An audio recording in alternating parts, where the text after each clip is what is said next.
Quick Transmigration Canon Fodder's Record of Counterattacks Chapter 3886 to Chapter 3974. Xianxia said coldly, I didn't expect anyone to be grateful at all, and I don't expect this bit of gratitude. She left as soon as the matter was settled.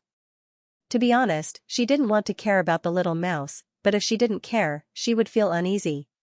But if she cared, she would feel uncomfortable. Therefore, Xianxia was very unhappy now. Chu Rui's room was full of people. Several doctors surrounded him, and even the imperial doctors from the palace came.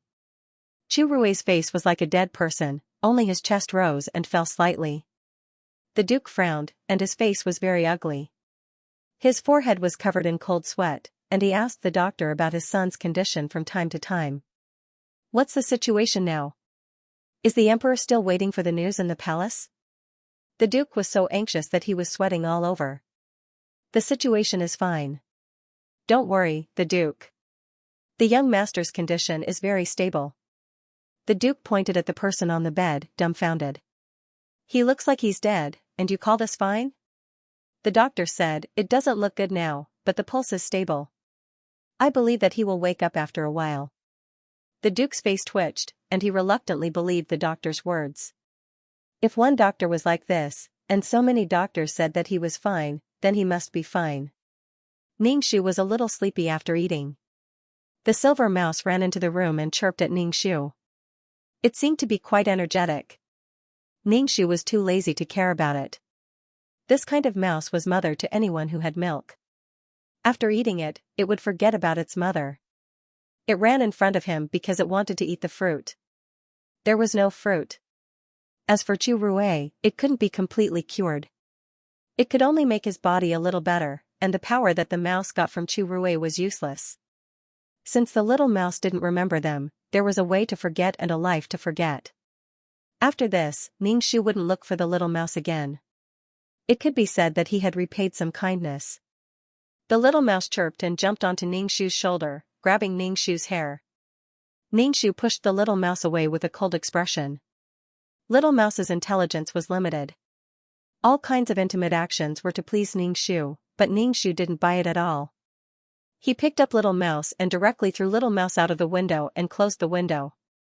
After eating a roast duck, Xianxia drank several cups of water. He was a little tired of waiting. Let's go. If you want to go, then go. The earthworm saw that Xianxia was already at the limit of her endurance, and he would not force her to do something she did not want to do. Xianxia and the earthworm immediately disappeared from the house. By the time the High Duke arrived, they were already gone. The earthworm asked, That's it? What else do you want? I gave the earthworm the fruit. This energy is enough for it to wear down for a while. As for Chu Rui, it will be better after a while, Xianxia said directly. The earthworm asked, Then why don't we take back the little mouse's power? Xianxia said, Why should we take it back? We have to respect the little mouse's opinion. The earthworm didn't say anything else. Anyway, his ultimate goal was to save people. Now that the little mouse was saved, the matter was solved perfectly, so there was no need to worry about it. The matter is solved. Are you going to leave? The earthworm asked. This guy wouldn't come to the small world if he didn't have something to ask of him. Xianxia said, Yes, I'm going to leave. The earthworm curled his lips and said to Xianxia, I've thought about it. I want to leave this small world. Xianxia raised his eyebrows. Aren't you going to take care of Yangyang's descendants? The descendants have their own fortune. There are so many people, I can't take care of them all. So, I'd better not care. If I care too much, I'll be hated. Also, my identity is special. What if I get stewed and eaten? Xianxia was speechless. You're really thinking far ahead. Then where do you want to go? Xianxia asked. Was he going to the void? Leave this world. Any world will do. I'm a little tired of staying in this world all the time. It's boring, the earthworm said. Xianxia was confused. One world isn't enough for you? Okay, the place I'm staying in is more dangerous, but there are quite a lot of small worlds. Why don't you go to other small worlds? Even the world above Nine Palace Mountain is fine. The earthworm shook his head. No, I don't want to stay in the world of Nine Palace Mountain. I want to go outside. Ningxu said, you haven't been to the world of science and technology. Those worlds are fun. The earthworm said, I'll go wherever you go. I'll go out for a walk. Ningxu shrugged and left this beautiful world with Ningxu. Not long after they left, Chu Rui woke up. Chu Rui, who had never slept well, woke up very refreshed for the first time. His body was not wet, sticky, or heavy. Translator, Nyoibo Studio Editor, Nyoibo Studio. There were many people waiting on the bed. Chu Rui immediately looked for the little mouse and asked a maid, where's my pet? It's that mouse. He was completely tortured. He was afraid that his pet had been killed or taken away. Or maybe it was taken away by someone. That silver rat was very important to Chu Rui. At least in this huge duke's public house, he could only face all his worries and emotions to that mouse. He did not have to pretend or face the unpredictability of people's hearts. Young master, we'll guard you later. We don't know, the maid immediately said. Chu Rui immediately said, hurry up and look for it. We must find it. Chu Rui was worried that he had been taken away, so he asked another maid, where's a man and a little girl now? The maid said, they've already left. Left? Chu Rui was furious. How could you let them leave? They must have left with the silver mouse. He was actually deceived. The little maid was frightened. Young master, we don't know. We'll go and tell master and let him chase after them. He originally felt very energetic, but now he leaned back tiredly and rubbed his eyebrows. He looked very uncomfortable. A silver light flashed, and a silver ball of light appeared in front of Chu Rui, chirping at him. Chu Rui was surprised. You didn't go with them. You look much more energetic. Chu Rui was a little ashamed. It seemed that the other party was really here to treat the silver mouse. Since they knew the silver mouse so well, then the silver mouse might really be theirs. In a way, it was him who robbed them. He didn't even leave a name before leaving. What a noble character, and if there was no accident, the changes in his body might have something to do with them. Chu Rui was very touched. What kind of moral integrity was this? Chu Rui touched the silver mouse and felt that he had really met a good person. The other party must have done it for the sake of the silver mouse. The silver mouse was really his lucky animal. The good person Ningxu was ferociously hunting birds, preparing to get some meat for Fation. He was eating, drinking, and playing in the small world, so he felt a little guilty. Even though the island was relatively safe, there were still people who were bitten by snakes. There were many types of snakes on the island. Some were poisonous, some weren't. The people who were bitten by the snakes were given first aid. Fortunately, no one died. At night, when they were sleeping, there were snakes that crawled into their tents. They were caught off guard and were bitten in their sleep. Also, there were naughty monkeys that would scream and run over to snatch food from the people. When it was time to eat, these monkeys would appear and snatch food from the people. These monkeys were quite smart. After a long time, they figured out the people's movements.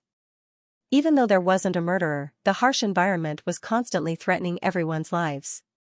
After a long time, people's hearts started to waver. They didn't know how long they were going to stay here. No one had discovered them. Could it be that they were going to stay here forever, far away from the city, far away from the bustling city? There were no high beds and soft pillows. There was no convenient life. Were they going to live like savages, wearing dirty clothes and living in fear every day? Captain, when can we leave? Do you have any contacts? Get someone to come and save us. F***ck, I can't take it anymore. I want to leave this godforsaken place. Once something happened, the captain would immediately become the target of public criticism. These people were like giant babies. No matter what, they would call the captain. Ningxu felt that if he was the captain, the first thing he would do would be to beat these people until they didn't dare to talk anymore. Calling the captain every day was too pathetic. The captain was very helpless. We've been sending signals every day but we haven't received a reply yet. Let's wait a little longer. Wait for what? Are we going to wait for a lifetime? What's the difference between this and jail? If we're not on the ship, we're on the island. F***ck, what sins did we commit in our previous life? Why do we have to encounter such things in this life? Captain, hurry up. I'll give you 3 days, Captain, F***ck, these idiots. Ningxu chewed on a wild fruit and said to these arrogant and despotic young masters, if you can't wait and don't want to stay here, then hurry up and die. Once you die, everything will be over. You won't have to bear these things. Is there any use in forcing the captain? If you're so capable, do it yourself. Contact your own people. Aren't your families very rich? Why don't you use satellite phones? Hee hee. Trash, the young masters glared fiercely at Ningxu, but Ningxu didn't care at all. He was so cowardly that he only dared to be fierce to the captain. He dared to be fierce to the people on the ship who didn't have any background. If he had the ability, he should be fierce to the culprit. Recently, the murderer had not appeared, and these people were tired of living peacefully. After being humiliated like this, these young masters didn't dare to say anything. After all, Ningxu's battle prowess was there for all to see. However, some of the young masters still took out their cell phones. Things like satellite phones would not be affected by signal problems. It was directly connected to the satellite. Our phones don't work at all. Do you think you're the only one with a brain and we're all fools? Then, he raised the phone in front of Ningxu. Take a closer look, idiot. Ningxu looked at the message on his phone. He couldn't connect. This was interesting. It meant that there was something wrong with the magnetic field here. Ningxu snorted and looked at these young masters sarcastically. You all know that there's no way to contact him, yet you insist on making things difficult for the captain. You even set a time limit of 3 days. Does the captain have more legs or more heads than you? If I see you all chattering to the captain again, be careful that I don't break your dog heads. Being a captain is really tough. I don't care what you eat, drink, pee, or sleep. I still have to be a tree hole every day to receive your negative energy. If you all are so sullen, you can fight to vent it. Don't look for the captain, do you hear me? Ningxu looked at these people warningly. The captain is under my protection. The captain was so touched that he was about to cry. His eyes were moist. Although his dog head had been broken, there was someone on his side. It was too cool and too warm. These young masters had no choice but to curse. They didn't dare to look for trouble with Ningxu, and they couldn't look for the captain either. Anyway, each of them looked at Ningxu with vicious eyes. They were probably going to look for trouble with Ningxu when they got back. Ningxu snorted. You guys, you don't even know if you can go back alive, and you're already thinking of looking for trouble with him. It was normal for these young masters to dislike Ningxu. Wherever she went in society, there would always be people who flattered, followed, and fawned on her. Here, they were treated like this by a nobody model who was usually at their beck and call. They were definitely angry. To be honest, Ningxu didn't think that these people would be able to go back alive. Why would they be afraid of a dead person? Xianxia said, why do you care so much? Ningxu flicked his hair and said, I've always been a person who will help when I see injustice. I don't like them. Xianxia curled his lips. You don't like them. You might have forgotten how hard you tried to curry favor with them. Ningxu said indifferently, was that trying to curry favor with them? I'm trying to curry favor with money. The calm now was just the calm before the storm. Ningxu was very excited. Maybe the murderer would show up soon. Was it the same as what she was thinking? Late at night, the sound of the waves mixed with the chirping of birds made people feel like they were floating on the sea, bobbing up and down. In the tent, Ningxu looked at Xianxia, who got up, and asked, what are you doing? Xianxia paused for a moment. I'm going to the toilet. Ningxu sat up. I'll go with you. You know that I've offended so many people. You're my employer. When we go back, I'm counting on you to protect me a little. So, you can't be killed. Otherwise, when I go back, I won't be able to live. I'll be tortured to death. Xianxia, he didn't think that she wouldn't be able to live. Anyway, that was how Xianxia felt. Anyone might not be able to live, but she would definitely live better than anyone else. Xianxia came out of the tent, followed by a tail. He went to a tree and started to urinate. Because there were many people, there was a lot of garbage. Ningxu had to be careful to avoid feces and urine. Be careful. Ningxu pulled Xianxia. You almost stepped on Papa. Xianxia still had a lingering fear. Thank you. If he stepped on it, it would stink for a long time. Back in the tent, the two lay down and continued to rest. Xianxia looked at Ningxu and asked, Do you think we can go back? Ningxu said casually, We can't go back. Xianxia asked, Why are you so sure that we can't go back? Ningxu rested his head on his arm and stared at the roof of the tent. He said casually, Whether or not we can go back depends on whether the murderer will let us go. From the looks of it, the murderer won't let us go. Xianxia, you seem to know the murderer very well? Ningxu smiled. No, I don't know. They spent the night quietly without any murders. When they woke up in the morning, they could see the bright sunlight when they opened the tent. What a good environment. It made people think that they were on vacation. Ningxu stretched. He had the best sleep since he came to this world. Xianxia also came out, but compared to the refreshed Ningxu, he looked much more dispirited with dark circles under his eyes. It was obvious that he didn't sleep well at night. Xianxia was also very helpless. The tent was not big, and the two of them were squeezed in it. She was sprawled out and almost took up the whole tent, squeezing him into a corner. Seeing the state of Ningxu and Xianxia, the passers-by showed ambiguous expressions and made clicking sounds. In such an atmosphere, was there a different kind of fun? How intense was this? Xianxia felt as if his body had been hollowed out. Xianxia, did these people have nothing but dirty thoughts in their minds? Dirty, bah, the captain and the sailors distributed breakfast. There was not much breakfast, only a piece of bread and half a bottle of water. Such breakfast was not much. Those with big appetites could not even be half full. The captain said, To be honest, there is not much food on the ship. Next, you may have to look for food and fresh water on the island. Although some people were dissatisfied, there was no other way. After breakfast, everyone went into the forest of the island in pairs. The forest was dense and there were no signs of human activity, so this was an isolated and uninhabited island. This was a bad sign. If there were no signs of human activity on the island, it meant that no one had discovered this place and no one had logged on to this island. This meant that they were getting further and further away from their destination. Unknowingly, they had run to a faraway place, and there was no one to respond to their cries. There were many seabirds resting on the island. There were even monkeys jumping between the trees, making whining sounds, teasing the people under the trees. There were many snakes in the trees and in the grass. This was a very dangerous pirate. The girls were frightened by the snakes that suddenly swam over and screamed. Ningxu picked up the snakes with a branch and the girls crowded around Ningxu. Ningxu used his spiritual power to check the surrounding dangers and made preparations in advance. There was a kind of fruit on the island that the monkeys liked very much. Since the monkeys could eat it, then they could also eat it.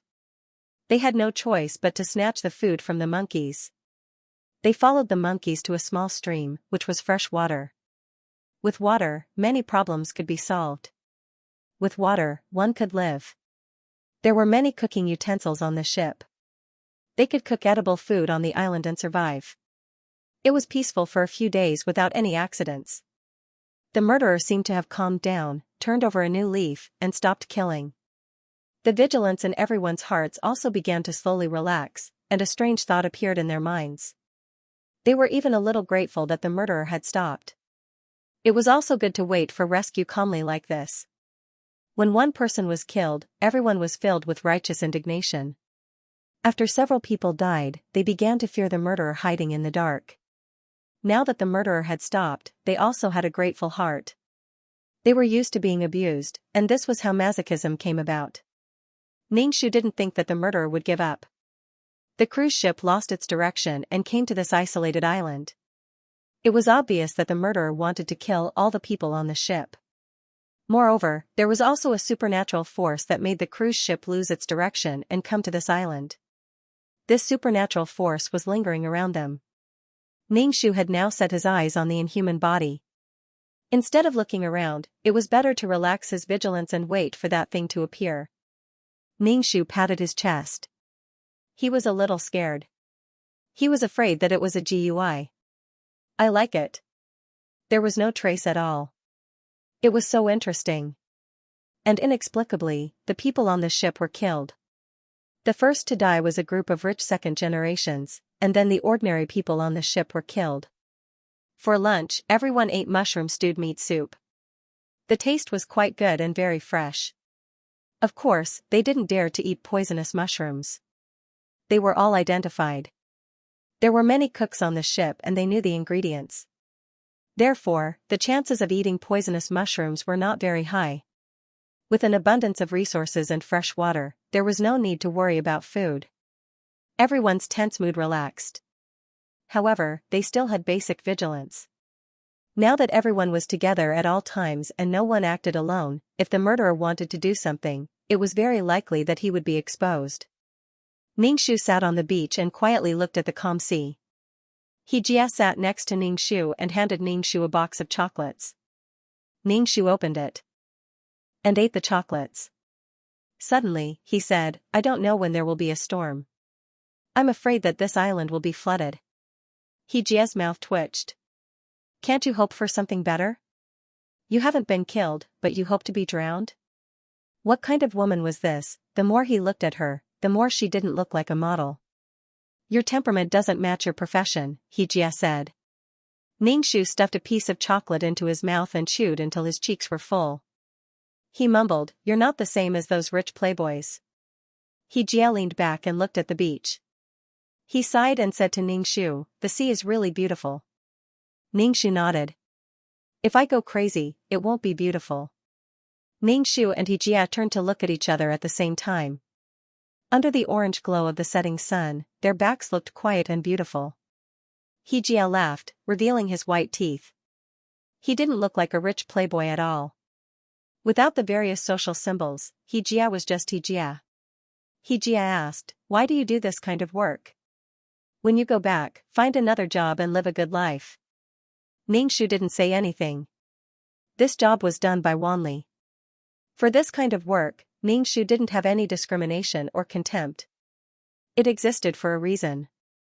All things in the world, all people in the world, made up a colorful world. However, the soul suppressed in the body was always noisy, especially after she used too much spiritual power. The soul was very restless and always wanted to take back the body. Ningxu touched his stomach and changed the topic. It's time for dinner. The two stood up from the beach.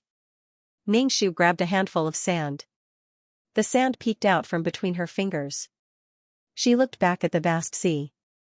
Under the red sun, the sea was sparkling and shining. It was really a beautiful sea. However, under this calm and beauty, who knew how many lives were swallowed? If you have the ability to hurt people, if you have the ability to hide, if you have the ability to open the door, open, open, open, Ningxu's heart was screaming like a ghost. Since she didn't want to open the door, he could only break in. Ningxu hit the barrier again and again. He condensed his consciousness into a needle and focused it on one spot. There was nothing he couldn't break. Ningxu had business to do, so he didn't have time to enter Wanli's body. As time passed, Jia looked at Wanli with more and more unfriendly eyes. He could tolerate her disappearing and appearing from time to time, but he couldn't allow her to not appear for so long. Wanli, *ck your ancestors. In order to avoid being strangled again, Wanli didn't get close to Jia. She was inseparable from her colleagues and friends. Even if Jia called her, Wanli wouldn't go over. Everyone knew that you didn't have good intentions. I won't be your bodyguard or nanny. However, Jia couldn't find trouble with Wanli because he was not in good spirits recently. He didn't have much strength and was sleepy. His appetite had also become a little big. In short, his body was very uncomfortable. Most of the time, he slept in the tent and was not in good spirits. The captain had come over a few times to see if Jia was sick. You don't have any strength. Do you have septicemia? Septicemia was a common illness at sea, but it wasn't that serious now. After all, everyone knew that it was because of insufficient vitamin intake. He just needed to eat a lemon every day. He was afraid that he had other diseases. There were doctors on the ship, but there wasn't much medicine. There were so many people, so the medicine had to be used sparingly. Xianxia waved his hand weakly. It's nothing. I just don't have any strength. Maybe I'm scared. I'm afraid that the murderer will attack me. Captain, all right, if you say it's nothing, then it's nothing. Ningxu knew very well why Xianxia didn't have any strength and was mentally tired. It was because he needed strength to resist the external invasion. Although he might not know what was happening to his body needed strength. Therefore, he could only reduce the output of other forces to increase the resistance. Ningxu felt a headache. He had no choice but to fight force with force. Hearing a cracking sound, he knew that the barrier had reached its limit. Then, there was the sound of glass shattering. Ningxu entered a dark space. Inside the space, there was the murmuring of seawater and the cries of various underwater animals. Ningxu felt something rubbing against its consciousness. It was slippery, so it must be some kind of fish. Of course, in this ocean, there were all kinds of flashing lights. They should be glowing jellyfish. Xianxia had clearly entered his body, but why did it seem like he had entered another ocean? Ningxu swam in the sea. From time to time, fish would bump into his body. There were even huge fishes swimming over their heads, blocking the light above the sea. Ningxu? He originally thought that it would be fine as long as he entered his body, but he didn't expect it to be so vast inside. Moreover, he couldn't find that ball at all. Could it be that Xianxia's body was connected to the ocean outside? This was another problem that gave him a headache. Is Xianxia's body real? They tried their best to get in, but once they did, the problem was just as big. If they couldn't find that ball, what could they do? Ningxu got out of Xianxia's body. It was broad daylight, but Xianxia had fallen into a deep sleep. Ningxu entered Wanli's body, walked into the tent, and woke Xianxia up. Xianxia opened his eyes in a daze. When he saw Ningxu, he said weakly, "You're back." Ningxu raised his eyebrows and asked, "Why do you look like this? Are you going to die?" Xianxia said, "Without you by my side, I feel bored. Life is meaningless." Ningxu. I really don't believe you.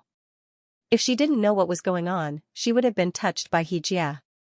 Xianxia said, "I missed you so much that I didn't see you for a while. Look at my face. Don't I look haggard?" Ningxu stared at Xianxia's face and said, "Fortunately, you've always been so ugly."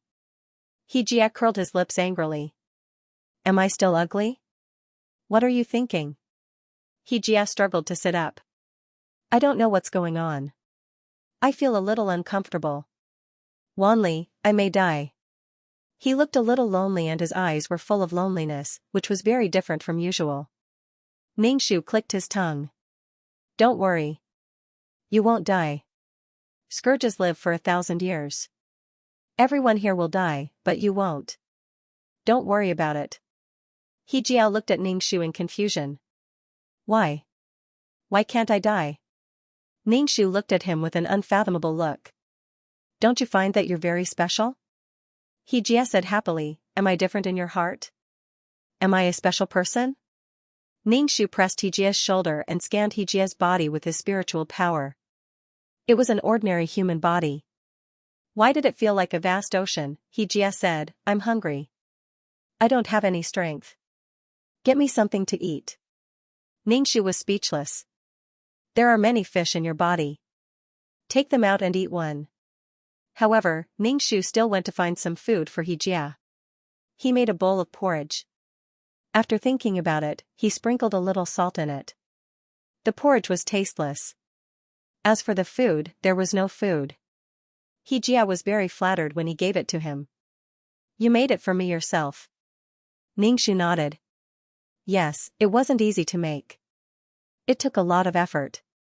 Xianxia looked very touched. "You're so good to me.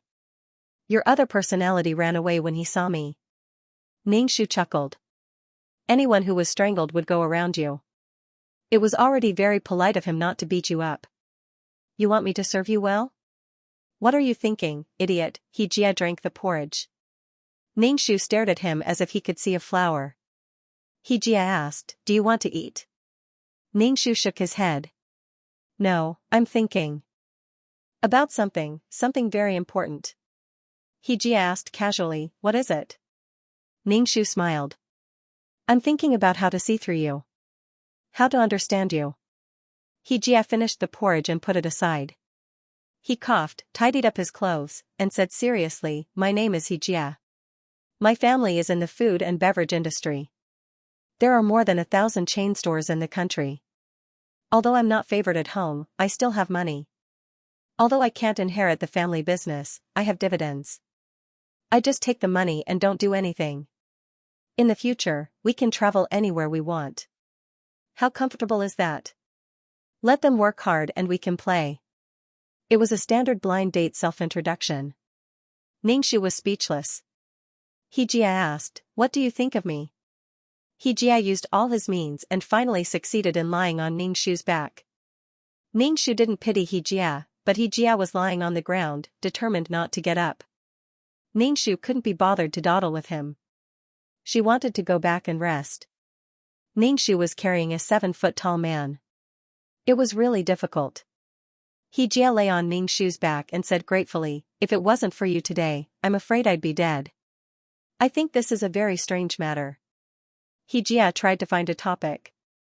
Oh, Ningxu replied expressionlessly. What's so strange? It was really King heavy. Xianxia was really crazy. Up there, it was really difficult for her, Xianxia said agitatedly, don't you feel that something is wrong? Ningxu said coldly, do you believe that I'll leave you here? Xianxia said, I just took a bath. Why are there so many water plants around my feet? It's really strange. Ningxu said, oh. Xianxia was very dissatisfied with Ningxu's calm tone. What do you mean oh? I almost died just now, and in such a scary and strange way. Ningxu was tired to death, but she still had to listen to Xianxia. It was tiring. Back in the tent, she directly threw Xianxia on the ground. Xianxia grimaced in pain. Can you be gentler? It's good to know pain. You won't know anything when you're dead. Ningxu tidied up her quilt and lay down to rest. Xianxia was speechless. He shook Ningxu awake. I'm in trouble and you're still so calm. I almost died. Ningxu punched him. What can I do if I'm not calm? A few people died before, so it's normal for you to die. Xianxia's eyes were full of pain. How can you be so cruel? I'm already like this, shut up. If you talk again, I'll knock you out. Xianxia said, I'll say one last thing. I don't think the murderer is human. Ningxu looked at him meaningfully. So that's how it is. Not human. F***ck, you're still looking at me like that? Do you think I'll kill myself? Did I eat too much? Xianxia was so angry that he was dumbfounded. Did I wrap my feet in the seaweed? Ningxu comforted him. All right, I believe you. You won't kill yourself. Go to sleep. Even if you're not tired, I'm tired. Xianxia stretched out his leg in front of Ningxu. My leg hurts. Help me rub it. There's a bruise, so you have to rub it away. Ningxu looked at Xianxia's leg. Don't you have hands? Can't you rub it yourself? Xianxia shook his head. No, I can't do it myself. You can do it for me. Ningxu stretched out his hand and rubbed Xianxia's leg. Xianxia was in so much pain that Xianxia wailed like a ghost. Be gentle, be gentle. I'm injured again. Ningxu did not stop and said, of course I have to use more strength. Otherwise, how can I rub the bruise away? Forget it, I won't rub it anymore. Xianxia admitted defeat. Ningxu smiled and said, don't be like that. You're almost done. You can't give up halfway. Xianxia's wailing woke many people up. Many people shouted in dissatisfaction. If you want to do it, then do it. Why are you making such a big noise? Do you still want people to sleep? What are you doing? Xianxia said, others misunderstood. Quickly let go of my leg. You're a man. Can't you endure this little bit? Shut up. Xianxia had just taken a shower. Now that he was sweating from the pain, the shower was in vain. Xianxia wanted to ask Ningxu to get a wet handkerchief for him to wipe his body. But when he saw the expressionless Ningxu, he swallowed his words. Forget it, bear with it. In the middle of the night, Ningxu heard Xianxia's ravings. Ningxu looked and saw Xianxia sweating profusely. It was as if he had a nightmare. He wiped his forehead and it was boiling hot. He had a fever. Ningxu went out of the tent and found the captain. He asked him for some fever medicine and gave it to Xianxia. Ningxu still had to wipe his sweat. Sigh, what a tiring life. He also had to give him some water from time to time to replenish his water. After taking the medicine, Xianxia slept better. When he woke up, it was already noon the next day. Ningxu brought a bowl of porridge. Eat. Xianxia was weak. Am I sick? You are the one taking care of me. Thank you. Ningxu nodded. I didn't sleep the whole night. Let me sleep for a while. Xianxia nodded and looked at Ningxu with a gentle gaze. Go ahead and sleep. I feel much better. Ningxu looked at him with disdain. Don't look at me with such a mushy gaze. I'm going to throw up. Xianxia, Ningxu lay down with his back facing Xianxia. His expression instantly turned cold. He glanced at Xianxia and scoffed. Sometimes, watching a show is fun. I'll play with you.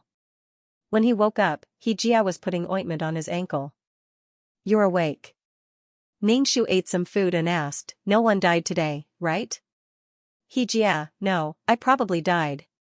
But since I didn't, everything is fine. Ningxu, the Grim Reaper is here. It's just a matter of time. Xianxia said angrily, can't you hope for something good for me? The sky was dark. The captain looked at the sky and didn't look too good. Even people who didn't know about the weather knew that it was going to rain when they saw the dark clouds gathering above the sea. Once it rained, it meant a storm. The tide would rise and the beach would be uninhabitable. They had to protect the supplies. The worst thing was that it seemed like it was going to rain at night. It was dark and rainy. The danger was self-evident. This was going to be a tough night.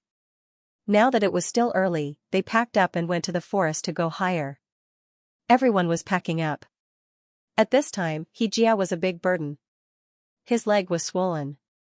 Ningxu had to pack up and carry Xianxia on his back. If they couldn't take it with one trip, Ningxu would have to make a second trip. There were many dangers in the forest. They had to be careful at all times. When can we leave here? Why hasn't anyone come to save us yet? Some of the girls with weaker mental fortitude cried. Ningxu said to the captain, we don't have to go to the forest. Let's get on the ship. The ship hasn't left yet. It should be fine. It was better to stop around the island and take some safety measures. It was safer than staying in the forest. Yes, let's go to the ship. We don't want to be in the rain. Let's go to the ship. Xianxia suddenly thought of something. Why didn't we stay on the ship before? Why did we have to stay on the beach? Everyone's IQ was probably not online.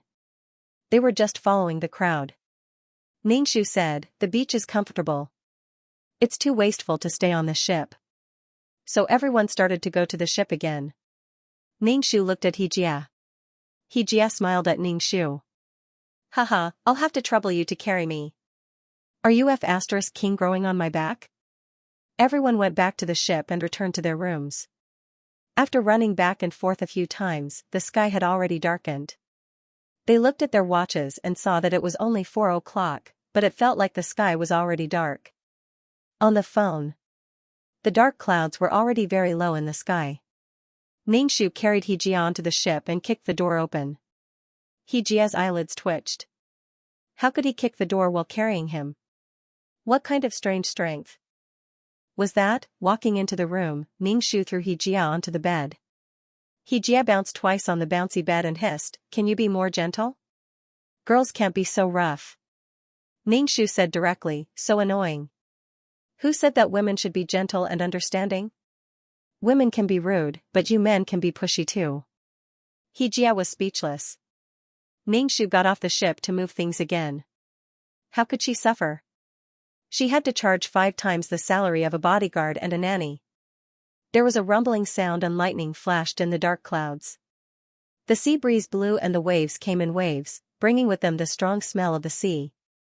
The cruise ship shook slightly, but not very much. It hadn't started yet, so he hoped that the cruise ship would be fine in the storm. Boom. A loud thunderclap exploded in their ears, and then, bean-sized raindrops fell down with a pitter-patter. Xianxia got off the bed and was about to open the door with one leg. It was raining and his bodyguard wasn't back yet. Just as he was about to open the door, it opened with a click and a person walked in. Xianxia brushed away the hair stuck to his face and complained, "This rain is too heavy." Xianxia looked at Xianxia. "Why are you getting off the bed? Hurry up. I don't want to carry you anymore. You're too heavy and you smell like sweat." Xianxia said. "This is the smell of a man." Xianxia snorted. "You men like to lie to yourselves. You can say that the smell of sweat is the smell of a man, but in reality, it's disgusting. It's oily and disgusting." Xianxia was speechless. He couldn't help but say, "Aren't you serving stinky men? Do you think they're stinky?" Xianxia said, "Of course I do. After all, the customer is God. Can we say that the customer is stinky?" Xianxia. "How shameless." Xianxia took a shower and dried his hair. Through the window, he looked at the situation outside. It was already very dark outside, the tide was surging, and the sound of raindrops was very loud. As the tide surged, the cruise ship swayed more and more violently. Fortunately, it was near the beach, so it was relatively shallow. If the ship sailed in the sea, it was very likely to capsize. The rumbling thunder sounded like it was hitting the top of the boat. Xianxia pulled out a piece of paper and stuffed it into her ears. The thunder was too loud. Every time the thunder exploded, her heart would beat violently. Looking out of the window, it was as if the end of the world had arrived. He could not help but feel fear in his heart. Xianxia followed suit. Seeing how calm Xianxia was, he asked, "Aren't you afraid?" Xianxia smirked. "Of course I'm scared. I don't even dare to look outside." Xianxia, "You don't look scared at all, okay?" It was getting harder and harder to see through this woman. Dong, dong, dong. The sound of knocking was mixed in with the thunder. It could only be heard when the thunder stopped. Xianxia was sleeping comfortably on the sofa with his ears stuffed. Xianxia jumped over with one leg and woke Xianxia up. "Wake up, did you hear the sound of knocking on the door?" Xianxia opened his eyes and said coldly, "Before you are killed by that mysterious murderer, I will kill you first." "Did you hear that?" "Someone is knocking on the door," Xianxia said. Xianxia took off his earplugs and went to open the door. There was a group of girls outside. When they saw Xianxia open the door, they immediately said, "We are too scared, so we can only come to find you." The crackling sound of thunder struck fear into people's hearts. The girls could not go find a man or a woman. At this time, it was very likely that they would be taken advantage of. They did not want to see the faces of those stinky men. At this time, Xianxia was the first choice of these girls. As for Xianxia, who was he? Did they need to care about him? The girls filed in, and soon, the spacious room became crowded. Everyone knew that they could not sleep. Some of them even brought blankets to spread on the ground. Xianxia was very annoyed. Did these girls know that the owner of this room was him? Without his permission, they came in one by one. Xianxia did not drive these girls away because they brought some snacks over. Xianxia ate very happily. When there were more people, the room would become dirty and messy. Xianxia was lying on the bed alone. No one came to disturb him. But the chatter over there made Xianxia very unbearable. "Can you guys be a little closer? Running into someone else's room without the owner's permission, can you have a little bit of civility?" The girls quieted down a little and then began to chatter again. Xianxia was already in despair and was too lazy to say anything. The storm outside made the ship shake even more. Some people who were seasick began to act up. Clang, clang, clang, the rain became heavier and heavier. The shaking made people feel insecure. Xianxia was squeezed in the middle. "Why is my life so hard? Can't I have a good rest?" Xianxia took out a mirror and looked at himself. He was even more haggard. Originally, this body's skin was not good. The pores were very big. During this period of time, Ningxu did not care about his appearance. He also did not pay attention to maintenance and sunscreen. Being blown by the sea breeze, he was even worse. However, now even food and clothing were a problem. Who cared about the health of the skin? The cruise ship shook violently as if it would capsize in the next second. But gradually, some people could not endure it and fell asleep. Ningxu also fell asleep. He did not know how long he slept. When he woke up, he was very hungry. The weather had cleared up. The sea was quiet. Under the sunlight, the waves reflected a bright and beautiful luster. The seagulls were singing. What a beautiful scenery of the sea. It was as if the storm yesterday did not happen. It was another beautiful day. After enduring a stormy night, he avoided a crisis. Ningxu went out of the room to the dining room. He found that there was no one eating in the dining room. Instead, they were crowding around the kitchen door. Ningxu was quite calm. There was no breakfast. It seemed that something had happened. Maybe it was a cook. Ningxu squeezed in.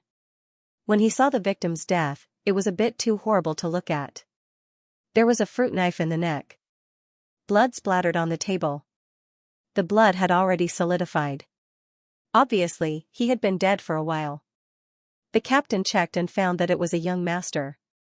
He wondered, why did he come to the kitchen with a knife? Did he have some kind of disease? She guessed that he must have stabbed himself with the knife when the boat rocked last night. Genius website address. Mobile version of reading website.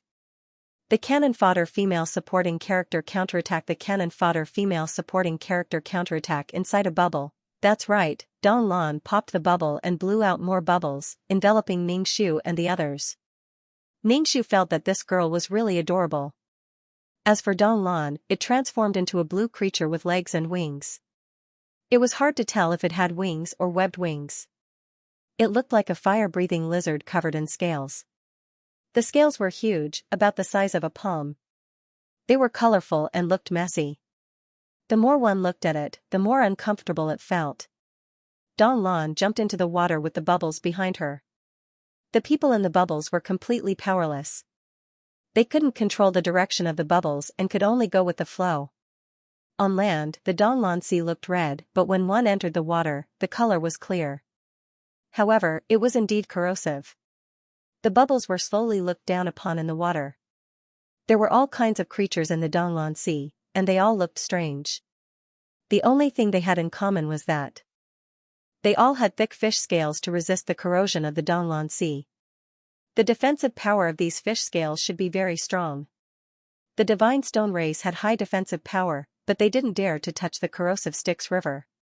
Occasionally, some creatures would pass by, and the water they brought with them would cause the bubbles to sway. The world in the bubbles spun so fast that they were about to vomit. They didn't feel good. Don Lan swam over and pushed the bubbles. Don't worry, we'll be there soon. As she spoke, she spat out a string of bubbles. Ningxu couldn't help but ask, your bodies are covered in scales, but your insides aren't. Won't you be corroded after drinking Don Lan's water? Could the insides of the body be stronger than the outside? Don Lan's fish form didn't look good. This should be her battle form. Her body was streamlined, allowing her to swim freely in the water. The scales clung tightly to his body, densely packed, without any gaps. Don Lan answered Ningxu's question. No, the races in the Don Lan Sea have internal structures to deal with the corrosive seawater. Ningxu nodded. She evolved to have such an ability. We're here. Don Lan cheered happily, then pushed the bubble towards a barrier. After a series of clangs, the scenery in front of everyone changed. This was a very bustling street. There were many people walking on the street, but the houses were very gorgeous. At the end of the street, there was a huge and magnificent crystal palace. Ningxu exclaimed, Am I in the Crystal Dragon Palace? What Crystal Dragon Sky? No, this is our clan's land. Our clansmen all live here. Don Lan turned into her human form and popped the bubble. There was no seawater inside the enchantment. Ningxu stepped on the floor, which was no different from stepping on a road. Ningxu asked, In that case, your race is very powerful in the East Orchid Sea, right? It took a lot of manpower and resources to create such a clan land. This was a symbol of strength and manpower. Dong Lanhai shook his head. I don't think so. The Dong Lanhai Sea is huge, and we have grudges with many races in the Dong Lanhai Sea. We are also the targets of some races. We need a clan like this to protect ourselves. Ningxu said. The East Orchid Sea is really chaotic. Dong Lan brought Ningxu to the largest crystal palace. Along the way, many clansmen greeted Dong Lan. They seemed to respect Dong Lan. Ningxu asked curiously, when a race is born, is there a division of work? Dong Lan could barely understand Ningxu's words. Probably. A race needs leaders and warriors. Some are leaders, and some are warriors. It is decided when a race is born. I am a leader. In the future, I will lead my race. However, I am still a child. The leader is someone else. Ningxu was even more curious. How were you born? Why are the others already adults, but you are still a child? Even if it is a race, the growth of each individual is different, Dong Lan said. Why are you asking me so many questions? What is your race like? Dong Lan asked. Ningxu said, I am the only one in my race. Not only me, but all 4 of us are generals without an army. Dong Lan's expression became somewhat pitiful. In this void where one needed to stick together to survive, having fewer clansmen meant having less power. The chances of survival were much lower. No wonder the 4 of them had to stick together. Without clansmen, they could only choose living beings without clansmen. It's okay. There will be more and more of your clansmen. Dong Lan comforted them. Ningxu. Thank you. Although he felt that he did not need to be comforted. The lack of leaders meant that the leader's identity was unique. Whether it was a race or a group, they all needed a leader. Otherwise, a race would be like a sheet of loose sand. Even if they had power, they would not be able to use it. It was natural for the leader to live in the largest crystal dragon palace. As they walked closer, the crystal palace looked even more majestic. At least, they had never seen such an exquisite building on land. Suddenly, they felt that Dong Lan was a second-generation rich kid. Dong Lan brought Ningxu into the crystal palace and brought them to meet the elders. There were some people sitting in the palace. Some of them had blue skin as if they were painted. Even in their human form, their muscles were bulging and they were extremely burly. There were also some who were gentle and polite. It looked like there was a clear division of labor. Dong Lan, you're back. Why did you bring outsiders into the race? The man sitting on the main seat looked at Dong Lan. Although his tone was strict, he did not scold her. Dong Lan said, don't worry. They are not living beings from the Dong Lan Sea. They are from the land. They are good friends I met in the cub world. I brought them over to meet them. In order to prove that they were harmless, Dong Lan revealed almost everything about Ningxu and the other 3. They have no clansmen. There will be no conflicts between races. The muscular man rubbed his bald head and looked at Ningxu and the other 3. He clicked his tongue. They are all cubs. Do they want to join our race? Uncle Li, they are my friends. They are not joining our race. Dong Lan shook her head. The muscular man called Uncle Li nodded. Then, he asked, what kind of racial talents do you have? Ningxu shook his head and said, I don't have any racial talents. I was born weak. I have to cough 3 times every 2 steps. I don't even know if I can grow up healthily. Ningxu almost cried. Anyway, I am very desperate. I am worried and terrified. Everyone, they did not express any opinions. Ningxu pulled Jinji out again. He only knows how to eat. Besides eating, he just eats. He has no strength. The Cannon Fodder female supporting character Counterattack. The Cannon Fodder female supporting character Counterattack. She floated in this world with her consciousness and was trapped in this body. There were restrictions. If she was conscious, she could go anywhere. Therefore, she had to find a time to leave this body. The murderer used supernatural power to kill people, and she had to use supernatural power to find out. Ningxu packed up the things. He Jia handed him a piece of paper. Wipe it. When my leg is better, you don't have to do this. Xianxia had been reducing the power that suppressed the soul all day long. The soul of the original owner was making a lot of noise in the body. Xianxia had been trying to talk to Xianxia, but Xianxia just responded with a few words. Xianxia frowned and asked, "What's wrong with you?" Xianxia said, "I'm thinking about who the murderer is and how he killed people. Only when we find the murderer can we be safe." "You're right. We have to save ourselves. It's too dangerous to wait passively. It's useless for you to worry about it alone. We have to work together. But there are so many people. There's no way to command them. Everyone has their own ideas. It's useless for you to worry. Now the murderer's target is us, the rich second generation. You seem to be safer." Xianxia said, "And the cook?" "The cook should be an accident. He drowned by accident. You see, so many people died. He was the only ordinary person. The others were all rich second generation like us." Xianxia said, "The murderer must hate the rich." In the dead of night, Xianxia's breathing was steady and deep. It seemed that he was sleeping soundly. Xianxia released the power that suppressed the soul. The soul of the original owner immediately began to fight back and took the initiative of the body. Xianxia's consciousness floated out of the body, like a gust of wind drifting everywhere. Wanli, who had taken over the body, sat up immediately and breathed heavily. She looked at herself sleeping in the tent. There was a person lying next to her. It was a man. She looked a little confused. It was very dark in the tent. She couldn't see the man's face clearly. Xianxia's voice was very lazy. "You're awake. Do you want to go to the toilet?" Wanli's eyelids twitched. When did she hook up with this rich second generation? Why was he not in the room on the cruise ship? "I'm not going to the toilet." Wanli lay down. For a period of time, her body was completely out of her control. Moreover, she seemed to be in a pitch-black space.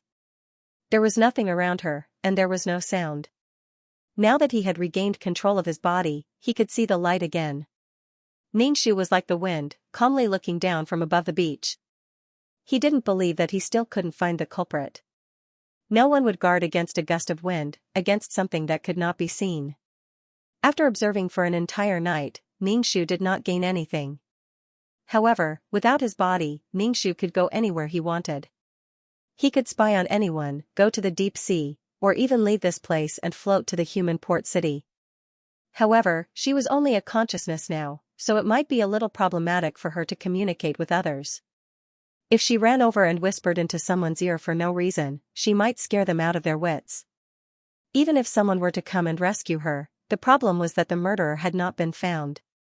The murder would continue, and it did not matter where it was. On the contrary, it was better to concentrate on the islands. After a night, Wanli woke up quietly. She didn't know what had happened to her during this period of time, so she could only observe slowly. Xianxia also woke up and said to Wanli, "Help me get something to eat later. I'm so hungry. When my leg is better, I'll take care of you." Although Wanli had nothing to do with him, she still nodded and said, "Okay."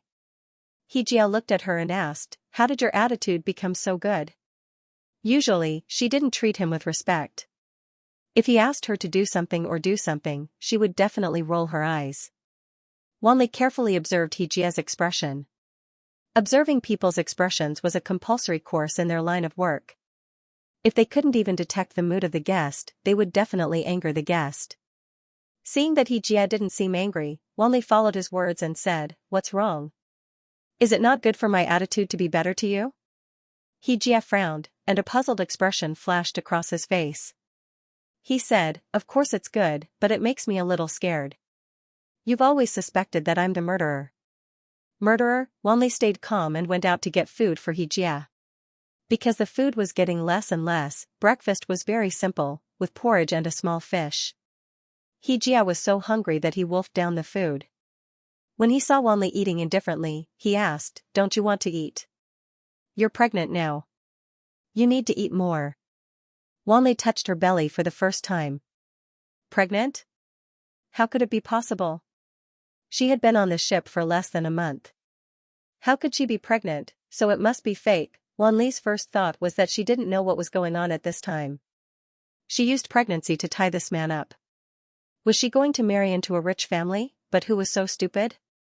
In such a short time, how could he know that she was pregnant? It was impossible for the rich second generation to admit it. Wanli had a headache, but she still responded to changes by sticking to the status quo and taking one step at a time. Xianxia said, "When we go back, I'll take good care of you." Wanli was shocked. This rich second generation really intended to be a fool. But the problem was, where could she find a child? What kind of stupid method was this? It was so easy to marry into a rich family. On the contrary, it would annoy the rich second generation. These rich second generation were generous. They spent money to play for fun. But if they were cheated, they would definitely be punished. Wanli tidied up the leftovers and tidied up the surroundings. "Why did you suddenly become so virtuous?"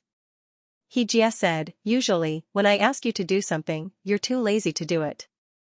A gust of wind blew past Xianxia's face. Xianxia felt itchy on his face and couldn't help but touch it. Ningxu snorted. She was so lazy. Wanli was a little impatient. She learned about what happened during this time. It seemed that many rich second generation were killed. In this case, everyone was equal. "I found that you're very talkative. I'm lazy and you have a problem with me. I'm diligent and you have a problem with me." She was too lazy to serve him. Xianxia finally felt that she was a little more normal. He was used to being treated with sarcasm and sarcasm. Wanli was speechless. It seemed that this rich second generation was a masochist. Wanli relaxed a lot. Who would want to please someone all the time? Now there was a problem. She wasn't pregnant. This matter must be explained clearly. Otherwise, there would be no way to explain it later. Wanli said, "I was joking before. I'm not pregnant." Xianxia said, "I know. I'd just like to play with you." He didn't care. "If you say you're pregnant, then so be it. Life on the island is too hard. It's good to entertain yourself." Gift, Ningxu and Fatian looked at each other, both seeing the ominous look in each other's eyes. According to Dong Lan's taste, she didn't know what to give if she thought it was a good gift, but others didn't. Of course, even so, Ningxu didn't regret coming here. It could be said that he understood a race. Other than the Divine Stone race, all the other races stayed as far away from them as possible. Now, it was time to get in touch with other races. Because of Dong Lan's help, this race didn't do anything to them and didn't drive them away. Translator, Endless Fantasy Translation Editor, Endless Fantasy Translation. If they barged into another race's territory like this, they would definitely be driven away and cause a race war. Do we really have to give it to them? The clansman doubted Dong Lan. Dong Lan said with certainty, "Of course, we have to give it to them." The clansman had no choice but to take the gift. Dong Lan happily said to Fatian, "You will definitely be satisfied with the gift I give you. Really, it's very precious." Fatian's mouth twitched. "Since it's so precious, then forget it. We don't need any gifts." Dong Lan directly said, "How can that be? It's your first time here. How can I not give you something special?" Fatian, "You're too polite. This is the etiquette of our race. It means that we welcome you. Don't refuse. If you refuse, I'll be sad." Fatian, "We're friends, right?" Fatian, "Maybe. Maybe?" However, Dong Lan didn't mind. After all, she understood Fatian. When he was young, Fatian was much more direct than now. Now, he was much more reserved. When he was young, he would directly tell people to scram. "Fatian, what do you think of our race?" Dong Lan asked Fatian. As for Ningxu, Jinji, and Origin King, they were more or less just background characters. Fatian was silent for a moment before saying, "It's very strong and very standardized." The division of labor was clear. If there really was an enemy attack, this race would come up with countermeasures as soon as possible. The subordinates followed the example of their superiors. Then, Fatian, "Do you want to form an alliance with our race?" Dong Lan asked again. Fatian furrowed his brows. Before he could reply, the Eastern Blue clansman brought over a large clamshell. The clamshell was open to reveal something wet inside. It looked like an eyeball, and there were traces of blood on it. Ning Shu. These are the eyes of the bottom shell race. The bottom shell race is very difficult to kill. Furthermore, their eyes possess very powerful powers. East Blue handed over a few eyeballs. Ning Shu used his hand to touch his eyeballs. There was no need to mention the feeling of touch. All the hair on his body stood up. Ning Shu didn't know if it was an illusion, but he felt that the pupils in his eyeballs even moved a little and stared straight at him. This thing was causing discomfort. Other than Jin Ji, who looked curiously at the eyeballs, everyone else's expression was a little indescribable. East Blue was indeed a cute and naive mushroom, but this naivety did not include a benevolent heart towards all races. It was just like how a human child would boil an ant's nest with boiling water and eat fried chicken legs. They would not pity the chicken that had turned into fried chicken. Ning Shu asked, "How should we use the power in the eyeballs?" It couldn't be what she was thinking, right? This was too challenging. Don Lan grabbed an eyeball and threw it directly into her mouth. It was as if she was chewing on a small tomato. Gray liquid could even be seen splashing out of the eyeball. Ning Shu couldn't help but close his eyes. He couldn't bear to look. Don Lan swallowed the eyeball and said, "After eating this race, our eyes will become brighter and our vision will be better." The dining table was silent. Ning Shu wanted to say that eating something to nourish one's body was really pseudoscience. It was unscientific and useless. Don Lan said, "You guys eat." Ning Shu shook his head and said firmly, "No, I'm not eating. Since this is a gift from you, of course, we have to keep it well. I really don't have the courage to eat it. I'm scared." "Then you can keep it, but you still have to eat it early. After a long time, the energy in the eyes will disappear." Don Lan didn't force him. When Animal Jin Ji heard that it was edible, he stuffed it into his mouth without thinking. As soon as he chewed, the people at the table could hear the sound of juice bursting. When he thought that it was an eyeball, he couldn't keep smiling. "Don Lan, have you guys finished eating?" The clansman who walked in asked Don Lan. Don Lan nodded. "Yes." Then the clansman's eyes stopped on Fatian. He said to him, "Please go to the main hall. We have something to discuss with you." Don Lan stood up. "I'll go with you." Ning Shu and Su Wang also stood up. The clansman said, "I didn't call you for the time being. Wait a while. I'm looking for him." Ning Shu didn't insist on following. He said to Fatian, "You go." Then he lowered his voice. "Be careful." Anyway, she could use her spiritual force, so it didn't matter if she went or not. Don Lan said to the people who stayed behind, "There's a lot of food here. You can try it." Then she followed Fatian out of the dining hall. Su Wang sat down angrily. "This is too direct. Isn't it just because we're not strong enough that they treat us differently? Here, only Fatian's birth and strength were worthy of this race's attention. The others were all old, weak, sick, and disabled. The void was a place where the strong were respected. Su Wang felt that he had been neglected. Ning Shu didn't care about these details.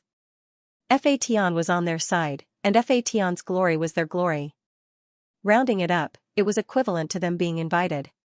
There was no problem with Don Lan's hospitality. Jin Ji fell in love with the juicy eyeball and ate all the eyeballs in front of him.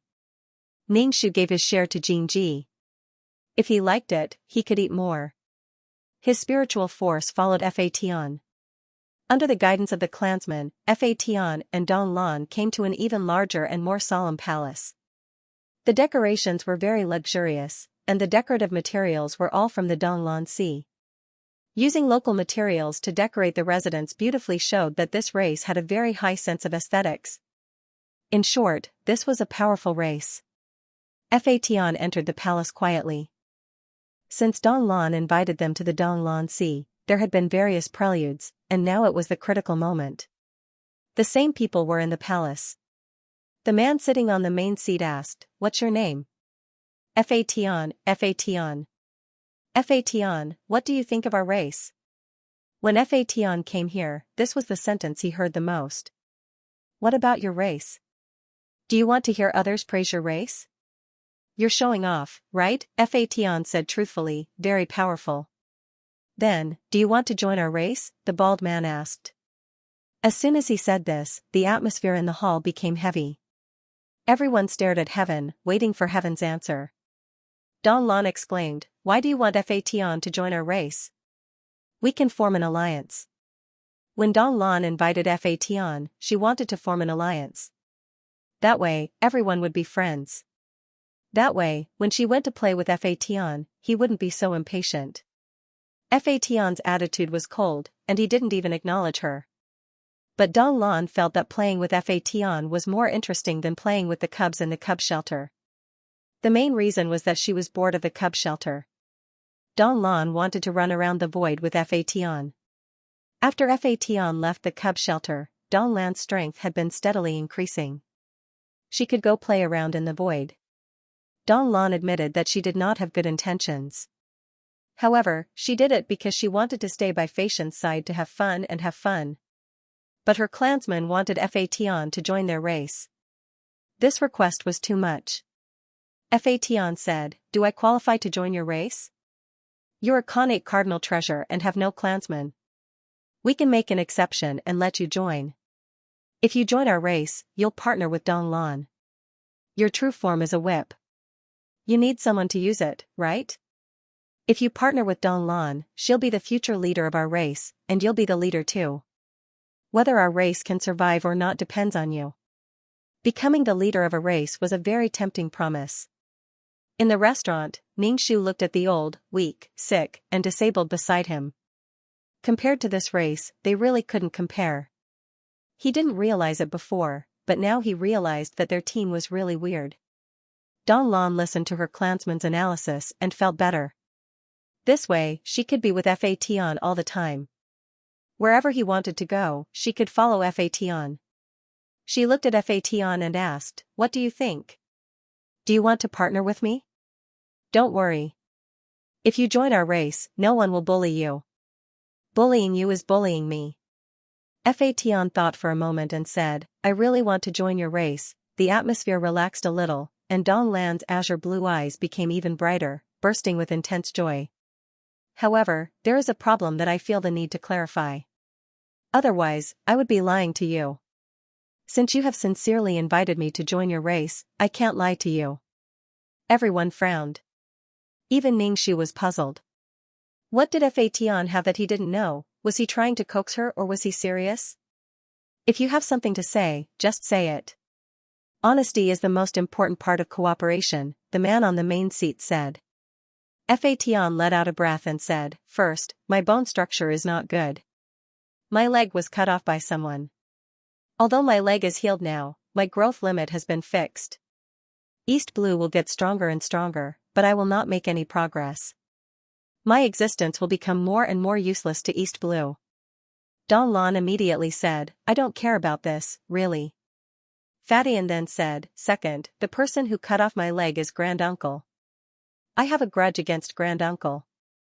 If we meet, Granduncle will kill me. Don Lan is with me, so she will be dragged down by me. Don Lan expressed her position again. I'm not afraid of being implicated. Everyone present was silent for a moment. Not only will it implicate East Blue, but it will also implicate the entire race. The man on the main seat asked, is the Granduncle that Granduncle? The Granduncle that uses weak souls? Fation nodded. Yes, that Granduncle. I'm at death's door, hiding from him like a mouse. As long as I appear in front of him, I will die. If he knows that you are hiding me, will he come knocking on your door? Ningxu was speechless. Even Ningxu was stunned by Fation's words.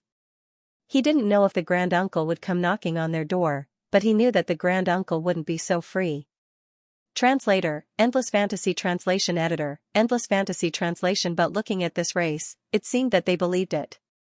The Granduncle was really infamous. Everyone who lived in the sea had heard of his name. Just tell me, is there any place in this void that you haven't been to and haven't created? Originally, they wanted Fation to join their race and find a weapon for their future leader. Fation, who had no race, was the best choice. They didn't expect him to carry so many things. The most important thing was that his potential wasn't enough. If his potential was good, they would have accepted him even if it meant offending the grand uncle. What they saw was nothing more than potential. He didn't even have the most basic capital.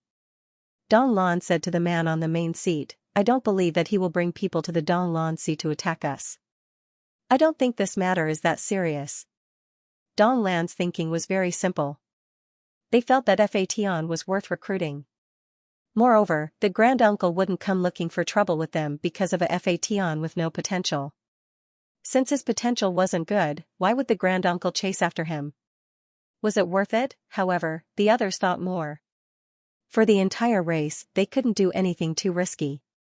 They weren't sure if the grand uncle would come looking for trouble because of Fation, but they couldn't bring unnecessary trouble to their race because of Fation. The grand uncle might come, or he might not. There was no need to make such a gamble. The leader on the main seat said, "Thank you for telling us the truth. In this case, our race is indeed not suitable for you. However, you are still a friend of our race." Fation said gratefully, "Thank you." Don Lan stomped her feet. "You are all cowards. Why are you so afraid of the grand uncle? Even if he comes, the Don Lan Sea is our home ground." "Don Lan, we already have many enemies in the sea," the leader said in a low voice. "There is no need to add enemies on land." Don Lan bit her lip. Out of respect and obedience to the leader, she didn't refute, but she felt sullen. She pulled Fation out of the palace. She looked at Fation and said, "Although our race can't recruit you, we are still friends." "Of course," Fation said coldly. "However, we shouldn't interact too much. I don't want to implicate you. I am me, and our race is our race," Don Lan said. "Let me send you off. I originally wanted to form an alliance with you. That way, we would be friends. However, my race wanted to recruit you into our race, which disrupted my plan." Back at the restaurant, Ningxu looked at Fation. Fation gave Ningxu a reassuring look. After packing up, Don Lan blew a big bubble and led them out of the beautiful crystal palace. In the bubble, they saw the crystal palace getting further and further away, smaller and smaller. Finally, it disappeared. This was a pretty good trip. When they got ashore, Don Lan popped the bubble and asked, "Where are you going next? Can I go with you? I don't want to go back to the cubs." Afraid that they wouldn't agree, Don Lan quickly proved her strength. "I'm already very strong. I definitely won't be a burden." Fation refused. "The place we're going to is very dangerous." Don Lan became even more excited. "Since it's so dangerous, we need help. I have many life-saving items on me. The more people we have, the safer we'll be." This guy was like a dogskin plaster, the kind that couldn't be shaken off. Fation said, "Your people won't let you come with us. When the time comes, your people will blame me. Since we're friends, you don't want me to be blamed by your people, right?" Don Lan said, I naturally don't want that." However, she couldn't refute Fation. She could only watch as Fation left. She felt very wronged. Her eyes were watery. He still said that they were friends, but he didn't treat her as a friend at all. Liar, Don Lan turned around and left in the opposite direction.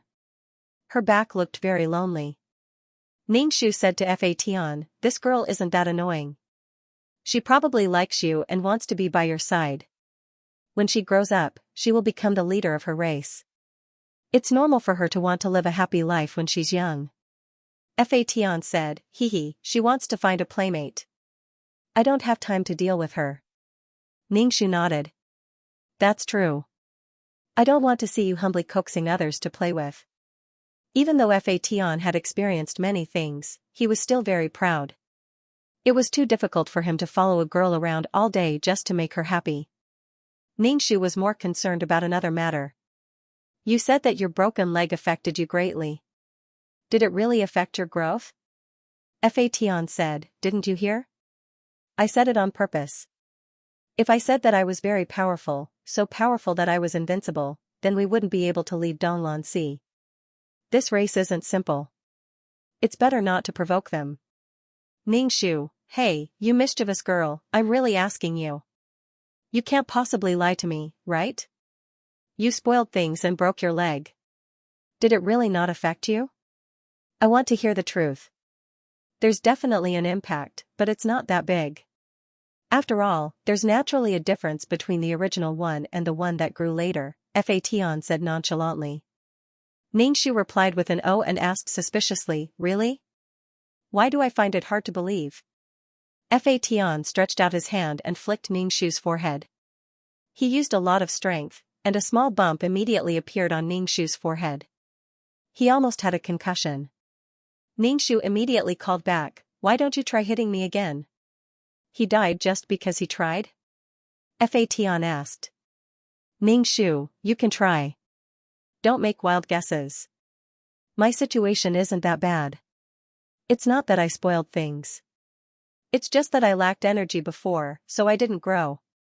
Now that I have enough energy, I've grown, Fation said. Do you know how long it's been since I was killed by senior uncle and reborn? I haven't grown at all. Fation explained. Ningxu, but that Don Lan hasn't grown at all. Did you accelerate the growth? Different races have different growth cycles. I'm a weapon, so my growth cycle is different. Stop making wild guesses. If I don't say something serious, you'll snatch people from Don Lan. Snatch people from an entire race. Fation raised his hand. I can't wait to flick your head. Ningxu hugged his head. You're so perverted. His heart relaxed a little. Fation was too tense. He always wanted to take revenge and end things. However, things weren't so easy to end.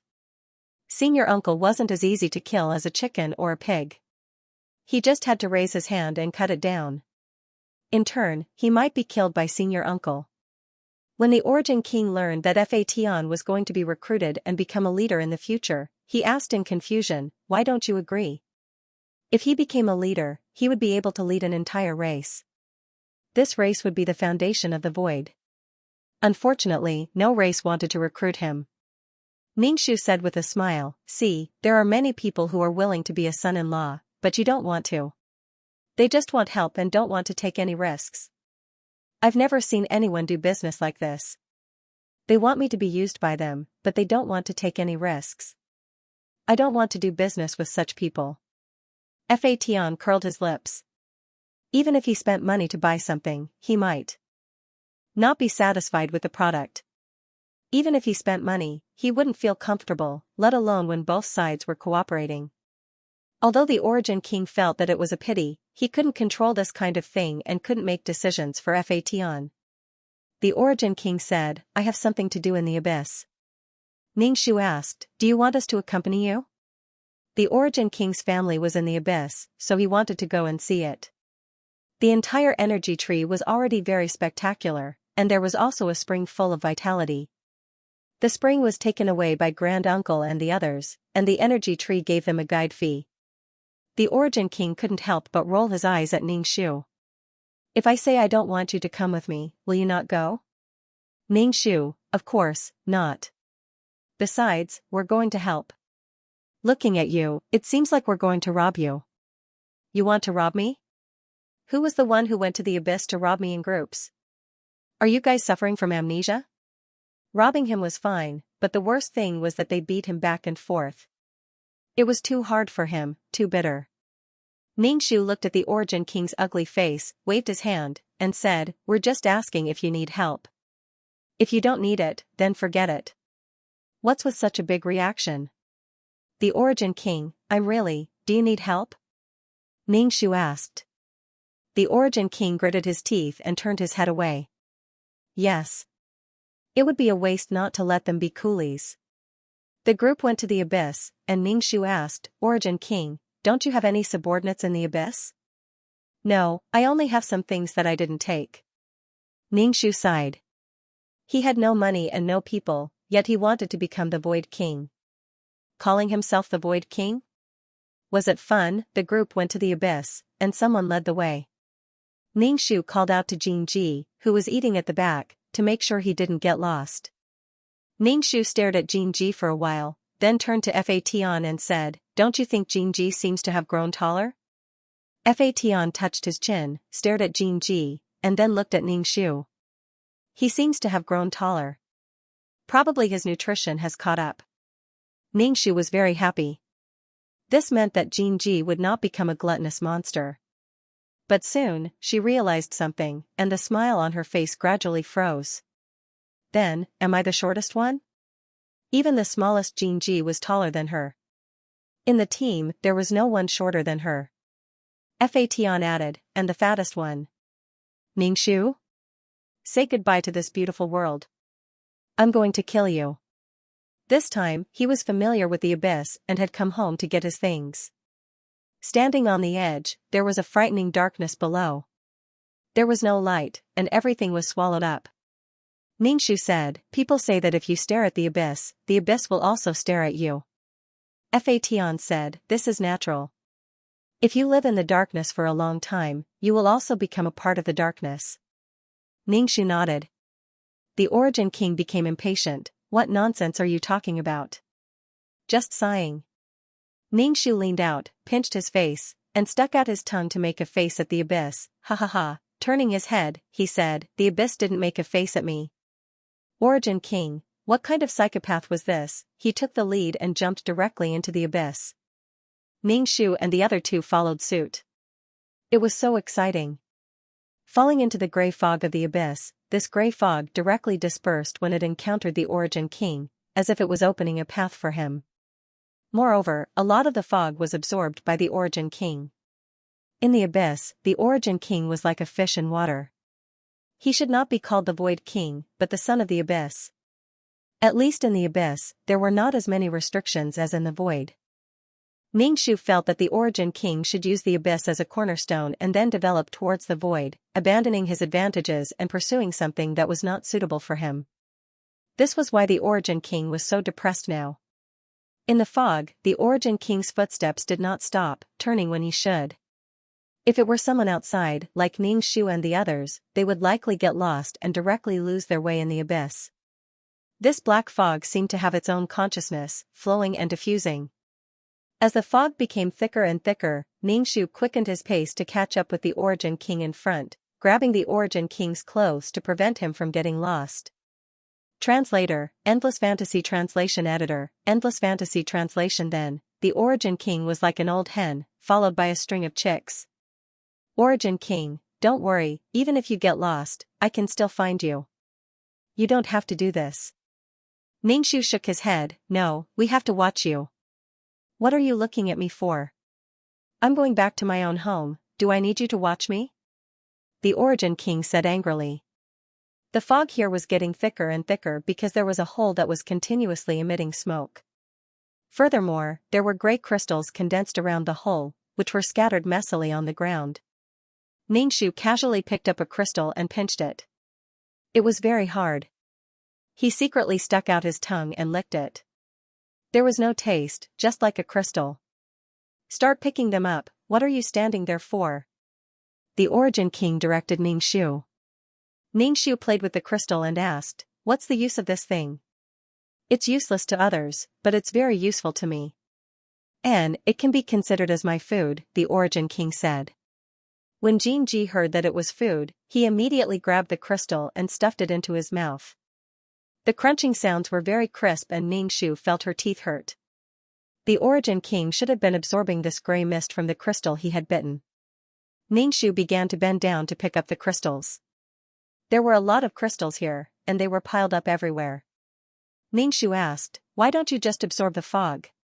"How convenient." The Origin King, "Then why don't you just eat grass?" "My food also needs to be processed, okay?" Ningxu, I say, you have a bad temper. Are you trying to take it too seriously?" "I think, the Origin King, just listen to me, you don't need to express any opinions.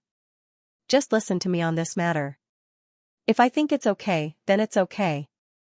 You don't need to think about it." "Ningxu, is there something wrong with your brain?" A lot of crystals were collected, enough for the Origin King to eat for a long time. Since entering the abyss, the Origin King's face had been ugly, as if he had eaten shit. When passing by the magma, the Origin King jumped in directly, seemingly wanting to take a bath. As soon as he jumped in, he merged with the magma, making it impossible to find him. The level of the magma dropped a little. It seemed that the Origin King had integrated some of the magma into his body. Ningxu felt that even if the Origin King nagged all day long, the void still doted on him. This kind of physique was simply unique.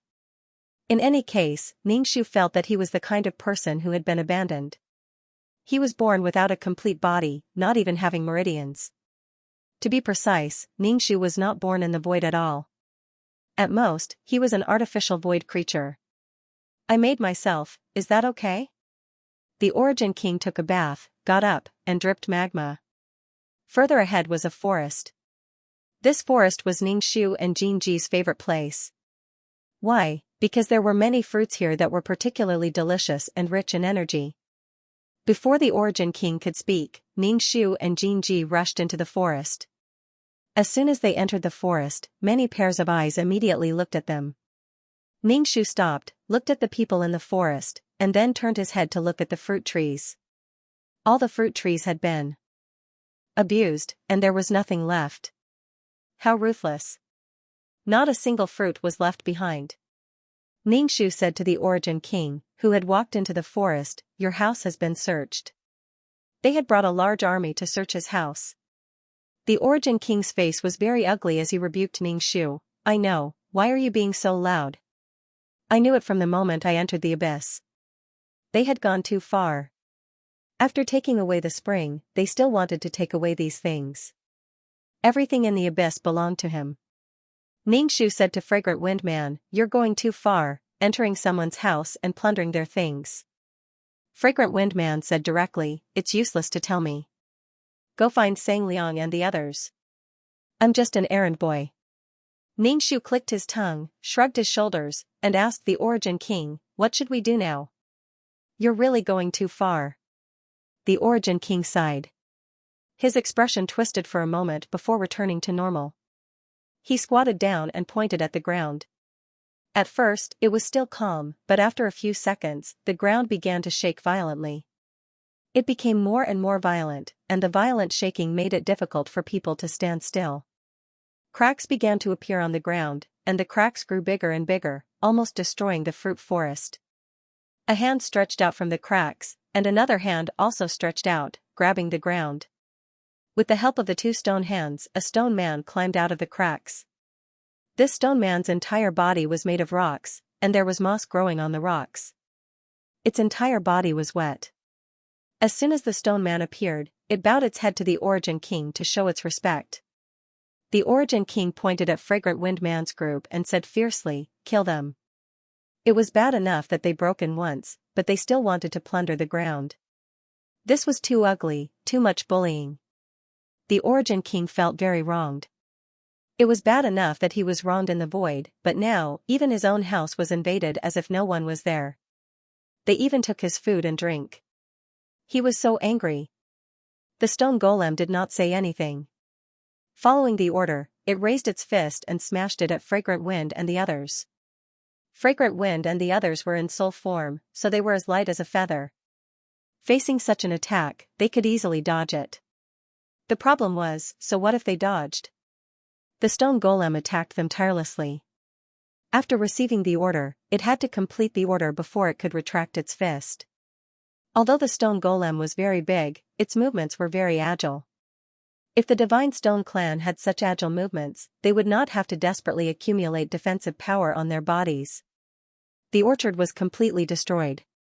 Ningxu looked at the fallen fruit trees and felt his heart ache. "Can you not fight here? These trees have all fallen. It's too distressing." Jinji agreed with Ningxu. "Yes, distressing." The Origin King immediately retorted and scolded Ningxu. "I don't feel distressed, so why are you feeling distressed? Do I need you to feel distressed? You are no different from these people, always thinking about my things. Only good things are coveted. If no one covets them, they are trash. Do you want your things to be coveted or not coveted?" Ningxu calmly retorted. The Origin King was speechless. This is a fallacy. It is a fallacy. Coveting other people's things and saying that only good things are coveted. Do you think I want you to covet them? Whether my things are good or trash, it is not up to you to covet them. Ningxu frowned and looked at him. I'm afraid you have lost your mind. Why are you attacking me? Go and attack them. Do you think I am easy to bully, so you are venting your anger on me? Ningxu raised his fist. I am your guide, not your punching bag. Besides, I am here to help you. Since you are so against it, I think we should leave. When the Origin King was born, he had been beaten up by Ningxu and Grand Elder one after another. Now that Fragrant Wind Man and the others had appeared to plunder his family's property, both sides had appeared at the same time. He couldn't suppress his anger no matter what he did. The subordinate asked Fragrant Wind, this stone golem is very difficult to deal with. Should we retreat temporarily? Fragrant Wind dodged the stone golem's attack while using the wooden prop to open the wooden prop. This kind of attack could directly penetrate the stone golem's body. Translator, Timothy Editor, Globe Glotter. Even if the stone golem's body was pierced through, the hole would quickly be glued back together, making their attacks useless. Even if the rocks on the stone man's body were broken, the broken rocks would gather back on the stone man's body, but they wouldn't be able to turn back into big rocks. It was indeed difficult to deal with. The stone golem's attack wasn't that powerful, but it was annoying and disgusting. Fortunately, the stone golem wasn't attacking him, or else he would have a mental breakdown. For someone like the stone golem, unless one had the strength to crush it into powder, they would just be harassed endlessly. Fragrant Wind shook his head. No, there are energy waves and energy bodies here. Our mission has not been completed yet. But with this thing? The subordinate wanted to say something but hesitated. With the stone man pestering them like this, it would not be easy for them to complete their mission. Void King Qi. These people had broken into his home. Now that he was angry, he directly jumped into the crack. Seeing this, Ningxu and the others quickly jumped in.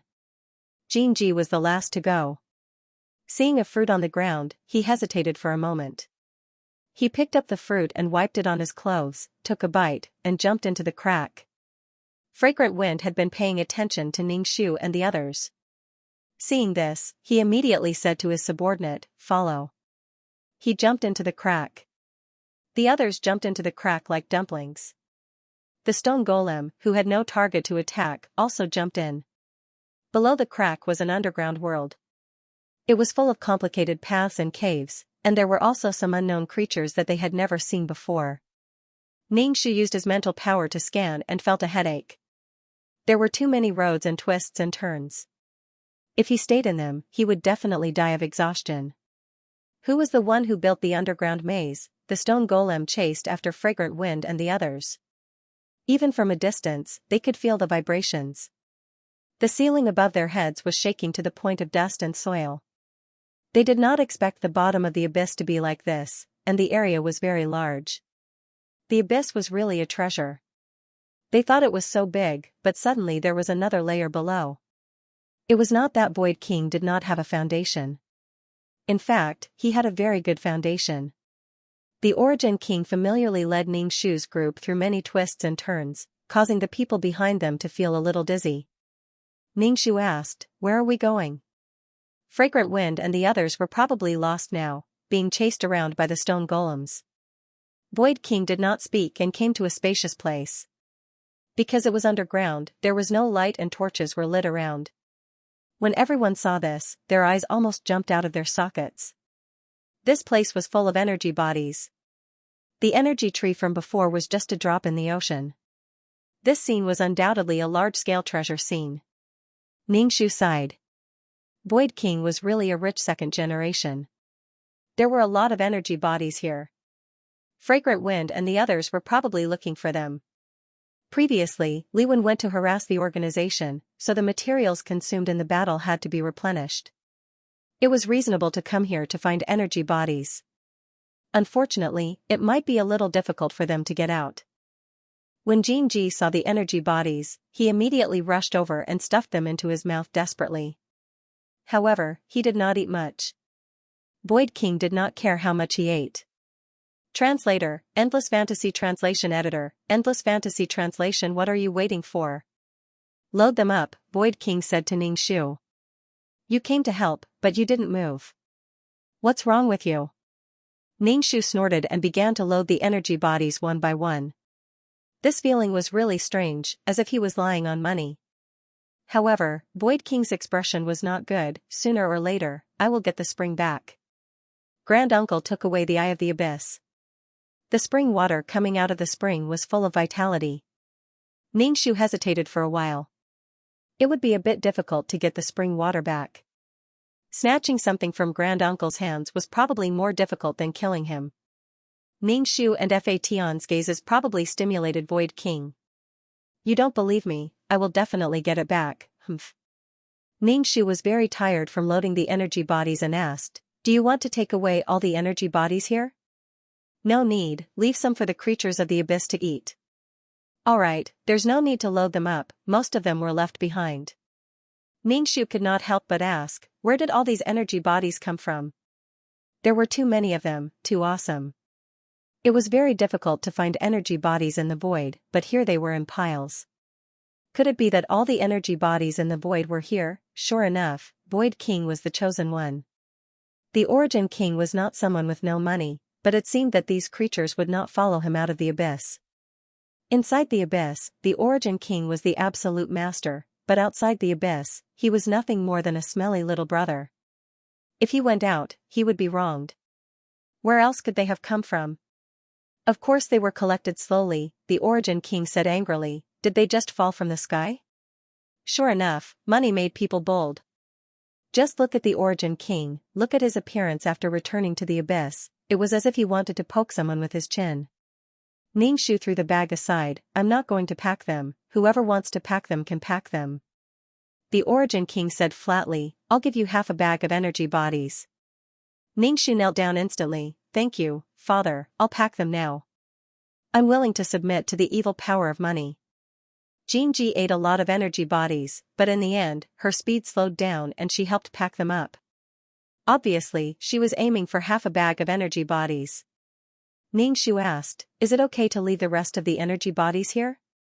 Leaving them behind was for Fragrance Man and the others. To be honest, even if these energy bodies were not his, Ningxu still felt suffocated when he thought of them falling into the hands of Fragrance Man and the others.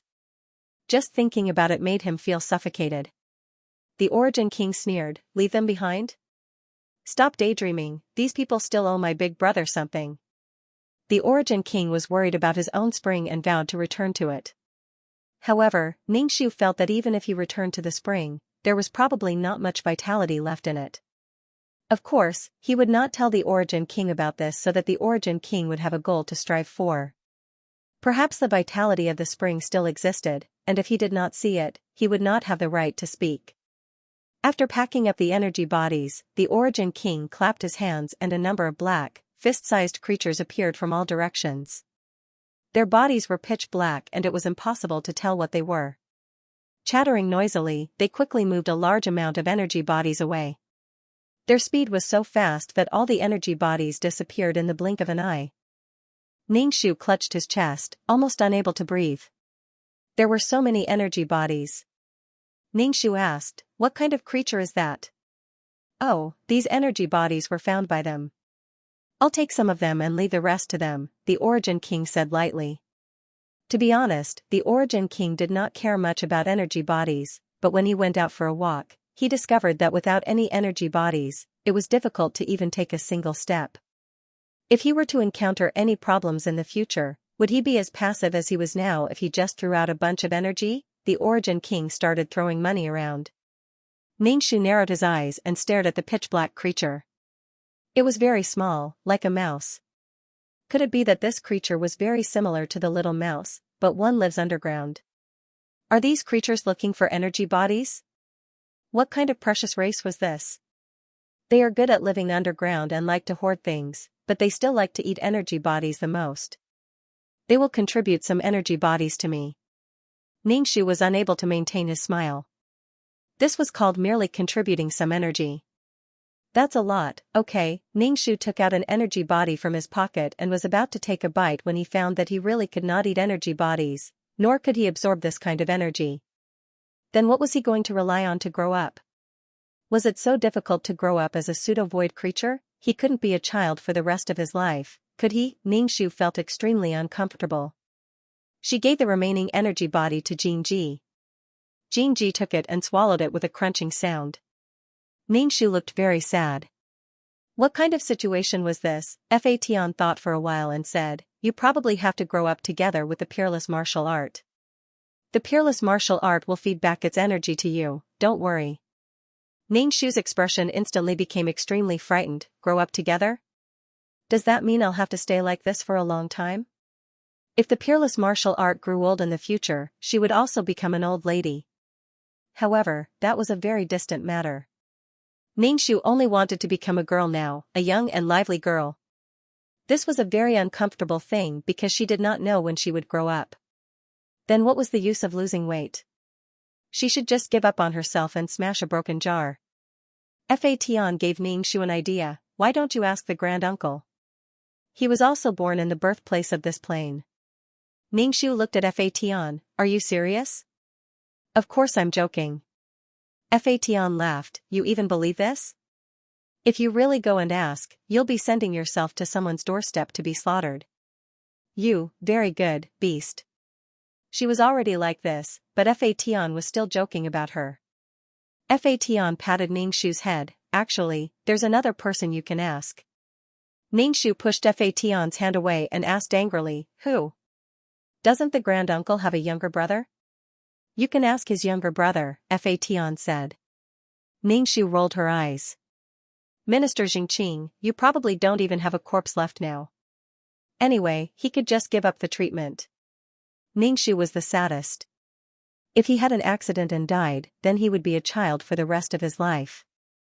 That would be too sad. Ningxu asked the Void King, what else do you want to take away? The Void King, Spring's Eye. Ningxu, give up, your Spring's Eye is gone. The Void King, then there's nothing to take. Ningxu, why don't you take some people out? That way, you'll have people around you. The Void King was silent for a long time before finally shaking his head. No, they all live in the abyss.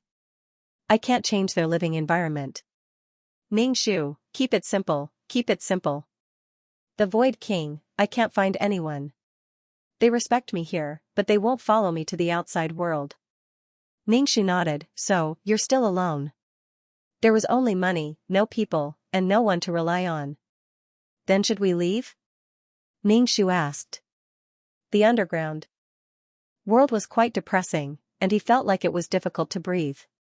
Even from a distance, they could hear the stone man still fighting tirelessly with the fragrant wind man. Yang Kai didn't know how long the fight would last, and even if he got rid of the stone man, he would still be lost in various underground holes. The Void King nodded, okay, let's go. The Void King took Ningxu directly out of a passage, and when they returned to the surface, they found that the gap in the orchard had closed. Ningxu. Then how did they come out? They were directly buried underground, and there was even a stone man chasing after them. It was really miserable, so Yang Kai wanted to light a candle for them.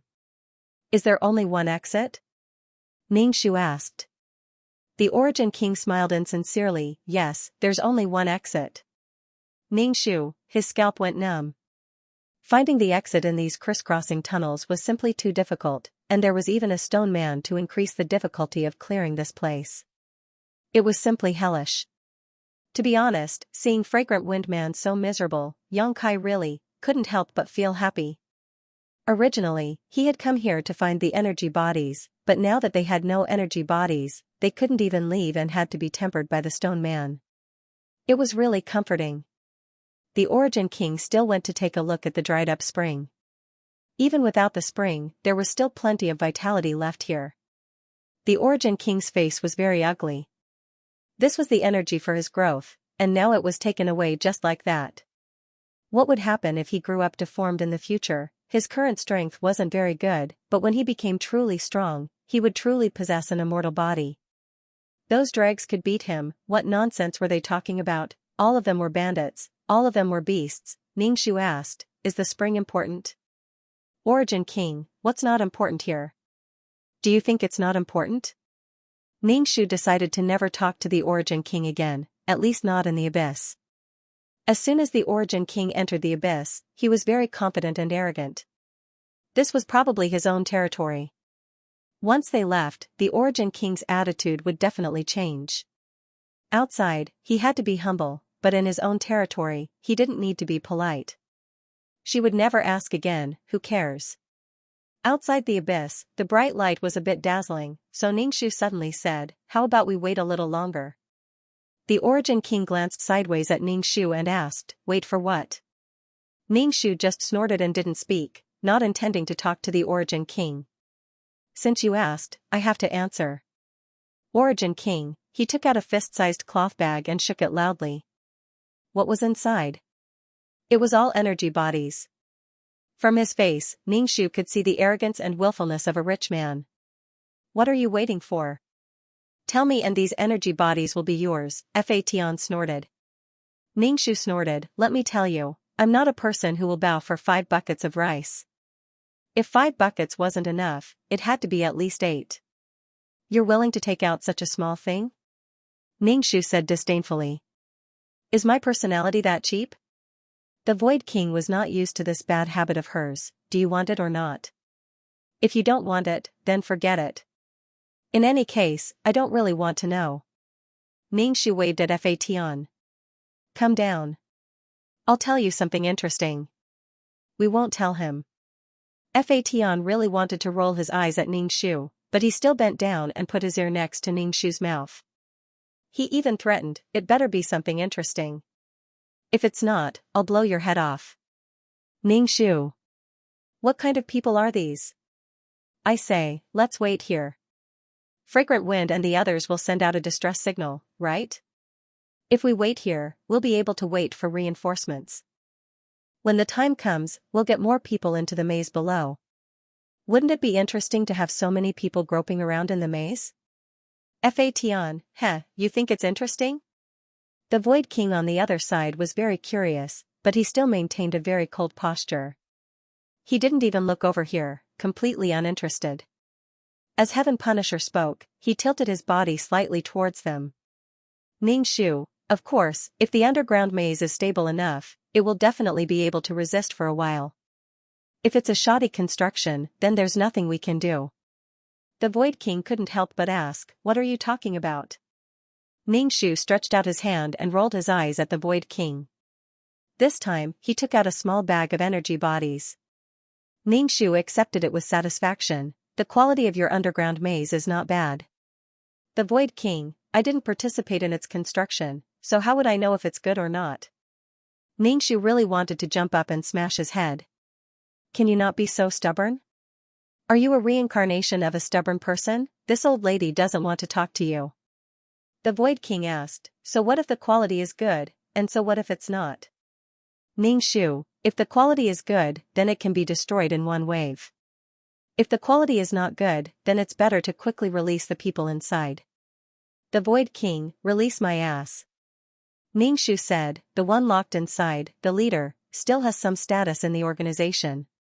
He has powerful weapons on him and may make a mess of the underground world. Even if he doesn't have any skills and doesn't have powerful weapons on him, he will ask for help. When the time comes, the people who come will also be very powerful, and the underground world will still be destroyed. At that time, the unlucky ones will think that it's a creature from the abyss. It took a lot of effort to build this underground world. It's very likely that it will be destroyed, and the creatures inside will also suffer. Destruction was much easier than creation. If the underground world is done well, maybe it can cause some trouble for Senior Uncle and the others, and you can also let out a sigh of relief. However, even if the underground world was very strong and unusual, if a fight broke out, it would definitely be affected. The Void King's expression was like that of a dog. It's so annoying. I really want to kill them. Ningxu smiled. I also want to kill them, but some things can't be changed by human will. The Void King thought for a while and finally said decadently, forget it, don't lose a city. It's meaningless to give them some trouble. The loss is too great. If he could directly kill Senior Uncle, this loss would be bearable, but the problem was that he couldn't kill him. The Void King jumped into the abyss, obviously to release the people. Looking at his face, it was needless to say how aggrieved and uncomfortable he was.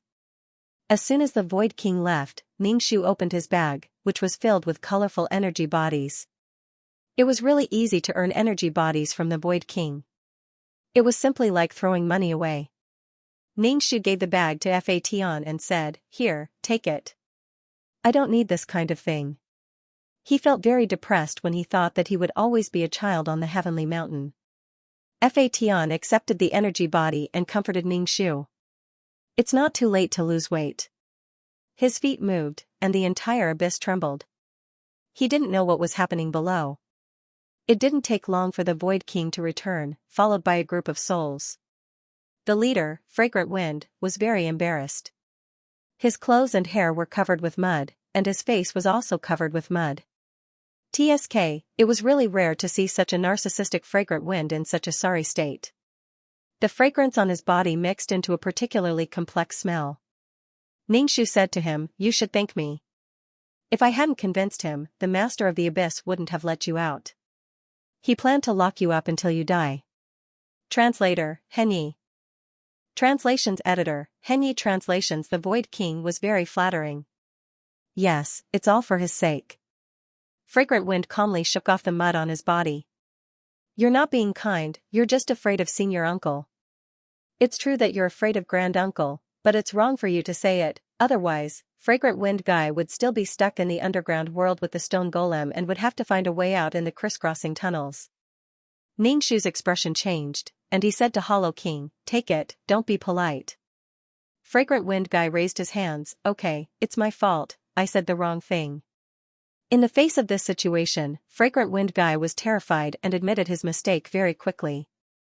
He didn't force it at all and didn't feel embarrassed at all. Ningshu felt that Fragrant Wind Guy was also a very flexible person. Ningshu asked indifferently, "What's wrong with you?" "I'm indeed afraid of Grand Uncle, and you're not wrong." Fragrant Wind Guy was speechless. Sure enough, he couldn't offend a girl, especially a narrow-minded girl. Ningshu said, "If you don't make it clear, you'll have to go down and continue to play with the stone golem. Although Grand Uncle and the others will come, you'll have to suffer for a while." She was eager to kick Fragrant Wind Guy and the others into the abyss again. They should suffer more in there. You don't have an energy body, so all your efforts were in vain and you had to suffer. Fragrant Wind Guy sighed and was once again sure that this girl definitely didn't like him and would target him crazily when she met him. Fragrant Wind Guy said straightforwardly, "I didn't know how to appreciate kindness. You were the one who helped me, but I said something I shouldn't have said. I hurt your heart." Ningshu frowned. Why was it so awkward? However, Ningshu was too lazy to care about this matter. You broke into someone's home and robbed their property, but the Master of the Abyss still repaid evil with good. What should you do? Fragrant Wind Guy blinked, looking quite confused, and asked, "What should I do?" Ningshu took a deep breath. "Could it be that you've been with Grand Uncle for too long? You don't have Grand Uncle's strength, but you have Grand Uncle's arrogance. Or do you think you can succeed under Grand Uncle's protection? Do you think Grand Uncle will avenge you if you die?" The Taishu had the ability to be arrogant. He had snatched other people's things, made them speechless, and trampled on other people's faces. But Fragrant Wind Guy didn't. "What did you take?" "Obediently return it." Ningshu was still thinking about the fruits in the orchard. Those fruits were very delicious. Instead of giving it to Fragrant Wind Man and the others, he might as well keep it for himself and give it to Void King. Whatever the Origin King left behind, they could also benefit from it. Fragrant Wind said, "We didn't get anything. We just came to the abyss not long ago, and you came." Ningshu's expression was as if he had eaten shit. *T, do you think I'm blind? All the fruits in the orchard were plucked clean by you, and you still say you didn't take anything. Can you not lie through your teeth? Otherwise, don't even think about leaving today. Ningshu threatened. "I'll leave it here today." Fation stood beside Ningshu and puffed out his chest, cheering for Ningshu. The Origin King was infuriated. These people would feel distressed even if they plucked a blade of grass from the abyss, thinking of the spring. "Hand it over, or I'll kill you." Void King's words were even more direct. Fragrant Wind Man raised his brow. They had encountered a robbery, so whether he would hand it over or not was a problem. His subordinates were also waiting for Fragrant Wind Man's orders, but in terms of numbers, there were only 4 people on the other side. This scene was simply too ugly. Taking out their things would be a disgrace. Fragrant Wind Man took out his mess in space and threw it to Ningxu. Everything is inside. Ningxu caught the mess in space and looked inside. There are some fruits inside. The entire mess in space is filled with the fragrance of fruits. Ningxu was very satisfied in his heart, but on the surface, he said arrogantly, "At least you know what's good for you." Fragrant Wind Man didn't say anything else and was about to leave with his subordinates. Ningxu stopped Fragrant Wind Man and said, "For better or worse, I saved you and helped you. Aren't you going to say thank you to me? Where's the etiquette between people?" Ningxu said bitterly. Fragrant Wind Man raised his head at a 45-degree angle. Yes, etiquette between people. He had taken someone else's things and now he had to be thanked. Ningxu stared at Fragrant Wind Man and blinked. "Say it." Fragrant Wind Man didn't want to be entangled with them and directly said, "Thank you." Ningxu snorted and shook his head. "Are you thanking me or taking revenge? Why are you gritting your teeth? You're not sincere enough." Fragrant Wind Man's expression suddenly became very sincere, and his tone was full of emotion. Thank you from the bottom of my heart." Ningxu waved his hand. "No need to thank me. It's normal to draw a sword to help when seeing injustice." He had indeed drawn a sword to help, but who this sword was aimed at was unknown. Fragrant Wind Man turned around and left with his subordinates, looking very confident from the back. As for what he was thinking, Ningxu didn't know, nor did he care. Finally, there was fruit to eat. They had gained a lot on this trip, but Fragrant Wind Man and the others had lost everything. After tossing and turning for a while, they still had nothing. Ningxu gave the mess in space to Origin King, but Origin King didn't accept it. "You don't want it? Here." Before Ningxu could say thank you, Origin King snatched it back. "When I need your help with something, I'll give it to you." Origin King finally understood that this guy wouldn't act until he saw a rabbit. Even if you couldn't take his things, if you gave him something, he would gladly accept it. But now, he had just given it away. It was too much of a loss. Ningxu rolled his eyes. "If you don't want to give it to me, then don't give it to me. Who cares? Che." With nothing else to do, the group returned to the clan. Xianxia was squatting in front of the clan, seemingly waiting for someone. When he saw Ningxu, he immediately got up. Ningxu was still puzzled, as it was rare to see Xianxia not sleeping. Xianxia said to the 4 of them, "Quickly go back and take a look. Someone came to your house and is waiting for you." Being stared at like a tiger watching its prey made it difficult for him to sleep. Ningxu frowned and asked, "Who is it?" "Xianxia, I don't know him." Ningxu hurried to the clan and saw a person sitting in the wooden house. It was Li Wen. Ningxu adjusted his expression, then walked in and said with a smile, "Brother Li Wen." Li Wen saw Ningxu and just nodded enigmatically. Ningxu was depressed and puzzled. This guy was just throwing his face at his house. If he had something to say, just say it. Since he didn't say much, Ningxu rambled on. "When did you come?" "I had something to do and went out. If I knew you would come, I wouldn't have gone out. Next time, if you want to come, just say hello. I'll wait for you at home." It was rude to come rashly, and he didn't even bring a gift. Ningxu didn't want to deal with Li Wen, but Li Wen came again. It felt like the monk could run away, but the temple couldn't. Who knew why Li Wen came this time? Anyway, it wasn't anything good. One wouldn't visit a temple without a cause. Earthworm brought the teapot into the house and poured a cup of tea for everyone. Earthworm was really a good family man. He had forgotten to bring him along when he went out to play. Next time, if there was anything, he would bring him along. Ningxu took a sip of tea. The tea was a little hot, so he swallowed it. Why did they make tea and pour water? They were all boiling water. Why didn't they just pour magma and let people drink magma? He was going to get esophageal cancer. He was scalded silly. Ningxu put down the teacup and glanced at Earthworm. Earthworm picked up the teapot and poured Ningxu another cup of tea. Ningxu didn't drink it this time. It couldn't be helped. The people who made the tea weren't ordinary people. Ordinary temperatures were useless to them. Could it be that earthworm gave Xianxia and her family boiled water? I'm also an ordinary child with tender skin, a child who weighs less than 200 pounds. Li Wen held the tea lid in one hand and stirred the tea foam, but he didn't drink it. The touch between the tea lid and the teacup made a rhythmic sound. Ningxu rolled his eyes. What kind of psychological suppression was this? They were treating them as prisoners. Ningxu said bluntly, "Brother Li Wen, if you have something to say, just say it. Everyone is very busy, right? If we know, we will definitely tell the truth."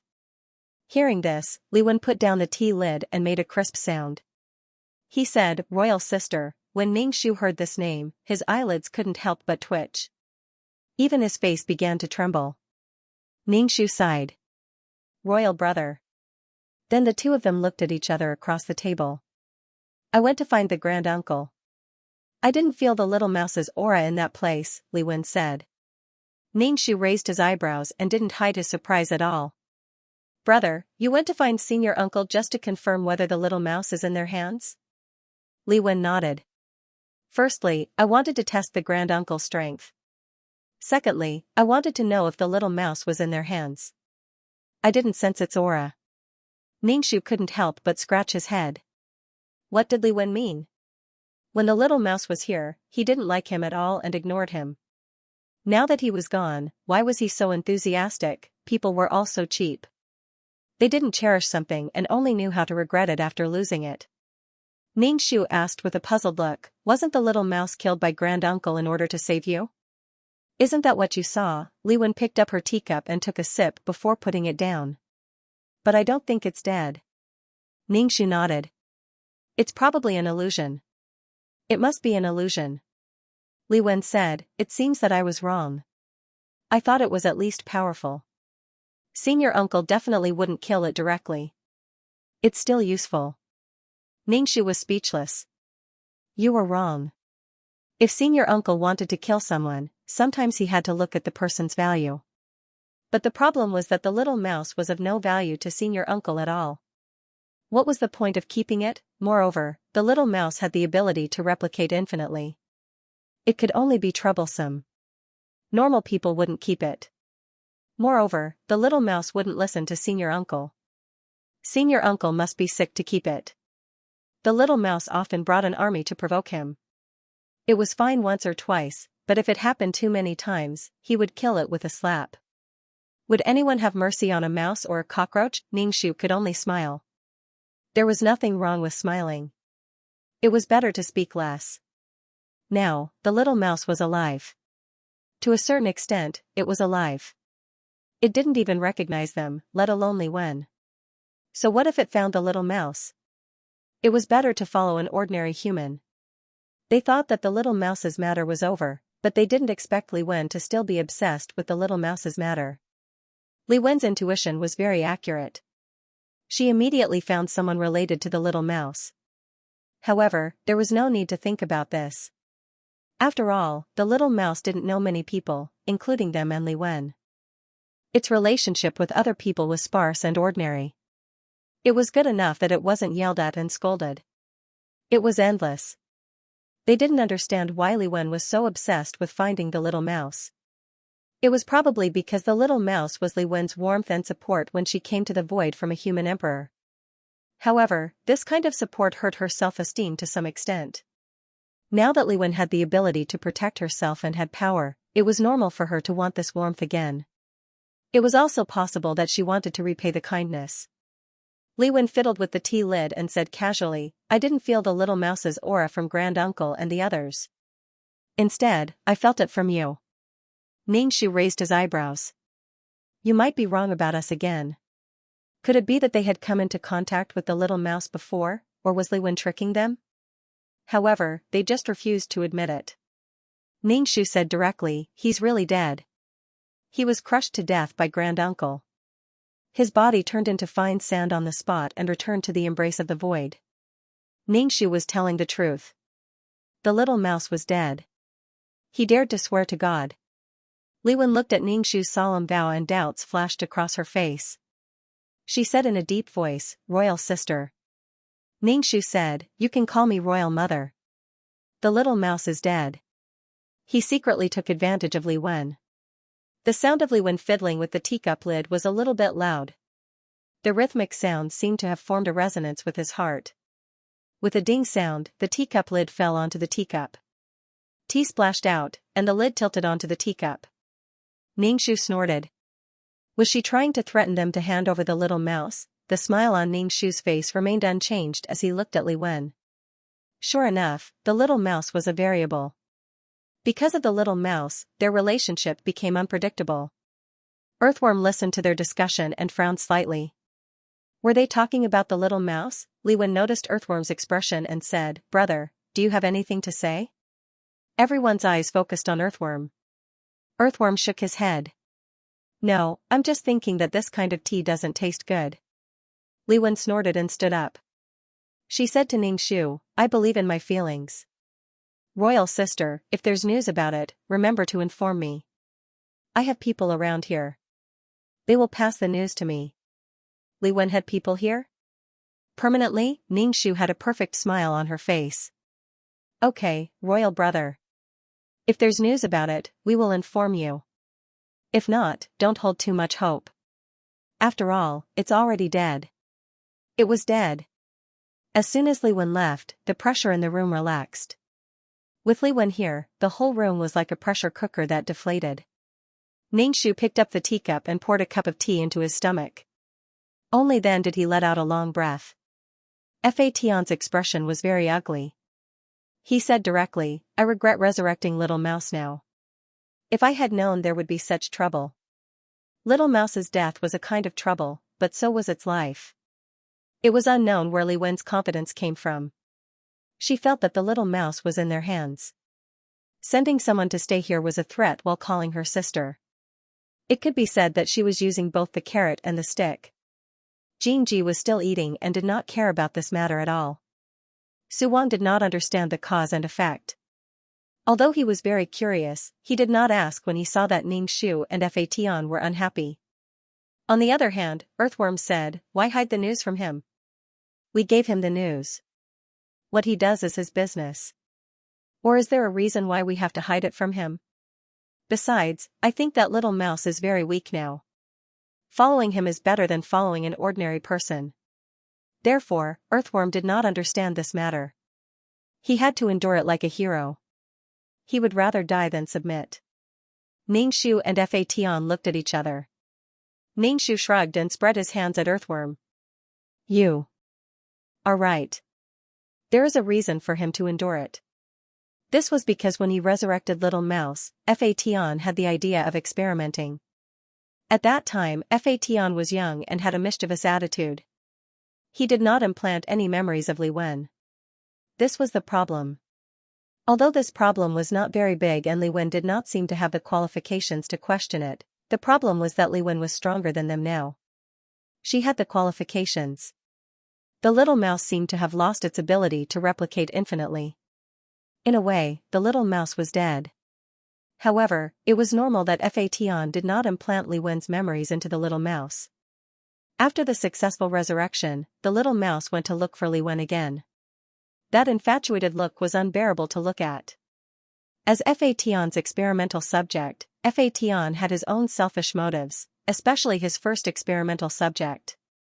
There were some things that just happened due to a freak combination of factors that couldn't be explained easily. Ningshu explained this matter to the earthworm, and her mouth was dry. The earthworm was deep in thought and quietly listened to Ningshu's words. It didn't interrupt a word in the middle. He was quiet, like a gentleman, like a piece of jade, sparring and exchanging pointers. Earthworms were more like humans than humans. Suddenly, the light bulb above Ningshu's head lit up. She said, "Little Mouse doesn't even know us now. It's normal that he doesn't know Li Wen. Li Wen can't say anything." Everyone was the same.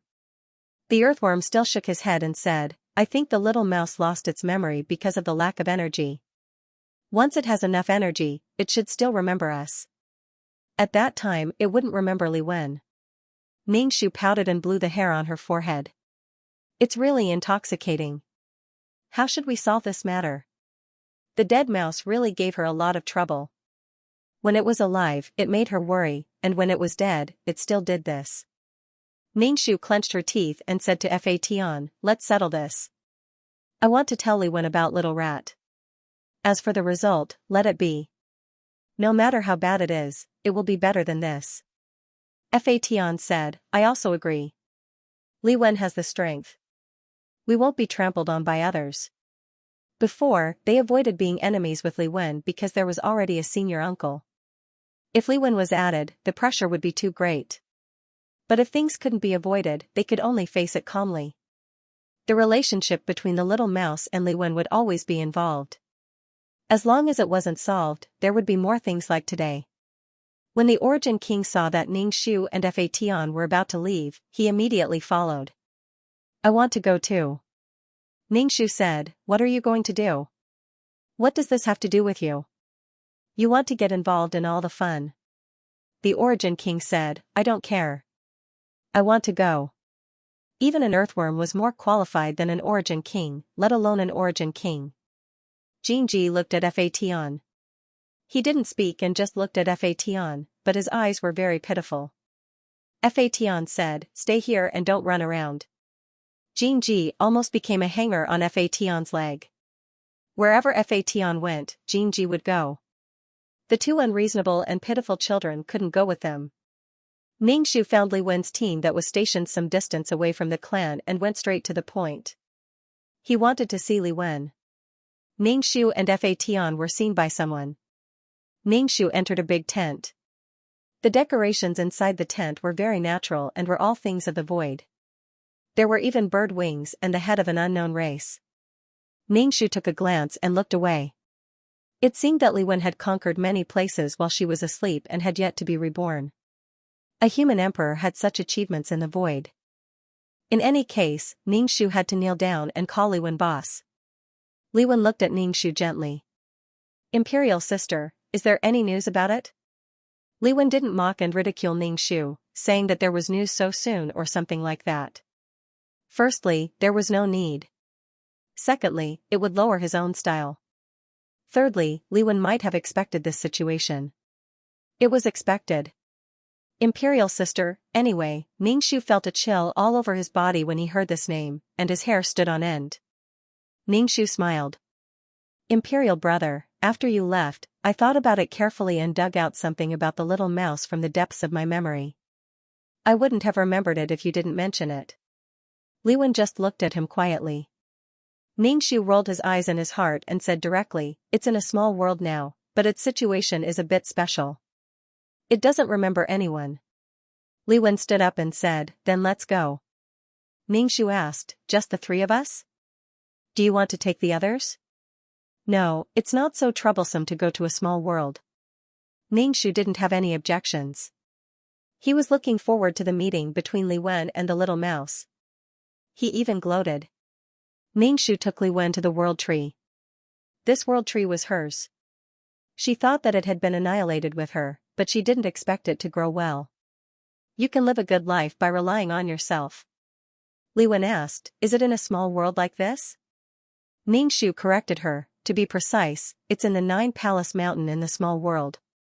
After entering the small world, this world still hadn't developed much. A group of primitive people still knelt and kowtowed to the Black 9-Palace Mountain, treating it as a miracle. Seeing this scene, Li Wen suddenly said to Ningxu, do you remember that we once met in a primitive world? Ningxu was confused. What is this big boss doing? Is he going to reminisce with me? No, I can't keep up. Ningxu did not want to talk about the past with Li Wen. It was not up to her to talk about the past, nor was there a need for her to talk about it. However, she was a primitive person back then.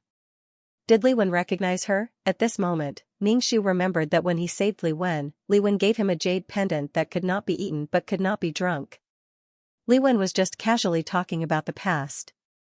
She changed the topic and asked, is it inside? Ningxu nodded. Yes, it's inside. The three of them entered the second layer of the 9-Palace Mountain. This time, they were familiar with the way and arrived at the capital city, in front of the house of High Duke. When the servant guarding the door saw Ningxu, he asked, are you the miracle doctor who came last time? Wait here, I'll go in and report. The servant ran in. Li Wen looked at Ningxu. Ningxu said, I must have been here before. Otherwise, how would I know about this place? Back then, the little mouse's condition was not good, so it was sent to this small world. After that, it went missing. I thought it had died. The servant who reported the news came back with a nobleman behind him. It was Chu Rui. His footsteps were a little hurried. On his shoulder was a silver ball of fur the size of a woman's fist. Compared to the last time they met, the little mouse was much more energetic. It was not sleepy. It was full of energy and squatted on Chu Rui's shoulder. It was full of vigor and was very arrogant. Li Wen looked at the little mouse. The little mouse pounced towards them. Li Wen reached out her hand, but the little mouse pounced into Ningxu's arms. It climbed onto Ningxu's shoulder and chirped at her. The scene was very awkward. Li Wen silently retracted her hand. She looked at Ningxu and the little mouse. She realized that the little mouse only interacted with Ningxu. Moreover, it was chirping and did not speak at all. In the past, the little mouse did not seem to be very smart, but at least it could talk, communicate, and communicate. Now that it was exchanging words like a real mouse, no one could understand it. Even a real mouse might not understand what it was saying. Now, Little Mouse was not really close to Ningxu, but Little Mouse remembered that Ningxu gave it something to eat. Li Wen looked at Ningxu calmly, but his eyes were deep as he waited for Ningxu's explanation. Chu Rui could feel the undercurrent between the three of them, but he didn't know what was going on. Last time, another man had come with this girl. Now, it was these two men again. However, their appearances were not bad. They were all dragons and phoenixes among men. Their auras were extraordinary. They were not simple characters. Since when did these people appear in the capital city? His health was not good, so he did not have the time to care about these things. Chu Rui said to Ningxu, let's talk inside. Ningxu grabbed the little mouse from his shoulder and handed it to Chu Rui. Li Wen stared at Ningxu. Ningxu said, we won't go in. We have something to discuss now. Then, the three of them went to the side and whispered to each other. Chu Rui? Although he didn't know what they were doing, he just needed to keep smiling. Li Wen asked calmly, what's going on? What's going on with him? Some people were scarier when they were angry than when they were not. Ningxu sighed, I forgot to tell you something. Little Mouse doesn't know anyone now. The man just now is Little Mouse's new master. Although Ningxu appeared to be in pain, when he looked at Li Wen, his entire body was covered in green. Li Wen's expression froze for a moment, but he quickly said, since it has a new life, is this a good thing? Ningxu was a little doubtful. Are you telling the truth? Li Wen changed the topic, why did it become like this? Ningxu and Fa Tian looked at each other. Fa Tian told Li Wen the truth, including that Little Mouse was dead and that Fa Tian had revived Little Mouse. However, he didn't include the fact that Li Wen's memory was not implanted. Little Mouse was indeed dead. The little mouse that was revived had Little Mouse's memory. Because of the loss of power, his IQ was similar to an animal's. Li Wen asked, loss of power? Where did his power go? Ningxu was about to burst out laughing, but he held it back. He looked at Li Wen and felt that he was even more green. She tried to use a calm and normal tone to say to Li Wen, oh, you've seen the Little Mouse's owner. His body is very weak, but he's still okay now. It's the Little Mouse's power that's keeping him alive. In addition, I helped to save him before. Li Wen was speechless. His expression was quite gloomy and dark. He looked at Chu Rui who was standing under the house of High Duke. His gaze finally stopped at the silver ball of fur on Chu Rui's shoulder. I think the little mouse has forgotten the past. It's quite good to live like this. There's no need to live like before. Don't you think so? Ningxu was very calm now. Translator, Atlas Studios editor, Atlas Studios. On the contrary, he was quite happy. One could imagine how Li Wen was feeling now. It was definitely not good. In the past, the little mouse lived and died for him. It was crazy for him. It was crazy for him. It was crazy for him. It banged against the wall for him. Now, it was a different person. It was crazy for someone else. It earned a lot of money for someone else. Li Wen's heart must be very disappointed. Ningxiu asked Li Wen, "What do you think about this matter? Should we take the little mouse away and let it be separated from its new owner, or should we just let it go?" This was clearly stabbing a knife into Li Wen's heart. It was stabbing in and then pulling it out. It was bloody. Even if Li Wen did not care about the little mouse in the past, the feeling was different now that the little mouse had used its thoughts on someone else. It was reasonable to say that the little mouse was free to be good to whoever he wanted. However, when this kindness was used on someone else, it would be strange if he did not feel disappointed. Fa Tian and Ningxiu stared at Li Wen. They were very curious about his choice. Since it doesn't remember, then there's no need. However, I want to see if its new owner is qualified, Li Wen said. Ningxiu snorted. He really could not help but laugh. It was really because Li Wen's words were too funny. Was the new owner qualified? He said it as if Li Wen was a qualified owner. This was really too funny. Ningxiu asked, "How are you going to test if he is a qualified owner?" Moreover, Li Wen did not have any position to test. He was the previous owner of the little mouse.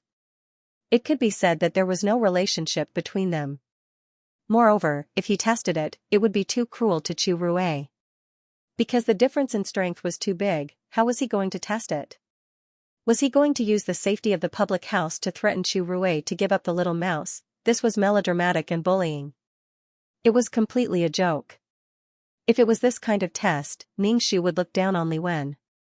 If Li Wen stomped his feet, the public house would be like an ant's nest. It would be smashed into pieces instantly. Everyone thought that little mouse was a pet. This was human thinking, but in reality, it had always been Little Mouse's choice. Whether it was Li Wen or Chu Rui, they were all chosen by Little Mouse. The choice had always been in Little Mouse's hands. It was only the human who assumed that it was a fake owner. If it wasn't for Little Mouse, Li Wen wouldn't have such an opportunity and become a successful human emperor. In just a short 100 years, he was buried in the imperial tomb after death and became a name in history books. Translator, Min editor, Min what qualified owner? If there was a qualified owner, Little Mouse was definitely a qualified owner. It worked hard for its pet. It was definitely a pet slave. Ningxiu's inner complaints filled the screen, but he said calmly, "Chu Rui's body is very weak. It can be said that he has to pant for half an hour after taking a step. If you say something stimulating, it can make him faint. Do you want to test it like this? Let him go through a mountain of swords and a sea of fire for Little Mouse? I'm afraid he can't do it." When Li Wen heard Ningxiu's words, she was in a difficult position. She thought for a while and said, "I'll think about it again. However, his body is so weak. It seems that he will die young." Ningxiu showed a fake smile and said, You don't have to worry too much about this. With Little Mouse's strength, he should be able to live until he's 50 or 60 years old. It's very profitable." Fa Tian looked at Ningxiu. At this time, she was still fanning the flames. What was she trying to do, anyway? Fa Tian didn't want to care about this matter. It would be better to solve it as soon as possible. One thing, Little Mouse. He didn't expect him to repay the favor of saving his life. She was still fanning the flames. She wasn't afraid of things getting out of hand, but she wasn't afraid that the flames would spread to her. Li Wen said, "The most important thing now is to recover his strength. After he recovers his strength, he should be able to recover his memory." Ningxiu, Fa Tian simply wanted to facepalm. Look, the fire was now on him. Little Rat had recovered his strength and his memory, but the only thing he couldn't remember was Li Wen. Wasn't this strange? Wasn't this exciting? Wasn't this surprising? Ningxiu smacked his lips. Do you want the Little Mouse to regain his memory and let him choose for himself? Was Li Wen sure that Little Mouse would choose him in the end? However, there is one more thing that I need to remind you of. Fa Tian encountered a small accident when he was reviving Little Mouse. Because it was the first time he was revived, Little Mouse lost his memory. The Little Mouse remembers us because it knows us after it was resurrected. In order to cover up this matter, I was under too much pressure. It was too difficult for me. Li Wen was expressionless. Is there anything else? Ningxu thought about it carefully. I don't think so. Have you decided to restore his strength? What could Li Wen do? Whether it was now or after he regained his strength and memory, there was no one like him. Who was Li Wen? He was the king of the human world. After so many years in the void, he had seen everything. In that case, forget it, Li Wen said indifferently. Since he has chosen someone else, so be it. Li Wen walked towards Chu Rui. Ningxu and Fatian followed. Li Wen looked at the little mouse on Chu Rui's shoulder and said to Chu Rui, "Can you let me see it?" Chu Rui was very confused and hesitant. He subconsciously looked at Ningxu. After all, Ningxu had saved him and the silver mouse. He shouldn't be a bad person. Whether he was a bad person or not was secondary. What was more important was that he didn't have any bad intentions. Ningxu just nodded and didn't say anything else. Although Chu Rui was confused, he still grabbed the little mouse on his shoulder and handed it to Li Wen. The little mouse in his hand was twittering and struggling. The closer it got to Chu Rui, the more it struggled. Although the little mouse didn't have a brain, its intuition was still there. It could sense danger. The little mouse didn't have any memories of Li Wen. As for its physical memory, the little mouse's body had already turned to ashes. Everything in the past had disappeared. To the little mouse, Li Wen was now a powerful and dangerous person. If it was held in the hands of such a person, wouldn't it be giving its life to the other party? The little mouse struggled fiercely. When Li Wen saw this, disappointment flashed in his eyes. He completely gave up. The little mouse's fate with him was over. Li Wen didn't take it. He just said, "No need. Let's leave it." Chu Rui couldn't wait and immediately withdrew his hand. The little mouse still had lingering fear. It crawled into Chu Rui's arms. The more Li Wen stared at it, the more it trembled. Li Wen's disappointment was beyond words. He didn't know why he was disappointed. Li Wen took out some crystals and gave them to Chu Rui. Let him eat this. It'll be better for his body.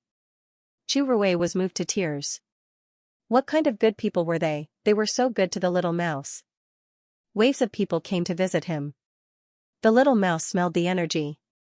It poked its head out from Chu Rui's collar and stared at the crystals while drooling. Chu Rui took the crystals and gave one to the little mouse. The little mouse grabbed the crystal with its two front paws and started chewing it.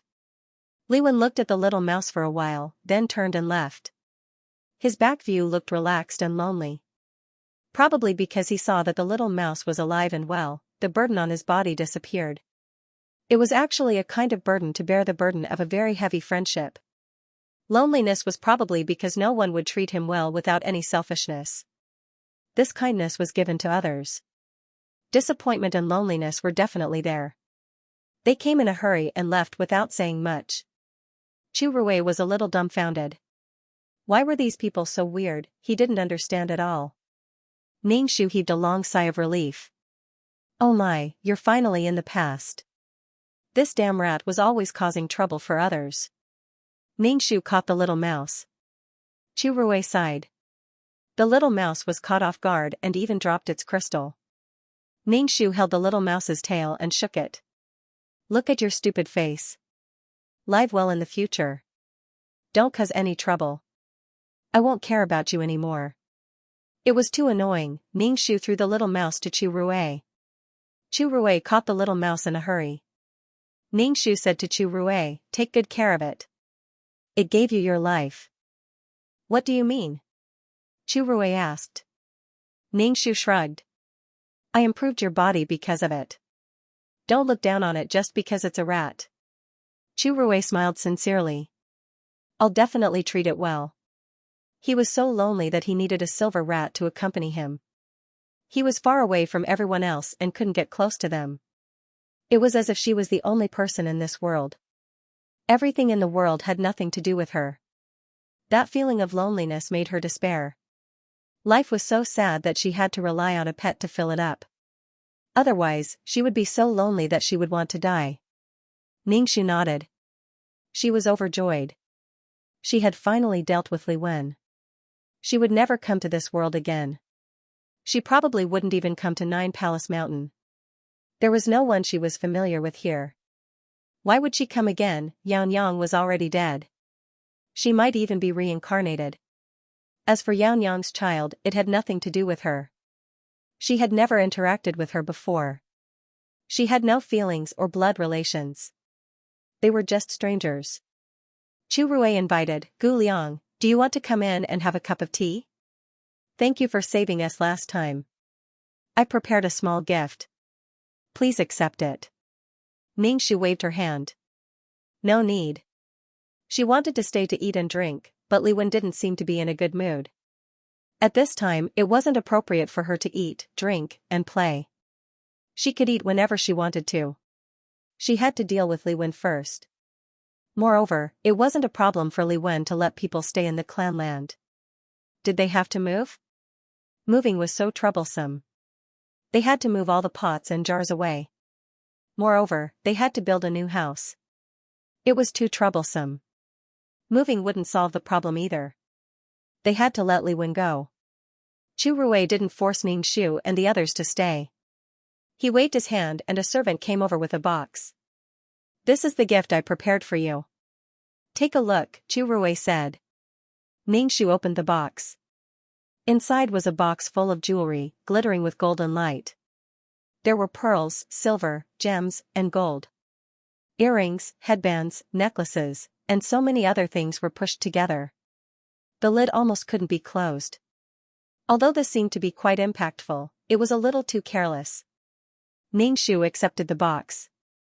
It was quite heavy. Fatian took the box. Ningxu said to Chu Rui, "Thank you for your gift. I like it very much. In the future, if he was poor in the small world, he could use this to exchange for the small world's currency." In a small world, different countries had different currencies, let alone different small worlds. Chu Rui heaved a sigh of relief. "I'm glad you like it." Ningxu nodded. "I like it very much. Not bad, not bad." She stared at Chu Rui's luck and found that Chu Rui's luck was getting stronger and stronger. It was as if he was about to soar into the sky with an unstoppable momentum. Because of Chu Rui's poor health, even if he had a good family background, it was useless if he did not have a good body. It could be seen how important it was to have a healthy body. The body was the foundation of all careers, ambitions, power, and love. Ningxu touched her face. Yes, she had to sleep early and wake up early to train her body. Now, Chu Rui's luck was much stronger than before. Ningxu glanced at the purple palace. Who knew when he would be sitting in the palace? Although nobles with power and influence all had purple karmic luck, they didn't have this much. Ningxu was curious. As a prince, how did he become the young master of the public house? There must be some ups and downs in the past. In this situation, Ningxu could guess 180 possibilities even with her eyes closed. It couldn't be helped. She was experienced and experienced. However, Ningxu felt suffocated. There was an indescribable grievance in her heart. She couldn't let go of this anger. Ningxu thought for a while and grabbed the little mouse.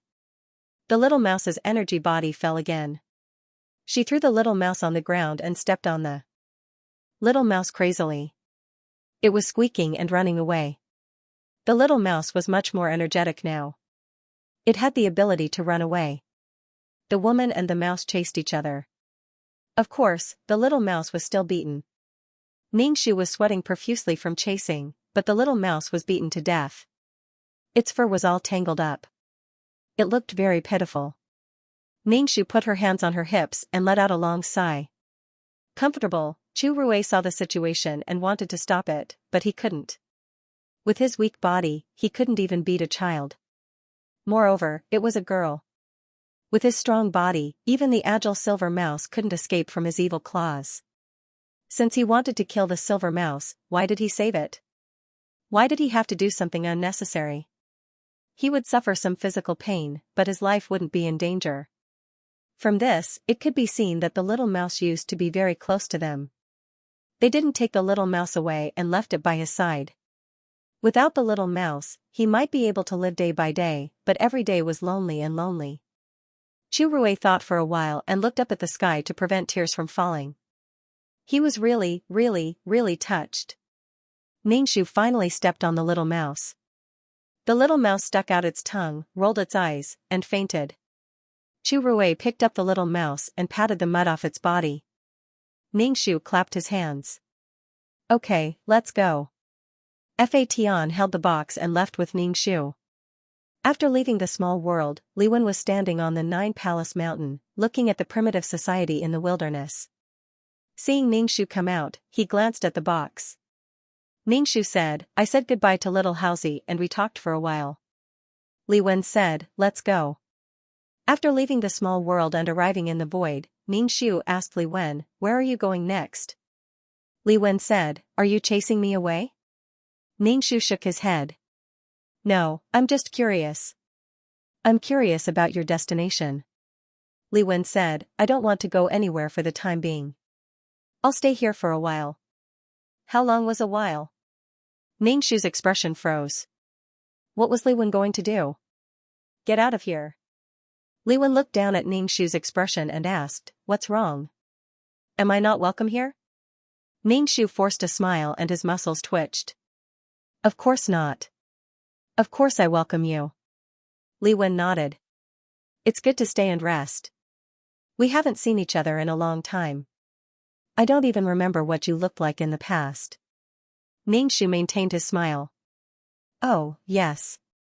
But I can't accompany you all the time. I have things to do. Li Wen said nonchalantly, you do what you need to do. I don't need you to be in front of me all the time. Ningxu was speechless. What kind of god did I offend? Ningxu asked, are you staying because of the little mouse? Li Wen shook his head. No. Ningxu said, then leave. There was another ancestor, and she was right next to him. It was like a fishbone stuck in his throat. Li Wen probably saw the displeasure in Ningxu's heart and said straightforwardly, I won't do anything to you, and there's no need for me to harm you. Or, do you want to do something to me? Ningxu took a deep breath and smiled. Of course not. Ningxu felt that even if his brain was damaged, he would not find fault with Li Wen for no reason. In order to show her attitude, Ningxu said again, how could I do anything to you? Do you think I have nothing better to do than to look for trouble? Li Wen patted Ningxu's head heavily. Your brain is still very clear. Ningxu felt that he might have a concussion. They did not care about her at all. They wanted to break her head open. Just like that, their barren land had an extra neighbor. It was very uncomfortable living next to them. The Divine Stone tribe was the most uncomfortable. They had already regarded this place as their territory. Now, a group of people had come to their territory. There was no doubt that someone had come to their home and planned to stay for a long time. The problem was that their relationship was not that good. The Divine Stone tribe was a little anxious. They could not sleep well. Xianxia came over and asked Ningxu, when is your friend leaving? Ningxu said, I don't know. Are you going to pretend that they don't exist? They exist. How can I pretend that they don't exist? Their presence is so strong that it is impossible to ignore them. Xianxia said, then why don't we move to another place? It was only because they didn't have hair. If they had hair, the entire ground would be covered in hair. Ningxu said, why should we move? He will stay for a while and leave. Don't worry about him. Do what you need to do. Besides, if they moved, Li Wen might follow them. Why would they waste that god? Li Wen was a person who could not stop. She would stay for a while to have her own ideas or to simply rest. Ningxu comforted Xianxia and told them not to worry. What could Xianxia do? That was the only thing he could do.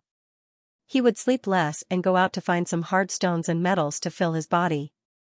Ningxu said, actually, you have seen him before. He has no ill intentions towards you. Xianxia blinked and thought for a while. Have I seen him before? Why don't I remember? At that time, the little mouse had yet to die. She was still in her soul form. She went to the void to pull the metal, and she pulled it onto the mountain. When Xianxia was lying there, he looked like a small mountain. Trees were growing out of his body. When it came to him, Xianxia did not make things difficult for them. Li Wen and Xianxia didn't have any conflicts of interest, so he wouldn't start a fight with the Divine Stone clan for no reason. Fighting had its costs, but it wasn't certain if he could recoup the cost. It was possible to make a huge profit, but it was also possible to lose everything, even their lives. Xianxia didn't care so much about his neighbors. After being anxious for a while, he was able to calm down. Then, the Divine Stone clan went back to sleep. The Origin King asked, "When will you go to the Holy Land again?" This time, he had already prepared his energy form, so he wanted to know what they had done before. He had to know that something good must have happened. "Ningxu, you haven't been there for long. Why do you want to go again? If you go, you'll be kicked out." Only then did the old man impatiently look at them. "Void King, can't you spend money even if you have it? I don't care, I want to spend money, I want to spend money." After Li Wen, the clan attracted another guest, and that was Don Lan. He thought that Don Lan wouldn't come to Fation after the previous unhappy parting. But she still came. It seemed that Don Lan liked Fation quite a bit. Compared to Ningxu, the fake lowly, Don Lan, the real lowly, didn't hold a grudge. But after the anger passed, she acted as if nothing had happened. Visiting each other wasn't a big problem, as it was a sign of friendship between the races. Ningxu had gone to Don Lan Sea before, so now that Don Lan was here, he naturally had to entertain her. Don Lan looked at the rough and barren clan land. Compared to the beautiful Crystal Palace, this place was really too simple. However, Don Lan did not reveal a look of disdain. This was because all races lived this way. For example, many races in the East Orchid Sea did not even have a home. Drifting with the waves had its advantages, but it also had its disadvantages. From a certain point of view, it could corrupt a race. When Don Lan saw Fation, she was still very happy. "I brought a gift." "Fation. How did you find this place?" Don Lan chuckled and avoided the main point. "I definitely have my ways." Ningxu decided to catch some birds to prepare some food. But thinking about it carefully, it was too troublesome to cook by himself. It was better to go to the small world and buy some delicious food. However, the food in the small world didn't have much energy. For void creatures, it could even be considered food with no energy at all. The last time they went to Don Lan Sea, Don Lan took out something that she thought was very good and precious. Although things like eyeballs looked scary, they still ate them. Ningxu still went to catch birds bitterly. He brought Jingji and Su Wang with him, leaving Fation to talk to Don Lan. His family needed to be entertained. While hunting birds, he met Li Wen. Ningxu invited him to his house as a guest. Li Wen didn't refuse and followed along. He even brought some ingredients. There was a large piece of meat with a strange fragrance. Ningxu asked curiously, "What meat is this? It smells so good." "Just eat it. There's no need to know what meat it is." "Do you need to know the hen when you eat eggs?" Li Wen said. Ningxu, although that was the case, if he knew what meat it was, he might be able to catch some to eat in the future. Fortunately, the good wife and Mother Earthworm was there and helped cook a table of dishes. Earthworm had lived in the human world for a long time and was very good at cooking. Humans could evolve to the head of all creatures because they mastered cooking. Cooking gave humans an advantage in obtaining energy. The energy obtained could allow the brain to develop quickly. A potato had very little heat when boiled, but after being fried, it had more than 4 times the heat when boiled. The Crystal Palace was very beautiful, but when it came to food, Don Lan's race was still very rough. Seeing the table of food, Don Lan's face was filled with amazement. Previously, there was a little sister with a soul body who made pretty good food. I thought it was already very good, but it turned out that there was something even better. Ningxu, it was the soul body chef from before. She didn't work for long in the cub shelter before she died. It was hard for Don Lan to still remember her. He remembered that Fation used to love sweet things, but now, he didn't seem to have a special preference for sweet things. Did he hide his hobby? Fation had his own thoughts, and Ningxu couldn't be bothered. They were partners who protected each other's interests as long as they worked together. Ningxu would eat whenever he saw something delicious. Sometimes, eating really made him happy. Fation didn't understand. Why was Ningxu looking at him with a motherly gaze? What's wrong? Xianxia did not join in the fun. He was too big, and the entire house was not even his size. The 6 of them filled the small table to the brim. Ningxu felt that he should buy a bigger table. Perhaps there would be more and more guests in the future. In the future, he would come into contact with more and more races. Other than races like the Netherworld race, which he could not contact and communicate with, the other races were still intelligent. His life in the future would definitely be colorful. Translator, Henyi Translations Editor, Henyi Translations. The meat that Li Wen brought over was really easy to return. After being cooked by the earthworm, the meat was simply delicious. The taste of bird meat was also not bad, but compared to this meat, it was not as fragrant. Dong Lan ate very contentedly. She did not know how to use chopsticks, so she used a spoon and fork the entire time. Li Wen also ate a lot, but he ate very reservedly. At least, he did not wolf down the food like Dong Lan, but he ate a lot. After eating, he felt sleepy. The earthworm consciously began to clean up the leftovers on the table. Ningxu was curious. How did the earthworm develop such awareness? What did it experience in the small world? He could not help but look at the earthworm. However, Li Wen did not ask any more questions. Ningxu cleaned up with the earthworm. It did not make sense for the earthworm to help cook and still clean up these things. After entering the kitchen, Ningxu asked, "Why are you so familiar with this?" The earthworm said expressionlessly, "What do you think?" Ningxu was instantly speechless. Ningxu changed the topic. "How is it in the void? Can you adapt?" The earthworm shook his head. "Not very. The creatures here are very strong. I don't think I can beat the pressure on the birds that I brought back." The earthworm was very powerful in the small world because the ordinary creatures in the small world were not strong. In contrast, the earthworm was stronger. But in the void, Ningxu did not know how to solve this problem. He could only ask, "What are your plans?" He did not know if he could absorb energy and become strong enough to gain a foothold in the void. In the void, even an earthworm wouldn't be able to take a single step out of the clan grounds. Just like her in the past, as a spirit body, the void was extremely dangerous. Everything in the void was a threat to her life. The earthworm asked, "Do you still remember a person?" He stared at Ningxu. Ningxu's eyelids twitched. "Who are you talking about? If you want me to snipe blindly, even a ghost wouldn't be able to guess who you are talking about." Ningxu was silent for a long time. Earthworm looked at Ningxu with condemnation in his eyes, as if he was a heartless scumbag, which made people feel very worried. Ningxu racked his brains, and a look of realization appeared on his face. "I remember, of course I remember. How could I forget?" Earthworm's face looked better. He nodded and said, "I want to see him. I don't know if he's still alive." Ningxu's expression stiffened. "Who are you talking about? Why are you still trying to get to the bottom of this?" Ningxu tried hard to search through his memories and dug out some dusty memories. He finally remembered the person who was related to the earthworm, Liren. With such an ancient name, Ningxu really couldn't guarantee that he was still alive. After all, she had been asleep for a long time.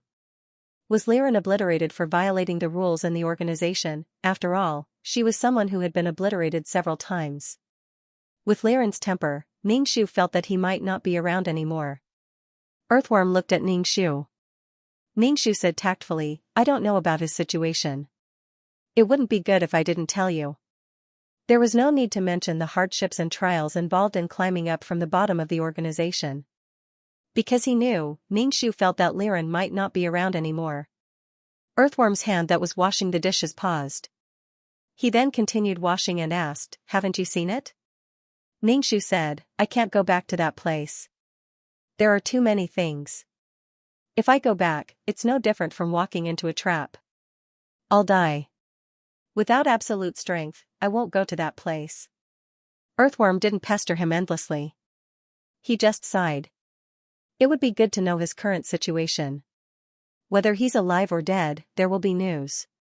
Ningxu felt that this topic couldn't be continued. He could only end it. "There will be news.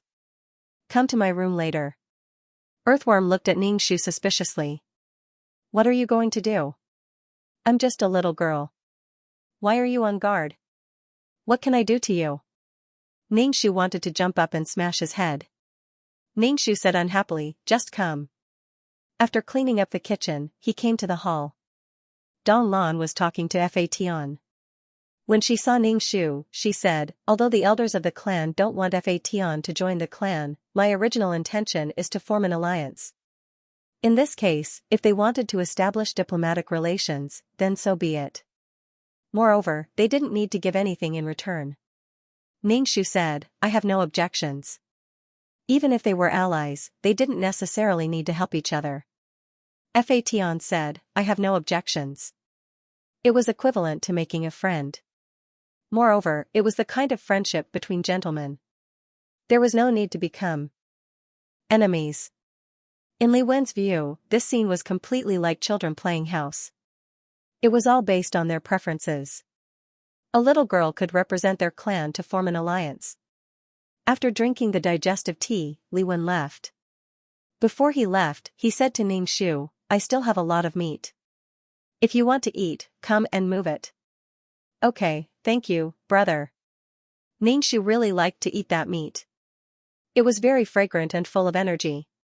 He felt that he could grow to 2.8 meters if he ate it. Don Lan said to Fa Tian, I want to take a look at your clan's land. Fa Tian stood up, grabbed Jin Ji, who was eating, and said to Don Lan, okay, I'll take you around. Probably in order to prevent the two of them from being alone, he put Jin Ji on. Don Lan didn't feel unhappy. Fa Tian followed Ningxu, and his thoughts were a little mixed with humans. He felt that a man and a woman should avoid arousing suspicion. Even if Don Lan didn't have any feelings for him at all, the void creatures didn't need to reproduce. They didn't give birth to an accessory for reproduction. With love, they could reproduce. Without love, they could also reproduce. However, the void creatures had directly cut off the foundation of love from the very beginning. Don Lan happily followed Fa Tian to visit the clan's land. Ningxu said to the earthworm, come to my room. The Origin King immediately looked at the two of them warily. He stood up and asked, why are we going to your room? What do you want? Why are you everywhere? Ningxu said directly, it's none of your business. If you eat too much, go to sleep. The Origin King said, I want to know. As he spoke, he took out a fist-sized bag and shook it. Ningxu rolled his eyes and walked over to take the bag. He said, you can come too. Anyway, it wasn't a secret. He could even earn some energy. It would be a waste if he didn't take it. The Origin King looked more and more handsome when throwing money. The Origin King didn't look stupid at all when he threw money. How could he be called stupid? He wasn't stupid at all. However, this guy's energy body was really easy to earn. He didn't know if others would buy it if he went out and threw money like this. They would probably buy it. After all, no one disliked having more energy bodies, just like no one disliked having more money. The Origin King saw Ningxu compromise and thought that energy bodies were really good things. No matter how arrogant you were, a bag of energy bodies would be enough to knock you down. There was really no sense of accomplishment. He hadn't even had time to show his charisma yet. People nowadays were really shallow. Ningxu entered the room and put a bag of energy bodies in front of Earthworm. The Origin King? Earthworm? Ningxu said to him, take a look and see if you can absorb this energy. You can't always stay in this place, it's hard to move around. It's better to go to the small world. If he went to the small world, he would definitely be able to do whatever he wanted. The Origin King, damn, this was just a matter, why did he have to be so mysterious? Going back to the room and saying that he wasted a small bag of energy bodies, was he crazy? Ningxu, did I ask you to follow me? Earthworm opened the bag and took a look. Inside was colorful energy. He asked, how do I absorb it? Do I eat it? Was it really okay to eat the same thing as stone? Ningxu patted Earthworm's shoulder. I believe in your teeth and digestive ability. When you used to chew soul crystals, it was like you were chewing cotton candy. This thing shouldn't be a problem for you. If you can't eat it, try and see if you can absorb the energy bodies inside. Earthworm took a piece of energy body and studied it carefully. Ningxu touched his chin and looked at Earthworm. You are now in a human body. Do you have meridians and dantian?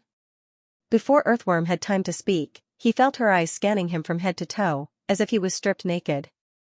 Ningxu used his spiritual force to scan Earthworm's meridians and dantian, and a look of jealousy appeared on his face. Jealousy made him extremely ugly. Anyway, Ningxu was very jealous. What kind of good body was this? Ningxu took out a peerless martial art and said, if you can't absorb this kind of energy no matter how hard you try, you can try to cultivate this. As you know, this is the secret manual that I imparted to Lady Yao back then, Ningxu said. The Earthworm subconsciously asked, this is a secret manual for human cultivation. I can cultivate it too. In the small world, the Earthworm's skin was coarse and thick. No one could do anything to it, so it had never thought of cultivating this. Now that he was here, he still had to cultivate the secret manual that Yang had once cultivated. Was the compatibility that strong? Wouldn't he explode? Ningxu said, no, you should be able to cultivate it. As long as you have meridians and dantian, you can give it a try. If you can't cultivate it, then forget it. In a small world, peerless martial arts absorbed spirit qi. Without spirit qi, one could only absorb the fiery sun energy. However, the fiery sun energy would burn one's body, and the side effects would be greater. There was not much star power. Although the sky was full of stars, the amount of star power that fell was very little. In the void, the peerless martial arts absorbed an unknown force. Ningxu didn't know what this force was, but it was very powerful. Fatian looked at the very simple secret manual. The words peerless martial arts were written crookedly on it. When he opened it, he saw that there were some relatively abstract movements. If someone could really cultivate according to the movements written on it, their comprehension ability would definitely be first class, not to mention other things. The Earthworm put away the energy body and the secret manual. I will try my best to read it. If I am destined to not survive in such a place, I will go to the small world. The Earthworm didn't intend to fight head-on. He would just let nature take its course. If he couldn't continue on this path, then he would retreat. After all, this was how people lived their lives. It was the same everywhere. Ningxu felt that this was also a path. The Earthworm was really Buddhist now. It didn't fight for anything, didn't force anything, and just let nature take its course. It was already lacking in core competitiveness. It seemed that there was no competition, no natural enemies, no oppression, and no danger in the small world. Translator, Henyi Translations Editor, Henyi Translations. In short, this was also very good. No one wanted to live like a roller coaster every day. How tiring would that be? Being carefree was very good. In any case, Ningxu's final goal was to be carefree. The Earthworm had such a life ahead of time. The Origin King saw the Earthworm take the energy body again. What kind of secret manual was it? He didn't have anything and had to pay a bag of energy bodies. No matter how he looked at it, he felt like he was losing out. He stood up and said, I also want that secret manual. Ningxu glanced at the Origin King and took out another secret manual and handed it to him. It was still as ugly as ever. The Origin King suddenly felt disgusted. When he didn't get it, he wanted it, but when he got it, he felt disgusted. But even so, he had to take it. It didn't make sense that others had it but he didn't. This was unfair.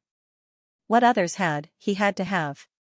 Ningxu felt that the Origin King's problem was really not shallow, but seeing that he had given him a bag of energy bodies and didn't have to give it to the Earthworm from his own pocket, he endured it.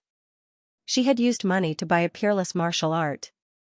If the Origin King really cultivated something, it would increase the power of faith for the peerless martial art.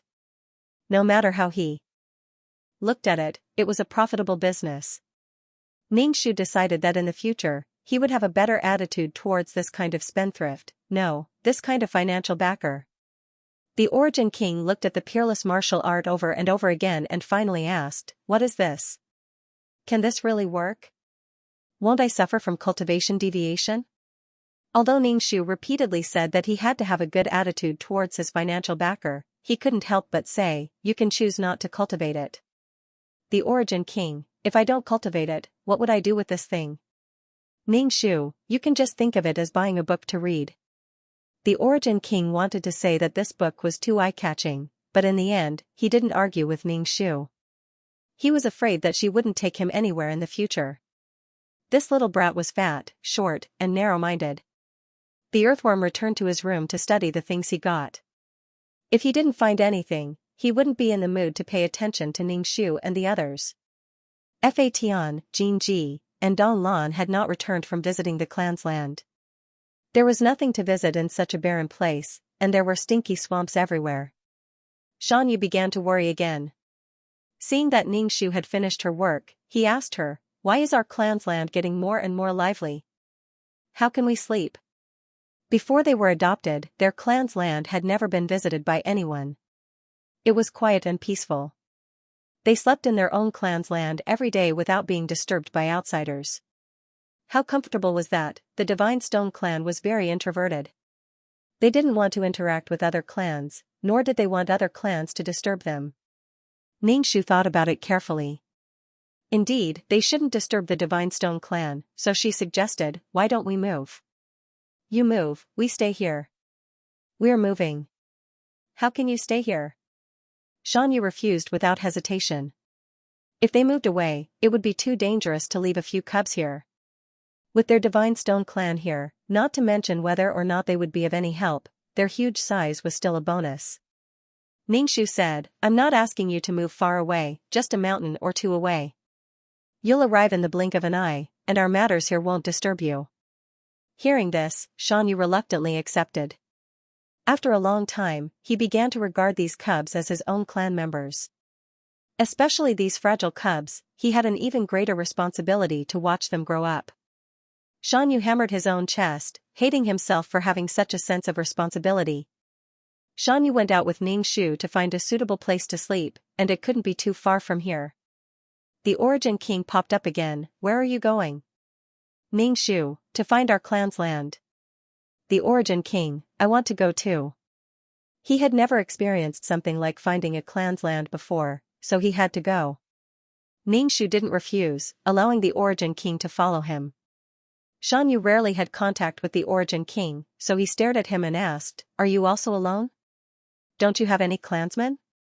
The Origin King wanted to say it was none of his business, but the other party was big and gave him a sense of security. Thinking that he had no foundation in the void, there was no need to offend him. After coming to the void, he was taught a lesson. "Yes, I'm also alone." Saying so, he took out a small bag of energy bodies. Xianxia glanced at the energy bodies and said, "Put these things away, don't lose them." Then, he no longer cared about the energy bodies. The Origin King was dumbfounded, his whole body filled with doubts. He was holding an energy body in his hand, originally wanting to use this thing to win over this big guy. Even if he couldn't win over this big guy's clansmen, he could at least ask for help in the future. Why did he end this topic so calmly? Ning Shu almost laughed to death in his heart. Energy bodies were something most races liked, but not all races liked them. For the Divine Stone clan, it would be better to give them a piece of stick stone than to give them an energy body that they couldn't absorb. Nothing could make the Divine Stone clan happier than this. Ning Shu looked at him and said, "Do you still want this? If not, give it to me." "No way, I can't let her off so easily." "Damn girl, put it away." The Origin King thought that choosing a clan's land was a very serious matter, but he saw the wretched girl and the big fellow wander around for a while before casually choosing a canyon. "Ning Shu, I think this place is good. There's a water source." "Mountain, not bad, it's close to you." "Void King, that's it." The Origin King looked at the overgrown canyon, where there was a shallow waterfall and a small river. What kind of good place was this? It couldn't even compare to 1,000th of his abyss. His abyss had food, water, and vitality. If the spring eye was still there, the abyss would always be nourished by the spring eye. This was how a clan's land should look like. What kind of clan's land was this? The Origin King opened his mouth with difficulty. "That's it, I think we should choose another one." Ning Shu and Mountain looked at him strangely. "Why do we have to choose another one?" "Origin King? Did I say something strange?" He suddenly felt that he was very abnormal. "Bah, you're the abnormal ones." "Origin King, what I mean is, we should choose another one." This place is too rough. There's no energy or vitality. Mountain laughed, we don't need that kind of thing. We just need a place to sleep. But this place was too rough. However, seeing the moss growing between the rocks on Mountain's body, he couldn't help but feel that the word exquisite was associated with this race. After choosing their clan's land, Mountain went back to inform his clansmen to move. The clansmen moved without any objection, and several of them even asked Ningxu if they wanted to move. Mountain explained to his clansmen and they all set off towards their new clan's land. The Origin King looked at these lazy, obedient, and gentle people who didn't seem to think at all. He couldn't help but wonder why such a race hadn't been captured as slaves by other races. The Origin King followed Ningxu to many small worlds and knew some things about them. When Fation came back, Ningxu asked, I saw the Divine Stone race leave. Did something happen? They moved. They're just a mountain away from us. Fation nodded and said to Donglan, when are you leaving? Aren't you going back to the cub? Donglan said, I don't want to go back yet. The cub is only so big. I've been to every place in the cub. It's boring. Donglan rolled her eyes and asked, are you still going back to the cub? Fation, have you ever seen a cub as big as me in the cub? Donglan looked at Jingji, who was eating without stopping, he's so small. Aren't you going to send him to the cub? Fation. Do you think he's a normal cub? Donglan, how many of the cubs in the cub are normal? Ningxu listened to their words and felt that throwing Jingji to the cub would bring a devastating disaster to the cub. When Jingji was hungry, he would even eat his own clansmen. He would eat everything within his sight that he could get his hands on. He was completely reduced to a demon of appetite. Even the cubs inside were very dangerous. He was very stable now, but he was a bomb. Ningxu felt that before he encountered danger in the future, he would first put Jingji on his forehead for a period of time. He would starve him until he lost all reason before throwing him in front of the enemy. One person could slaughter 1,000 soldiers. Jingji only felt his entire body turn cold, and he shuddered. The sudden sense of danger almost made him bare his teeth. What was this feeling? Jingji subconsciously looked at Ningxu. Did she want him to stay behind again? Donglan felt that it was more interesting to stay with this group of people. She really didn't want to go to the cub. It was very tiring to interact with those naughty children who crawled around and played every day. She suddenly understood why Fation couldn't stay in the cub. She told the elders in her family that she didn't want to go to the cub. Her race insisted that she stay on land for a period of time and didn't have to do anything. It was good for her to adapt to life on land. Why did she have to adapt to life on land? She preferred to live in the sea. But not long after she returned, she would be chased away by her race. The leader even set a fixed time for her to return to her race. If it wasn't for her trust in her race, Donglan would have suspected that she had been chased away by her race. Why didn't they let her return to her race? And she was going to be the next leader. Donglan didn't have many friends on land. Treasures could only be found in heaven and earth. If a cultivator obtained a treasure, they would be the world. If an ordinary person obtained a treasure, their wealth would be comparable to that of a country. Anyway, if you obtained a treasure, you would obtain the world. That was how awesome it was. People flocked to search for treasures and fought hard for treasures. Even if they obtained a manual with bad handwriting and abstract style, they would not throw it away even if they felt that it was a scam. After investing so much in it, they definitely had to cultivate. If they did not cultivate, they would be sorry for taking such risks. So what if it was abstract? They had to cultivate. Earthworm saw that Ningxu's expression was not good and apologized. It's my fault. This is very powerful. Ningxu rolled her eyes. Give it back to me. Hurry up. Earthworm was confused. I can cultivate. I shouldn't have questioned you. Ningxu said, no, it's a waste of my manual for you to cultivate. No, give it back to me quickly. She turned hostile. Earthworm asked himself if he had gone too far. She was thinking for him and still questioned him. She should be angry. He apologized. It's not that I don't think it's powerful. I just don't know if I'm suitable for cultivation. Ningxu chuckled. You haven't cultivated before. How do you know that you're not suitable for cultivation? I'll cultivate right away. Ningxu said, it's too late. I don't think you're suitable for cultivation now. Come again. Earthworm looked at Ningxu and regretted saying that. It seemed that he was determined to get the manual back. Earthworm slowly took out the manual from under the pillow and handed it to Ningxu. Ningxu took back the manual angrily. You treat my manual so casually. Earthworm was speechless. Was he going to worship it on the altar and burn 3 sticks of incense every day for a lifetime? Ningxu put away the manual, walked to the door, and said to Earthworm, think of a solution for your strength. I can't be bothered to care about you. If he cared about her, it would make him seem like he was meddling in other people's business. Earthworm was speechless. What a temper, Ningxu said, if you want to go back to the small world, tell me. I'll take you back. Humph, she turned around and left. Ningxu returned to his room and stuffed the secret manual under his pillow. Then, he sat cross-legged on his bed and began to cultivate. Because her meridians were incomplete, her absorption of energy was very slow. Even if she only had one incomplete meridian, she still needed to store it full of energy, in case she ran out of energy when she was in danger. Update the fastest computer terminal, / while he was cultivating, there was a knock on the door. Ningxu swept with his spiritual force and found that it was Earthworm. Earthworm was holding a small plate with pastries on it. Ningxu had the intention to ignore him. First, he gave her the energy form, and then he gave her the secret manual. Instead, it made her seem like she was being cheap and stuck to him. She lazily said, I'm asleep. Stop knocking. In any case, he wouldn't open the door. Earthworm frowned and knocked on the door again. I know you're not asleep. Open the door. I have something for you. Ningxu, no, I'm asleep. I don't want anything. Don't knock on the door. If you disturb me, I'm going to get angry. Earthworm didn't knock on the door. It seemed that she was really angry this time and questioned what she valued most.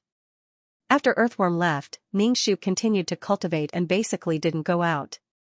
During this period, Earthworm made different pastries and came to knock on the door, but Ningxu didn't open the door. There were few meridians, so the absorption of energy was really slow. When it was used, it was like the gate was opened, surging out violently. But when it was absorbed, it was a trickle, and sometimes the flow was cut off. At first, Ningxu responded, but when Earthworm knocked on the door, Ningxu didn't speak. Earthworm didn't respond when he heard that, so he didn't knock on the door. He didn't know if she was really asleep or just didn't want to talk to him. He had never seen her so angry. Earthworm was a little helpless and didn't know how to deal with it. Even food couldn't tempt her anymore. Ningxu spent a lot of time cultivating. When he came out of the room, he went to the hall and saw that the table was full of all kinds of pastries. Some of the pastries were a little old and the color didn't look good. Ningxu looked at the pastries on the table expressionlessly. Earthworm came in with a new plate of pastries. When she saw Ningxu come out, she said, I made these for you. Have a taste. Ningxu sat down. How did you know how to make these? I learned it. Those children all like the pastries I made, Earthworm said. Ningxu said, oh, and picked up a pastry to taste. Even if you made pastries for me, I'm still very angry. Earthworm apologized. Yes, I said something wrong. You should be angry. Ningxu said, you should question it, but I don't intend to give this to you. She was still angry. Earthworm was a little helpless and said to Ningxu seriously, I really want to cultivate that secret manual. I want it so much that my heart hurts. Ningxu smiled. Then you can continue to feel the pain. Ningxu finished a pastry and stopped eating. I'm on a diet now. Don't give me this kind of thing. That's all. Earthworm, Ningxu went out. Earthworm asked, where are you going? Ningxu turned around and said, I'm in a bad mood. I'm going out for a walk. Earthworm, Ningxu got some swamp mud and smeared it on his body. Then he jumped into the Nether River and prepared to fish for some Nether River stones.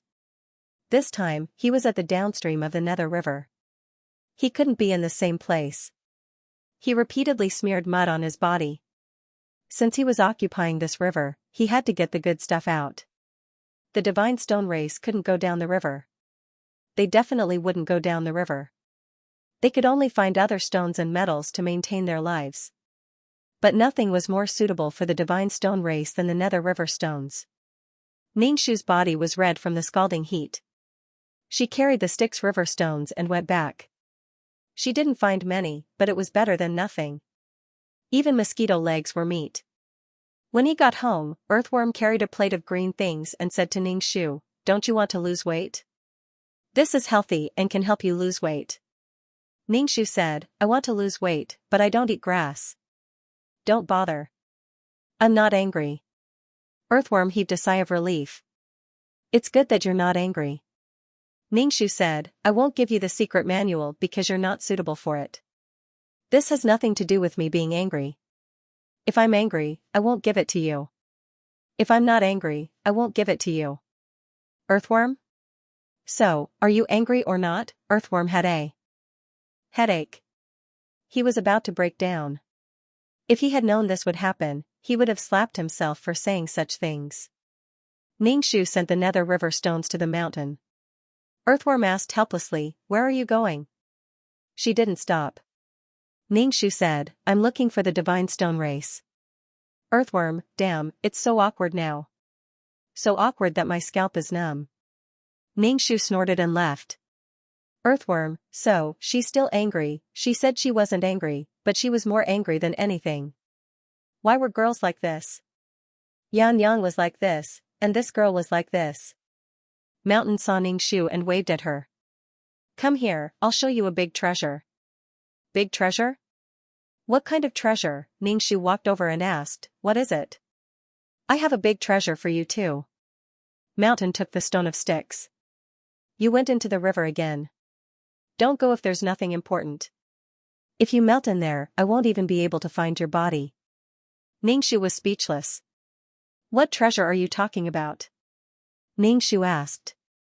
"We've discovered a strange place," Mountain said. Ningxu said, "Take me there." "What's so strange about it?" Mountain led Ningxu over the mountain to the other side of the canyon. Then, Mountain pulled aside some huge thorns and hanging vines. Then, Ningxu saw a cave. The entrance to the cave was not big. With the size of Mountain and the others, it was impossible for them to enter. Ningxu asked, "What is this?" Mountain said, "I can't go in. You go in and take a look. If there's any danger, come out." Ningxu asked, "How did you find it?" This cave was definitely dug by someone. She sniffed and smelled something that had been sealed for a long time. It seemed that no living creatures lived in it. Maybe it used to be the territory of some race. Mountain said, "I was checking the situation around the territory and wanted to get you some fruits. You have a lot of people there, so I found it when you went to entertain the guests." Ningxu looked inside. It was dark. She said to Mountain, "I'll go in and take a look. Call me if there's any movement. Don't force yourself. Call me if there's any problem."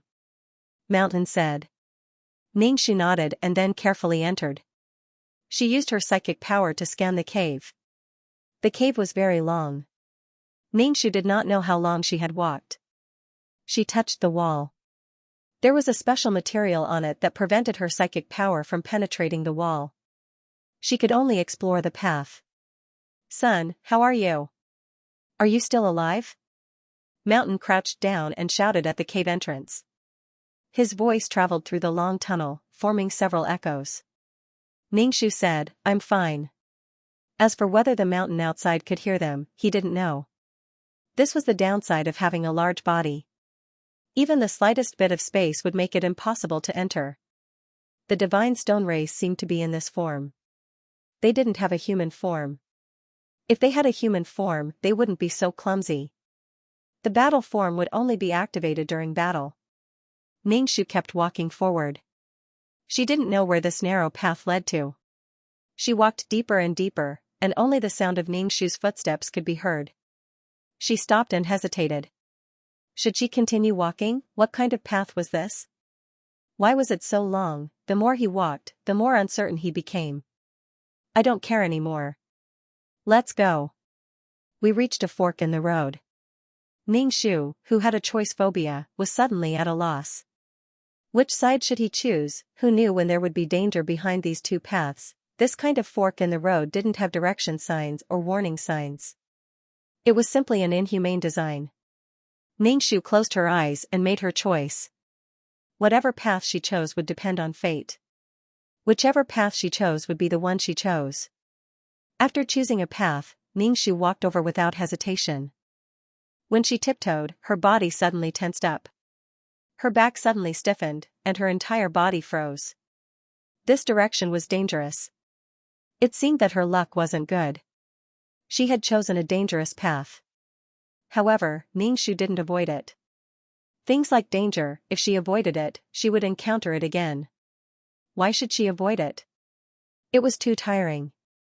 Unless she turned around and left the cave now, she wouldn't encounter any danger if she didn't enter the cave for the rest of her life. If she wanted to explore the cave, she definitely couldn't avoid it. Ning Shu walked in the direction of danger. The danger was like the wind, accompanying Ning Shu. The sense of danger was always there. Ning Shu was very careful to avoid being buried here. There was no danger along the way. As she walked, the front opened up. The air was filled with the smell of soil, mixed with a rotten smell. The open area was very dark. The walls of the passage were smeared with a glowing substance, which could be seen slightly. Ning Shu used her spiritual power to scan and found that this was a tomb. There were only graves and no tombstones. However, Ning Shu didn't walk directly. As long as he stepped over, he was likely to be attacked. Ning Shu saw a tomb for the first time in the void. Void creatures didn't need a tomb at all. After death, their energy returned to the void. Things like tombs, only humans with short lifespans who attached great importance to bloodlines would have such feelings. Short lifespans attached great importance to bloodlines because bloodlines were an extension of themselves. Humans invented death. They made death look even more sacred and mysterious. However, there were many traps around these rough graves. There were also some high-tech things. These were all covered up. As long as she stepped into the range of the cemetery, she would be attacked. These high-tech weapons were embedded with energy bodies to provide energy. Moreover, the energy in the energy bodies didn't dissipate much. Seeing these high-tech things, Ning Shu immediately thought of Li Wen and the Black Hole Technology City. Looking at these graves, she felt more and more that the people under the cemetery were technological humans who had broken through the plane and entered the void. They didn't leave a trace of bright light in the void and died quickly. They were buried in this simple cemetery. The lifespan of humans was no different from that of fireflies in the void. Many ambitions lost in time. Ning Shu didn't intend to dig up the graves. He made these very lethal weapons because he was afraid of being dug up. This was probably the biggest difference between humans and other creatures. Humans invented death and gave it all kinds of etiquette. The thought that someone would dig up his grave after he died made him feel so king anxious. Even Ning Shu would probably be angry when she thought of her corpse being insulted after she died. Even if she didn't feel anything after she died, she would probably come back to life. Compared to the graves, the insides were already in a mess after being bitten by insects. There wasn't even a complete bone. Ning Shu was more curious about how these people died, what happened to them, why they came here, what they were doing here, and what their purpose was. But now, no one could answer her. All the answers were drowned in the long river of history. Ning Shu turned around and left. He didn't want to disturb this place. In the blink of an eye, he saw something flashing in the corner of his eyes. When he looked back, there was nothing. Translator, Noodletown Translations Editor. When he turned around again, there was another flash of light. That thing was behind the cemetery. If she wanted to go there, she would definitely be attacked by various traps and weapons. At the mobile phone there was something behind the grave. Ning Shu used her spiritual power to scan the area and found that the entire magnetic field was chaotic. It seemed that she had to go in. The faint light was seducing Ning Shu. She wanted to go in. Ning Shu avoided the line of perception, her body twisted and bent, and her spiritual power explored the traps in front. She couldn't take a step forward for a long time. The magnetic field was distorted, and occasionally there would even be nuclear explosions. Once she stepped on a trap, it would immediately explode. In order to avoid the explosion, she would step on other traps. Ningxu was now like walking on stilts. If she was not careful, she would fall down. Mobile phone HPS 3/3. Moreover, the cemetery was also filled with poisonous gas. Inhaling this poisonous gas, her internal organs would feel like they were being gnawed by insects. In short, it was painful. Ningxu stopped breathing. After a long time, she finally stood in front of the light. A golden key was embedded in the wall. Although the key was very inconspicuous, Ningxu felt that it must be something important. She was about to reach out and take the key, but stopped halfway. If she took the key, the traps in the cemetery would definitely riot. However, Ningxu still took the key and rushed out of the cemetery as fast as she could. Behind her was a scene of fireworks and all kinds of traps were activated. A hot beam of light hit Ningxu's back and burned her clothes. Ningxu did not stop and quickly ran to the entrance of the cave. Behind her was a sweeping fire. The light outside was dazzling. Ningxu shouted at Xianxia who was guarding the door, "Run!" The rumbling sound shook the mountain range. When Xianxia heard Ningxu, he picked up Ningxu and immediately ran away. He ran very fast. His huge body stepped on the ground, causing the ground to shake along with the mountain range. The entrance of the cave had been blocked, and the tremor finally stopped after a long time. Li Wen came out of the tent. He looked in the direction of the tremors and frowned. Behind him, a black hole appeared. It was as if a wild beast was struggling to break out of its cage. Li Wen turned around and pressed his hand on the faintly discernible black hole. It was as if his finger had dipped into water, causing layers of ripples to appear. The restless black hole calmed down. He lowered his head slightly and closed his eyes. Mountain stopped and looked at the dusty cave. He patted his chest and said, "You scared me to death. I almost thought that you wouldn't come out. I kept calling for you from outside." "What happened behind you?" Mountain asked. Ningxu turned his head to look at his back, but he couldn't see anything.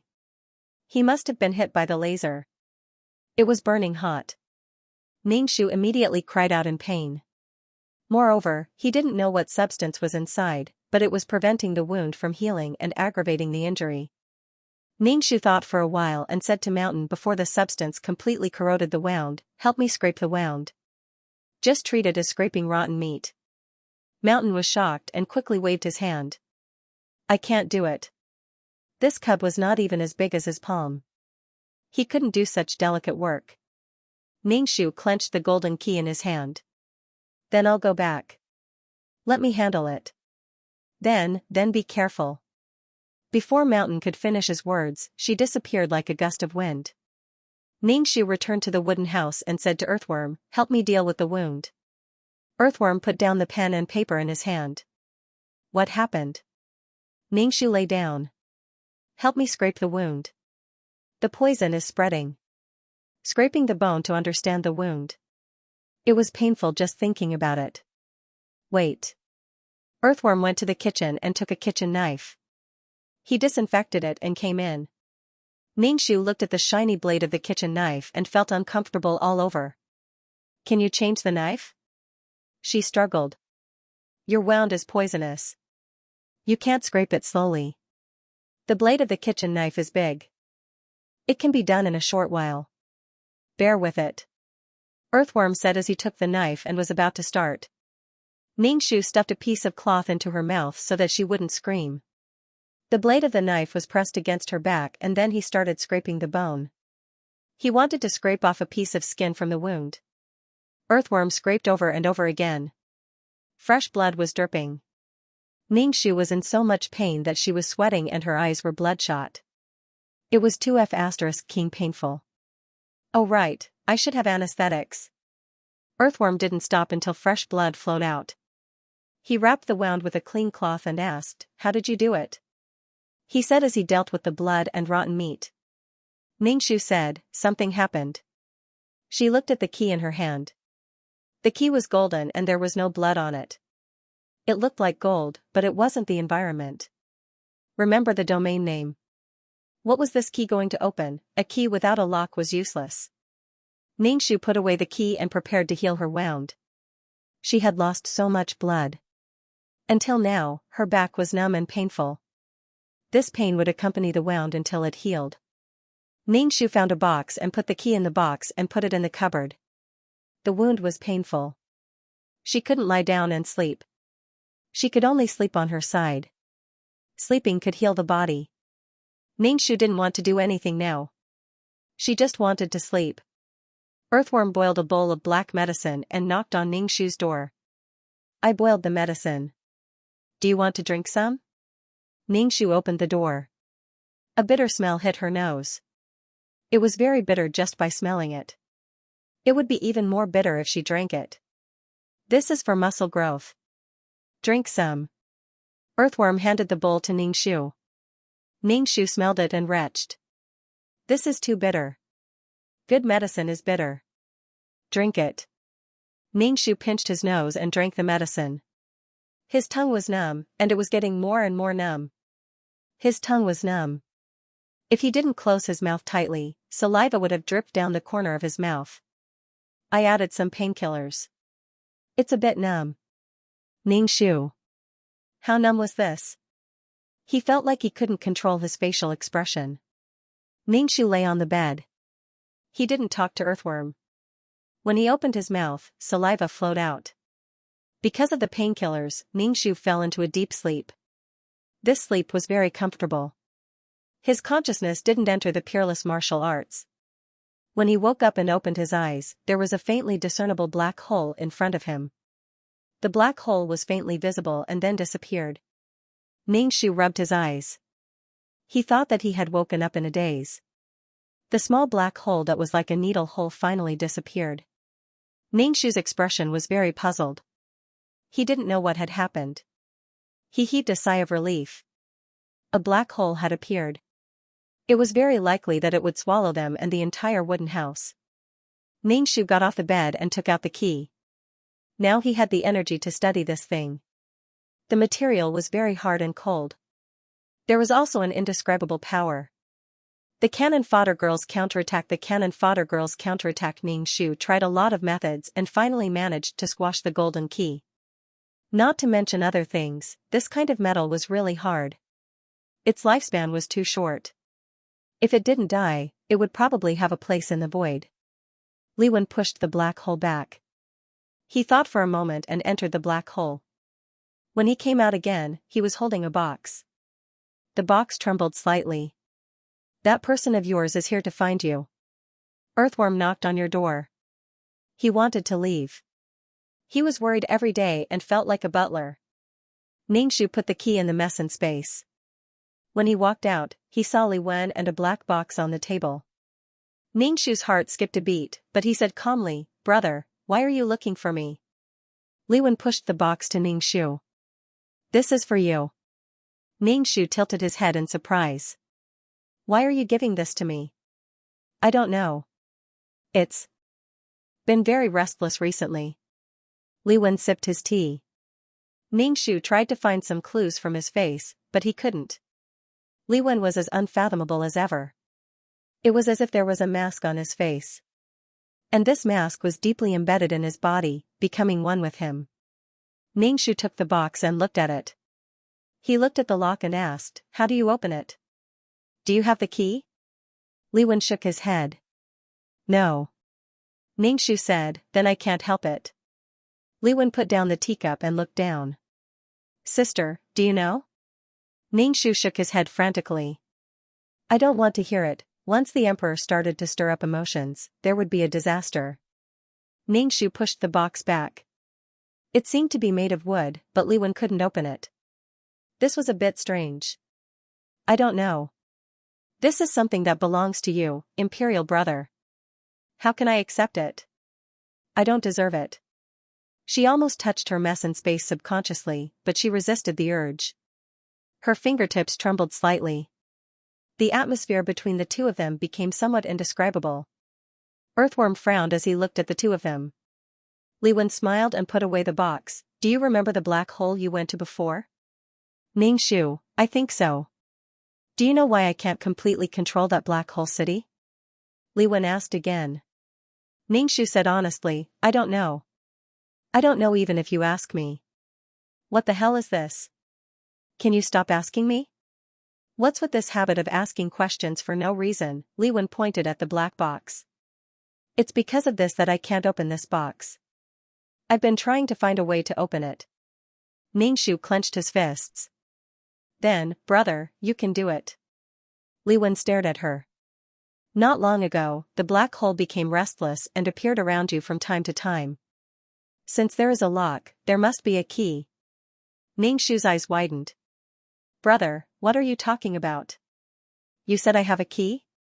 Li Wen, I've been looking for traces of this race, even their descendants or tombs.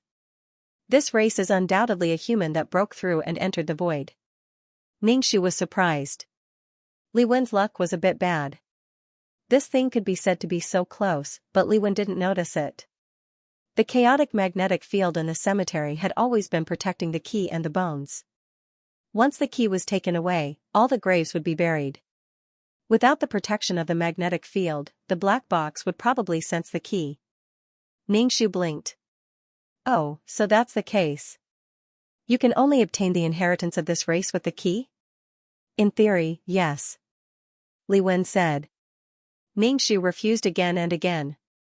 Since this thing is so precious, how can I accept it? Li Wen smiled. Then, sister, can you help me open it? Ningxu waved her hand. I don't have the ability to open this thing. Moreover, if I open it, the inheritance will be mine. How can I snatch your inheritance? The smile on Li Wen's face widened. Then, Imperial sister, can you give me the key? Ningxu was crying in her heart. This world was really dangerous. It was a powerful race with intelligent people and even more intelligent and powerful existences. She was really weak, pitiful, and helpless. Ningxu shook her head. Brother, I don't have what you want. Moreover, you can't open the box. Does that mean you don't have the qualifications and opportunity to obtain the inheritance of this race? Li Wen wasn't angry. So, I met you. Ningxu was speechless. I must have had 8 lifetimes of bad luck to meet you. She was sweating and the sweat flowed over her wounds, causing them to hurt.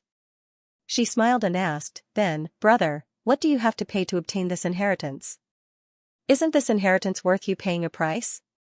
They called each other brother and sister, but there was no warmth at all. It was just a simple and emotionless title. What price do you want me to pay? Li Wen asked. Ningxu, what can you pay? Li Wen, what do you want? Ningxu, it's because I don't know what I want that I'm asking you what you can pay. Li Wen, I don't know what you want and how you want to pay. You have to give me a price. Ningxu shrugged. After so long, I really don't have what you want. Li Wen pressed down on the restless box. Sister, I don't want to hurt you. Ningxu, brother, I don't want to be your enemy. She took out the golden key very straightforwardly. See, I just got it. I got it so casually. You went to so many places and still couldn't find it. Li Wen saw the golden key and subconsciously grabbed it. Ningxu took out an iron key that was copied from the golden key. Sir, did you drop a golden key or an iron key? Looking at the 2 identical keys, one was shining with golden light and the other was extremely ancient, exuding the traces of time. Ningxu, I don't want to be your enemy, but this is something I got. I can't give it to you directly. If you want to obtain the inheritance, you have to make a choice. I got this thing, which means that I have the responsibility to do my part for the inheritance of this race. Now, you can choose a key from it. You only have one chance. You can only choose once. Ningxu couldn't walk the path that Li Wen walked, but giving it to Li Wen directly was too sullen. Translator, Endless Fantasy Translation Editor, Endless Fantasy Translation. Let's see if you have fate with this thing. Li Wen stared straight at Ningxu. He suppressed his smile and his expression became abnormally serious. Ningxu suddenly kept the key. By the way, do you have medicine? My back is injured. Give me some medicine. Li Wen was speechless. He took a deep breath and took out the medicine. This should be quite effective. Oh, thank you. I'll treat my wound first. I'll choose after I shower and change my clothes. You should shower and change your clothes too. Li Wen was speechless. Ningxu could see that Li Wen was trying his best to control himself. She said, "You're going to inherit someone else's legacy. Have some sense of ceremony and give this legacy some basic respect." Li Wen sighed. "You're right." Ningxu returned to his room and checked the medicine. It shouldn't be poisonous. There was a cool feeling when he applied it to his wound. The wound was cool and itchy. It was obviously something good. Ningxu sat in front of the mirror and looked at his face. He frowned. He and Li Wen he lacked a part of the legacy. He only had the key, but he lacked a foundation like Li Wen. The combination of the two was the true power of the plane's technology. There was only one thing. Ningxu opened his mouth and said silently, "Fa Tian, come back." Fa Tian, who was thousands of miles away, turned into a ray of light and rushed in a direction, leaving Dong Lan and Jing Ji behind. The meat in Jing Ji's hand fell. He was dumbfounded. Panic quickly appeared in his eyes. He didn't know what to do. He could only walk in circles. He was shrouded in helplessness. He was anxious, uneasy, and afraid. Dong Lan stomped her feet. What was going on? He left without saying anything. What was she going to do when she left a cub behind? Moreover, this cub was filled with a violent aura. He was like a balloon that had inflated to its limit. He was getting more and more inflated and dangerous. He was about to explode. Dong Lan trembled. She picked up the meat on the ground and handed it to Jing Ji. Jing Ji ignored her. Dong Lan trembled. She stayed away from Jing Ji, but she couldn't leave him alone. If this cub got lost, Fa Tian would still look for him. Dong Lan wouldn't just leave her cub like that. Dong Lan was responsible for her, so she wouldn't go up and provoke him. She silently watched from the side and waited for Fa Tian to come back. A black whip appeared in Ningxu's hand. She grasped it and wrapped it around her waist. As Ningxu's weapon, when its master needed it, it would appear as soon as it was summoned. After adjusting his expression, Ningxu raised his hand to rub his numb face and walked out of the room. Li Wen had already tidied up properly. There was a trace of water vapor on her hair. It was obvious that she had already washed up. Ningxu revealed a radiant smile. Li Wen glanced at the black whip coiled around his waist. It was a deep black color. Ningxu's hands were behind his back. He stretched out one hand and opened it. A golden key lay in the middle of his palm. Under the refraction of the light, it flashed with light. It was tacky but beautiful. "Mister, may I ask, did you lose this golden key or this iron key?" She opened her other hand. In her palm was a black key. It was simple and unadorned. It had a faint and earthy smell. "Mister, you can answer honestly. The consequences of being wrong are very serious," Ningxu said. Li Wen's breathing was a little chaotic. He took deep breaths, but there was no expression on his face. The whip coiled around Ningxu's waist opened up and then tightened. Because he sensed danger, Ningxu naturally felt Li Wen's suppressed killing intent. This faintly discernible killing intent was mixed with a strong pressure. Ningxu's expression didn't change. He stretched out his hands and smiled sweetly. "Brother, hurry up and choose." Li Wen stretched out his hand. Under closer inspection, his fingertips were trembling. Ningxu just smiled and didn't urge him.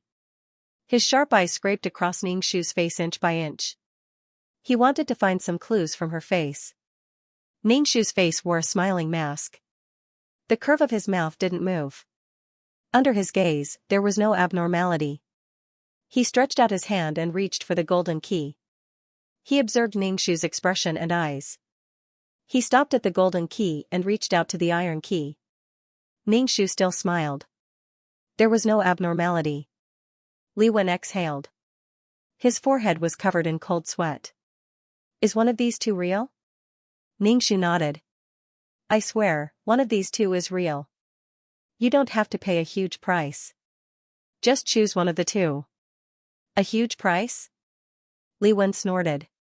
He would rather pay a huge price. That was a kind of visible hope.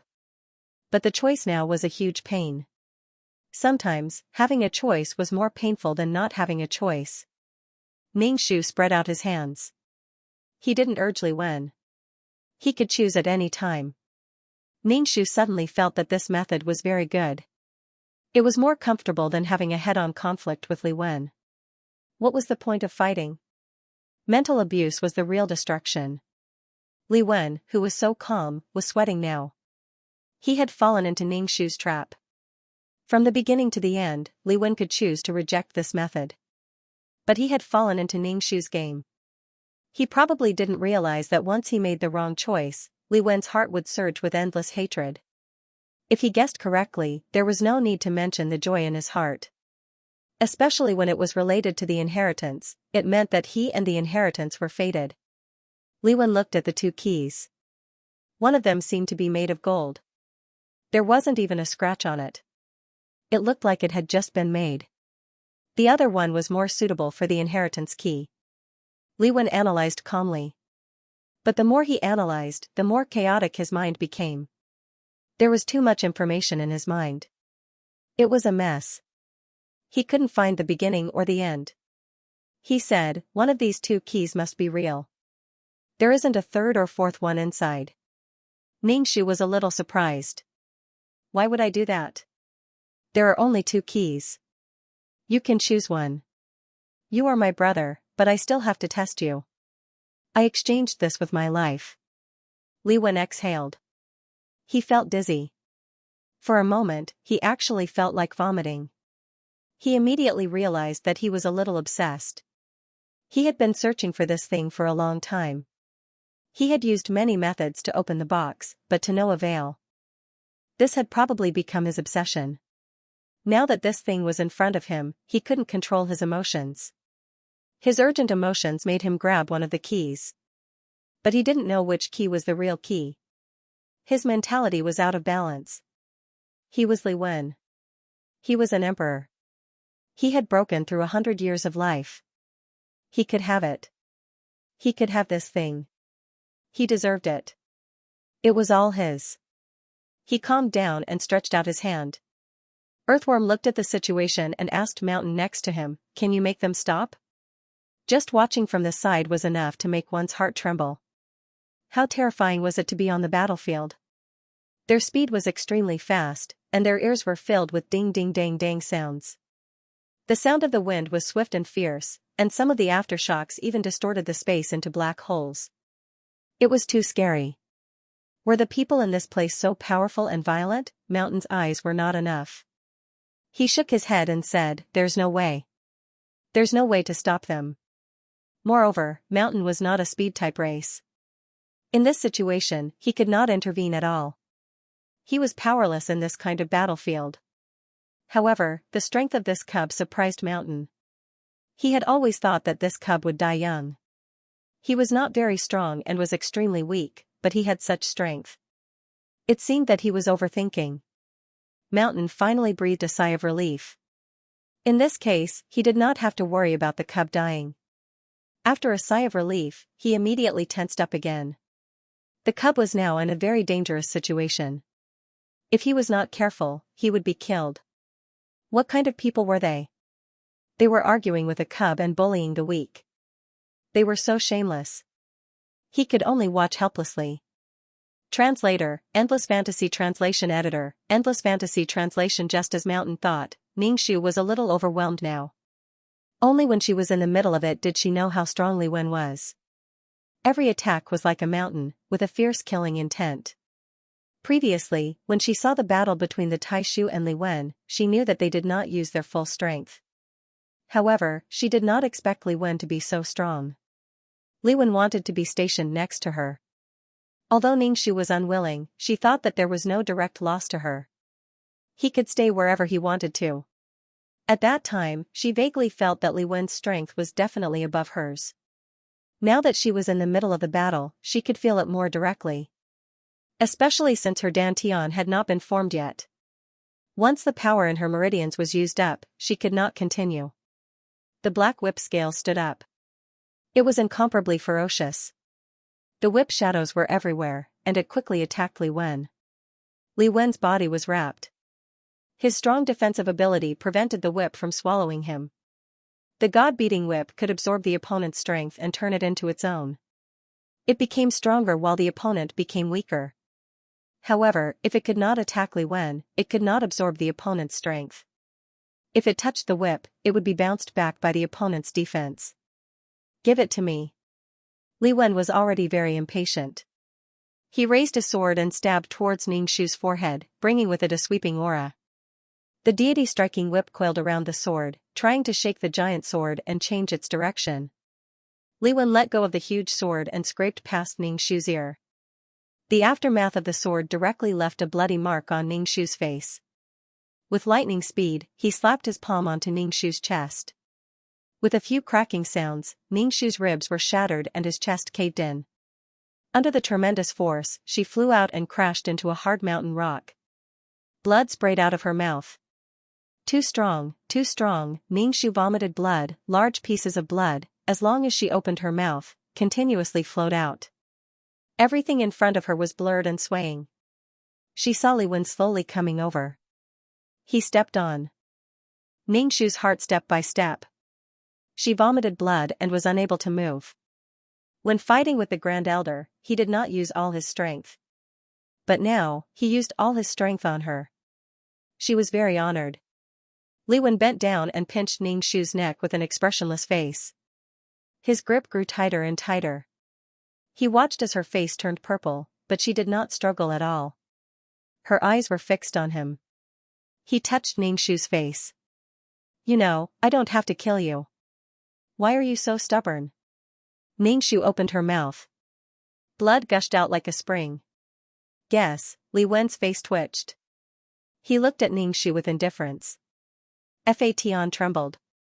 Ningxu, run. We can't beat him. Ningxu said to Fatan in her heart, I'm looking for an opportunity. He's choking me now. Li Wen grabbed Ningxu's neck with one hand and pulled her hand with the other. He pulled her fist open. There was golden sand inside. The golden key was crushed. It turned into golden sand. Li Wen's face changed dramatically. Ningxu, with a crack, he broke Ningxu's neck and threw her away. Ningxu's body flew out like a kite with a broken string. Then, she fell to the ground with her limbs twisted.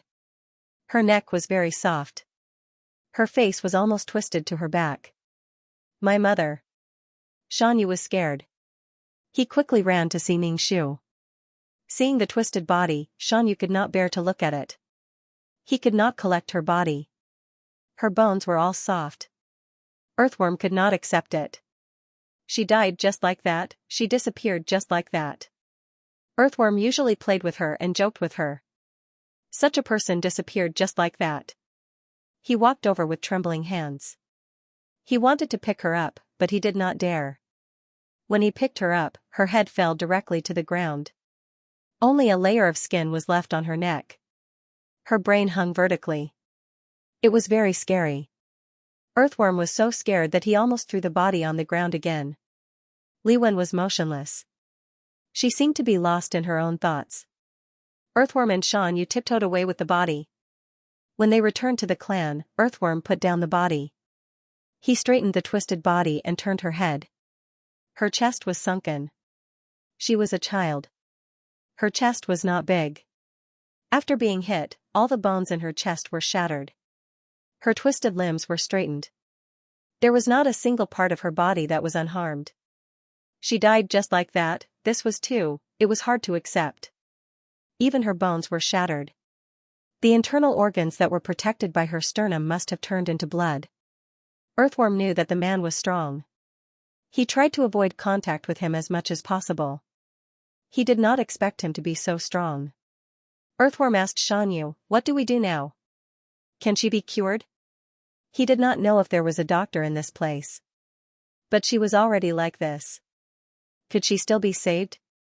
Wasn't she already dead? Xianxia was also confused. Yes. He did not know. But we have to leave quickly. When Li Wen reacted, they were all in trouble.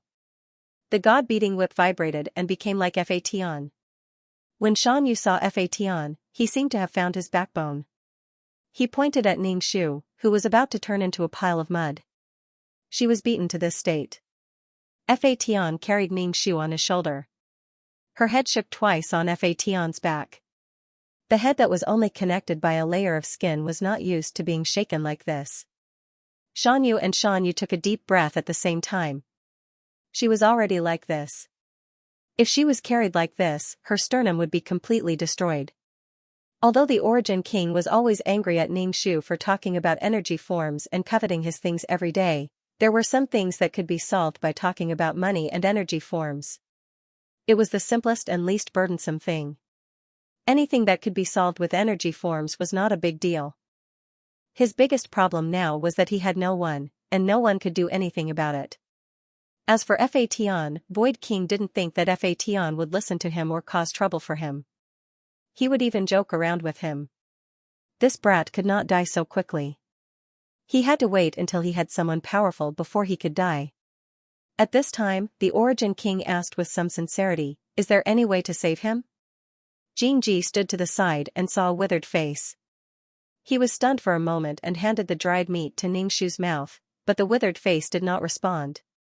Translator, Endless Fantasy Translation Editor, Endless Fantasy Translation. Fa Tian, can you stop fooling around? I'm trying to think of a way, so shut up. The Origin King shut up. Dong Lan wanted to ask what method he had, but seeing Fa Tian's bad expression, she did not dare to disturb him and just went to the side to wait. I'll go find you something to eat. Since you're in a bad mood, you need to eat something delicious. Although the stalactites could provide energy, food was different. She left the cave and looked for food everywhere, but unfortunately, there was no food here. All the vitality and energy had been snatched away, so how could there be any food? She returned without success. Fa Tian scrubbed Ningxu's body inch by inch, straightening out the body that had been twisted like a marionette. The bones were broken and soft, leaving only a layer of flesh wrapped around the body. Some of the bone fragments even pierced the skin. This body was really terrible to look at. The Origin King was very angry. If he wanted to kill him, he could have just killed him. Why did he have to torture him like this?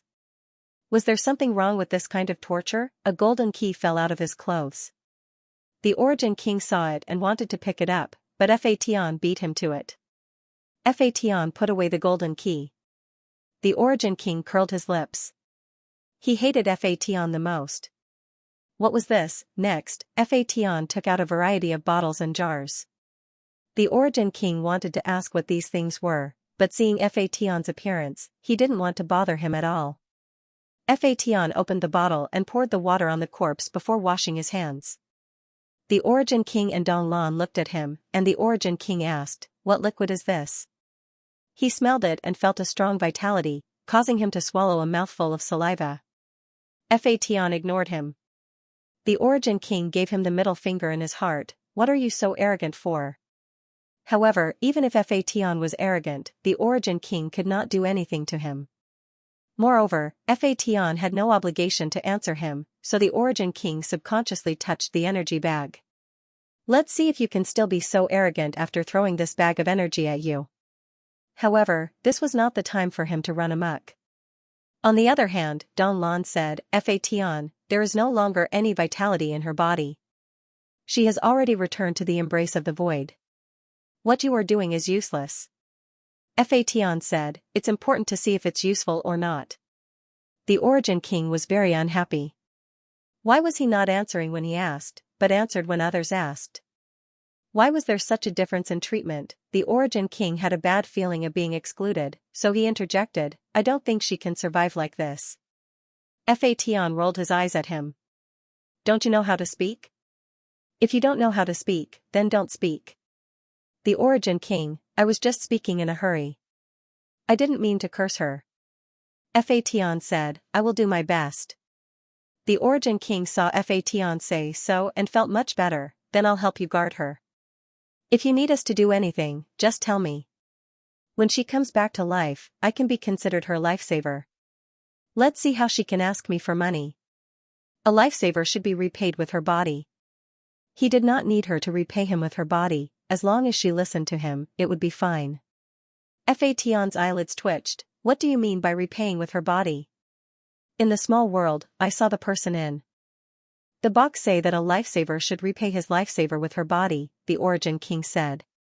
Fation, then have you heard that a lifesaver should be repaid with Valerian in the next life? The Origin King was confused. I've never heard of it. What does that mean?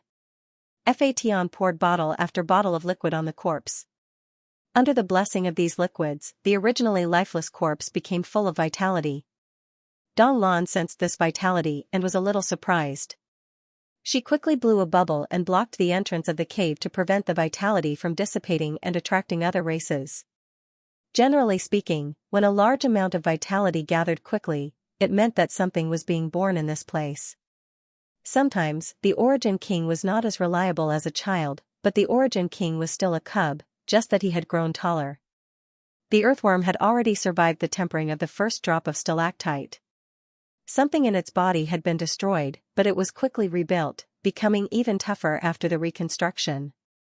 He tidied himself up, walked over to Fation, and asked, "Is there anything I can help you with?" Fation glanced at him and shook his head. "No need, just don't disturb me." What he had to do next was hard work, and it was not certain whether it would succeed or not. The earthworm nodded and went to the side, not making a sound. The Origin King could not help but ask, "Do you really have a way?"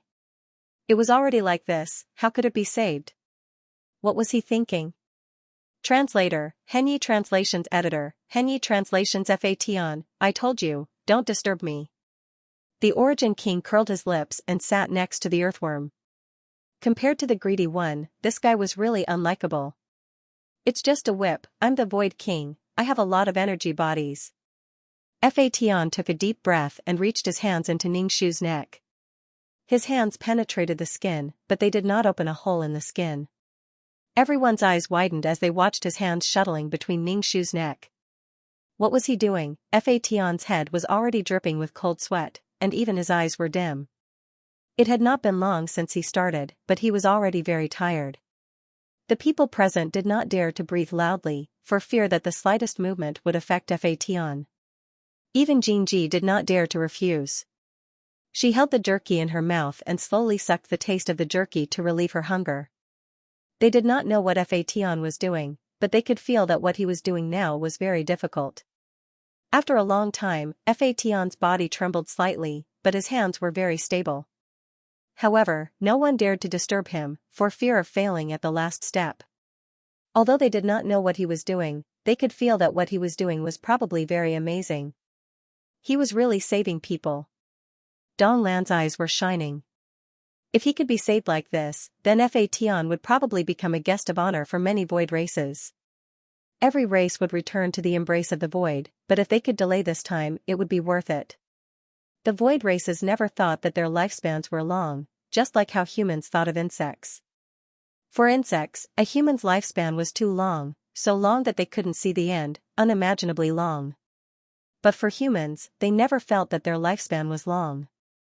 How many powerful and influential people, how many emperors sought immortality, and as void creatures, they didn't feel that their lifespan was long. Was it long? It wasn't long at all. Dong Lan felt a little regretful. She should have asked her elders to take a step back and form an alliance with Fation. Fation's strength wasn't good now, and his upper limit was limited, but what did this matter? Sometimes, when making friends, it didn't matter if they were strong or weak. In any case, they weren't as strong as her. Fation's hands moved in and out of the corpse's neck, and in the end, Fation's face was already waxy yellow. During this time, the three of them went out and returned, running a short distance and bringing back some fruits. These fruits were very sweet. When they returned, they saw Fation squatting next to a stalactite pool, drinking water with his hands. Xianxia ran over and opened her pocket, which contained fruits, and gave them to Fation. Fation took a fruit, sat down, and slowly gnawed on it. The other three looked at Ningxu's appearance and didn't seem to be any different, but his neck didn't seem so soft. The Origin King and Dong Lan glanced at each other. Could it be that the crushed bones had been repaired, but so what if it was repaired? She had no consciousness, and her original energy and vitality had returned to the embrace of the void. Void creatures did not have souls. Don Lan looked at the tired Fation and asked, when can her body be repaired? Fation rubbed his eyebrows, this is a huge project, and I don't know how long it will take. I can only take it slowly. Don Lan, then take it slowly. Was this ability to repair the body an ability of his race? But wasn't he an innate supreme treasure? Wasn't he a weapon? How could he have such an ability? Don Lan had doubts in her heart, but she couldn't help but ask directly, how did you learn this? I slowly figured it out. After reviving the little mouse, he hadn't stopped his research in this area. In the void, he met a race that had just died. In the past, he wanted to collect their ashes, but one day, he suddenly had an idea. Why not repair the race's body and implant their memories? It was definitely better than the mud he made, but it was faster because the corpses would turn into ashes very quickly. Many times, before Fation could finish repairing the corpses would be gone. Translator, Timothy Editor, Globeglotter. He always chose to revive smaller creatures. Now, in order to restore Ningxu's body to its original state, he had to preserve her vitality. Otherwise, she would also turn into ashes. Although she had Peerless Martial Arts actually had its own operating method, which was equivalent to a world with a mature heavenly Tao. Without Ningxu, the next guardian would be born. Ningxu had to occupy the spot. If he disappeared, it would completely vanish. It would be a complete failure. The Peerless Martial Arts was definitely not a vassal of Ningxu.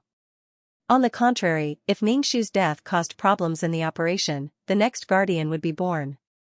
No one was irreplaceable. The place where the plane was born didn't care who the guardian was, as long as there was a guardian. There was no special preference, and it had its own operating method. To some extent, the place where the plane was born was the heavenly Tao, the great heavenly Tao of countless small worlds. Ruthlessness but great love. Ningxu could cultivate a world of faith into the place where the plane was born. Her benefits and future were limitless, but the premise was that she had to be alive. If it wasn't for the power of the Peerless Martial Arts, Ningxu wouldn't have been able to hold on for so long. The collapse of her body was also due to the power of the Peerless Martial Arts. When she used it, it also destroyed her body. She was really too weak. Therefore, he had to speed up the repair, and this repair was also an opportunity. Fation ate something and felt a little better. He was going to repair Ningxu's body again. However, when he saw the smashed chest, Fation couldn't help but facepalm. Repairing the throat had cost him half his life. With such a shattered sternum and internal organs, Fation chose to die. Even if it was a very small bone fragment, he had to find it and reassemble it. Fation squatted down and looked at the bloody chest.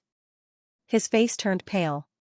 He took out a bottle of water and poured it on it, then began the repair. The karst cave was very quiet. There were too many broken bones in the chest, and it required a lot of effort to find the broken bones in the bloody internal organs. This was a huge project, and it was a race against time. If he couldn't stop at one place immediately, the vitality and the power of creation contained in it would dissipate. Once he was slow, the effect wouldn't be good. Moreover, he couldn't afford to waste it, because the whole body had to be repaired. There was one place that required a lot of the power of creation. Don Lan looked at Fation's face, which was as pale as paper, as if he would collapse in the next second. This was too difficult. She would probably return to the embrace of the void before the repair was completed. This time, the repair of the shattered sternum, as well as the rotten heart and lungs, took a long time. Fation almost fainted halfway, but he still gritted his teeth. The veins on his forehead seemed to be crawling with worms. One of them swelled up so much that his blood vessels were about to explode. Several people watched in horror. They stared at Fation's blood vessels, and there seemed to be some kind of worm swimming inside. Ordinary people unconsciously swallowed a mouthful of saliva. They took Alessandra in the cave and took turns to go out for air. After staying for a long time, they all felt that their blood vessels were about to explode. One of them stayed inside to watch. Of course, it was Earthworm, Don Lan, and Origin King. As for Jin Ji, after seeing his crazy appearance, he didn't treat him as a person who could take care of things. After this repair, Fation staggered and fainted, falling into a coma. Earthworm took off his clothes. The blood on them had been washed clean, and he laid them on the ground. Together with Origin King, they lifted Fation onto the clothes so that he could sleep more comfortably. The shriveled chest had already swelled up, and there was a piece of cloth covering it. Although they wanted to take a look, they didn't dare to touch the corpse at all. They were afraid that something would go wrong and Fation's efforts would be in vain. Fation slept for a long time this time. Halfway through his sleep, he suddenly sat up and woke up with a start. He rubbed his tired eyes. His eyes were bloodshot, and his eyes were bulging. He looked a little scary. Don Lan asked carefully, "What happened to your eyes?" They were blood red, and the pupils couldn't be seen. Fation rubbed them. "It's okay, I overused it." Don Lan blinked, somewhat curious about Fation's eyes. Could his eyes see the broken bones in the flesh? Fation knew very well that this was because he had overused his spiritual force, and his brain was about to explode. He didn't know if he could hold on until the end. Fation asked, "How long have I been asleep?" Sensing that there was still life in the corpse, Fation heaved a sigh of relief. Don Lan replied, "Not long. You woke up not long after lying down." The dying man sat up in shock. "Why don't you rest a bit more?" Don Lan asked worriedly. Although she didn't believe that the corpse could come back to life, she couldn't cut off Fation's hope. Ever since the incident, Fation had been extremely calm, without a trace of sadness. Everything was normal, but it was precisely because of this that people felt numb. Fation waved his hand and squatted beside the pool. He scooped up some stalactite and drank until he was full. After eating a little, he began to restore the body. The next thing to restore was the limbs. There wasn't a single bone in the corpse that was intact. Even the fingers were broken in the opposite direction. Fation poured out a lot of liquid. It was like pouring gasoline over a corpse. The entire cave was filled with life. Fation squatted down and reached his hand into his flesh. He started to repair the broken bones. This took a long time. Fation was visibly haggard. His complexion became more and more unsightly, and his entire body became thinner. Don Lan was a little shocked. How much strength did it take to extract all the strength from the body? After the corpse was completely repaired, Heaven Conquering fell into a deep slumber for a very long time. The restored corpse's face became ruddy, and it no longer had the tattered feeling from before. It was no different from Ningxu from before. His body was filled with more life than before, but he didn't wake up. His eyes were closed, and he wasn't breathing. Don Lan stretched out her finger and gently poked the corpse's cheek. It was soft and warm. He was a perfectly fine person, but the problem was that no matter how good his body was, if he didn't wake up, what was the use? Life was life because it could move. If it couldn't move, it couldn't be counted as life. It probably wouldn't be long before the life force dissipated, and the corpse would be unrecognizable again. After doing so much useless work for so long, even if they didn't personally participate in the restoration of the corpses, they still felt very uncomfortable that none of them had a good result. Fation, who was curled up and sleeping, was so thin that only his bones were left. He looked like a skeleton covered with a layer of skin, incomparably dim. Fation had slept for a long time, and the vitality of his corpse was almost dissipating. After some discussion, they decided to wake Fation up. After a period of sleep, Fation's cheeks were a little chubby, but his body was still very thin and weak. Don Lan could not help but cover her mouth. In the past, Fadian was too good-looking. Now, Fadian was too ugly. Fadian was too good-looking. The earthworm asked, "Why hasn't she woken up yet?" Fation said, "There's one more place that hasn't been built yet. It won't wake up for the time being." The few of them looked at each other in dismay. They all felt that Fation was lying to himself. Even if he was very calm now, he had already sunk into madness. He looked calm, but in fact, he was like a barrel of oil that could explode with a single spark. The few of them stood a little further away and looked at him. The time before the explosion was getting closer and closer. Fation poured bottles of liquid on the corpse's abdomen, then reached into the flesh and began to restore it. The few of them were confused. There were no bones in the abdomen, so what was there to restore? Fatian was very attentive and maintained the same posture for a long time. His body was like a sculpture, and the only things that moved were his hands and occasionally blinking eyes. Most of the time, his eyes were straight, staring straight at the corpse's abdomen. Seeing him like this, the others felt very tired. The restoration this time had completely worn away the little bit of flesh that Heaven Conqueror had painstakingly cultivated. He had completely turned into a skeleton. His wrinkled skin was stuck to the skeleton, and it was extremely horrifying. After it was done, his body was stiff and could not move. The only things that could move were his hands. He reached out his withered hands and patted Ningxu's face. "Ningxu, wake up." The corpse did not respond. He reluctantly patted her face again and again. Slowly, mechanically, the patting sounds echoed in the cave. Don Lan, the earthworm, and the Phantom King trembled as if they had seen a ghost. They even hugged each other, not daring to go up and persuade Fatian. They really did not dare to go up.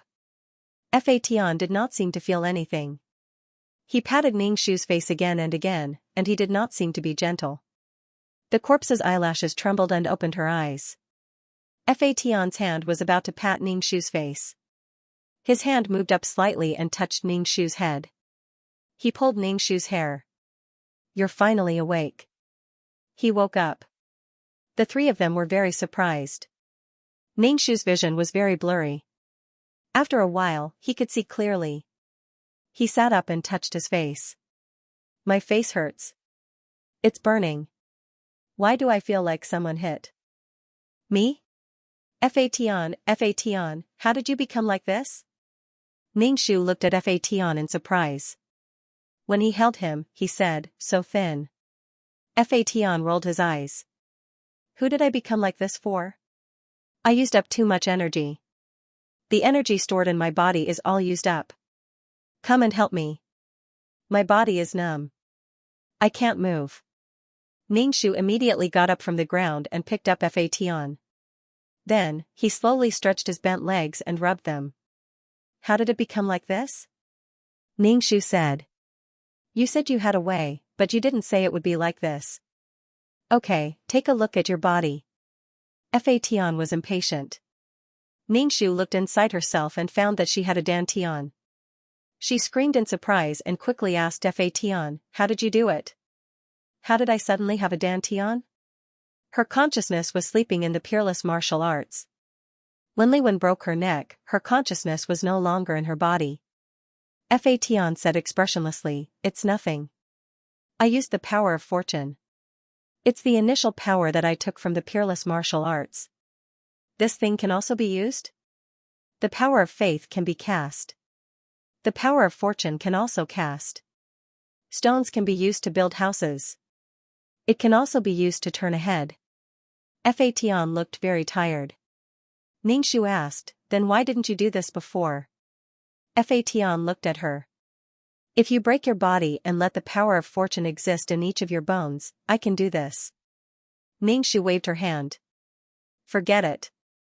It's too painful. I can't bear it." Ningxu found that her body not only had a dantian, but also a main meridian connected to it. Fatian said, "The main meridian has been formed. You have to find a way to deal with the side meridians. I really can't hold on." Ningxu smiled, her eyes shining. "This is very good." The main and branch meridians flowed like rivers into his dantian, and when he needed strength, the strength in his dantian would flow into the main and countless branch meridians. Now that the problem of the main meridians had been solved, was it still far from solving the problem of the branch meridians? Ningxu raised his arms and flexed his biceps. "I can feel the surging strength in my body. I feel that if I fight Li Wen again, I will definitely not be at a disadvantage." The Origin King sneered, "I wonder who was the one who was beaten like that before, a stray dog." Don Lan walked over and touched Ningxu. "You really came back to life, amazing, amazing." Fatian, we must become allies, friends, you are my friend, Don Lan said excitedly.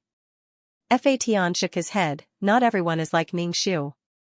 She is special, others can't survive.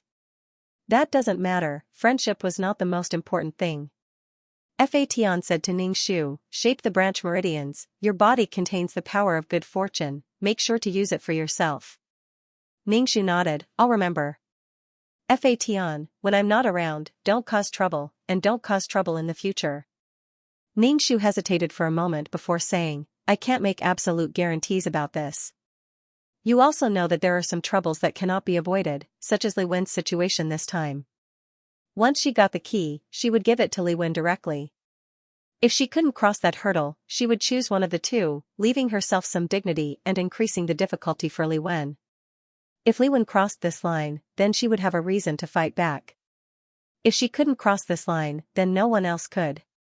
Fatian, who had exhausted all his strength, could no longer maintain his human form and turned into a black whip. Ning Shu picked up the whip, took out the 2 small bags of energy he had obtained from the Origin King, and poured them all around the whip. From Fatian's spatial ring, he took out a bag of energy and poured it all around the whip. He poured out all the energy that Fatian had stored. He was already in such a state, so what was the point of keeping these energy bodies? Ning Shu picked up the golden key beside Fatian and crushed it in his hand, turning it into golden powder. He blew at his palm, and the golden powder flew up and fell to the ground. Ning Shu wrapped the energy body and the whip into a bundle and tied it to her back. Looking at the 4 people, a smile appeared on her face. Update the fastest computer terminal, / she took out a book of exceptional martial arts and gave it to the earthworm. Take it. Thank you for this time. The earthworm took the peerless martial art book and wiped off the dust on it. Ning Shu smiled warmly. You can start cultivating now. There are stalactites here. Don't waste this kind of energy. The earthworm nodded. The Origin King immediately jumped out. I'll help you too. Ning Shu looked at him and handed over a book of exceptional martial arts, but the Origin King refused. I don't want this broken book. He had given him one before, and now he was giving him another. What kind of treasure did he think this book was? Ning Shu did not hesitate and handed the book to Dong Lan. Dong Lan was curious. She took it and looked at it before putting it away. Obviously, she did not know how to cultivate this exceptional martial arts. Ning Shu did not care. Every race had their own racial talents and did not need this kind of thing. Only someone like her who had no talent needed this kind of thing. Regardless, he would cast the net first. Whether or not he could catch the fish was a matter for later. Ning Shu squatted down, scooped up the stalactites, and gulped them down. The surging energy immediately surged in one of his main meridians, stabbing his meridians painfully before pouring into his dantian. The newly formed dantian was very fragile. When a large amount of energy poured into it, it was very painful. However, there was a wisp of something lingering in his dantian, quickly repairing the damaged dantian. This should be the power of creation that Fatian had mentioned. It was the power of origin. Ning Shu smacked his lips. Stalactites were good stuff and had to be collected. Xianxia poked Ning Shu. Ning Shu comforted him and patted the package on his back. He's fine. He'll wake up soon. He's tired and wants to sleep. Xianxia stared at the package. Ning Shu took it down and tied it to his body. You carry it. He did not feel guilty about using child labor at all. However, Xianxia was very happy. He stretched one hand to his back and grabbed the package. Ning Shu and the earthworm began to cultivate. Now, Ning Shu's dantian was like an ocean, waiting to transform. The energy was now in a liquid state. The next step was to compress it into a solid state and accumulate it step by step. This pool of stalactites solved this urgent problem. There was enough energy to let Ning Shu take on a gaseous form. The Origin King saw Ning Shu swallow the stalactites like a whale and climb down. He pressed his whole head into the water and gulped it down, causing the water level to drop rapidly. What kind of evil creature was this? The Origin King hurriedly collected some to prevent him from drinking it all.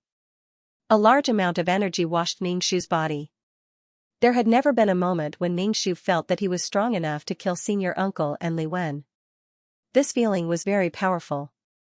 Ning Shu burped and said to the earthworm and the Origin King, Xianxia, let's go back. The Origin King asked, what are you going back for? Maybe he's chasing you now. Ningxu said, I'm going back to find the Divine Stone clan. If I meet Li Wen, I can take revenge. Ningxu said to the Origin King, Li Wen is relatively powerful. You can fight with him to test your strength. If you win, you can really dominate the void. The Origin King snorted, you're just up to no good. You want me to be your fighter? Dream on. Ningxu spread his hands. Well, you saw through me. He called out to Jingji, let's go.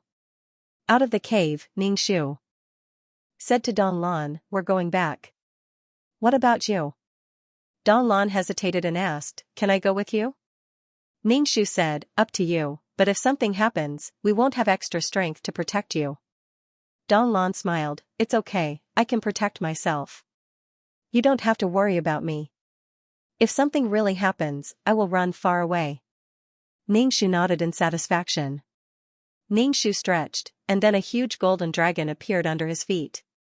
Everyone was lifted up by this golden dragon and stood on the dragon's back, staggering. Ningxu stood on the dragon's head, whistled loudly, and set off. The golden dragon's speed was very fast. One head plunged into a node, while the other half of its body was outside. When its head reappeared, it was already far away. The Origin King asked Ningxu how he did it. This was too cool, he wanted, Ningxu, I want it. It's that broken book in your hand, the Origin King, I don't believe that such abstract garbage can have such an effect. He asked the earthworm, how do you feel now?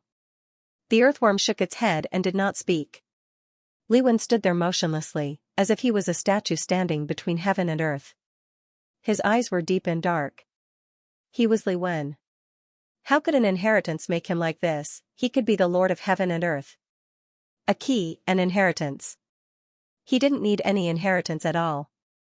He didn't need the inheritance's recognition. His body moved and he took out the box. He slashed at the box with his sword. The box exploded and the things inside were annihilated in the flames.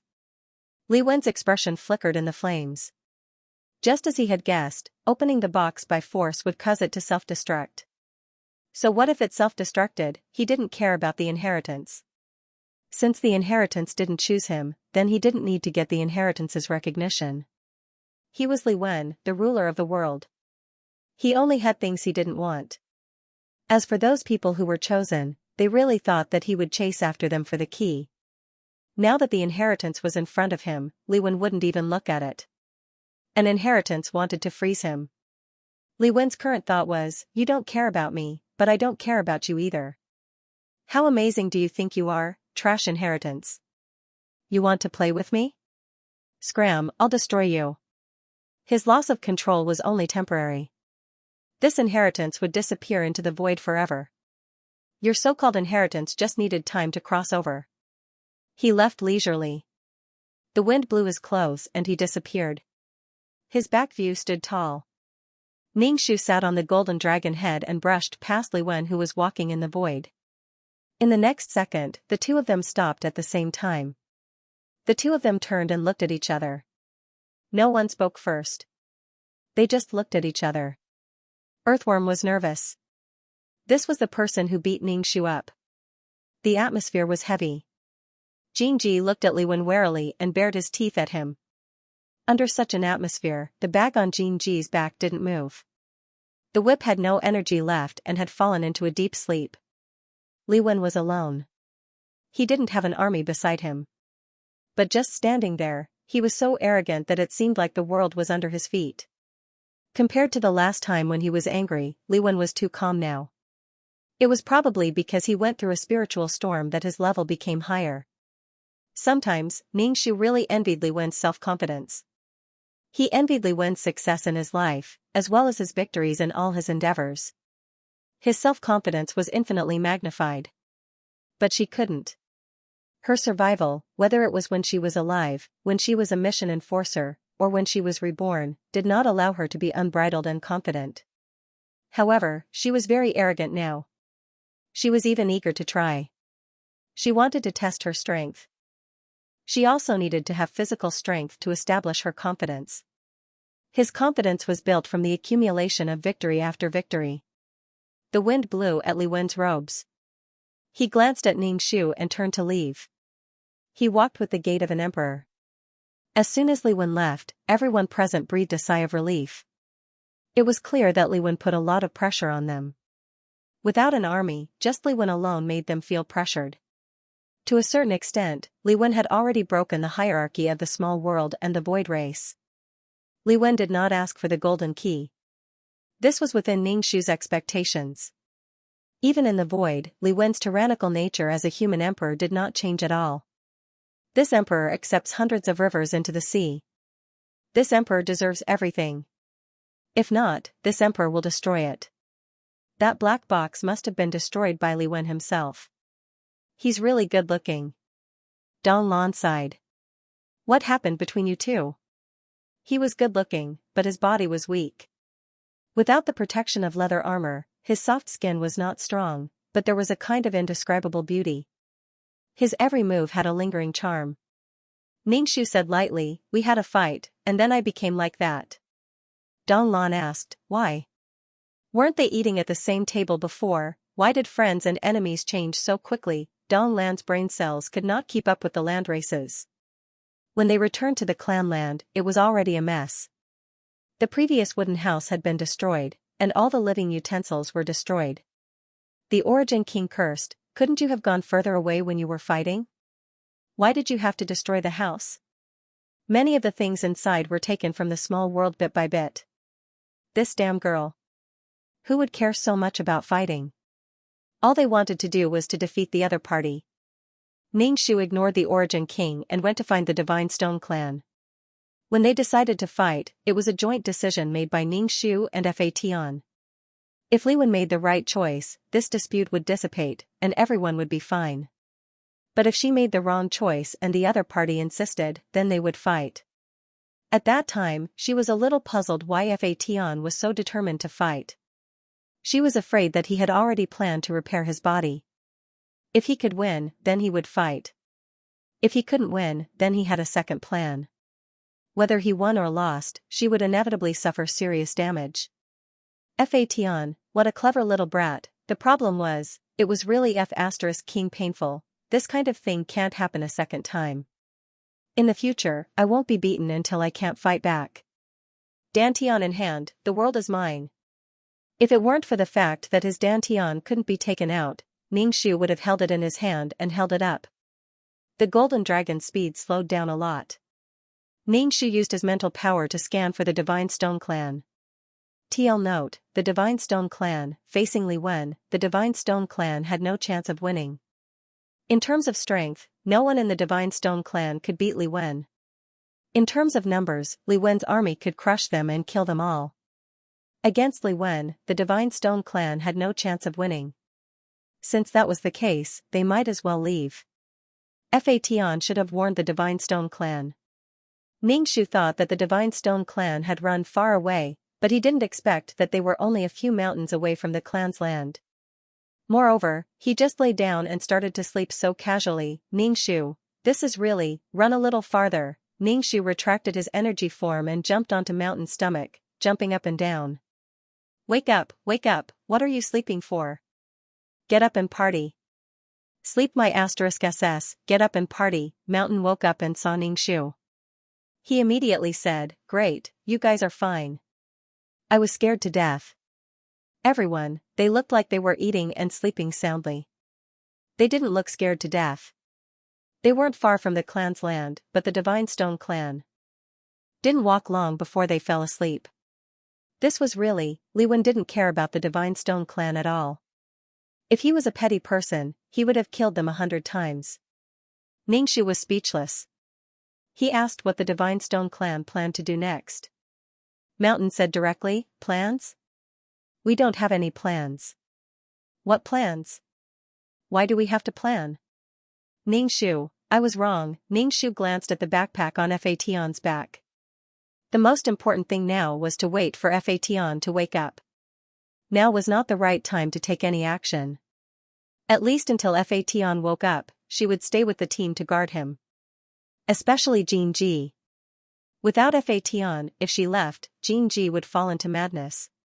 Ningxu grinned, raised her hand full of energy, and said loudly, "Next, we will rebuild the territory and rebuild the house."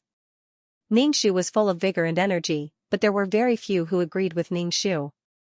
Dong Lan was curious, Earthworm was very calm, Origin King clicked his tongue twice, and Jinji started eating. Mountain scratched his head. How do you want to build it? No one agreed. Ningshu was not discouraged at all. She felt that there was inexhaustible energy in her body, making her extremely energetic. Ningshu's eyes were very bright. When she looked at people, her spirit could be transmitted to them. It was a complete metamorphosis. Ningshu felt that she was about to embrace a beautiful future. Even if she went to the small world to fight for the power of faith, it was too little. The huge power of faith was daunting. Owing 100,000 yuan was not a big deal. She already had the main meridians and dantian, so she could take her time with the branch meridians. But if she owed 100 million yuan, her mentality would be different. It would be a kind of endless despair. Dong Lan raised her hand. I'll go with you. We'll do whatever you say. She was eager to try. Sure enough, following this group of people, many interesting things would happen. She still had not figured out why Ningshu had come back from the dead, and why Fatian had mastered something so powerful. As the future leader, Dong Lan would not rashly ask such a rude question. Every race had their own racial talents. Fatian might have some special racial talent. Wow, the land was still very fun. Ningshu began to assign work. As two strong laborers, Origin King and Earthworm were assigned to chop trees, while Mountain cleaned up the ground and moved stones to build the foundation. The house in front had been destroyed and now had to be rebuilt. Origin King was very unhappy. I don't want to chop trees. Ningshu chuckled. All right then, go and move the stones. The Origin King looked at the mountain that was moving stones and shook his head. It was better to go cut down trees. Dong Lan asked, then what do we do? Ningshu said, of course we're going to the small world to buy things. The Origin King immediately threw away the tree trunk on his shoulder. You two actually want to go to the small world. We're doing hard work here, so I want to go too. Ningshu, are you a follower? I don't care, I just want to go to that small world. The Origin King shamelessly took out a bag of energy bodies. Ningshu reluctantly accepted the energy form. Alright, I'll count you in. Dong Lan asked, what small world? Is it interesting? Jinji was the first to speak, stuttering, eat, a lot. Jinji only had one impression of the small world. It didn't have much of an effect on the tall buildings and the like. It was just that the food was really delicious. Although it didn't have much energy, it tasted delicious. The earthworm did not have much yearning for a small world. It had always lived in a small world, and it was quite boring. It continued to chop trees, and its movements were quite proficient. After all, in the small world, he had repaired houses before, so this kind of work was quite easy for him. Dong Lan rushed, then, let's go quickly. Ningshu went to Gozi's world. She tore open a crack in the reincarnation world and looked through to see whether or not Gozi was in the reincarnation world. The last time she went to the small world with Gozi, Gozi was with a human woman, and he still hadn't returned. It seemed like the flow of time in that world was slower. Ningshu opened the crack and it slowly closed. But just like that, the soul in the reincarnation world was so frightened that it was almost wiped out. Suddenly, a crack appeared in the sky, and then a huge eyeball looked inside.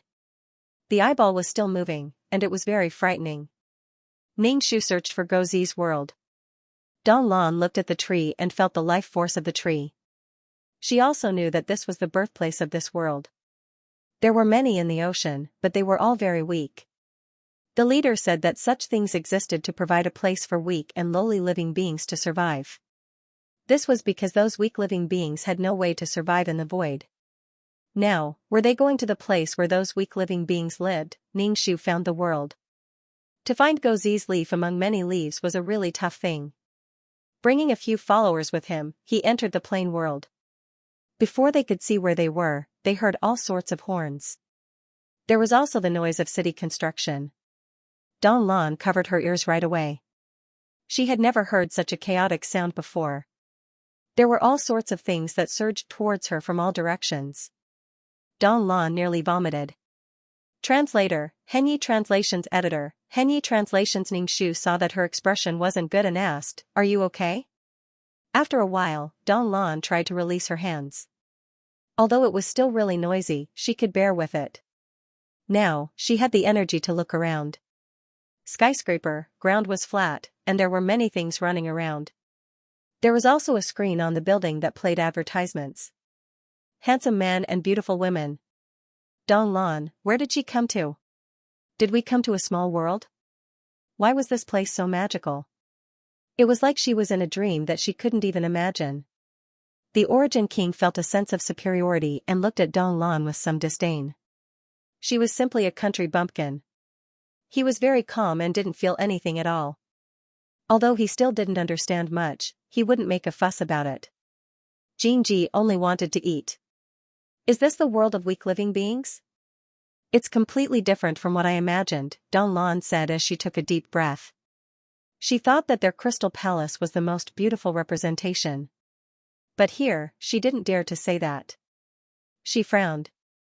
They are clearly, Ningxu continued, they are clearly so weak, aren't they? Don Lan nodded. She could kill many people in one breath. But why? What kind of power was that? Ningxu said, it's really because they are weak and have a short lifespan that they burst out with all their vitality. Construction, creation, and breakthroughs. They hope to break through again and again in their limited lifespan, Don Lan exclaimed and praised sincerely, they are really amazing. The small world is really fun. There were many things to learn here. Along the way, Don Lan kept asking Ningxu questions. She pointed at the running car and asked. Ningxu replied, that's a human transportation tool. It's very fast. Don Lan had many questions. Even if it was a brick or a tile under her feet, she could study it for a long time. Ningxu was going to find Gozi and get some money. Every time he entered the small world, he was a poor person. He was eager to eat and there were so many things to buy. Don Lan's face was red and her eyes were not enough. People came and went on both sides of the street. They were all dressed in bright clothes and when they passed by, the fragrance of their bodies wafted to the tip of his nose. Especially the women who showed their long legs and snow-white arms. They carried their bags and walked either fast or slow. Don Lan sniffed and her eyes lit up. They smell so good. I want them. The women's toiletries were all fragrant. Since they had perfume, they naturally smelled good. Ningxu had a bad feeling. He was afraid that he didn't have enough money. He had to buy so many daily necessities and Ningxu wanted to buy the best ones. A bed was already expensive and he wanted all kinds of things. Now, Don Lan was infatuated with girls' things.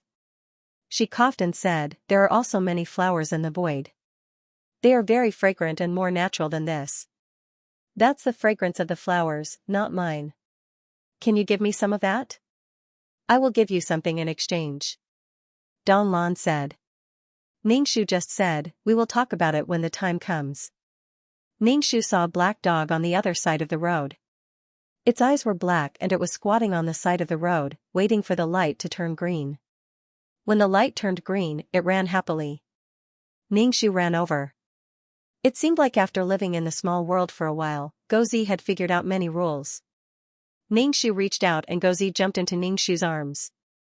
Ningxu touched its black fur. How long have you been in this world? Not long, just a year. Gozi said. A year, so long. It seems like you are getting along well with your poop picker. Gozi said, okay, just so. 3 such forced adjectives. If he didn't return to the world of reincarnation, it seemed like he was living a good life. Don Lan looked at Gozi. The other two were much calmer. Gozi asked, what are you doing here? Ningxu said, what else can I do? Of course, I am here to buy things. You know that no one in the void produces these things. Gozi immediately said, I want to talk. My poop picker is just an ordinary, poor white-collar worker. He doesn't have the money to buy those things for you. Ningxu rubbed the dog's head hard. Are you so protective of your poop picker? Gozi sighed. That woman is really... How should I put it? She's so unlucky that it makes one pity her. Ningxu was curious, what's wrong? Wasn't Gozi good at praying for blessings? Why wasn't he praying, Sun Qi? I don't know why, but she attracts scumbags. Her gender attracts scumbags, her job attracts scumbags, and she attracts scumbags on the road. Ningxu? Could this be a slag magnet? How could it attract slag? Needless to say, some girls were just that attractive to scumbags, and it was easy for her to meet scumbags. The Void King asked, how much longer are you going to talk? Are you going to leave or not? Are you going to stand here for others to see? Their attire was a little special, so the people coming and going all stared at them. Ningxu nodded. Gozi struggled out of Ningxu's arms. I'm going back. Why are you in such a hurry? Your poop picker is at work now, Ningxu said. Gozi, I have to go to the company where she works and look around. Ningxu. You're really working hard. Why don't you pray for her? Previously, when she saw Gozi praying for blessings, it was a good luck thing that came to her. This was her poop picker, but she couldn't bear to pray for blessings. Gozi, if she's a soul, in the world of reincarnation, I can naturally pray for blessings. But she's in the human world now. A slight move can affect her whole body, and something can happen at any time. That was true. Ningxu nodded. He had prayed for her before. That kind of blessing was at most a kind of virtue, and it could make her life a little better in her next life. Ningxu said, I also want to see how unlucky she is. When they met that woman, she seemed to have been raped by a taxi driver and was dragged to a remote park. It was Gozi who had rushed over to save her. Hence, when they met previously, Gozi's owner had met a scum. The group of people went to Gozi's owner's company. Ningxu asked Gozi, are you going to protect her until you die? Gozi shook his head. That's not very possible. After all, a normal dog's lifespan is at most 10 years. I've existed for 70 or 80 years. Wouldn't that make me a monster? I'll be captured for research. I don't want to. Ningxu. You don't have a body, what research? Who knew what was inside if he cut open the body? Anyway, there was no flesh and blood. Gozi suddenly understood. Oh, right. Ningxu, it seemed that Gozi had been in the small world for a long time, and his mind was slowly accepting some things. Gozi's owner was called Li Shuang. She was an unmarried woman. She was an accountant in the company and worked in the finance department.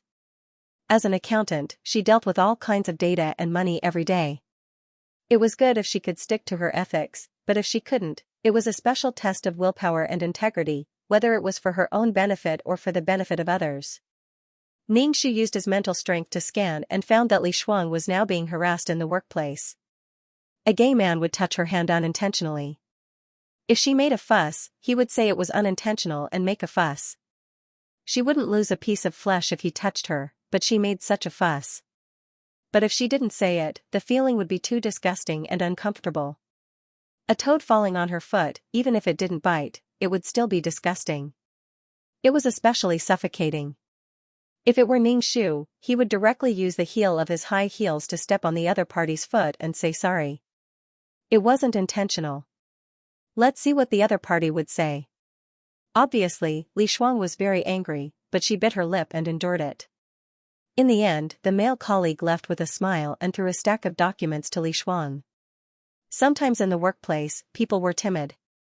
Sometimes, they were afraid of offending people and being bullied by others. Now, Ningxu was definitely unwilling to become an ordinary person in such a workplace life. He would rather be drunk in the void. But many people didn't have Ningxu's conditions at all. Gozi obviously saw this scene and sighed. Donglan really didn't understand what was happening. They were all weak and they were being bullied by others. In Donglan's heart, there was only the strong and the weak. There was no difference between men and women. They squatted by the company's flower bed. The bodyguards at the company's entrance looked at them several times. At noon, the dog sneakily followed the man who had taken advantage of Li Shuang and bit him. His clothes and pants were torn. The man was so angry that he cursed and swore that he wanted to kill this mad dog. Guzi ran away and disappeared. Ningxu, Guzi was worried about the heart of a father, Guzi ran back with a piece of cloth in his mouth. Ningxu said, "You are treating the symptoms and not the root cause. The most important thing is still her." Some people sucked in trash easily. Firstly, it was because of the environment. Everything they touched was trash. Even if they picked carefully, it would only be slightly better, trash. Trash was trash. There was no difference between good and bad. Secondly, it was because of their personality. Guzi said, "What can I do? I'm in despair too. I can't speak. I don't want to be treated as a monster." In front of Li Shuang, he was just an ordinary dog. If Guzi dared to speak in front of Li Shuang would be afraid of him. Even if she wasn't afraid, she wouldn't dare to get close to him. It was acceptable for a dog to be intelligent, but it was unacceptable for a dog to speak human language. Su Wang didn't know what they were doing. He was very confused. "Should we go buy something?" Jing Ji said, eat something." Dong Lan said, "Can there be something fragrant?" Dong Lan fell in love with perfume. She wanted to have it. As for what humans were worried about, she couldn't understand it at all. She didn't understand what they were talking about. Guzi said, "I want to leave this world, but her unlucky appearance makes me worry. This woman is quite good to me. She buys me dog food every day." Ningxu clicked his tongue. "Is dog food delicious? You are the son of the reincarnation world. You have to shoulder the responsibility of the reincarnation world." Guzi stuck out his tongue and licked his lips. "It's okay. There are many flavors. I like seafood." Ningxu was speechless. Ningxu turned around and looked at Su Wang. Su Wang was confused. "Why are you looking at me? What do you want to do?" Usually, being stared at like this wasn't a good thing. Moreover, it was this damn girl. "We are all children. You are an adult. Aren't you embarrassed?" Ningxu asked. Su Wang was confused. "What's there to be embarrassed about? Why should I be embarrassed? If they wanted to enter Li Shuang's house, they definitely wouldn't succeed with such a tall man like Su Wang. But if there were only 3 children, it was much more convenient. Usually, they weren't so wary of children. Normal women wouldn't bring strange men back to their house, unless it was an accident. Hence, Su Wang could only suffer. Ningxu said, "Stay in the mess and space. When we're done, you can come out." The Origin King immediately objected, "I won't." "Why? I don't want to. Stay in a dark place." Before he could finish his sentence, he disappeared into thin air. Ningxu revealed a childish smile. "If the 3 of us said that we were lost, would she adopt us?" Sun Qi replied, "Normal people would call the police. We don't have ID cards, and they can't find out who we are. In the end, the police will send us to her house temporarily, and then find a place for us to go, such as an orphanage," Ningxu said. "Before that, we had been pestering her, crying and making a fuss, blah blah blah." Guzi was dumbfounded. "You're really vicious." Ningxu pulled Guzi's ear. "I am helping you return to the world of reincarnation." "You actually said that I am evil?" Ningxu said, "Forget it, let's buy some stuff and go back." Dong Lan at the side immediately agreed, "Yes, buy some stuff." Ningxu asked, "Guzi, have you fallen in love with this woman? Do you like this woman? Do you love this woman?" Guzi turned around and rolled his eyes at Ningxu. "What are you talking about? What do you mean love? I like what I like. I follow her because, first, I want to see what's wrong with her fate. Second, this small world is really too fun, much more fun than the world of reincarnation." Ningxu was speechless. "In that case, I am the one who is dangerous." Guzi had so much fun that he didn't even want to return to the world of reincarnation. Thinking about it, the world of reincarnation was dark, and there was no sunlight at all. It was floating everywhere. How could it be better than the world of flowers? Speaking of which, this was Ningxu's fault. If Ningxu hadn't brought Guzi, who had never been out of the world of reincarnation, to the world of flowers, Guzi would still be that cautious and conscientious Guzi. The Guzi who would bless souls. He wouldn't be the Guzi who was having fun in the world of flowers. Ningxu said directly, "Up to you. Anything is fine. I have no objections." Because it was still noon, they couldn't keep waiting for Li Shuang to get off work at night. The company's employees came out one after another. They came out to the restaurant for lunch. Ningshu and the other two hid and watched Li Shuang leave the company. She looked tired. She followed her colleagues to find a restaurant to eat. Ningshu put Gozi down. We still have things to do. You watch over her. Ningshu brought Donglan and Jinji to sell things. They prepared some money to buy things. Houzi's new owner gave her a box of jewelry. There were gold, jade, pearls, and all kinds of things inside. It was impossible for her to earn money. She could only sell things to make ends meet. Gozi bit Ningshu's skirt. Are you coming back? Didn't you say you would help me? Ningshu looked confused. When did I say I would help you? You just said that you would go home with me, Gozi said. To be honest, I feel quite tired watching over her every day. But I might not be able to watch over her. What kind of unlucky body do you think she has? Also, I'm worried that something will happen in my world. I haven't gone back for a long time. I'm quite worried, Gozi said. Gozi tugged on Ningshu's skirt and didn't let Ningshu go. Ningshu lifted his skirt and flung him away. When I'm done, I'll come back. Gozi said, okay. Ningshu found a luxury goods store. Second-hand luxury goods like bags, jewelry, necklaces, and even second-hand branded clothes. Ningshu's things weren't branded in this era. But there should be people who recognized the good stuff. Ningshu took out jade and some head ornaments. He said that they were his family heirlooms. He didn't have money, so he took them out to sell.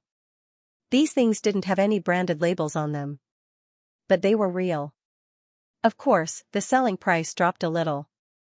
Ningshu asked for cash and kept the stacks of money. Donglan looked at Ningshu in confusion. She couldn't help but ask, why are you so familiar with this? Ningshu said, I was from a small world, so I'm familiar with its rules. Donglan was even more confused. What was a person from a small world? What is the use of this? She looked at the paper in Ningshu's hand. She didn't recognize the paper and felt that everything was really foreign and weird. Ningshu flung the banknotes aside. This thing can let you have something that smells good. Donglan immediately grabbed Ningshu's arm. If you can give me something nice, I will exchange it with you. Ningshu hummed in agreement and nodded. Donglan was really happy. Then, the group went to buy things. Ningshu brought them into the shopping mall and started to build. They bought all kinds of daily necessities and even bought the best perfume for Donglan. Donglan took the perfume and sprayed it on herself. In an instant, half a bottle of perfume was gone. The smell was unbearable. Ningshu didn't even have time to say anything. Tears came out of his eyes and he kept sneezing. This was too scary. Because it was too fragrant, everywhere Donglan went, there was a vacuum. The passers-by pointed at her and whispered. Ningshu told Donglan to spray less. She didn't have to pour bottles of perfume on herself. Just a little would make her smell good.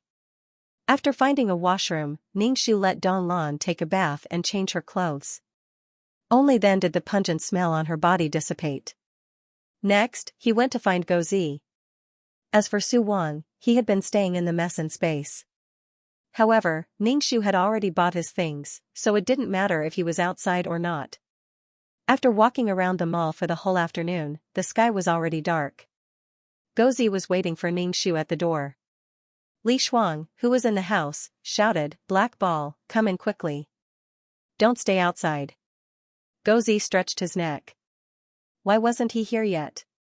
Had he already left this world? He knew very well why Ningshu came to this world. He was going to leave after buying things. Gozi barked at the house and squatted at the door to wait. Ningshu placed Jinji and Donglan in the mess in space. There couldn't be too many people. It was impossible for a group of children to run to someone's door and beg to be taken in. Donglan didn't have any objections. There were so many things in the mess in space. She bought a lot and opened the packaging one by one. There were also many fluffy toys. She really liked them. The small world was really fun. Jinji had so many snacks. It didn't matter where he stayed. He touched the bag on his back. Soon, Fatian would wake up. Ningxu came to Li Shuang's apartment. It was a one-bedroom apartment and the rent wasn't cheap. In short, as a single lady, Li Shuang didn't have a good life. In particular, her special scum absorption physique made her life indescribably tiring. When Gozi saw Ningxu, he wagged his tail crazily and stuck out his tongue. Ningxu reached out and hugged the dog. They sat on the stairs. Li Shuang called the black ball for a while, but the dog didn't come in. She came out to take a look. She saw a little girl hugging her black ball and sitting on the stairs with a pitiful look. Li Shuang squatted down and asked, "Little friend, it's so late. Aren't you going home yet?" Ningxu said, "I'm here to look for my relatives. This is the address they gave me, but they moved away. I can't find them. I have nowhere to go at night. Sister, don't chase me away. I'll stay here by the stairs. I'll leave at dawn tomorrow." Li Shuang, she didn't know what to say. Li Shuang was a very compassionate person. She couldn't just ignore it. If Ningxu was an adult man, she definitely wouldn't meddle in his business. After all, Li Shuang had suffered too much at the hands of men. She was always taken advantage of. But this was a child, and a little girl at that. Naturally, her vigilance was weakened.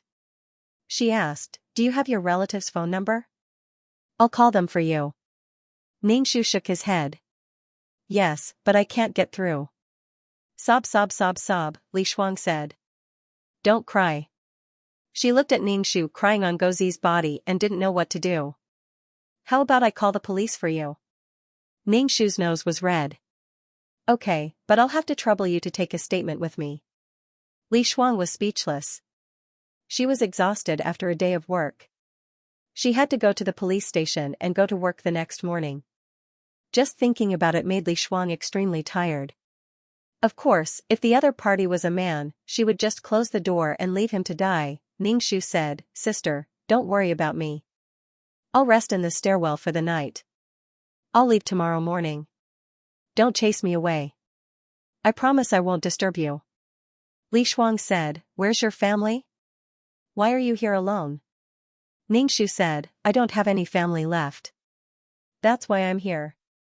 Li Shuang said, "You're leaving tomorrow morning?" Ningxu nodded. "Yes, I'm leaving tomorrow morning." Li Shuang hesitated. She turned to Li Shuang and said, "Then you can go in. You can leave tomorrow morning." Ningxu was pleasantly surprised. "Really? Thank you, sister. You're really a good person. You're beautiful and kind." Li Shuang listened to Ningxu's flattery. She couldn't help but shake her head and close the door. Ningxu looked at Li Shuang's house. It was very small, but there was enough space for Li Shuang and her cat. It was quite clean. Li Shuang opened the fridge. "Are you hungry? Do you want to eat something?" Ningxu nodded and said with a smile, "Thank you, sister. I'm hungry." Then he sat on the sofa and waited for food. Li Shuang saw that the black ball was being hugged by her. It didn't resist, so it shouldn't be a bad person. After all, the black ball was very vigilant. It would bark if someone approached it with bad intentions. Li Shuang went into the kitchen to cook. Ningxu said to the black ball, "So your name is Black Ball.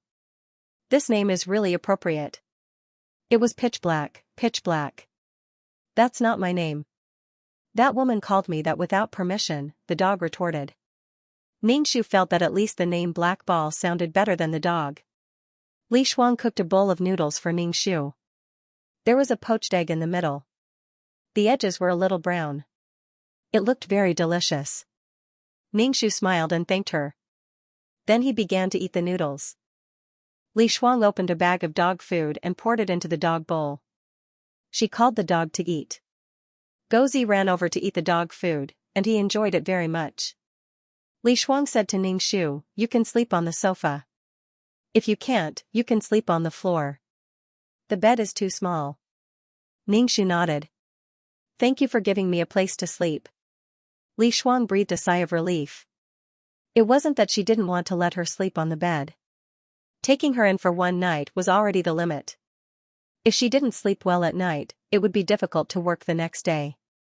It wasn't that Li Shuang didn't think about quitting, but what was the use of quitting?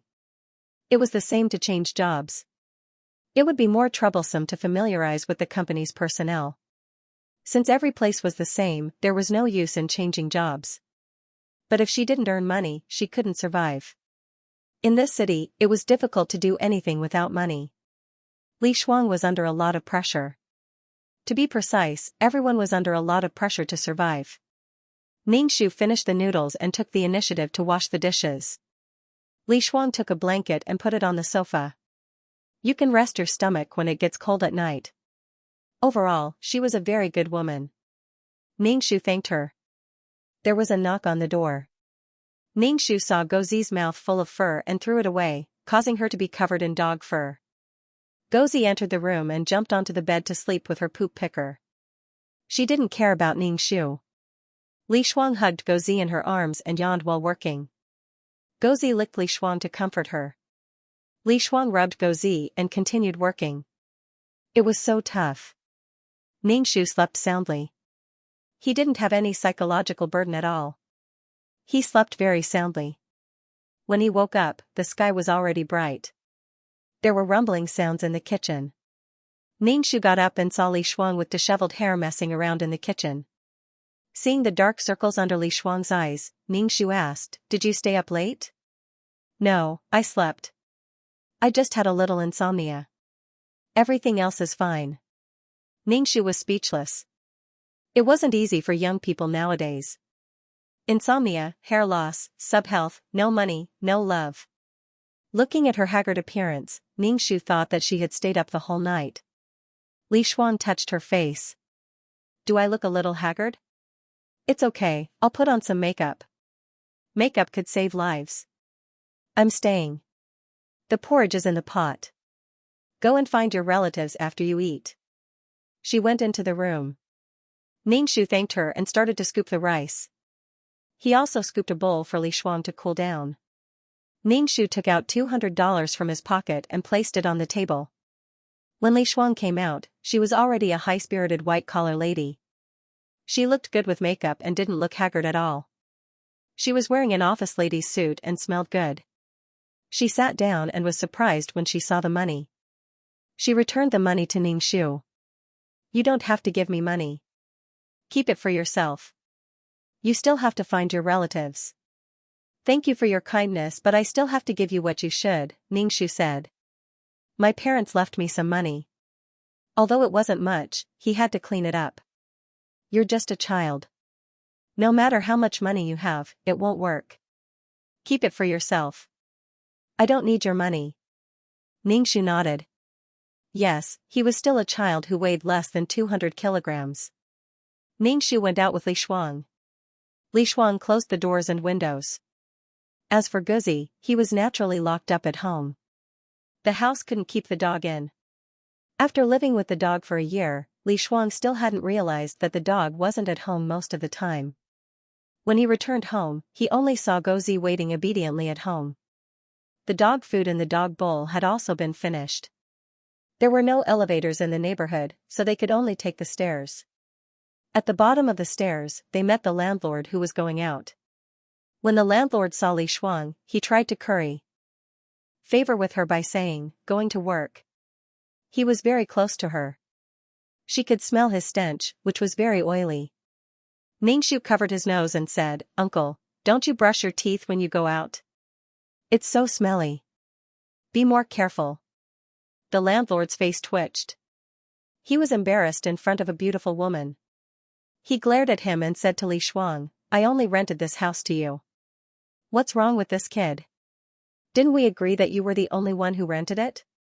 Li Shuang said directly, "She's my relative's child. You rented it to me. Why do you care how many people I have in the house? I didn't shortchange you." Then, she dragged Ningshu away. The landlord was so angry that he cursed and said some unsightly things. Li Shuang dragged him away and said, "Don't listen to him. This kind of person has no manners. They're like mud. Once you touch them, you can't wash them off. You can't argue with them." Li Shuang was already used to it. If it had been when she had just entered society, she wouldn't have been able to stand it. Now that she was strong, it could be said that she was numb. She couldn't be bothered. She wouldn't be able to get anything out of it. Instead, she would make herself smelly. After leaving the neighborhood, Li Shuang called a taxi for Ningxu and went to take the subway. Just stop in front, Ningxu said to the taxi driver and gave him a starting fare. Then, they went back to the neighborhood and stood at the door of the rented house. Ningxu did a space jump and disappeared. Then, he appeared in the house. Ningxu patted his chest. Luckily, he didn't do a space jump directly outside. Otherwise, he wouldn't have been able to jump home. He might have suddenly appeared in midair. It was too dangerous. There were so many people coming and going. Gozi wagged his tail and walked in front of Ningxu. What should we do now? Let's discuss a strategy. Ningxu scratched his head. It was still the same sentence. Li Shuang's life wasn't so bad that she couldn't live. She could compromise, she could be helpless. Everyone had it. They had the capital to suffer less. She didn't encounter any problems. This was the helplessness of life. Speaking of helplessness, Ningxu was helpless. He had been beaten up not long ago. This was the helplessness of having no power. Gozi stuck out his tongue and said, I don't know what to say, but I feel that there's a problem. Can you see her destiny? Ningxu nodded. I can see it. On the contrary, her destiny is not bad. There's red, which means that she will be rich in the future. Gozi jumped. No, you only see the red. Don't you see the black silk? Ningxu said. I don't see it. There's only red light in my eyes. There's only money. Money has blinded my eyes. Gozi was speechless. F***CKU. Ningxu and Gozi went out and strolled around Li Shuang's company.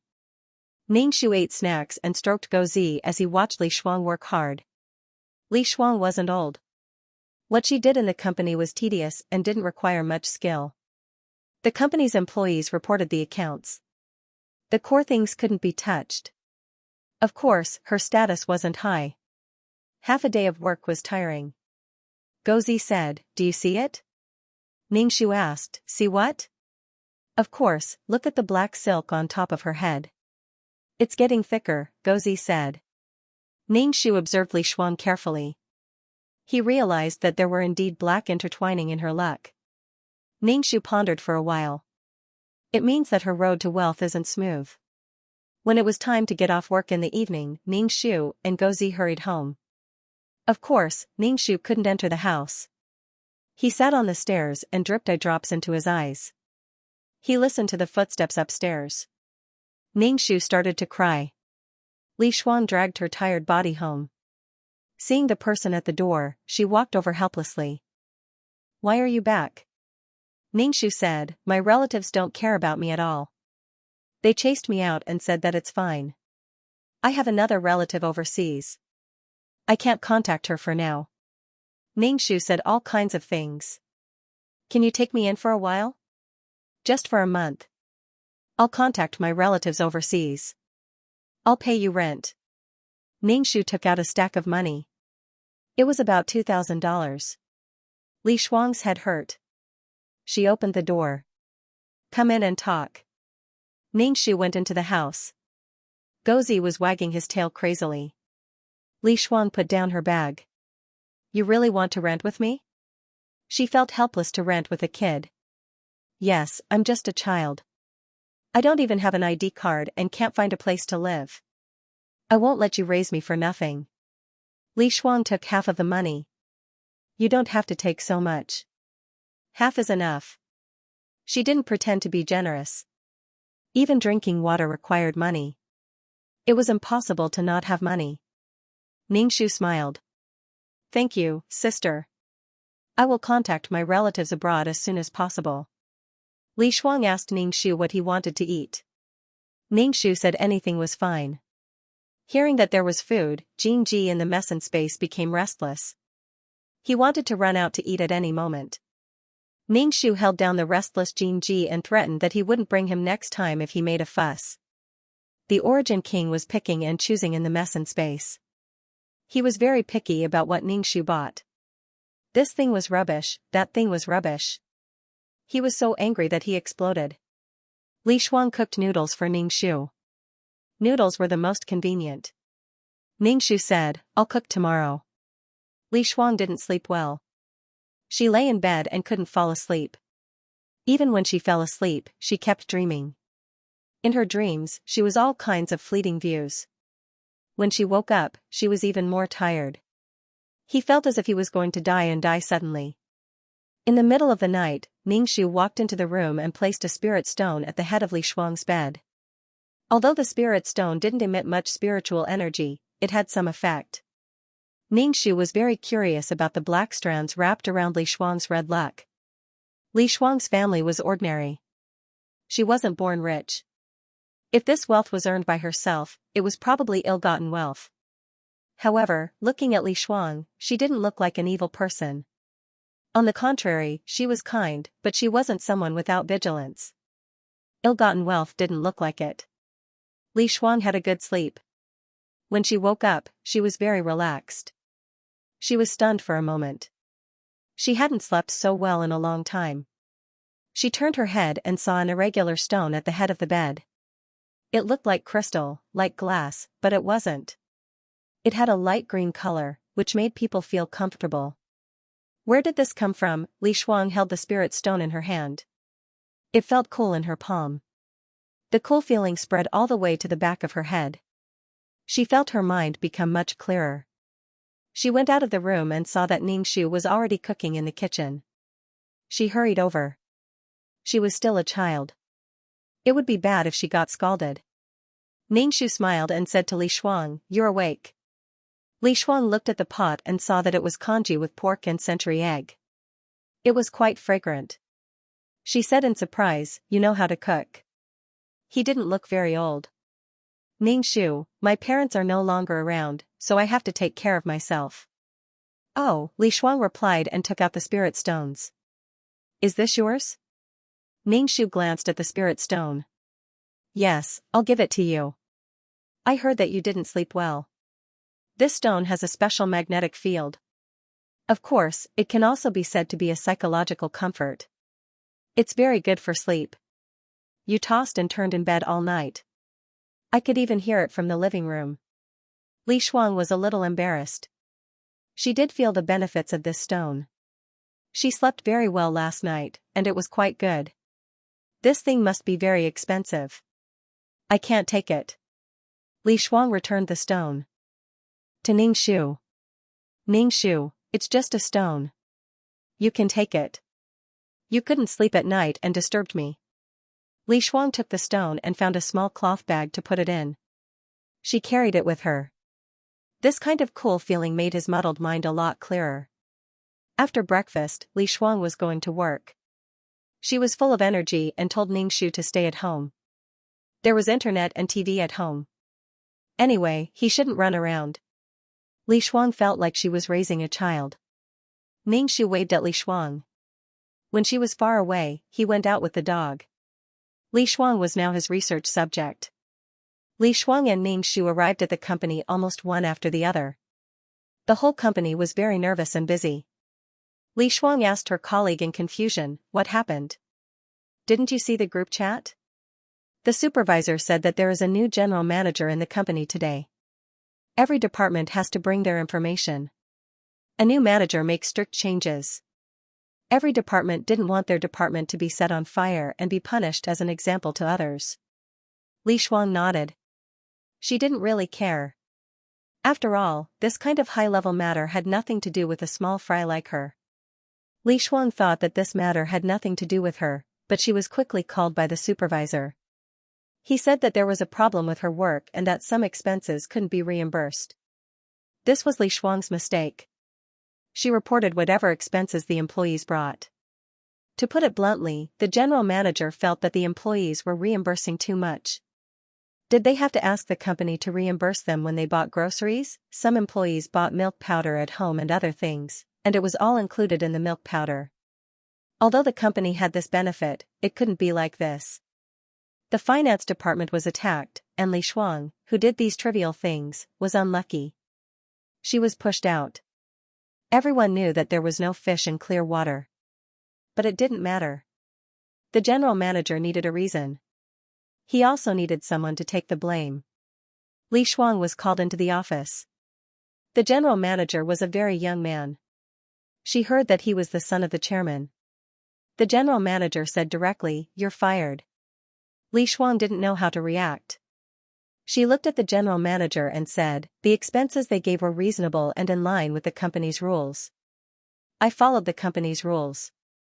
If you feel that the expenses are unreasonable and that the employees are reimbursing too much, then you can withdraw the expenses. That was too much, then you just said that the expenses were too much. Why are you venting your anger on me? According to the rules, if you say that I'm wrong and don't reimburse, the company's rules are right here. Everything is decided by you." She was angry, but she also understood that she was pushed out to be the scapegoat. She felt helpless. She was just a sacrifice in the game of power. She didn't complain. It was useless even if she did. She would only make herself look bad. The general manager glanced at Li Shuang. His expression was cold and emotionless. "So, I've wronged you." Li Shuang said, "I have nothing to say." "General manager, how can I change your decision?" As for things like colleague love, it didn't exist. Although she didn't look forward to it, she still felt very disappointed. All kinds of emotions attacked Li Shuang's heart. She felt a lump in her throat and almost cried. But she held it in. At this time, no one would sympathize with her. Instead, she looked terrible. The general manager smiled and said, "What you said makes sense. If you're fired directly, it's indeed unfair." Li Shuang, she grinned. She felt very tired. Li Shuang, who was about to be fired, suddenly stayed. Her colleagues in the finance department were surprised to see her expression. Li Shuang ignored them. She didn't have the money to resign. Translator, Henyi Translation's editor, Henyi Translation's Ningxu smiled. He had a look of understanding on his face. "I know where Li Shuang's black stockings came from," Ningxu said to Guzi, who was licking his fur. Guzi asked, "Where did they come from?" Ningxu raised his thumb and middle finger. "Based on my calculations, her wealth is probably because of her husband. She also needs to marry a rich man. Cinderella became a princess. A woman's marriage could be considered a second reincarnation. If she was born well, her life would be good. If she wasn't born well, her life wouldn't be good. But now, women weren't so harsh. Divorce was good." Ningxu guessed that Li Shuang's black stockings came from Li Shuang's future partner. It would bring Li Shuang wealth, but at the same time, it would also bring about a storm. Translator, Endless Fantasy Translation Editor, Endless Fantasy Translation. Guzi's dark eyes stared at Ningxu, full of suspicion. "What do you mean? Is she getting married?" Ningxu shrugged and didn't say anything. Li Shuang was ostracized in the company. It wasn't obvious in the other departments, but it was obvious in the finance department. This ostracization was mixed with surprise. Li Shuang was about to be fired. Why was she still able to come back? Did it have something to do with the general manager? How could she coax the general manager to change his mind? The general manager was young, promising, handsome, and rich. With such good genes and resources, of course, he would be favored by females. As long as one wasn't blind, one could see that the general manager would be a perfect partner. When this perfect partner was a little different for one female, it was a dangerous fortune for the other females. From the competition for jobs, now there was a competition for reproduction. Ningxu felt tired for Li Shuang. Was she going to watch an idol drama with Cinderella and Prince Charming? Guzi's shedding became more and more serious. It was so serious that Li Shuang kept changing dog food for Guzi. She thought that Guzi was shedding because he ate too much salt. She even sent him to the pet hospital. They didn't find anything. Ningxu said, "What's wrong with you? Why are you so inexperienced? Nothing has happened yet and you're already so stressed that you're going bald?" "Hey, I'm not going to stay with a bald dog," Guzi said. "I'm probably at the shedding stage. Whatever you say, it's fine." The relationship between Li Shuang and Ningxu was getting better and better. Anyone who came home from work and saw that the house was clean and there were steaming hot dishes on the table would feel very happy and warm. What kind of treasure was this? This child was not annoying and even knew how to take care of people. Ningxu saw Li Shuang get off a car from the balcony, and it was a luxury car. With a sweep of his spiritual force, he saw a young and handsome man in the driver's seat. Li Shuang greeted him and went upstairs. The dog lost a piece of fur. Ningxu smiled and asked Li Shuang, "Sister Shuang, I saw someone send you back. Is that your boyfriend?" Li Shuang quickly denied, "No, it's the company's leader. He sent me back because he had something to say on the way back." Ningxu replied, "Oh, what's the matter?" "Actually, it's not a big deal. It's just that the general manager is in a high position. Many times, he doesn't have a good understanding of the situation below. What he comes into contact with are things sent up by various departments. He didn't fire me because he wanted me to report all the details of the company. Anything that felt wrong must be reported." Li Shuang sat down and began to eat with Ningxu. Ningxu blinked. "He wants you to snitch." Li Shuang said, "You're right." Ding dong, Li Shuang's phone rang. She picked up the phone, smiled, and began to reply to the message. Ningxu pushed the dog off the table. Dog fur was falling everywhere. How could he let people eat? Li Shuang replied to the message with a smile on her face. Perhaps it was because she slept well at night, or perhaps it was because of the arrival of love, but her face was like a flower. Even if it wasn't love, Li Shuang's current state showed that she still had a good impression of the general manager. Such an offending thing, and it was done for free. Usually, people who snitched would be ostracized and hated. Unbeknownst to him, someone had reported his every move to the person who could decide his fate. Ningxu asked directly, "Sister, do you like the person who sent you the message? You're just a kid." Li Shuang patted Ningxu's head and went into her room. Ningxu stared at Li Shuang's back and looked at the fate above her head. It was black and red. He had never seen such fate before. The dog had given up struggling. He lay on the ground like a pancake. "I'm obviously a creature from the world of samsara. Why should I worry about this? Even if she dies, she will enter the world of samsara.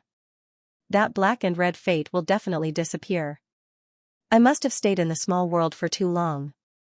That's why I'm so stupid. It's no big deal. I can't lose for anymore." The dog kept telling himself. Ningxu said, "It's not a big deal."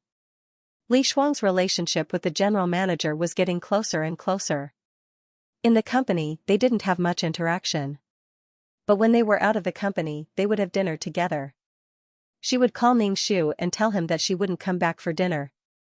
She would send Li Shuang back at 9 o'clock in the evening.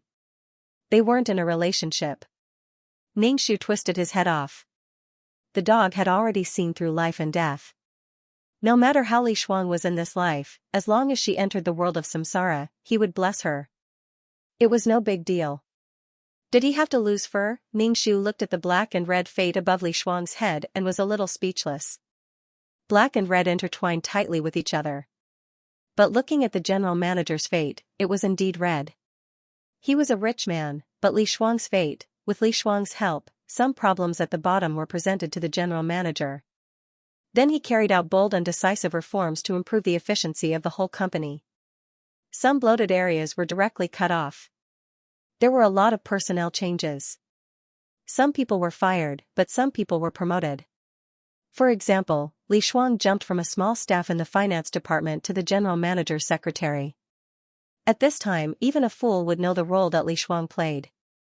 Of course, Li Shuang didn't do anything wrong. Those employees who were fired either slacked off or pocketed money. They were the company's parasites. In general, it was a good thing for the company. But it didn't prevent other people from rejecting Li Shuang. In other people's eyes, Li Shuang rose by stepping on the bodies of the company's employees. It was wrong. It was right to turn a blind eye to these actions. But Li Shuang didn't regret it at all. First, it could help the general manager. Second, these people's actions were really unsightly. They did something wrong, but they still blamed others and the company.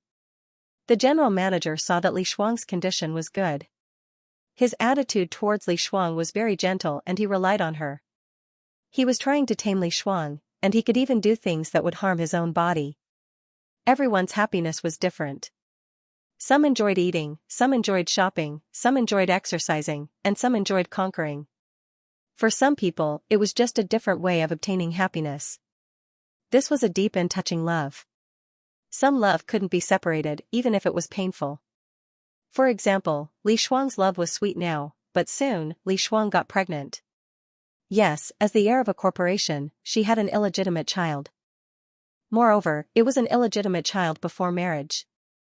This was definitely not a good thing. Then, this child couldn't be kept. As a mother, as a sensitive girl, it was a very happy thing to have a child with the person she loved. But now, the man she loved didn't want this child. He hurt the child and even hurt her body. How could she take it, anyway? Gozi was already stunned. He stood outside the door and listened to Li Shuang crying in the room. She was depressed and in pain. Gozi wanted to say that he didn't want it. The child was just a blood clot. It wasn't even a blood clot. It didn't even have a heartbeat. It wasn't even a life. Gozi looked at Ningxu in confusion. During this period, his brain had already stopped working. He could only watch as the situation went in an unpredictable direction. He was like a wild dog that had lost its anus. Ningxu patted his head. Just watch slowly. It depends on Li Shuang herself. Break up with her. She couldn't afford to offend Su Ruichu. When they reconciled, she would say that he was trying to drive a wedge between them. If he tried to persuade them to reconcile, she would say that she was hurt so badly and he still wanted her to reconcile with him. In short, he wouldn't be human. It was obvious that Li Shuang wasn't Su Ruichu's opponent. Sweet but poisonous love. Su Ruichu was a master at playing with hearts. Li Shuang's child couldn't be kept. No matter if he was forceful or gentle, Li Shuang would still be lying on the operating table. Her heart that was being played with was like fried meat. One side flipped, the other side flipped. She was better off dead. Some people saw this as a necessary part of love. Only this kind of love, a heart-wrenching love, could be called love. Some people were awake but in pain. No matter what it was, if it brought extreme pain and was highly praised by others, then there was a problem. Pain without knowing it was very scary. Right now, Li Shuang was in a lot of pain. As for whether she was aware of it or not, no one knew. Li Shuang was not in the mood to go to work. She was not in the mood to do anything. At this time, she was too lazy to worry. Without a job, she had no money to eat and no place to live. Su Ruichu came to the door, followed by a few burly men. They directly broke into the house. Even if they didn't open the door, they directly found a locksmith and directly opened the door. The young paparazzo arched his back and bared his teeth at Su Ruichu. Ningxu stood outside Li Shuang's room and opened his arms. "Uncle, you are trespassing. I'm going to call the police." Su Ruichu was expressionless. His cold face was like an ice sculpture, without the slightest bit of warmth. There was no sign of his feelings for Li Shuang at all. The scene of him harming himself to keep Li Shuang was like a dream. Of course, asking her to stay didn't necessarily mean love. There were people who believed that they couldn't live without her. "Break down the door," Su Ruichu said coldly. Ningxu was expressionless. "Are you sure? If you do it, you won't be able to walk out of this door today." With a click, the door opened. Li Shuang's expression was cold. Her eyes were red, and her nose was also red. It was obvious that she had cried. Su Ruichu sighed. "Why do you have to do this?" Li Shuang glanced at him, seemingly without any emotion. Su Ruichu frowned. "Take her away." "No need, I can walk by myself." She touched her stomach. Ningxu looked at Li Shuang. "Sister? I'm fine. Wait for me at home. I'll be back soon." Ningxu frowned. "Can you do it?" He looked at Li Shuang's luck. It was really black and red. This kind of black probably came from the pain of the soul. The pain of entanglement and despair intertwined with the soul poison. Li Shuang was very calm. She even smiled at Ningxu. It's okay. Ning-Shu, really? Do you want to call your family? Li Shuang, no need. Ning-Shu's mouth twitched. He and Guzi watched Li Shuang and Su Ruichi leave together. Guzi blinked his eyes in confusion. What exactly happened? Ning. Shu shrugged his shoulders. Then, he took a basket of fruits and flowers to the hospital to visit Li Shuang at the right time. Li Shuang was lying on the hospital bed with a pale face. This was a VIP ward. There were bodyguards guarding the door. It didn't look like they were protecting her, but more like they were monitoring her. Translator, Henyi Translations Editor, Henyi Translations. Ning-Shu walked over. As expected, he was stopped by the bodyguards. You're not allowed to visit. Ning-Shu said, my sister is inside, but you don't allow me to visit her. Who are you? How can there be such a logic in this world? I'm going to call the police and say that you're imprisoning her. Her little mouth kept moving. One moment, she wanted to call the police, the next moment, she wanted to say that they were committing a crime. The bodyguards were a little confused. How could she say that? One of the bodyguards quickly went to call his employer. Then, he came back and said to Ning-Shu, go in, but you only have half an hour. Ning-Shu, was this a prison visit? Ning-Shu entered the room. The ward was very big. There were all kinds of living facilities. Li Shuang was sitting by the window, wearing a loose hospital gown. When she heard the noise, she turned to look at Ning-Shu. Her eyes were dull and lonely. You're here. Ning-Shu said, there's wind at the window. Hurry and lie down. Your health is important. Now, even if she thought about what had happened before, she couldn't change it. Su Ruichi destroyed Li Shuang's spirit. Li Shuang destroyed her own body. Li Shuang said calmly, what health? I'm really a failure of a mother. I can't even protect my own child. Ning-Shu's black face was filled with question marks. She clearly knew that Su Ruichi's purpose was to get rid of this child, but she still followed him. She probably had some hope in Su Ruichi, and she was hoping that Su Ruichi wouldn't be cold and heartless.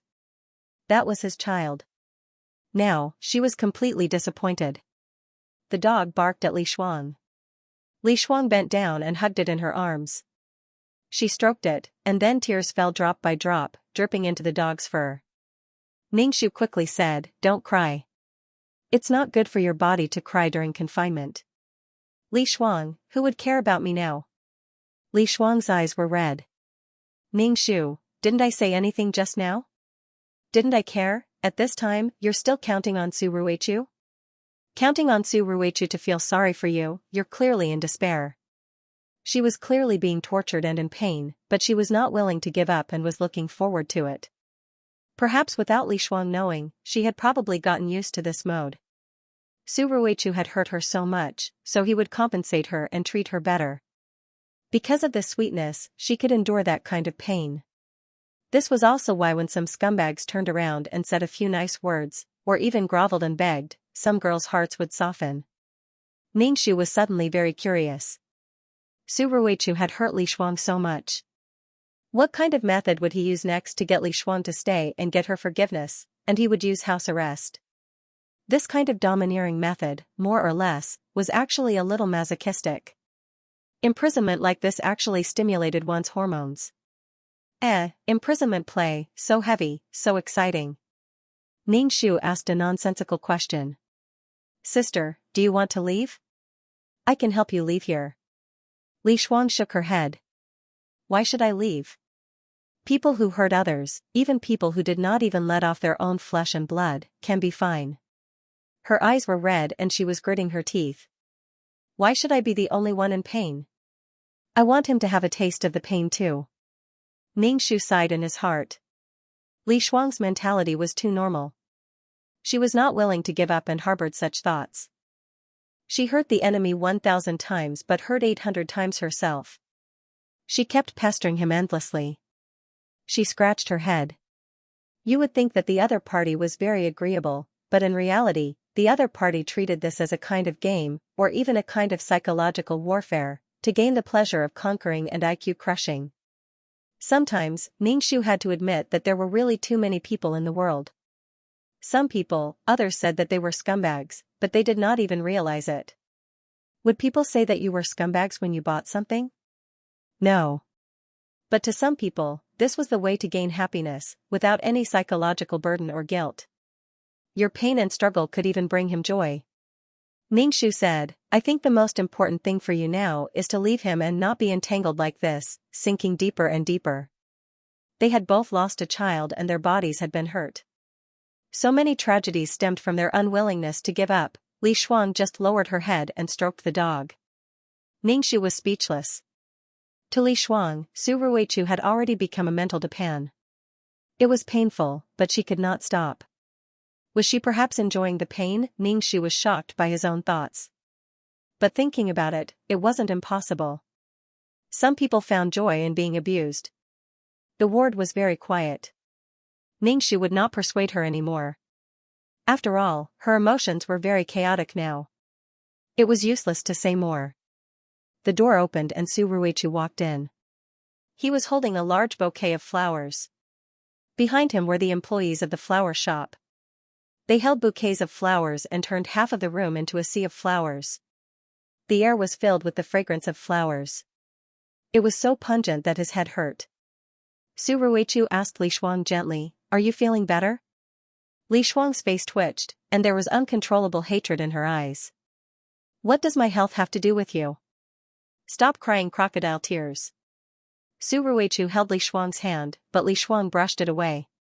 Su Ruichu's face showed a weak and painful expression. I'm sorry. I know I hurt you. He knelt down in front of Li Shuang. Li Shuang sat on the bed. He buried his head in Li Shuang's arms and pushed the dog away. I'm sorry. I'm sorry. The dog was speechless. Ningxu was speechless. What's the use of saying sorry? Weren't you the one who brought her here for the operation? Now you're acting like you're in a difficult situation. And now, he was just like a bird spreading its wings in Li Shuang's heart. Li Shuang's face trembled. Her eyes showed that she was struggling. Obviously, a grown man was showing such a weak side in front of her. But Li Shuang quickly made up her mind and pushed Su Ruichu away. Get lost. I don't want to see you again. Shuang, what can I do for you to forgive me? He was in pain. As long as you get lost and return the child to me, I'll forgive you. Su Ruichu left in a daze. Li Shuang grabbed a bouquet of flowers by the bed and threw it at Su Ruichu's back. Take all these things away. Whenever I see these things, I'll think of you, a vicious and heartless man. Su Ruichu's figure paused for a moment before he left without looking back. Ningxu watched the scene. His eyes and stomach were sore. He stayed in the ward for a long time with the excuse of staying to take care of Li Shuang. Before Su Ruichu came, Li Shuang hoped that he would come. When Su Ruichu came, he kept repeating the heart-wrenching scene. One begged for forgiveness, and the other seemed like he would never forgive her. But he stayed in the ward and did not move. It was still the same sentence. Although she said no, her body was very obedient. After that, Su Ruichu doted on Li Shuang. All kinds of delicacies and all kinds of expensive jewelry were placed in front of Li Shuang. All kinds of branded and limited products were casually chosen. Clothes, shoes, bags, whatever a woman needed and desired, he gave them away, but Li Shuang did not even look at them. She treated money like dirt. If Ningxu did not know about her situation, he would have thought that she was renting a cheap house and was being harassed. He almost thought that Li Shuang was a rich young lady. He was not moved at all.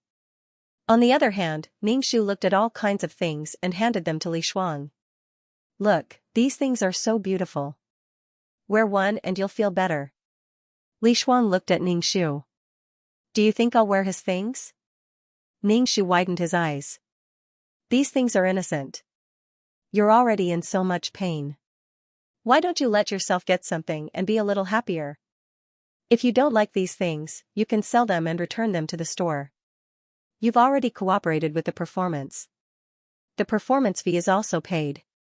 You've even lost your heart and body. Li Shuang did not speak. She turned her back to Ningxu. Ningxu was speechless. Poor people's money was the most precious. Therefore, they had to talk about money with the poor. Rich people's hearts were the most precious. Therefore, she wanted to talk about love with the rich. Li Shuang still wanted Su Ruichu's heart. To a certain extent, these things tarnished the perfect love in Li Shuang's heart. Ningxu scratched his head. He finally understood why she had to lose everything and still be so infatuated. Even people were not perfect. How could a love that was born from people be perfect? Li Shuang's current state of mind was very dangerous. Ningxu had nothing to do. He placed the bouquets and vases on the coffee table, on the windowsill, and in the bathroom. Li Shuang suddenly asked, "Have you contacted your relatives?" Ningxu nodded and said, "Yes, I did. I was going to leave, but seeing you like this, I decided to stay for a while." Li Shuang pursed her lips and looked like she was about to cry. At this time, there was actually a child by her side. Ningxu said to Li Shuang, "I think you should tell your family. After what happened to you, you need their opinion." He had nothing to do with Li Shuang. If he said too much, it would seem annoying. Li Shuang's elders had given their opinion. At least they would think for Li Shuang. Li Shuang shook her head and said, "My family's situation is actually, I only have one father. My mother passed away due to illness. I don't want my father to go back and forth." An honest father would definitely be at a loss when facing Su Ruichu. Other than worrying about adding pressure to him, there was nothing he could do. Li Shuang usually sent home the money she earned. The other half was used for her own living and she had to try her best to save money. Ningxu immediately handed Li Shuang a diamond necklace and all sorts of branded items. "Since that's the case, you should accept these. Live a better life and take good care of your body." Li Shuang's expression changed. "I won't accept his things." Ningxu said, "You think that accepting his things means forgiving him forever, right? Are you afraid that in his heart, you're a gold digger?" Li Shuang didn't say anything, but it was obvious that she thought so. Ningxu said, "Since you want to break it off, let's do it cleanly. Accept the things and then break it off. The money and goods are done." Li Shuang furrowed her delicate brows. "This isn't a deal." "What do you mean by done?" "Don't say things like that. It makes me feel bad." Ningxu was speechless. "So, you deserve to have your body trampled on, and you deserve to be hurt. Forcing yourself to be perfect is a disease. Pure, kind, gentle. These were the impressions men had of women. Women also tried their best to portray these qualities on themselves. Living as a stereotype. Treat yourself better. Moreover, these things were given to you by others. You didn't want them. It would be a waste not to take them. It was useless to talk about conditions without material things." Ningxu said, "Let him think that you're a gold digger and then break it off with you. Isn't that good?" Li Shuang was speechless. "Why do you always persuade me to accept these things?" Ningxu said, "Because with these things, you can move to a new place. You won't be harassed by the landlord. You can rent a place closer to the company. You can sleep more in the morning, and you won't have to squeeze into the subway." There was a kind of laziness that was prevalent among the current generation of youths. They didn't want to do anything and just wanted to lie down. What else did he want to do when he had to squeeze in the subway for 2 hours every day?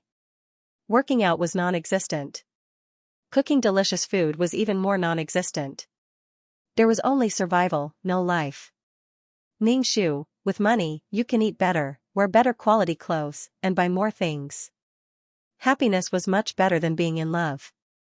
Li Shuang couldn't refute it. She felt that something was wrong, but she couldn't refute it. But he couldn't find a rebuttal. Ningxu said, "Lie down and rest for a while. Don't sit all the time. It's not good for your health." Su Ruichu would come every day. No matter what Li Shuang's attitude was, he would come regardless of rain or shine. He would stay for a long time or a short time. Sometimes, he would leave after taking a look at Li Shuang and ask her if she liked the gifts. Li Shuang ignored him. No matter what he said or did, she was indifferent. Su Ruichu, who didn't get a response, was very angry. He pinched Li Shuang's chin and forced her to look at him. Li Shuang's eyes were empty. Even if he was in front of her, she couldn't see him. Her eyes didn't have him at all. There was nothing at all. Translator, Endless Fantasy Translation Editor, Endless Fantasy Translation. Su Ruichu left angrily. Li Shuang's tears fell from the corners of her eyes. Torturing the other party was also torturing herself. Gozi's eyes were also filled with sparkling tears. Where am I? What happened? I don't know what to do. Ningxu almost laughed at Gozi's confused look. It would be strange if Gozi understood such a complicated thing. Ningxu said, "It's not a big deal. She just fell in love with a man and this man made her suffer." Li Shuang started to lose weight. During the confinement period, she didn't gain weight. Instead, she lost weight. Her face was pale and there was no color in it. In the later stages, she basically couldn't eat anymore. She vomited after eating. This was physiological nausea. She would vomit once she ate. In the beginning, Su Ruichu forced Li Shuang to eat and fed her little by little. But she still vomited after eating. Because Su Ruichu forced her, she couldn't eat anymore and vomited even more. The angry Su Ruichu forced her mouth open and forced it down. Such a rough action naturally made Li Shuang vomit.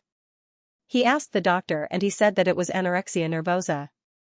With anorexia, one would become thinner and thinner. Li Shuang was now on a nutrition drip. The more Ningxu looked at it, the more he wanted to laugh.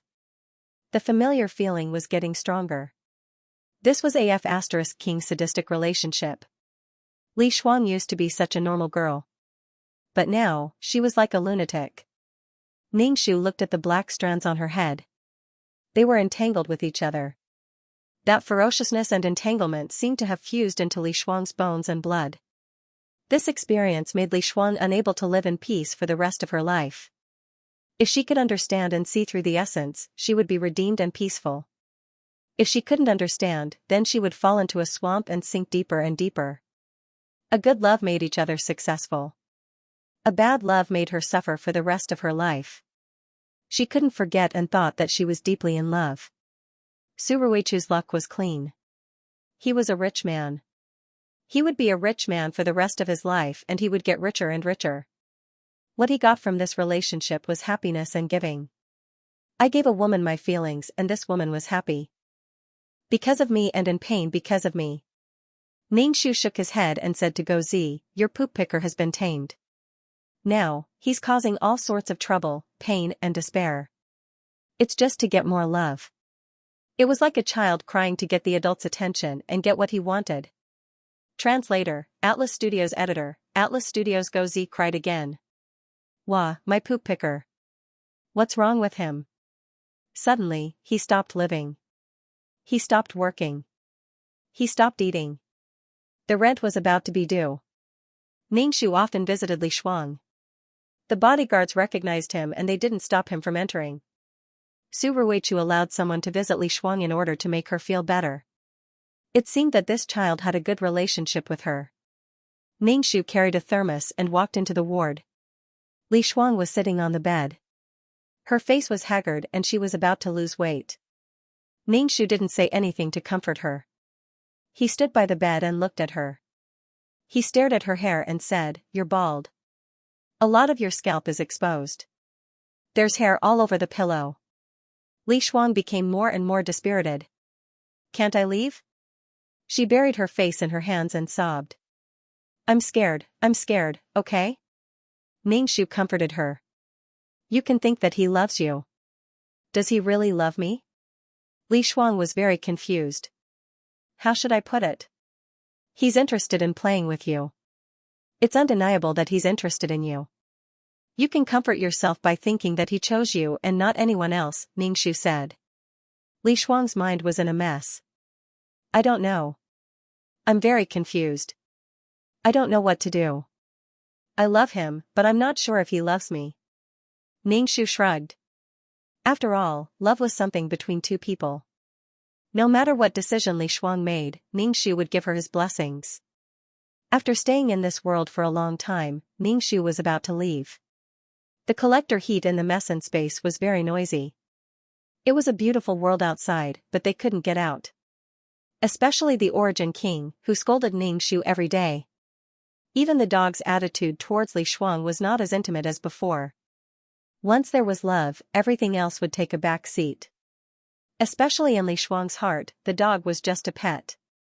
When she couldn't even take care of herself, how could she care about the dog? Li Shuang was a scumbag, and Su Ruichu was the biggest scumbag she had ever met. Moreover, he was a scumbag in a gorgeous package, filled with endless temptation. Some scumbags could be seen, but some scumbags could not be seen clearly in their entire life. They were deeply attracted to their beauty and charm. However, looking at a beautiful scumbag was better than looking at an ugly scumbag. It made people feel better. If it was a man like the male landlord, Li Shuang would not only be infatuated with him, but also vomit. Li Shuang came out of the bathroom and returned to the bed. The bodyguard pushed the door open and said to Ningxu, "Visiting time is over. You should leave immediately." The two of them stayed in the bathroom for too long. Li Shuang could not be seen from the surveillance camera. Su Ruichu called the bodyguard at the door and asked the visitors to leave. Intentionally or unintentionally, he isolated the people around Li Shuang so that Li Shuang would not interact with others. Ningxu said to Li Shuang, "I'll bring you food tomorrow. You don't have to go through so much trouble. This is a ward. Just ask someone to prepare whatever you want to eat. You can just come here," Li Shuang said with her head lowered. Ningxu smirked. "Alright, I'll visit you when I'm free. Maybe I'll leave soon. My relatives abroad are coming back." A sincere smile appeared on Li Shuang's face. "Congratulations. I hope you'll live well in the future." Ningxu carried Gozi and left the hospital. He let go and Gozi jumped to the ground. He said, "I'm going back to the world of reincarnation." Ningxu asked, "Aren't you curious about her final choice?" Gozi replied, "What's there to be curious about? In the past, she always met scum and was very unlucky. Now, she doesn't encounter many unlucky things anymore." Ningxu looked at the weathered Gozi. "Why?" Gozi said, "She met the biggest scum. This scum hurt her and made her cry, but he won't let other scums bully her. Other scums don't have the strength of this scum." Ningxu said. Damn, Gozi suddenly understood. He had only stayed in the pocket world for a year and he had become so knowledgeable. Gozi raised his head. He looked at Gozi at a 45-degree angle. "I'd rather bless my soul in the world of reincarnation. I was so innocent and beautiful back then." Ningxu patted his head. "You're very beautiful now. Humans are human because of their emotions and desires. Because of this, they were different from other living creatures. There were pros and cons, fortune and misfortune. Some people indulged in their emotions and desires, indulging in love and hate. Just take it that Li Shuang is loyal to her feelings. Ningxu didn't despise love. It was just that love affected one's rationality too much. In times of danger, losing rationality meant losing one's life. She's loyal to the choice in her heart. She can't bear to let go. Love is love." Ningxu let the three people out of the pocket world. They went to eat and drink. The Origin King asked when they would return to the void. If they wouldn't return for a long time, he would stay in this world for a while. Ningxu wouldn't let the Origin King run around. He didn't understand the rules of modern society. There were cameras everywhere. Even a person flying in the sky would be detected. He didn't want to cause a commotion. Wherever the Origin King wanted to go, Ningxu had to follow him. The Origin King rolled his eyes. He really despised Ningxu. He let you be a guide, but that didn't mean you were in charge of everything. To be honest, the Origin King saw a business opportunity when he saw the bustling pocket world filled with people. If one day, he could gather all the people in the pocket world and make these weak creatures strong, even if they weren't strong, they could make up for it with numbers. Ants could bite an elephant to death. Besides, there were too many pocket worlds. The birthplace of a plane would give birth to many pocket worlds, and each pocket world would have so many people. Moreover, the reproduction ability of the humans in the pocket world was also quite amazing. They could reproduce to the point that the pocket world couldn't support them and desperately consume the pocket world's energy. This idea was only in the Origin King's heart. He didn't say it to anyone, including Ningxu. He vaguely felt that if he said this, he would definitely be scolded by Ningxu. He could feel that Ningxu treated these pocket worlds differently. If he knew that he treated the pocket worlds as incubators, he might break off their friendship. Moreover, the plan wasn't comprehensive. It wouldn't be good if it was heard and seen through by others. If the humans in the pocket world thought, F***ck, there are aliens coming to capture us as slaves, to make us do hard labor, and to reform us. We must resist. F***ck, the Origin King stared at the humans walking on the roadside, especially the young laborers. Women are physically weaker, so they should stay and reproduce. Void creatures were more arrogant, so how could they be the subordinates of others? But in the pocket world, there were endless people. With so many pocket worlds, there were also many people. His eyes were very bright, so bright that Ningxu couldn't help looking at him. What's with this covetous look? Does he want to eat human flesh? Feeling Ningxu's probing gaze, the Origin King avoided Ningxu's eyes and looked around, not making eye contact with Ningxu. Ningxu saw the Origin King's mood and immediately jumped up to kick his knee. What are you doing? What did you do? She had locked the Origin King in her mesen space and had been talking all day.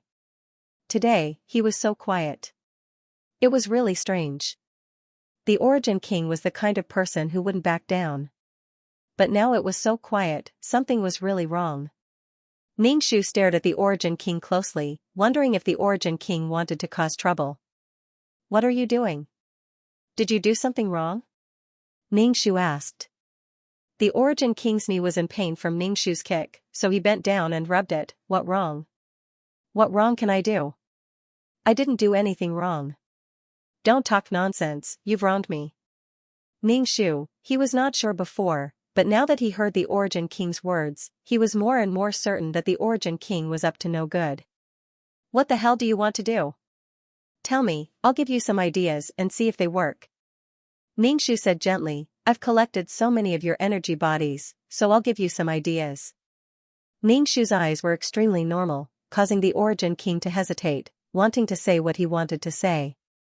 The Origin King immediately shook his head frantically. He couldn't say it. Who knew if she was on the same side as him?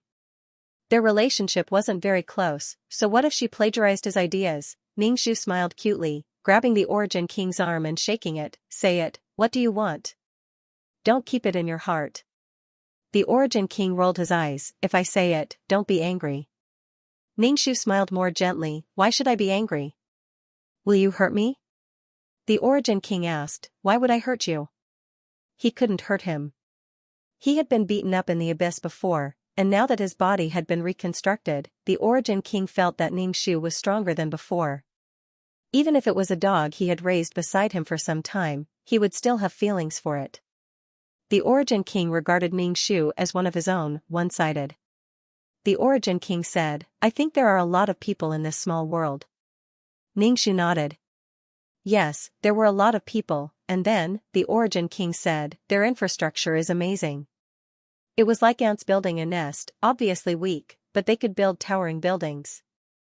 Ningxu's eyes turned. Did this guy want to capture people to build houses? They could build houses themselves, so there was no need to build them magnificently. The Origin King was still sighing, there is strength in numbers.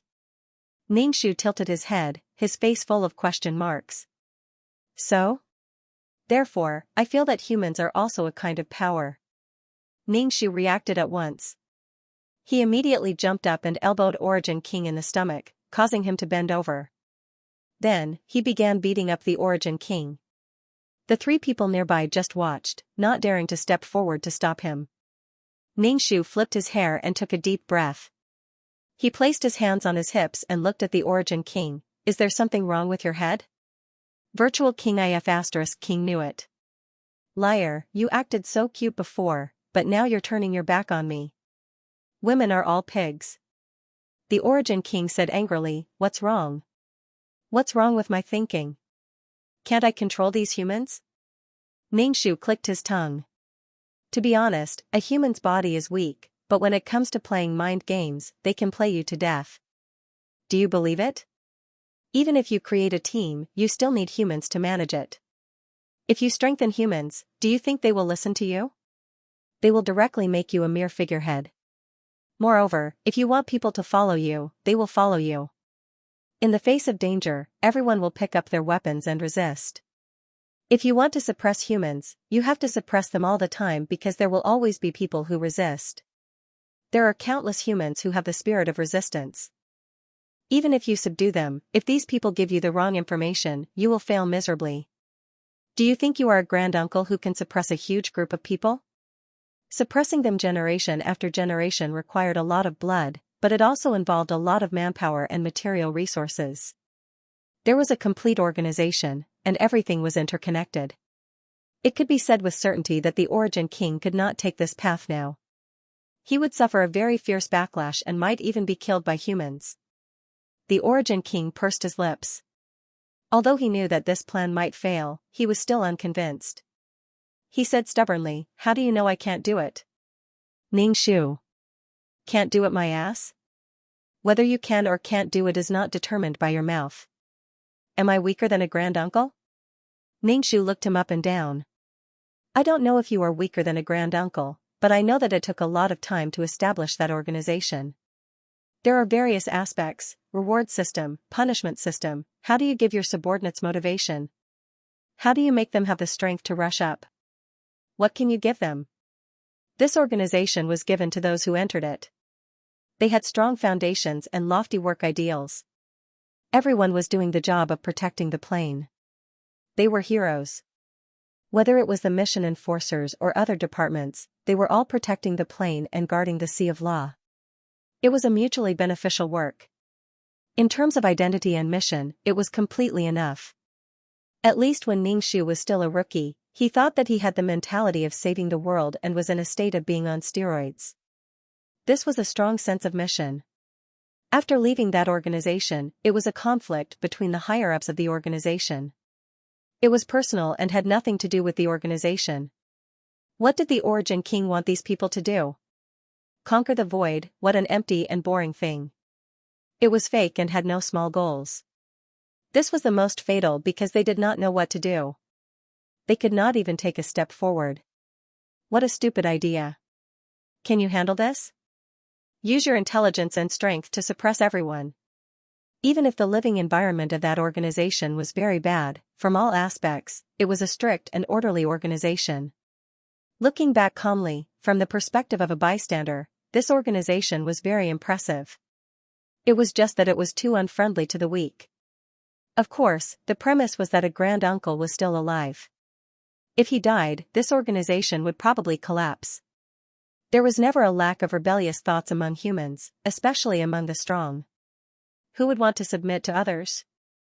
Unless the other party was so much stronger than them that they could not rush up.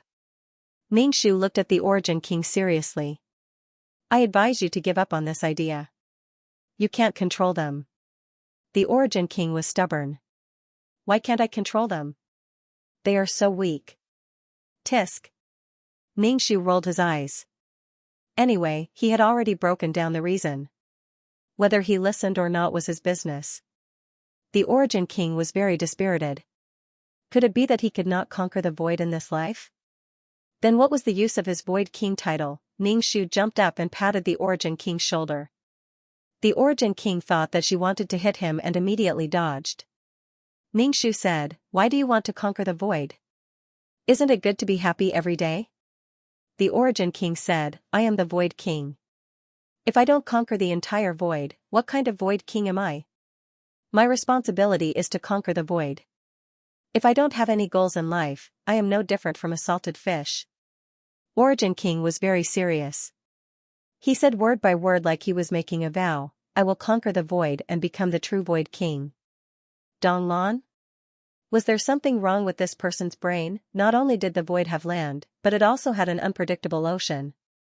That meant that this guy wanted to conquer their race. Dong Lan asked faintly, "You want to conquer our race?" Origin King raised his head. "Of course, as long as you admit that I am the Void King." Dong Lan. "What if we don't admit it?" Origin King said matter-of-factly, "Then I will beat you until you admit it. I want to be the true Void King." Dong Lan's mouth twitched. "Look at how arrogant you are. You want to start a war just for a title and waste your race's strength to attack others, offending others for no reason. What a stupid thing to do.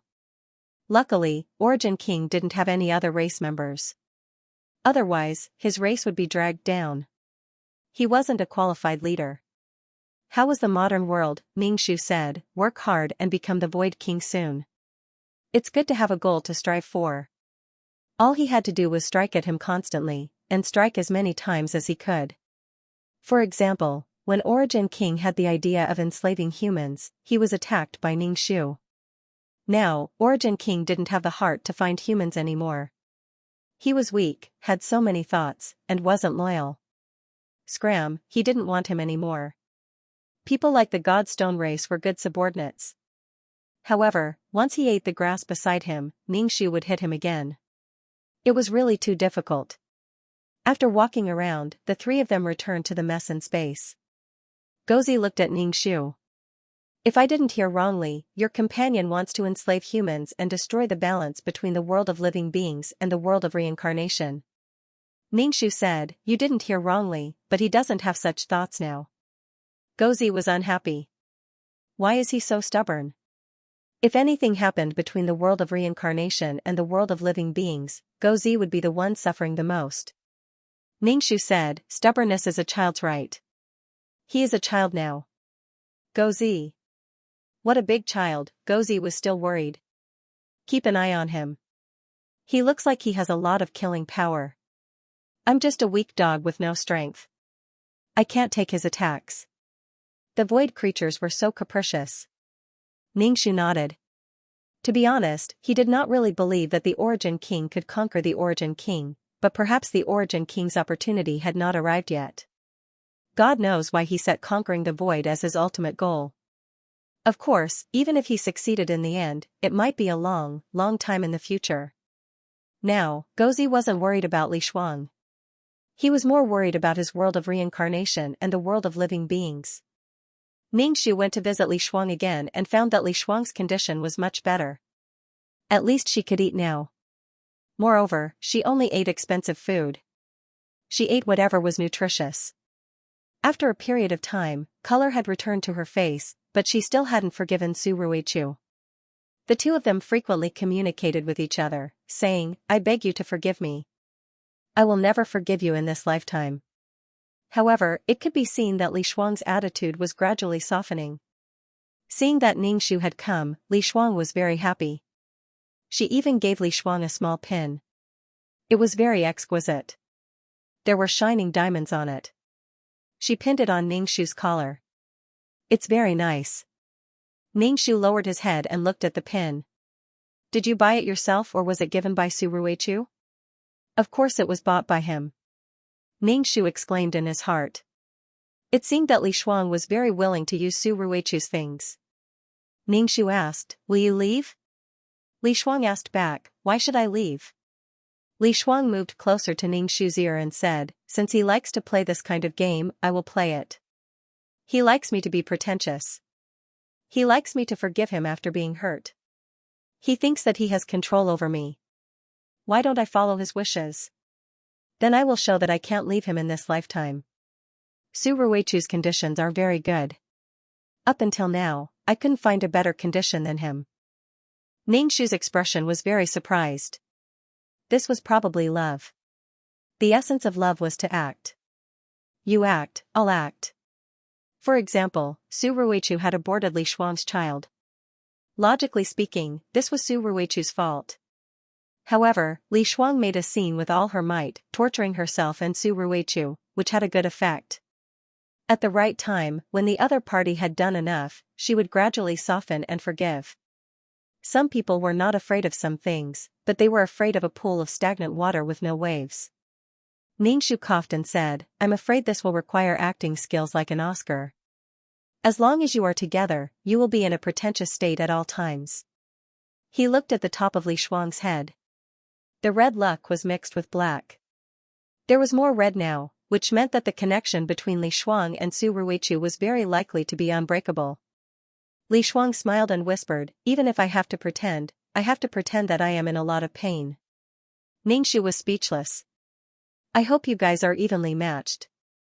This is simply a psychological battle where you advance and I retreat, and you retreat and I attack. In such a situation, it was still unknown who would win. It seemed that Li Shuang was very calm, much calmer than before. Ningxu received a small gift and was very happy. He said to Li Shuang, "I am going abroad. Can you let me take care of this dog?" Li Shuang looked at the dog in Ningxu's arms. She thought about how she had been neglecting the dog all this time. She had no time to take care of herself. Her own affairs were a mess. During the time she was lying on the hospital bed, she thought about things over and over again. Little by little, she did not let go of any details.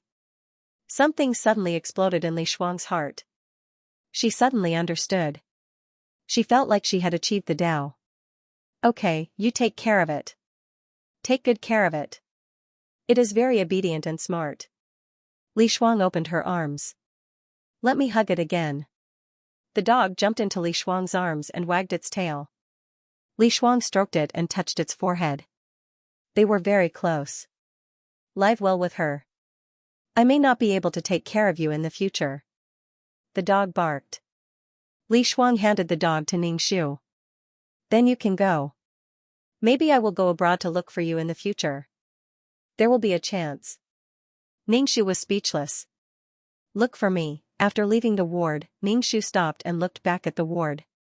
There were bodyguards standing on both sides. He smiled. Su Ruichu had his advantages, but Li Shuang also had her advantages. Living with a clear mind was more important than anything else. On the surface, Li Shuang was a woman who was crazy for love. She was weak and helpless. But in her heart, no one knew. Was this the Black Heart Lotus? It was a little interesting. Ningxu and the dog left the world of living. The dog returned to the world of reincarnation. He wanted to invite Ningxu to go with him, but when he thought about how Ningxu tore his world apart, he gave up the invitation. Ningxu released a few people from the mess in space. After taking a deep breath, Don Lan said, "Although the small world is good, it's too dirty. It doesn't have the pure energy of the void." The earthworm was still chopping trees, and the house hadn't been built yet. "Why hasn't it been built yet after so long?" the Origin King said with dissatisfaction. They had been in the small world for so long. The earthworm ignored him. Ningxu said, "You go and help. Finish it quickly." The Origin King pursed his lips and reluctantly went to help. At this time, the idea of enslaving humans came to mind. Humans were so good at infrastructure. They were simply building houses, roads, and bridges everywhere. At this time, if there were humans here, wouldn't it be a matter of minutes to build a house? Ningxu took Don Lan and found a wasteland to start. He brought some vegetable seeds from the small world and prepared to plant them in the void. Carrying a hoe he bought from the small world, he began to dig the ground. He didn't know how these vegetables would grow in the void. Probably after absorbing some special energy, they would grow big and tender. There was meat and birds in the void, but there were no vegetables. Ningxu also missed the fragrance of vegetables. Occasionally, he could make a vegetable salad or something.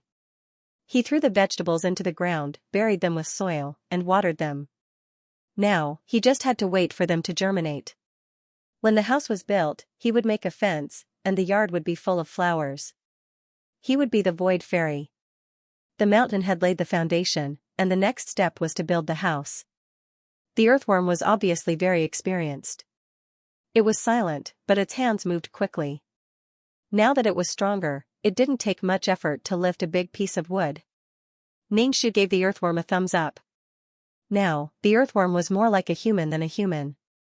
Eating, drinking, and sleeping were all human habits. Probably because the earthworm had lived with humans for a long time, it was inevitable that it would become more and more like a human. Now, the earthworm probably knew its own situation, so it didn't scold the two-legged monster anymore. Wasn't that just scolding itself? The house was quickly built with everyone's cooperation. It was simple but stylish. It was all made of wood with natural patterns on it. The floor was also paved with wooden planks. Ningxu poured out everything from the mess in space into the courtyard. Then, she moved the items one by one into the courtyard. Looking at the furnishings in the room, there was no need to mention the satisfaction in her heart. Don Lan was very envious and also longed to have a room of her own. Embarrassed to mention having a room, Ningxu said to Don Lan, there are 2 guest rooms. You can choose one. There were quite a number of rooms. Don Lan was very happy. She began to decorate her own room. Ningxu went to decorate Fa Tian's room. Fa Tian's style was simple and cold. The furniture he bought was more robust and angular. Just as she finished setting up, Xianxia walked into the room, opened the package, and placed it on the bed. Then, she pulled the blanket over the entire package.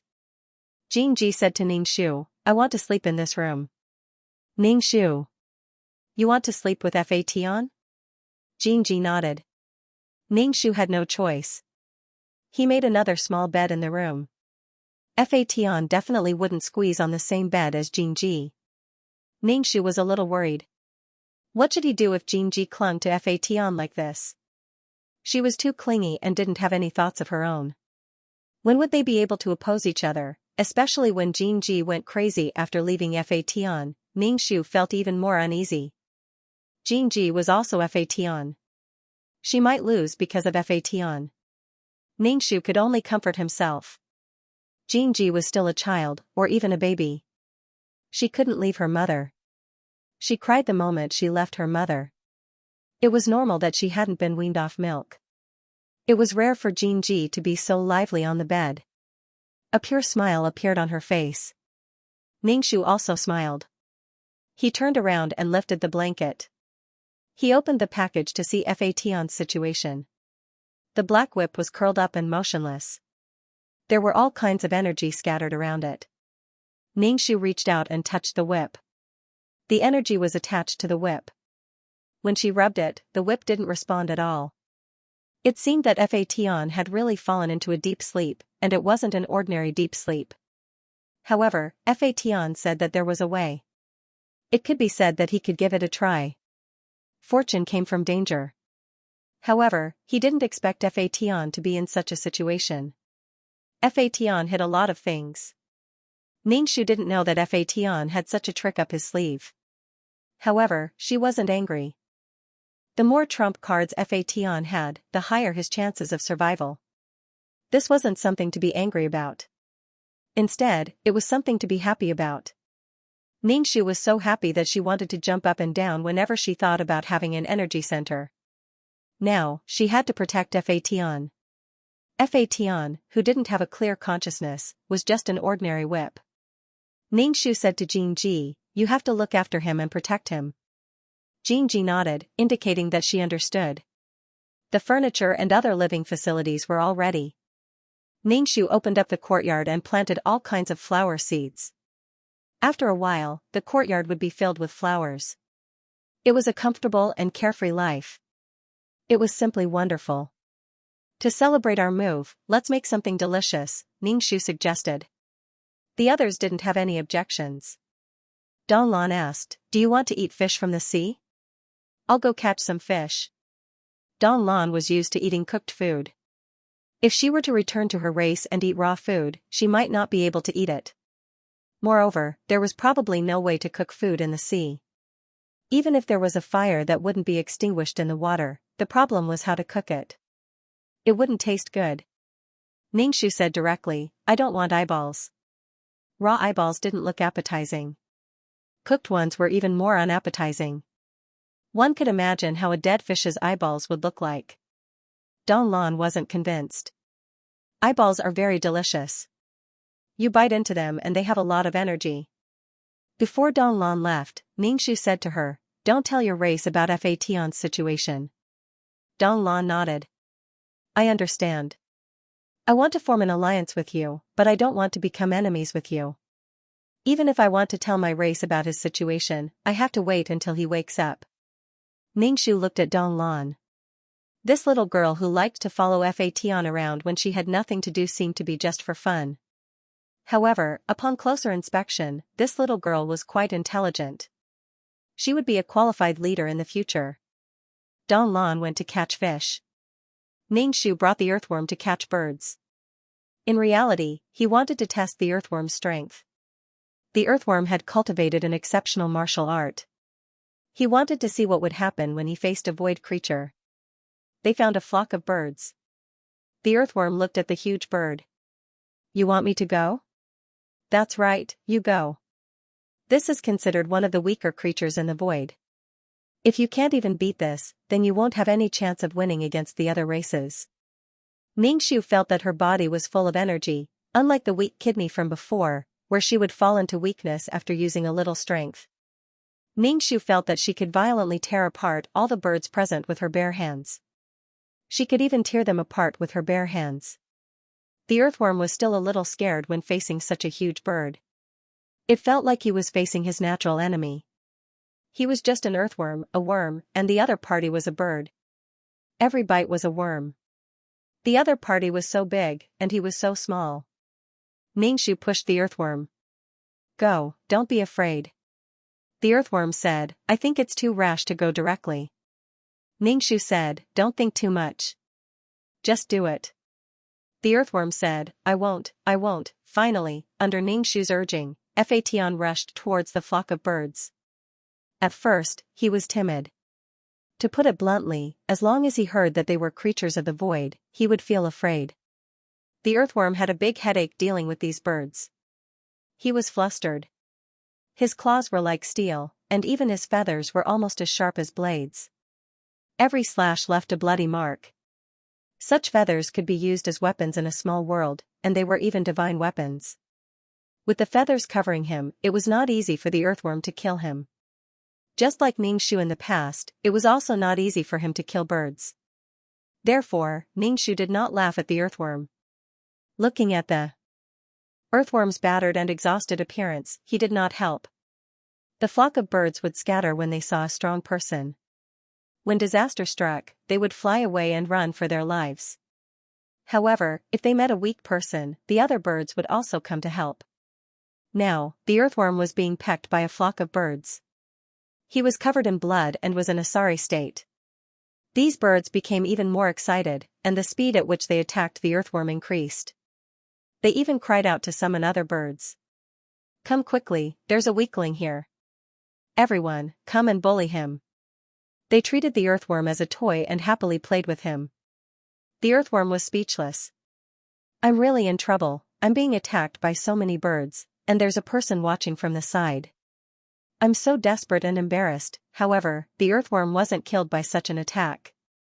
Its body became more and more flexible, at least in the aspect of dodging attacks. It was able to occasionally counterattack.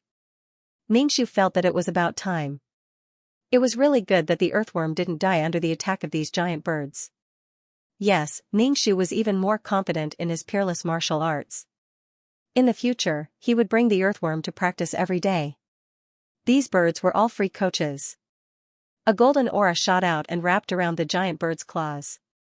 Ningxu rushed over, raised the giant bird, and smashed it on the ground. Ningxu had already smashed the giant bird to death, leaving a deep crater in the ground. It was clear that the giant bird had withstood a lot of power. The other giant birds were stunned for a moment, then screeched, flapped their wings, and flew away, each fleeing for their lives. This little guy could kill them. They couldn't afford to offend him. The giant birds dispersed in a hubbub, leaving behind fluttering feathers. The scene quieted down at the fastest speed. These giant birds were very sensible. If they could win, they would play. If they couldn't, they would run. As for saving their own kind, it was already dead. How could it save them? It could only survive by instinct. The earthworm, he looked at Ningxu, who was wiping his sweat, and the corner of his mouth twitched. Why was she so violent? She was simply the pinnacle of violence. Ningxu said to the earthworm, drag it back. You're not strong enough. Come and fight birds again in the future. The earthworm dragged the dead bird with difficulty.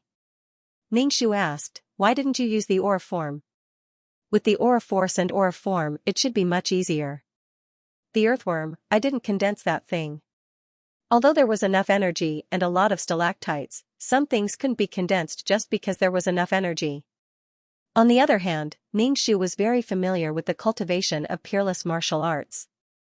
As long as there was enough energy, he could reach the heavens in one step. Therefore, Ningxu directly transformed.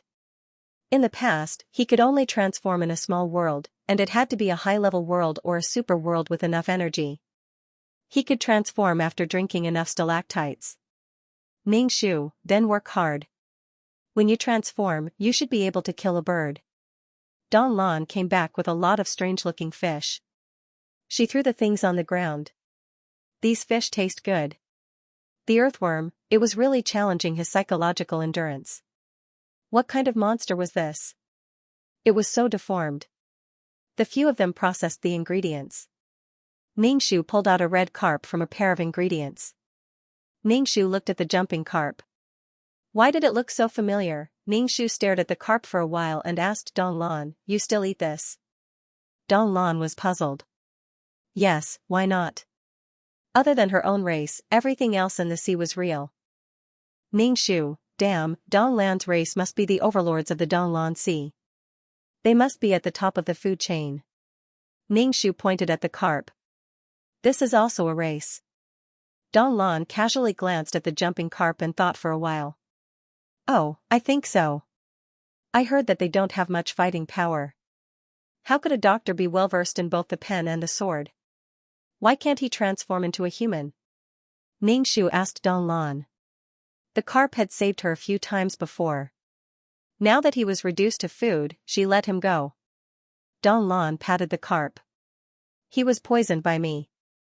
Ningshu, the jumping carp, transformed into a human and coughed violently. After transforming, his first reaction was to jump far away from Don Lan. Ningshu greeted the carp. Hi, do you still recognize me? The carp was green all over. He was poisoned. However, he quickly treated himself. Although he was not completely normal, he was slightly better. He looked at Don Lan with fear in his eyes, and there was still lingering fear in his heart. Ningshu also felt that he had underestimated Don Lan's strength. In the sea, there were probably very few races that could be a match for Don Lan. Only a race that stood at the top would have the energy and strength to build a crystal palace.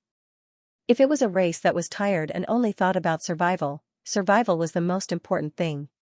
How could they have the awareness and aesthetics to build and beautify a race? Don Lan was indifferent to the carp's fear. She did not even look at him. Instead, she excitedly raised the fish in her hand and said to Ningshu, "I want to eat spicy." She had eaten many snacks in the small world. Sweet, spicy, numbing. It was too satisfying. Ningshu, the carp, looked at Don Lan's ferocious look and moved away. After a while, the carp said to Ningshu, "Thank you for this time." Ningshu waved her hand. "It's okay." She thought for a while and threw 2 energy bodies to the carp. The medical fees from last time, carp took the energy body and was about to leave after accepting it without any hesitation. Ningshu urged the carp to stay. "Stay for dinner." The carp looked at Don Lan and left without hesitation. Ningshu looked at the pile of fish and couldn't help but ask, "Do these fish have intelligence? Don't tell me they turned into humans like the carp." Ningshu felt like he was eating a human. Don Lan was a little confused. "They're all fish?" Ningshu asked, "Do they have intelligence?" Don Lan shook her head. "I don't think so. Other than that fish, there are no other bodies. They don't have intelligence. Who the hell knew how that fish got into her game?" After preparing the ingredients, the cooking was handed over to Earthworm. There was no other way. Among so many people, only Earthworm's cooking was slightly better. As for the others, Earthworm went to cook silently. Here, it seemed like he was the last in line. He was the weakest. This was too realistic. Ningshu brought a big bowl of cooked food to Xianyu so that he could have a taste of the delicious food. Xianyu tasted it. He didn't like food with a strong taste. "Don't make food for me. I don't really care about these things." Ningshu, "Oh, I know. You guys only like to sleep." Ningshu brought the food back. All the food she had prepared had been eaten clean. After eating, one would sleep. Everything was tidied up. Why not go to sleep at this time? Ningshu returned to his room and lay on the bed to sleep. His surroundings were quiet. Occasionally, there would be voices. Everything was peaceful and beautiful. Ningshu's heart felt like it was soaking in a hot spring. It was warm and comfortable. This was the kind of life Ningshu hoped for. Enjoying the peace and quiet. Ningshu fell into a deep slumber, deep and heavy. When he woke up again, the seeds in the courtyard had already sprouted. Flower branches had grown, leaves had sprouted, and flower buds had bloomed. Ningshu opened the window and saw the garden filled with fragrance. He took a deep breath. Everywhere was filled with the fragrance of flowers. This was the life of an immortal. Ningshu went to Fation's room. Fation had not woken up and was still in the form of a whip. It seemed that Fation wouldn't wake up for a long time. Many of the energy bodies no longer had any energy. They shattered into ashes upon contact. Ningshu cleaned up the ashes and placed some energy bodies next to the god-beating whip. It seemed like it would take a lot of energy to wake Fation up. However, he didn't have much energy left. Ningshu extended his sinful hands towards the Void King and asked, "What are your plans recently?" The Origin King looked at Ningshu very warily. "What do you want to do?" "I don't want to enslave humans, so stop talking nonsense." Ningshu, shameless, Ningshu said, "I plan to go out and have some fun." "Are you coming? You want to enslave humans, right? I'll take you to visit the Taishu organization." The Origin King looked at Ningshu suspiciously and inexplicably. "What do you want to do?" "Actually, it's nothing. I'll take you to have a look, and you have to pay me a guide fee." Ningshu stated his ultimate purpose. The Origin King stared at Ningshu with an expression of "You're crazy" on his face. "Didn't I already pay you a guide fee? Such a big tree isn't even enough for you to build, and you still want to ask me for more? You're really shameless."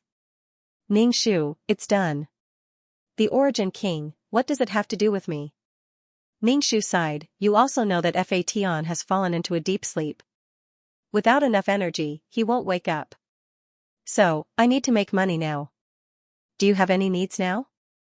The Origin King took a step back. "I don't need anything. Don't come looking for me. I feel like you're going to eat me." However, the Origin King was also a person who couldn't stay idle. "If you can help me enslave the humans of a world and help me tame these people, I'll give you a lot of energy bodies." Ningshu jumped up and kicked the Origin King's knee. "I can't do it." Scram, she had finally been able to live a peaceful life. Enslaving the humans of a small world, if she didn't, she could search for energy bodies, but she didn't want to throw herself in. Now that she still had energy bodies in stock, she could go find them elsewhere. She could go to the icebergs. Those icebergs were filled with energy bodies. With her current strength, she could go there. It was just a little difficult to chisel an iceberg, so she needed to find a handy tool. A living person could suffocate to death by urine. The Origin King curled his lips. He was just saying it casually, he didn't expect Ningshu to agree. "I can lend you my energy bodies, but you owe me a condition. In the future, when I ask you for something, you can't object." Ningshu crossed his arms in front of his chest. "Ugly, I refuse." What was she thinking? Asking for something and not being able to refuse? What was the difference between that and selling one's body? Perhaps when Fation woke up, he would hammer her head until it exploded. How could he agree to such a stupid request? Origin King, he was so stubborn that he was not worthy of these people's loyalty and respect. In the future, when he became the King of the Void, the people by his side would prosper. Their names would shake the void, and when a man achieves the Tao, even his chickens and dogs would ascend to heaven. The Origin King asked unhappily, "You just look down on me." Ningshu. "I don't." Origin King, "You just look down on me. Otherwise, why don't you put any resources or chips on me? Do you think I can't conquer the void?" Ningshu, "Aren't you making trouble for no reason?" Origin King, "Speak." Ningshu, "Yes, I look down on you. I just don't dare put any resources or chips on you. Are you satisfied? Did you hear what you wanted to hear?" Origin King, "What kind of suffering was this?"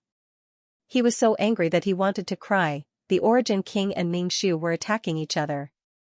"I originally planned to lend you a portion of my energy to wake up Fation, but look, I won't lend it to you." Ningshu immediately slapped his mouth. "I was just talking nonsense. Don't take it to heart." "Of course, I believe you. Everyone has their own opportunities. You just haven't had your chance yet. Origin King, then go enslave the humans of a world. Ning-Shu replied, everything that happened before that was just nonsense. The Origin King had already given up on arguing with Ning-Shu. This girl's mouth was full of lies, and nothing she said was true. A woman's mouth was a liar. He was so pitiful. He smashed a large bag of things at Ning-Shu's back, causing Ning-Shu to fall to the ground. His entire body was pressed down by the bag. I'm lending it to you. When the time comes, you'll have to pay interest. Ning-Shu got up from the ground and hugged the bag that was taller and stronger than him. He smiled and asked the Origin King, how do you calculate the interest? When the time comes, I'll pay half a bag of interest. Ning-Shu, this interest was really high. However, he really needed the energy body now. Nothing was more important than Fation waking up. Ning-Shu nodded, don't worry, I'll definitely pay you back when the time comes. The Origin King looked at the smiling Ning-Shu and clicked his tongue. Too realistic, too realistic. Ning-Shu dragged a bag of energy bodies into Fation's room and directly put Fation into his pocket. The feeling of being surrounded by money was really beautiful. With the previous energy bodies and the current energy bodies, Ning-Shu felt that it was enough to wake Fation up. The Origin King stood at the door, leaned against it, and said, didn't you say you were going to take me to visit the Grand Uncle's organization? Take me there now, you have to keep your word. Ning-Shu, this child had learned to be cunning, borrowing the money first before saying such things. Ning-Shu asked, I'll take you there to see how many energy bodies are worth. The Origin King's eyes widened, didn't I lend you my energy bodies? What do you want? Ning-Shu shook his head, that's not the same. You lent them to me. Do I have to return them to you later? Plus, there's half a bag of interest. That's not possible. The Origin King said, you're really good at calculating. You being so calculative is too hurtful. Ning-Shu snorted, if you're not calculative, why do you want me to take you there for free? If a crow said that a pig was black, he would not be so calculative. The Origin King rolled his eyes and took out a small bag of energy bodies. Ning-Shu took the energy bodies and said with a grin, I think you should thank me for asking you for something. The Origin King said. Shameless, should I thank you for accepting my energy bodies? Ning-Shu nodded, yes, if I had no desires, the one who would have a headache would be you. You can still use your energy bodies to tempt me now, but one day, your energy bodies can no longer tempt me. No matter how many energy bodies you take out, I won't do anything for you. Haven't you heard of the phrase one can be strong without desires? The Origin King thought about it carefully and really could not refute it, so he said mockingly, I should really thank you for needing my energy bodies. Ning-Shu said generously, you're welcome, we're friends after all. Before leaving, Ning-Shu instructed Xianxia to take good care of Fation. Fation was now a fragile baby, a baby who could not control himself. If someone took it away or destroyed it, the Heaven Conqueror would not be able to fight back. He might even be killed in his sleep. Xianxia nodded with a serious expression. Don't worry. I'll protect him. Ning-Shu didn't doubt Xianxia's strength, but when he went crazy, he couldn't differentiate between friend and foe. After that, the two of them set off to the surroundings of the Sea of Laws. The tour did not require them to enter the organization to tour, but to experience it from the outside. Although Ning-Shu wanted to test his strength, it was very dangerous to go deep into enemy territory. Now that he had a Dantian in power, he wanted to test the limits of this power. The plain where the Sea of Laws was born was so magnificent, and from afar, one could see the ant-like army patrolling the entire Sea of Laws. From afar, the unrest plain looked like a huge crystal beehive. Ning-Shu pointed to the army and said, see? This is a well-trained army. They have been trained for a long time and have enough resources. This kind of resource needs to be cycled continuously. If you build such a team, what would you give them? The Origin King said matter-of-factly, of course it would be energy bodies. Ning-Shu asked again, if humans can't use energy bodies, what if a trace of energy body can make them explode? The Origin King said, then we'll find energy that humans can use. Don't we have spirit stones? But this kind of low-level energy doesn't even exist in the void. Where can you find it? There are small worlds, but do you want to find spirit stones in every small world? Ning-Shu asked. The Origin King said, of course we'll let these humans find it themselves. After they find it, we'll reward them and collect the rest. Ningxu asked again, are you training a powerful team to conquer the void or small worlds? The Origin King rolled his eyes at Ningxu, of course it's to conquer the void. But the energy absorbed can only allow humans to call the wind and summon the rain in a small world, but not in the void. This kind of energy is very weak. I saw those human souls. There are restrictions. They are born for the sake of their small world, so their strength is not strong in the void. This organization gives them a direction to become strong, but this strength has a bottleneck. They are strong, but not strong. Ningxu thought about it carefully and felt that this organization was really too smart. The Origin King looked at Ningxu, can you be direct? Enslaving humans requires a lot of effort, material, and financial resources, but you won't get the same return. Because the restrictions are too great, it's impossible for a small world to make humans too strong. The Origin King snorted, don't think I don't know you're protecting those humans in the small world. In the end, you just don't want me to touch those humans. The Origin King's expression was very puzzled, do the humans and forests in those worlds have anything to do with you? Ningxu waved his hand, I don't, I'm doing this from your point of view and from your own interests. Seeing the Sea of Law again, Ningxu actually felt like a lifetime had passed. The Sea of Law was still as calm as ever. This kind of calmness was even more disturbing than not being calm. If it moved, it would at least be alive, but it was motionless like this. Could it be that the divine tree beside the Sea of Law had grown very tall and strong? Some of its branches and leaves hung down beside the Sea of Law, adding a trace of vitality to the Sea of Law. The Origin King looked at the Sea of Law and widened his eyes, what is this? A small world birthplace that is about to die. It looks so painful. Not only did the Origin King feel it, but perhaps because she had a small world birthplace in her body, she also felt the fluctuations under the calmness of the Sea of Law. These were fluctuations of pain. This Sea of Law should have disappeared, but the granduncles used all kinds of methods to extend its life. It was alive, but it was painful. If one day, such a situation happened to the peerless martial art, Ningxu felt that he might not do this. It would be better to just let the peerless martial art die. After all, it had lived for so long, it was enough. Moreover, she did not have the ability and resources to keep the peerless martial art alive. To be able to keep a small world birthplace alive, the granduncles were really very capable. If it was him, in all fairness, Ningxu felt that he could not do it. She just wanted to be happy while she was alive. The granduncles were very persistent.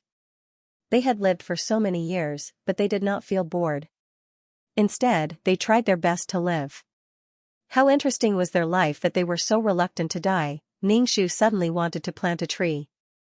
Should he go to the cub house and ask the old man divine tree for a sapling to plant? If he planted it in front of his house, he could comprehend the divine patterns when he had nothing to do. If he went to the old man divine tree's consciousness, he would not be able to grasp the patterns at all.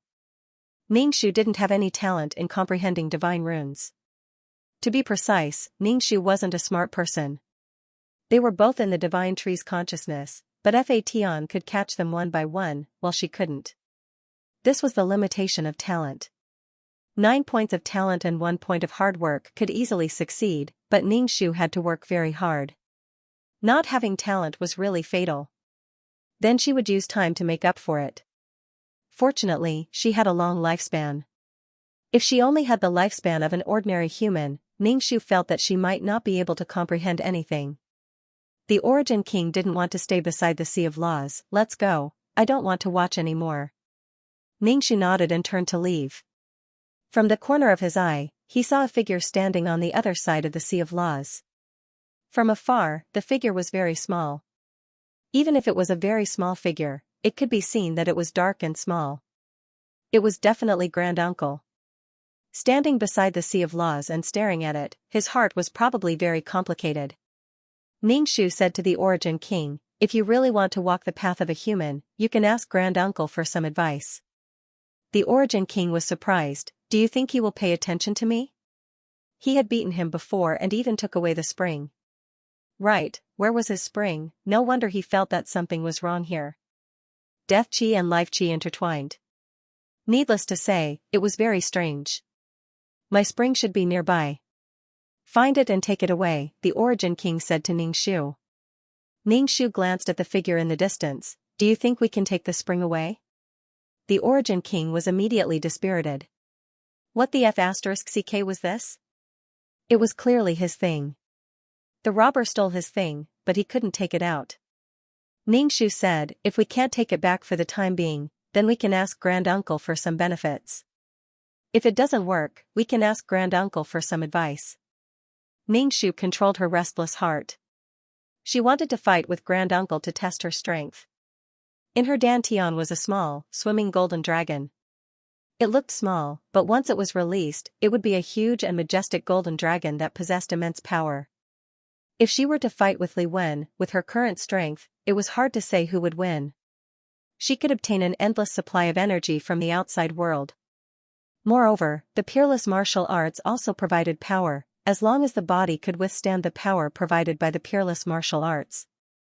Therefore, Ningxu felt that he would die miserably. He would definitely not be beaten to a pulp. Li Wen had destroyed the black box that he desired. Even if Ningxu had the key, he would not ask for the box from Ningxu again. He would not attack him for no reason. Because it was worthless and a waste of energy. As for Li Wen, he obviously didn't put Ningxu in his eyes. Right now, Ningxu yearned for a fight.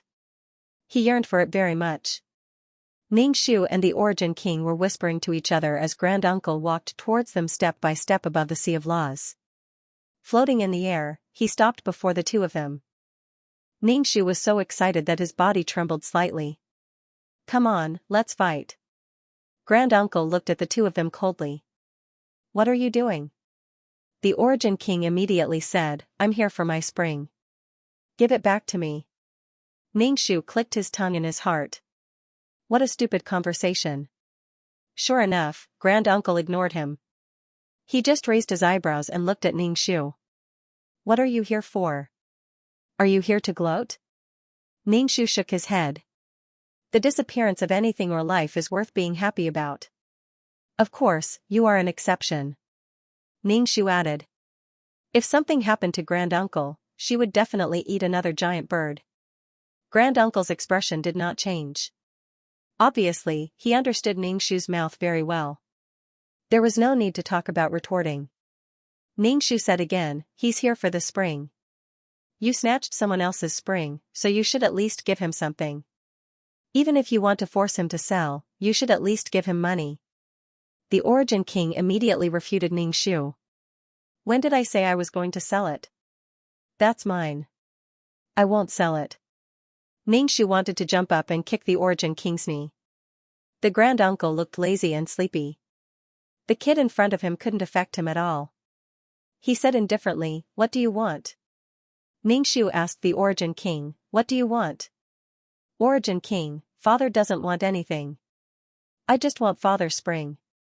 Give Father's spring back. Ningxu. You might not be able to get your spring back in this lifetime. Not to mention when Granduncle was alive, even if Granduncle died along with the Sea of Laws, your spring would not have any vitality.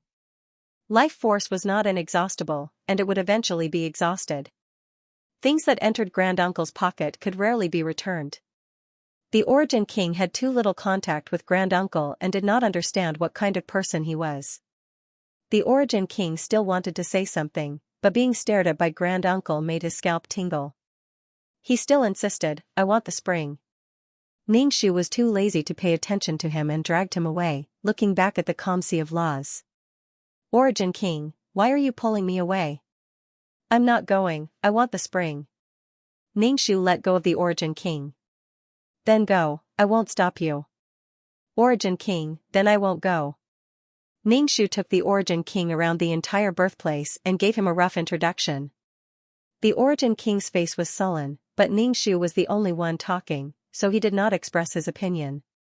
Ningxu, after seeing it, do you feel anything? Origin King, I don't feel anything, I can do it. Ningxu gave him a thumbs up. Okay, you can do it. The Origin King's mouth was extremely stubborn, the kind that would not change no matter what, but he did not mention enslaving humans to Ningxu again. Even enslaving them would require a lot of manpower and material resources to manage these humans. The Origin King was alone, and he had no foundation at all. On the other hand, the Grand Uncle had accumulated a large number of void creatures. More importantly, special departments were not actually controlled by souls. For example, Sang Liang controlled the important main system. And Sang Liang was undoubtedly on the side of Grand Uncle and was loyal to him. Although this organization was made up of souls, it did not mean that souls had the final say in the organization. Origin King, is that all? Ningshu, what else do you want? The Origin King curled his lips. Ningshu said, you go back first. The Origin King asked, what are you doing? Why did you send me away? What do you want to do behind my back? Ningshu. F***ck off. Origin King, why do you keep staring at your cheating wife every day? What does it have to do with you, Ningshu? I'm going to see an acquaintance. You don't know the people I know, so why are you following me? Origin King, you and I are going to see the world, and who do you know here? How do you know them? You don't have a good relationship with Grand Uncle. In this organization, is there anyone who has a good relationship with you? Ningshu took a deep breath and said loudly. It's none of your business. Ningshu ignored the Origin King, but the Origin King followed behind Ningshu like a shadow. No matter what Ningshu said, he followed behind. Ningshu had said too much, but his pitiful face was enough to make one's teeth ache. If he wanted to follow here, then let him follow. Ningshu acted as if there was no such person next to him. Ningshu looked for the mark he once made. That mark could lead him to the palace of His Excellency. Now Ningshu couldn't find the former world of reincarnation. This world of reincarnation was now under the control of the little devil. He didn't know if the skeleton inside was still there. Now he wanted to find His Excellency. The little devil should still have some connections with him. After finding the location of the space node, Ningshu wanted to enter the world of reincarnation, but he was repelled by a force. Obviously, His Excellency in the world of reincarnation felt an external threat and directly refused Ningshu's entry. Ningshu didn't care. He wanted to go in. He stretched out his hand and tore a crack in the world of reincarnation. His method was very simple and crude. Of course, this also proved that Ningshu's strength had increased. If it was the previous Ningshu, he would definitely not be able to enter after being blocked by His Excellency. The Origin King followed them in. Ningshu's toes stepped on the black sand. In front of them was a palace that towered into the clouds. It was pitch black and had huge pillars. His Excellency, wearing an elegant tuxedo, stood on the steps of the palace. Ziseng stared at Ningshu below the steps. Obviously, the current His Excellency didn't know Ningshu. As for whether Grand Uncle and the others told His Excellency about Ningshu's identity, it was unknown. Even if they did, His Excellency had never seen Ningshu. Seeing a rude person enter his territory, His Excellency's face didn't look good. His face was pale. Under the black tuxedo, he looked like a vampire. Ningshu looked up at His Excellency on the high platform and raised his hand to greet him. Hi. Seeing these people again, Ningshu felt like it was her previous life. Her memories and feelings had become much more shallow. She could no longer feel the feelings she had back then. Facing His Excellency again, Ningshu's heart was calm even though he was looking down at her from a high vantage point. She faced His Excellency with a new attitude. However, Ningshu was a little disappointed that she didn't see the little devil. However, she could wait. She had a lot of time now. His Excellency's business of His Excellency said, who are you, and what's your purpose here? His Excellency of His Excellency was of His Excellency, his of His Excellency, His Excellency of his of reincarnation of His Excellency's his. His Excellency frowned and looked at Ningshu, who are you? Ningshu waved her hand and said, I'm not here for you. I'm here for someone else, the one with a hooked tail. His Excellency immediately knew who she was talking about. His expression became more serious. Why are you looking for him? What's the matter? His Excellency's first thought was to seek revenge. Otherwise, he wouldn't have come here. If there's anything, I'll talk to him. I won't talk to you. You can call him back. His Excellency and the little devil must have a special way of contacting each other. Ningxu saw a huge field of flowers next to the palace. These flowers were all watered by His Excellency's soul fluid or human bones. The smell was very strong. The strong fragrance of the flowers was mixed with a fishy smell. It was so fragrant that it almost suffocated His Excellency. His Excellency saw the look in Ningxu's eyes and casually picked a flower and handed it to Ningxu. I don't care what grudges you have with him. He's not here now. Ningxu looked at the blood-red flower and couldn't help but frown. His Excellency still liked to give flowers as usual. There was a small, white flower in his chest pocket. Ningxu took the flower and handed it to the Origin King next to her. The Origin King took it without even thinking about it, but then he suddenly felt something and threw the flower away. What is this thing? Why are you giving me such trash? The flower had a very sticky feeling in his hand and was extremely disgusting. Was His Excellency someone who needed to look at other people's faces? Ningxu, His Excellency. Ningxu handed the flower to His Excellency. He originally thought that His Excellency would like this kind of strange feeling, but it seemed that His Excellency was a normal person and didn't like dark things. It was very disgusting. His Excellency had already given up talking to Ningxu. Since you're willing to wait, then you can wait. He turned around and entered the main hall. To be precise, this should be a temple. Ningxu said, those who come are guests, yet you want to throw us outside. Can't you be a bit more hospitable? His Excellency looked indifferently at the unreasonable Ningxu. Was he crazy? I asked you what you wanted, but you didn't say anything. You want me to be hospitable? Fuck off, Ningxu, since you don't welcome me, then hurry up and find little fiend. I'll go find him. His Excellency was very suspicious. It might be a girl that little fiend had provoked outside, and a chubby girl at that. His Excellency's appearance was very cold, but his heart was restless and filled with all kinds of guesses. A child had brought an adult to find trouble, and His Excellency, who was constantly wiping his hands, had been treated as a parent. Now, His Excellency also had to set up a formation. Ningxu sat down, the black stone floor reflecting his shadow. Ningxu yawned and planned to stay here until Little Fiend came back. If Little Fiend couldn't stand it anymore, he would definitely find Little Fiend and bring him back. If His Excellency fought with him, that would be even better. Ningxu was very eager to fight now to test his strength. Moreover, His Excellency's body was not weak. He was holding a trident and had a huge body. If he fought with His Excellency, he would be able to use it as a reference. Ningxu's bright and sad 45-degree angle made him really want to fight. He was as lonely as snow. Ningxu turned to look at His Excellency. What do you think of your strength? Why did he have to fight with others? He could have fought with the people around him. His Excellency raised his chin and said, of course I'm very strong. Very few people in the void can kill me. Ningxu nodded, let's fight when we go back. His Excellency's expression stiffened, why should we fight?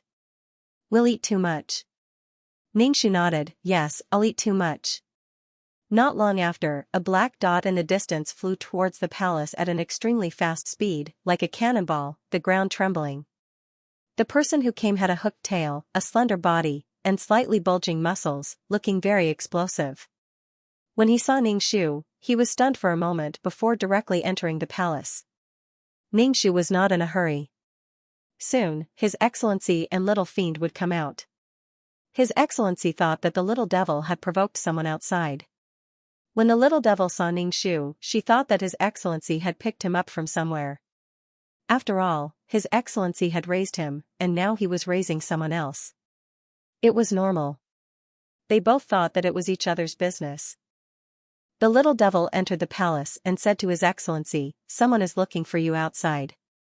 His Excellency, someone is looking for you outside. The little devil was confused, looking for me? How could he be looking for me? The abyssal prefect nodded. That's right, he's here to look for you. He specifically mentioned that he's here to look for you. The little devil was even more confused, but I don't know them. His Excellency and the little devil came out, and Ningxu greeted them with a sweet smile. Hi-oh, asterisk? Asterisk, the little devil and His Excellency both looked indifferent, but they were still on guard. Those who could stay in this world were not weak, especially His Excellency, who saw Ningxu tearing the plane apart so violently. The little devil spoke first and asked, I heard that you are looking for me? Ningxu nodded, yes, I am looking for you. Let's go out and talk. His Excellency, you can say it here. Ningxu tilted her head and said to His Excellency, but I think you should leave. His Excellency, what exactly was it that he had to leave? Ningxu waved her hand and said, it's okay if I don't leave. His Excellency. I thought it was something important. Aren't you tired after playing around like this? Ningxu said to the little devil, I want to enter your world of reincarnation. Now Ningxu had no control over the world of reincarnation, and he couldn't find out where the world of reincarnation was. If he could find the world of reincarnation, he could enter it directly, and he wouldn't have to go through so much trouble to find the little devil. The little devil's face went blank for a moment, and she was obviously confused about why she made such a request. Why did she want to enter the world of reincarnation? Ningxu said directly, I used to be the owner of the world of reincarnation, what's wrong with going back to take a look? The little devil retorted without thinking, you are not the master of the world of samsara. In the past, the owner of the world of reincarnation was just a soul. Now, a random person popped out and claimed to be the owner of the world of reincarnation. It was only because the other party was a child. If the other party was an adult, they would definitely start a fight. Ningxu said, my name is Ningxu. This name doesn't prove everything. The abyssal prefect looked at Ningxu suspiciously.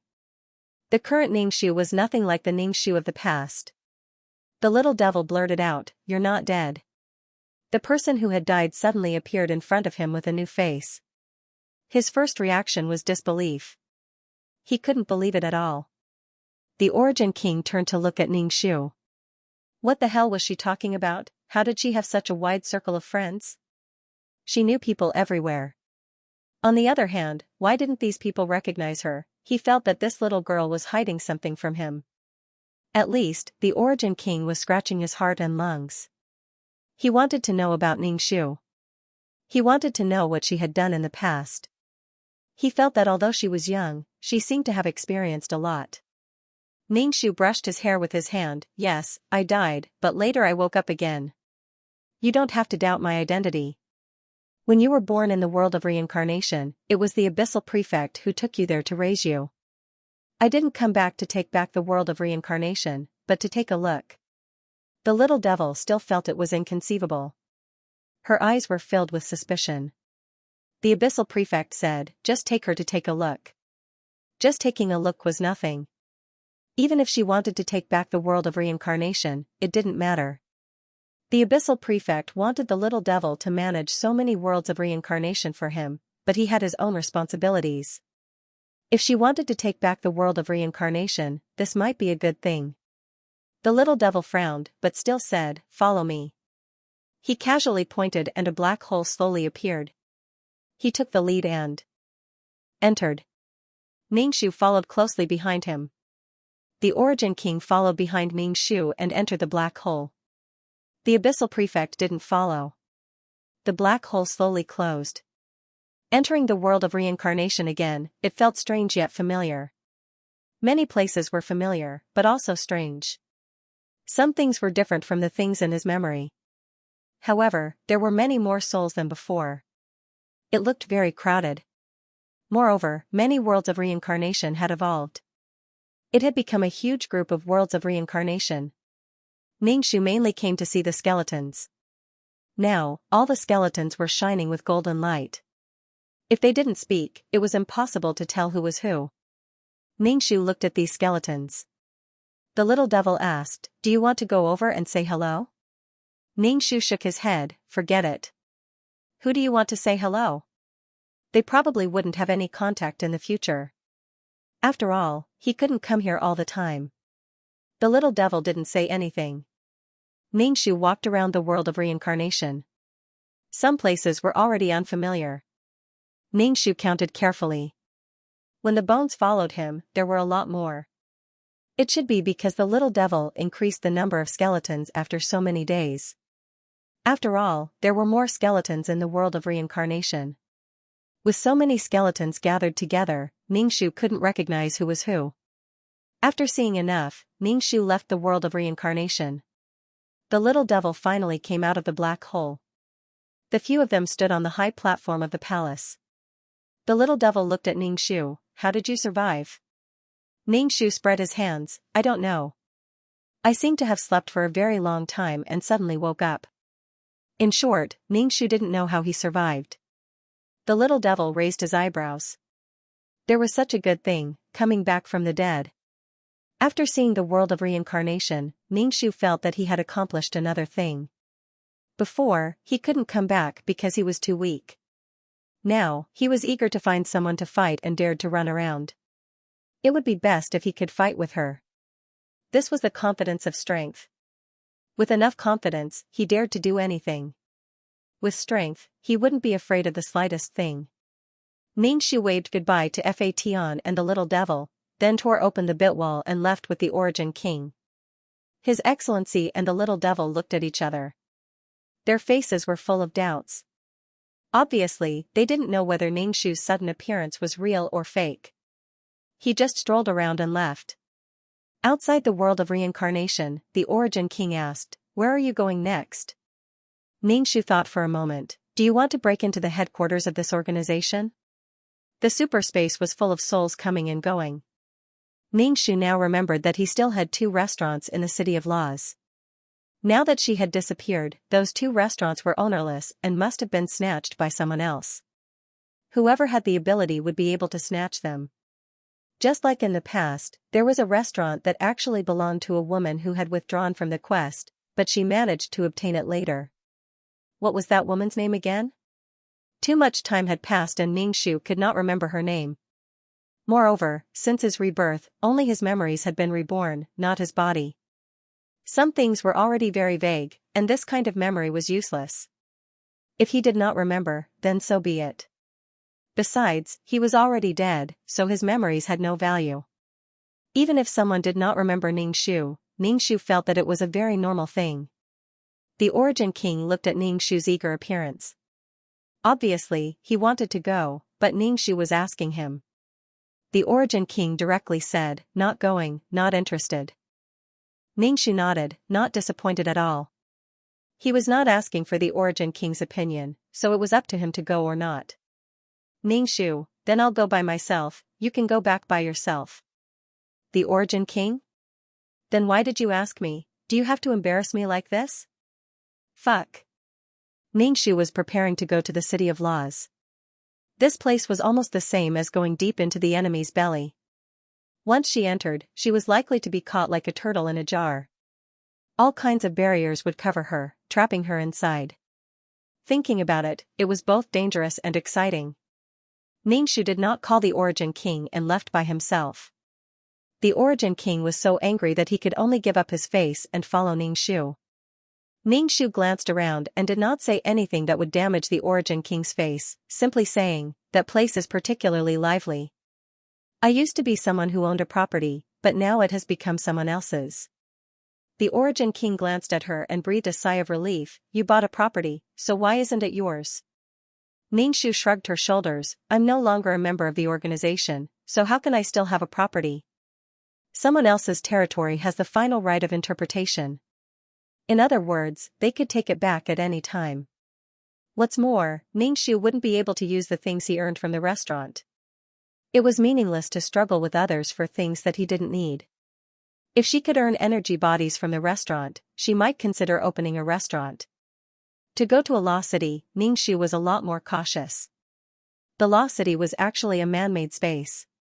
It was a huge man-made space that allowed mission enforcers to rest and trade inside. Moreover, he could also comprehend the power of the laws. However, the power of the laws had weakened by a lot. What was left was just a remnant. This power came from the Sea of Laws, and now that there was a problem with the Sea of Laws, he naturally would not waste the power of the Sea of Laws. When he entered a City of Laws, he would definitely be detected and monitored. Currently, the relationship between Ningxu and the organization was a little delicate. Last time, a bottle of water had put them in a delicate balance for the time being. However, with a little external force, this delicate balance would be broken. Ningxu guessed that if he entered a law city, he would definitely be monitored. Sang Liang might not take action, but if he caused trouble in the Law City, he might be expelled. Ningshu filtered through everything in his mind and found that there might not be any danger in entering a Law City, as long as he didn't cause trouble. Therefore, Ningshu brought the Origin King and entered the Law City in a domineering manner. The Law City was noisy, so she chose to enter a Law City of time. In the past, it was very difficult to enter those cities, such as the Spatial City, but now, perhaps because her body could ignore these laws, she hardly felt any difficulty. It was like an ant having to work hard to climb to a castle made of sand, but a person could directly destroy the castle with a punch. This was the difference. The Origin King looked curiously at the human souls coming and going. Not only were there human souls, but there were also all kinds of strange souls, but these souls all seemed to have wisdom. Not only did humans have wisdom, but also some creatures from higher planes. As time passed, the remaining law power in the Law City became less and less, and it was almost impossible to feel the power of the laws. It was likely that in the future, all the missions would no longer be able to comprehend the laws. If they had comprehended the laws before, it would be fine, but later mission takers might not even have seen the appearance of the laws. Unless they relied on their own amazing talent to forcefully comprehend the laws, this was too difficult. The existence of the Law City was to give these mission takers a path, a simple step. It was not easy to climb, but it was better than not having a path. The city had not changed for 10,000 years, and even the bluestone slabs under his feet were still the same. It seemed that the lines had not changed much and were still as deep as before. Although the Origin King had been to human small worlds, that was the modern world. Now that he saw the ancient city, he was a little curious and looked around. The streets were full of stalls, and the shop signs were made of cloth. They were vertically arranged and looked different from modern cities. Ningshu went straight to the Xianxia man's hotel and remembered that he had no merit. Eating here required merit. Ningshu walked into the shop and saw the Xianxia man talking to a female mission taker again. He was flirting again. As usual, Ningshu thought that the Xianxia man might not be there anymore. However, the Xianxia man's level was not good enough. Compared to the big bosses above, he was definitely slightly inferior. However, for the mission takers below, he was much more at ease. Even if they were doing missions, they would basically not die in the mission world. Besides, there were so many items, and the Xianxia man was not short of money. Nothing seemed to have changed. The dead were dead, and the living continued to live. Ningshu took back the foot that had stepped through the door. She had no merit now, so she would not go in to eat. Her family bought a lot of these things, and the earthworms could make them. She did not want to waste this money. Absolutely not. Ningshu turned around and left hatefully. She did not intend to acknowledge the Xianxia man. When the time came, she would have to explain why she had not appeared for so long. She would have to say that she had been killed by a dog, and she would have to explain why she was fine now. The Xianxia man was a gentleman's friend. When they met, she was very happy to rush over and say that she was not dead. From coming in until now, Ningshu had not encountered any danger, but there was a monitoring gaze following her like a shadow. Ningshu did not care about this gaze. Ningshu did not intend to make a move in the City of Law. He took the Origin King to visit the city. The Origin King was very curious about the stalls. He had never seen such large stalls, which formed a special style. There were all kinds of strange things, and the Origin King hoped to find some treasure in these stalls. This feeling was very interesting. If he picked up a bargain, he would be even happier. He could only update when he got home on the 9th, so he could not update for a while. The Origin King was shopping with the mood of picking up scraps, but his vision was very high. What was precious to others and good for a soul task enforcer, the Origin King did not think it was good. After shopping for a long time, he did not find what he wanted and shook his head in disappointment. There was nothing good on such a big street. Ningshu curled his lips. What do you want? He had everything he wanted, and there was also the underground world to help him accumulate wealth. The strength of a soul task enforcer was here, so there was no way to get good things. Moreover, there were some things that soul task enforcers could not use. The things here were prepared for soul task enforcers, not for the Origin King. Ningxu wanted to see what his restaurant was now, but after thinking about it carefully, there was no need. Do you still want to shop? I'm going back. Ningxu wanted to go back into retreat. Now that Fa Tian was in retreat and accumulating strength, he also had to work hard. He had just formed his dantian, so the next step was to stabilize his strength. Moreover, his consciousness was always being pulled out of his body, obviously being pulled into a small world. The will of some small worlds was very strong and needed him very much. He had been shopping with the Origin King for so long, so it was time to go. The Origin King's expression was very hesitant. Obviously, he did not want to leave so early, so he said, I still want to walk around for a while. I haven't understood how this organization works yet. There are some details I need to understand. Ningxu snorted. The Origin King had not given up on enslaving humans? With his brain and ability, there was no way he could control so many humans. With such a large group, the Origin King would definitely suffer a backlash. If he could not pick up this bowl of rice and had not eaten it yet, there would not be a good result. Ningxu asked, Is there anything you don't understand? Tell me. The Origin King tilted his head, There are many things I don't understand. Ningxu. Not understanding is right, even drawing a gourd with a ladle might not be able to do it. In any case, Ningxu felt that he could not do it. Even if he had stayed in the organization for a while, it was still a long time. Up until now, she had spent almost all of her time in the organization. She could not replicate such a large organization. Firstly, it was a matter of ability. The leader had to have an absolutely calm and even cold heart, but she did not. Secondly, he was really lazy. He really didn't want to do it. It was impossible for him to recruit talents.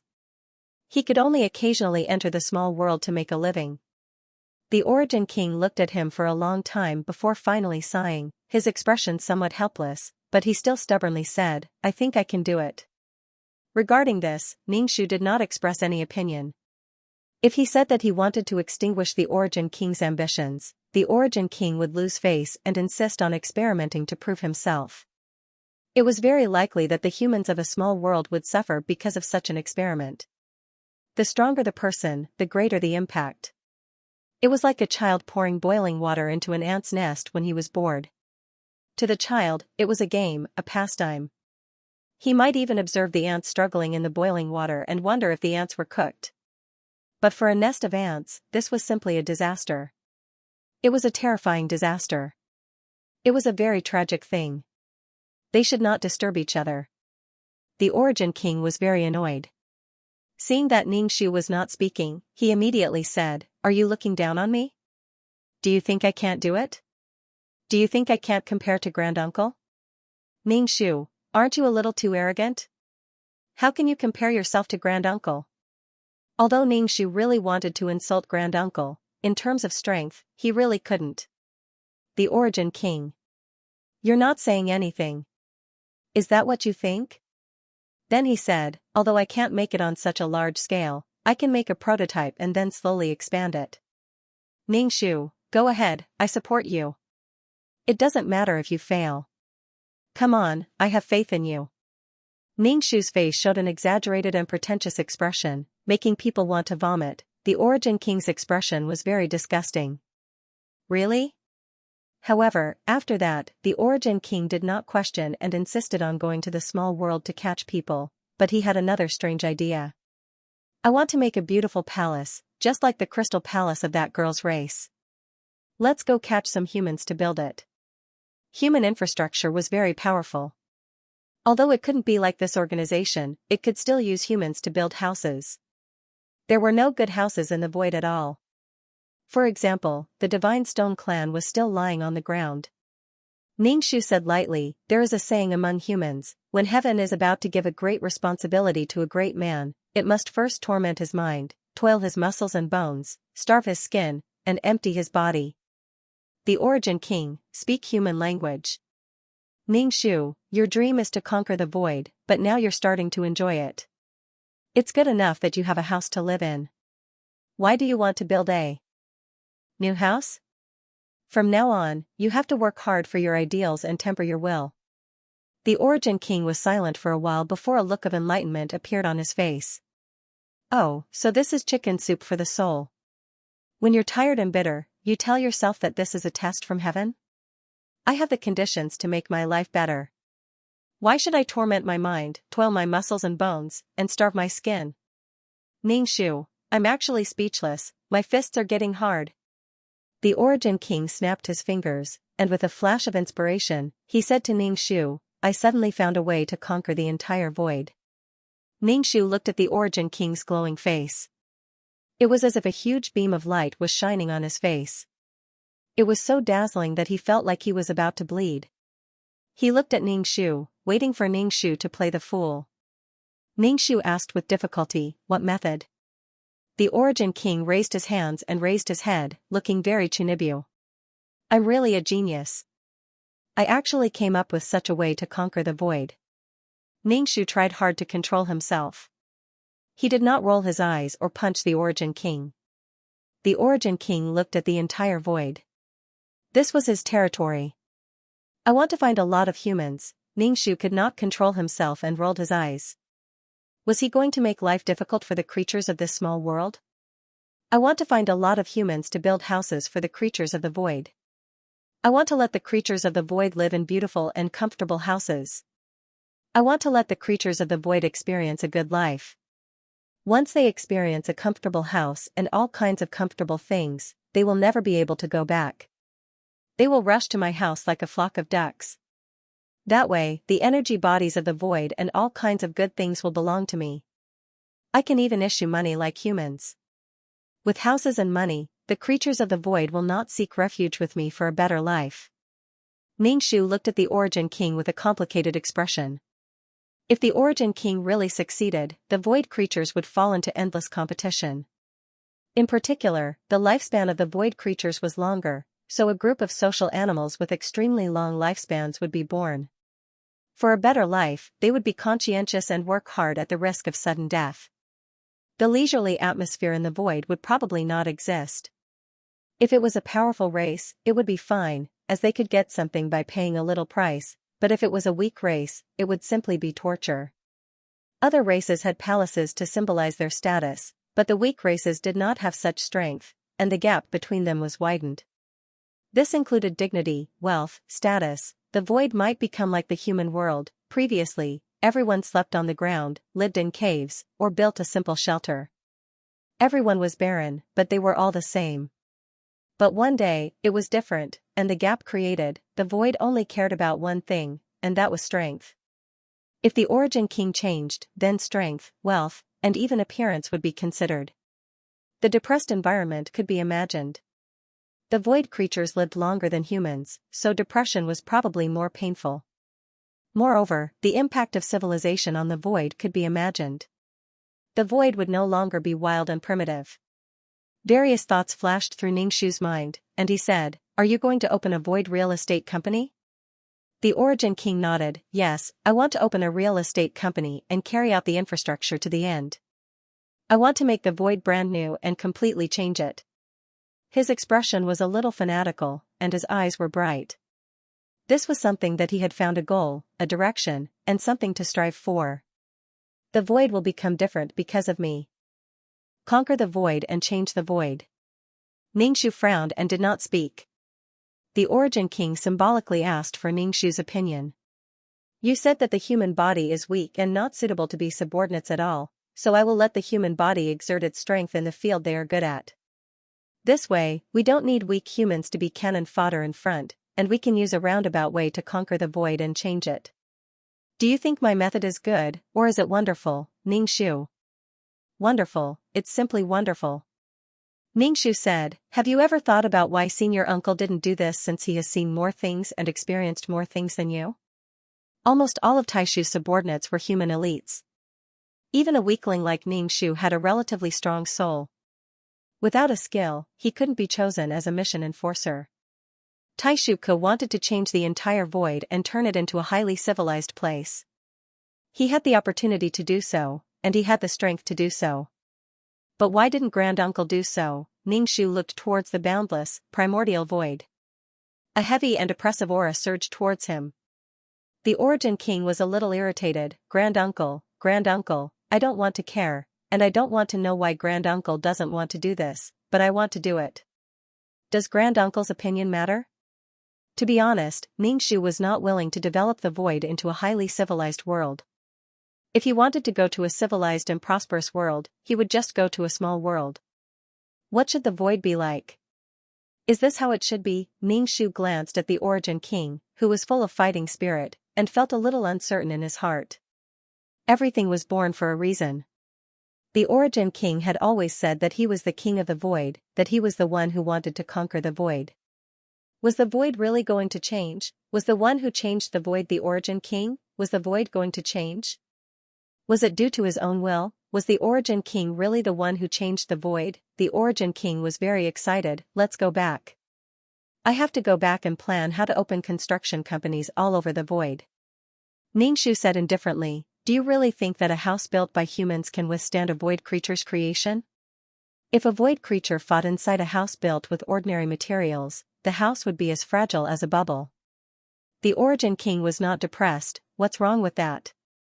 Since we are building infrastructure in the void, we will definitely use void materials.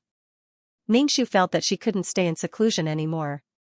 She said again, do you think the power of humans can really cut or use void materials?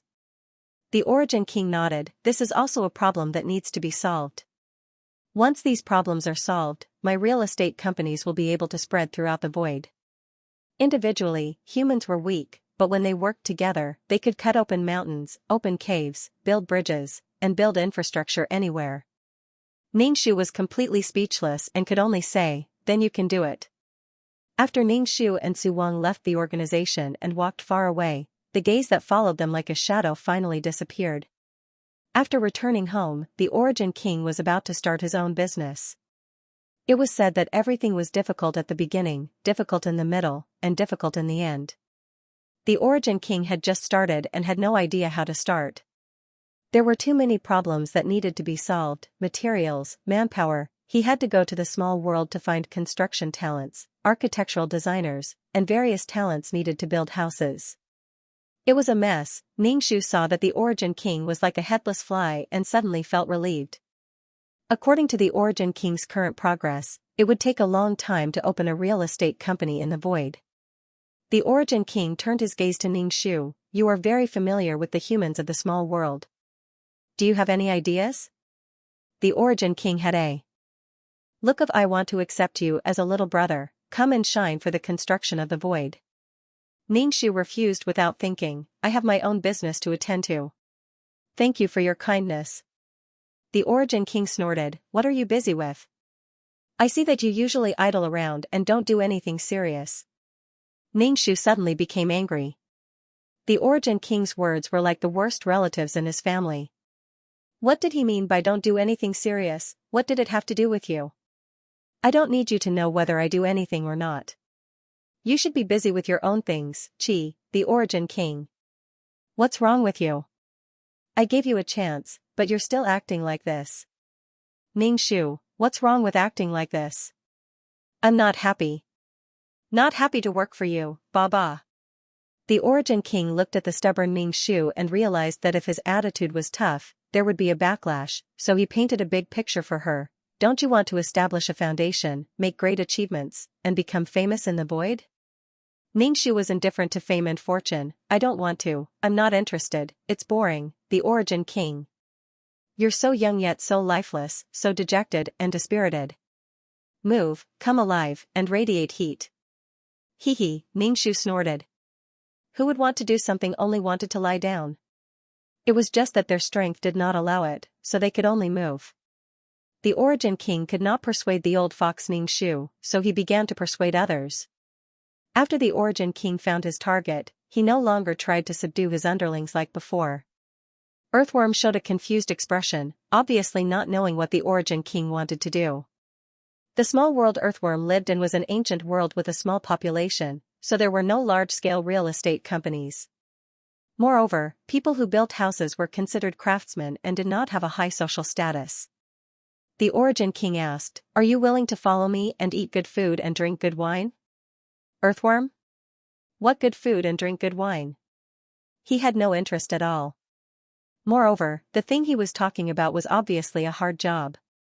Earthworm glanced at Ningxu and said to the Origin King, I'm afraid I can't help you wholeheartedly just now. The Origin King, it doesn't matter, I think you can do it. Earthworm, no, I don't believe you.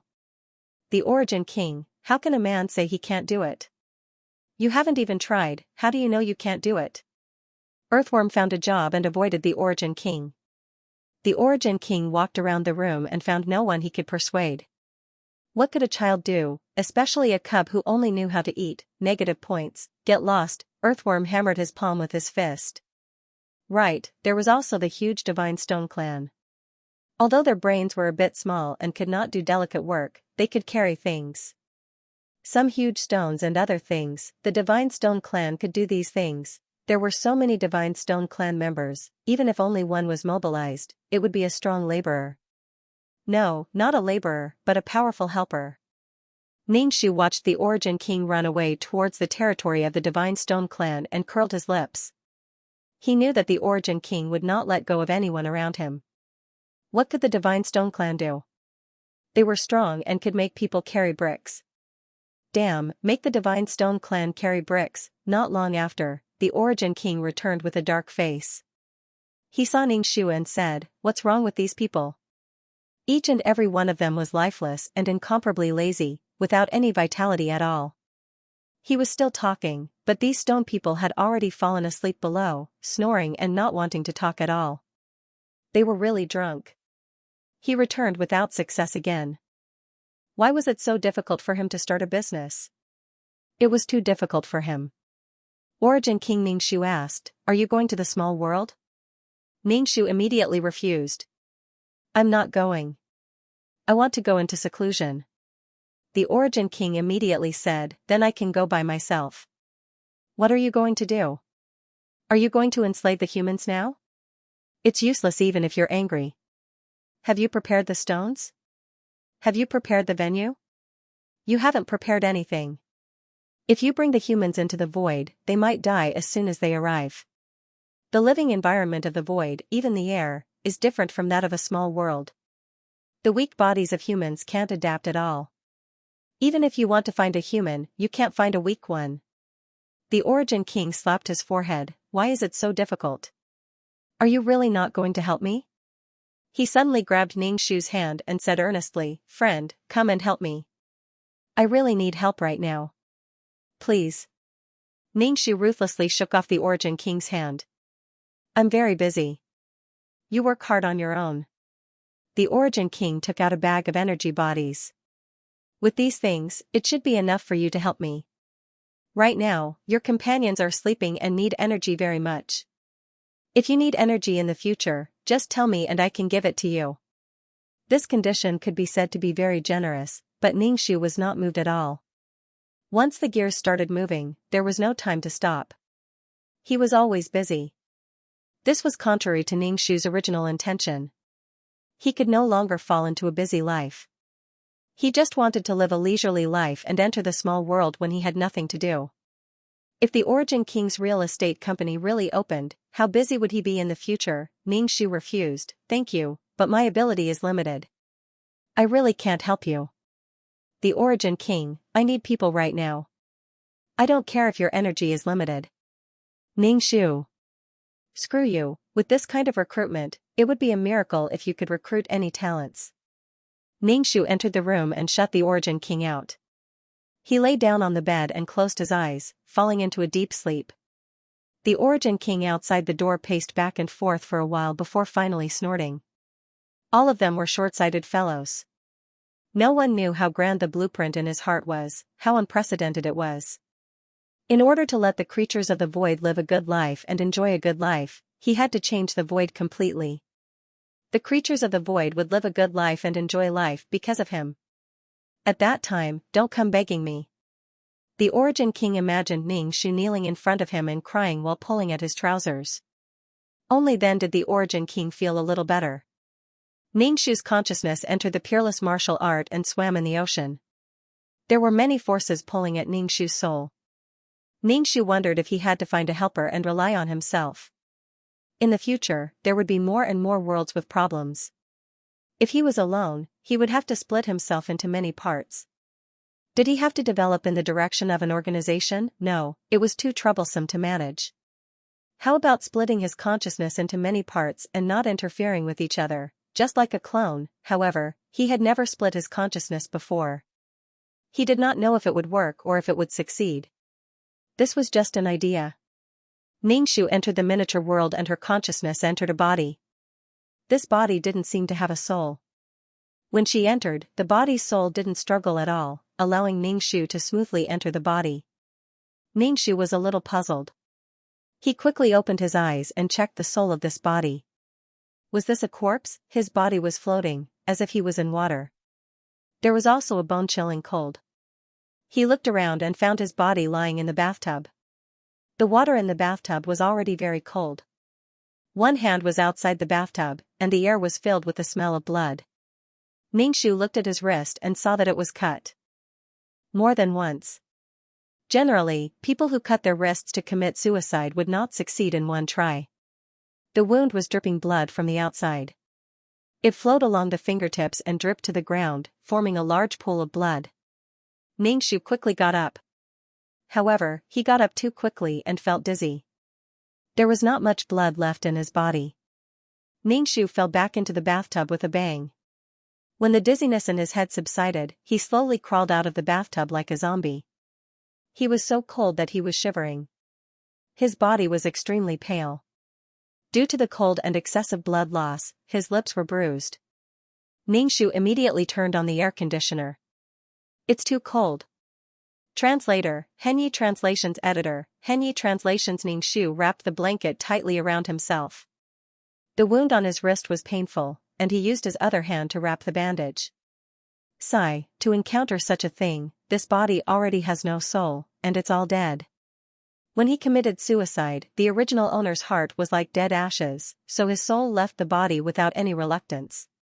Furthermore, there were so many cuts on his wrist. If he didn't succeed the first time, he would continue to cut himself. Ningxu gritted his teeth.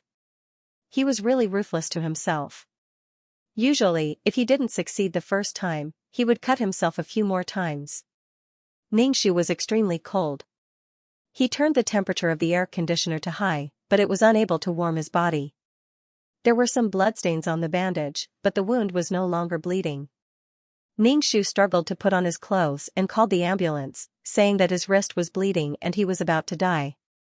He gave the address, told the hospital his blood type, and asked them to bring a blood bag as he needed a blood transfusion. Soon, the ambulance arrived. Ningxu was already panting when he got up and opened the door. There was no color on his face and he looked like a corpse. When the paramedics saw him, they thought that he was a corpse. Ningxu was tossed around. The back of his hand was tied with an 4 bag and a blood bag. They roughly checked Ningxu's body. They found that the blood in Ningxu's body was lower than normal. Logically speaking, when a person's blood reached a certain value, he or she would go into shock and die. If the blood loss exceeded 30% of the body's blood, 1,200 to 1,500 milliliters, it would be life-threatening. She didn't die, and she was still able to call for help. Ningxu was quickly pushed into the hospital. Because of the 4 and blood transfusion, he didn't feel so cold anymore.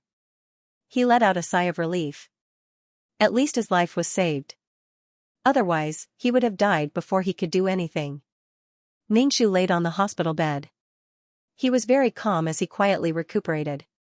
If there was anything, he would do it when he was healthy. Unfortunately, the world was so **cat up. While Ningxu was quietly recuperating, an annoying person appeared. Looking at the pockmarked face in front of him, the bright sun outside made his face a little oily, and his thick pores glistened with oil. Who was Ningxu? He was used to seeing beauties, so when he saw such an ordinary and slightly wretched man, he immediately felt quite uncomfortable. You should at least wipe your face with a wet towel. Your face is so oily, it's really disgusting. And at this moment, this man was looking at her with an affectionate gaze. Ningxu felt like he was about to throw up the vegetarian buns he had eaten in the morning. Please be a human. If you're disgusting, then don't come out to disgust others, okay? Can't you have a little bit of compassion for an injured person like me? It was hard to imagine that this body actually loved him to death. This man said he wanted to break up and had already found his next home. But this body's owner was stubborn and wanted to use death to keep him. Ningxu was shocked. No matter how he looked at it, he felt that this ugly face, ugly heart, and ugly soul in front of him was not worthy of a girl committing suicide for him. Especially when he learned from the doctor that the original owner had committed suicide by cutting his wrist. He was reprimanded by the doctor for always committing suicide for love. He simply did not take his life seriously. Although this man repeatedly apologized and said that he would be fine and that such a thing would not happen in the future. But his eyes revealed an indescribable pride. It was like a medal. For him, the original owner's suicide was his merit. This was a reward for his charm. When he returned to the ward, Ningxu was gnawing on an apple. He asked the nurse to buy it for him.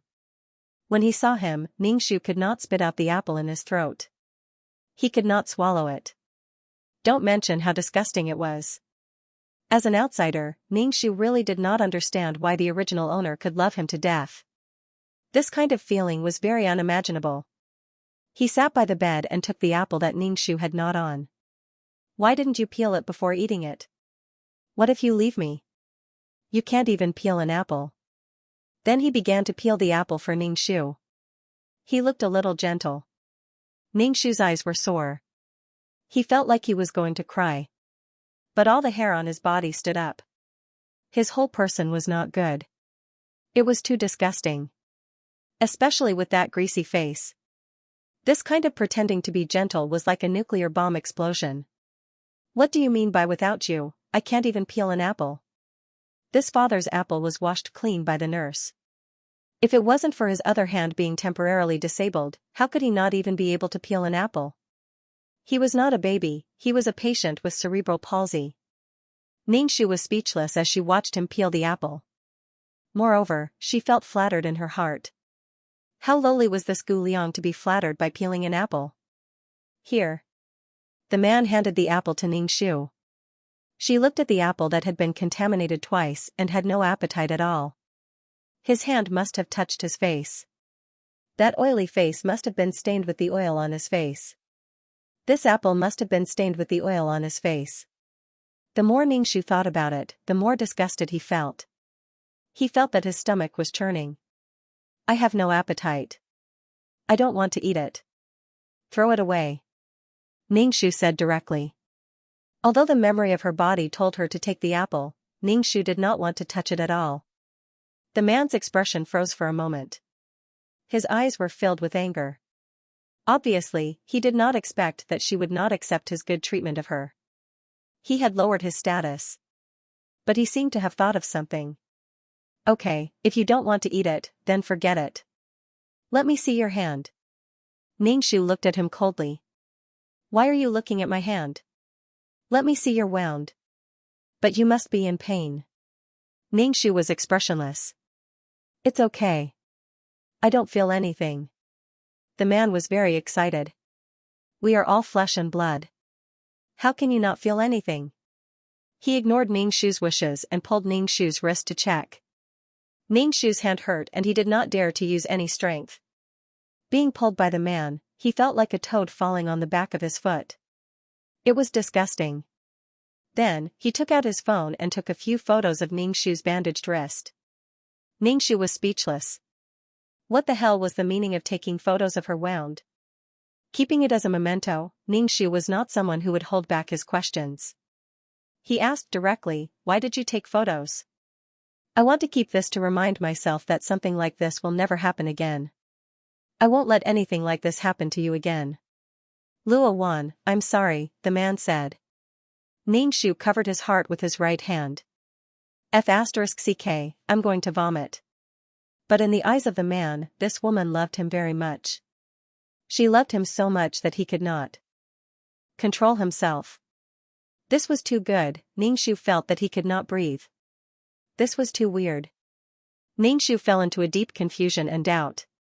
Was it because he hadn't come to the small world for a long time that the people in the small world had changed? Was she abnormal, or was the original owner and this man abnormal? Could such a man make a good girl commit suicide for love? He really couldn't figure it out. It was ridiculous. Was she blind, or was the original owner's eyes covered by something? After the man took the photo, he let go of Ningxu's hand. He didn't even ask if the wound hurt. After taking and letting go, Ningxu's wrist inevitably hurt, but Ningxu didn't have time to be angry, because his heart was full of doubts.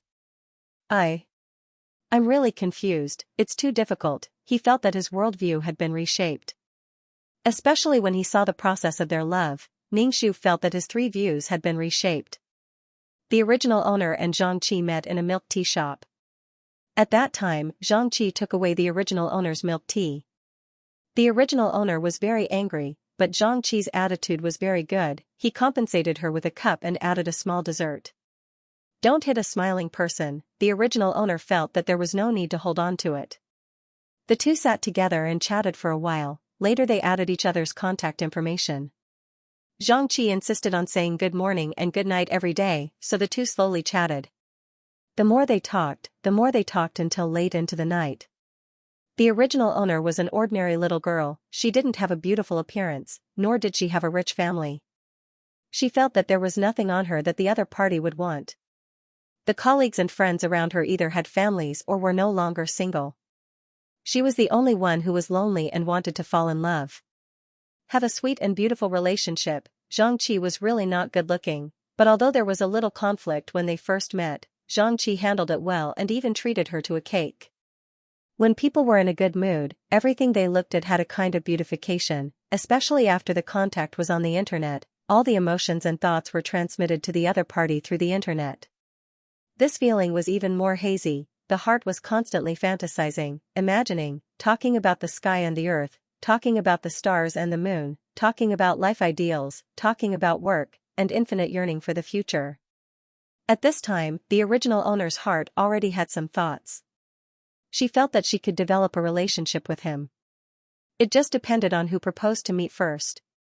Xianxia, on the other hand, was quite calm. She had no intention of meeting him at all. She was just communicating online. But the original owner was a little anxious. At this time, whoever was anxious would be at a disadvantage. She took the lead and asked in a joking tone if they wanted to come out and meet. Xianxia did not agree immediately. He was very considerate and said that he did not want to disturb her. Moreover, he said that he was not good-looking and was afraid that she would be disillusioned when she saw him. When the host said that she wanted to meet Xianxia, she was actually a little conflicted. Xianxia didn't look that good, but since she said it out of consideration for Xianxia, the host didn't have any qualms. She comforted her, telling her that her looks were given to her by her parents and that she couldn't control it. They met in a restaurant. It was not a high-class restaurant, but the environment was quiet. Xianxia behaved like a gentleman and always put her first. The original owner's heart was pounding. Facing Xianxia's oily face, she comforted herself that everyone had flaws. No one was perfect. After the meal, Xianxia said, "I know that women nowadays are strong and independent. They don't like men to pay the bill. How about this, you pay for this meal, and I'll pay next time." The original owner was stunned. Xianxia continued, "How about this, we'll go Dutch." This was the broken window effect. First, ask a difficult question to make the other party a little uncomfortable. Then, take a step back and the other party will definitely agree. This meal was going Dutch. After the two confirmed their relationship, the original owner paid for their meals. But Xianxia would buy small gifts for the original owner, such as a silver ring or a necklace that was worth a few dozen yuan. This instantly soothed the original owner's grievances and feelings of loss. Women in love rarely cared about the value of things. What they cared more about was the feelings behind the things. It was a gift from my boyfriend. Xianxia was a little temperamental. He would say, "Look at you, you're so strong and strong. Other than me, no one can tolerate your temper." In Ningxu's view, this son of a bitch cheated money and destroyed people's self-confidence. No matter how he looked at it, Xianxia had no love for the original owner. He spoke with assurance in front of the original owner, considerate and not messy. When you love someone, you're nervous and helpless. The whole thing was a trap. Damn it.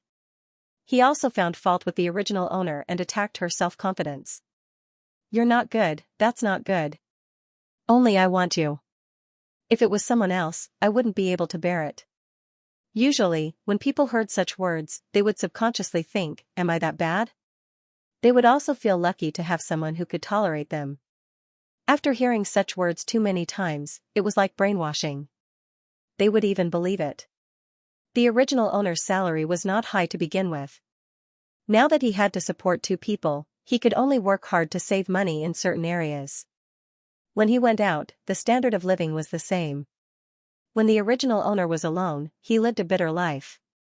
The money was spent to buy a bunch of cheap jewelry and cheap cosmetics. It would stink the eyes if they were to apply it. After being in love for a while, the original owner didn't feel anything. Love and being loved were not so obvious, but she felt a lot inferior and couldn't leave Xianxia. When they went out, she paid for everything herself. In reality, she couldn't afford it. There were several times when she wanted to say it, but she couldn't. She was subconsciously afraid that if she said it, this man would leave her. She cherished the things that she spent her energy and money on. She spent so much time and money on this man. If he left, the original owner couldn't bear it. She had done so many things for him and spent so much money on him. She had bought all his clothes, pants, and shoes. She had dressed her boyfriend up to look good. During this time, the original owner was pregnant once. Of course, the child couldn't be born. She was physically and mentally exhausted, but she couldn't stop. Xianxia felt tired and bitter just by looking at it. People were afraid of being taken advantage of. It was like gambling. They wanted to get their money back and fell deeper into it. At this time, the original owner probably couldn't tell whether it was because she was unable to extricate herself from love or because she was unwilling to give up. Xianxia's heart, liver, spleen, lungs, and kidneys hurt. From the beginning to the end, this girl was tricked. How much experience did Xianxia have in flirting with girls? He controlled people's hearts and destroyed their confidence. If it weren't for the fact that these two people didn't know each other, Xianxia would suspect that Xianxia was here for revenge. What was the difference between this and an enemy? Xianxia felt a sudden pain in her wrist. She chuckled in her heart. If you meet someone who's difficult to deal with, the brothers in the group can come up with ideas. Joining such a group required a group fee, and it wasn't cheap. There was a review mechanism, and ordinary people weren't allowed to join. After all, they knew in their hearts that what they did couldn't be exposed to the public. After joining the group, although they hadn't met each other before, they were all brothers and sisters with the same father and mother who had the same goal. Seeing how angry Xianxia was, they all had a common enemy, as if Xianxia was their enemy who killed their father. After venting for a while, Xianxia's anger subsided a little, and he told them what happened just now. The brothers in the group gave him the advice to endure it. If he couldn't hold it in, all his efforts would be in vain. Moreover, he was the weaker party, and the people around him would only think that she was the stronger party and would sympathize with him. People had always tried to persuade people to reconcile, not to break up. When it came to relationships, they all liked a good ending. Even if the ending wasn't good, it had to look good. When the two of them got back together, the people around them didn't care about how the two of them felt. They only felt that it was perfect and insisted on pulling them together. Anyone who came back from the gates of hell would feel a little angry. Now that she's tormented you, after tormenting you for a while, she's feeling sorry for you. Women were soft-hearted, or else they would forgive a man if he just knelt down and cried. They were despicable. Their tone was disdainful, and when they criticized, it was as if there was a deep hatred between them, overflowing with hostility. Xianxia didn't feel that there was anything wrong with it.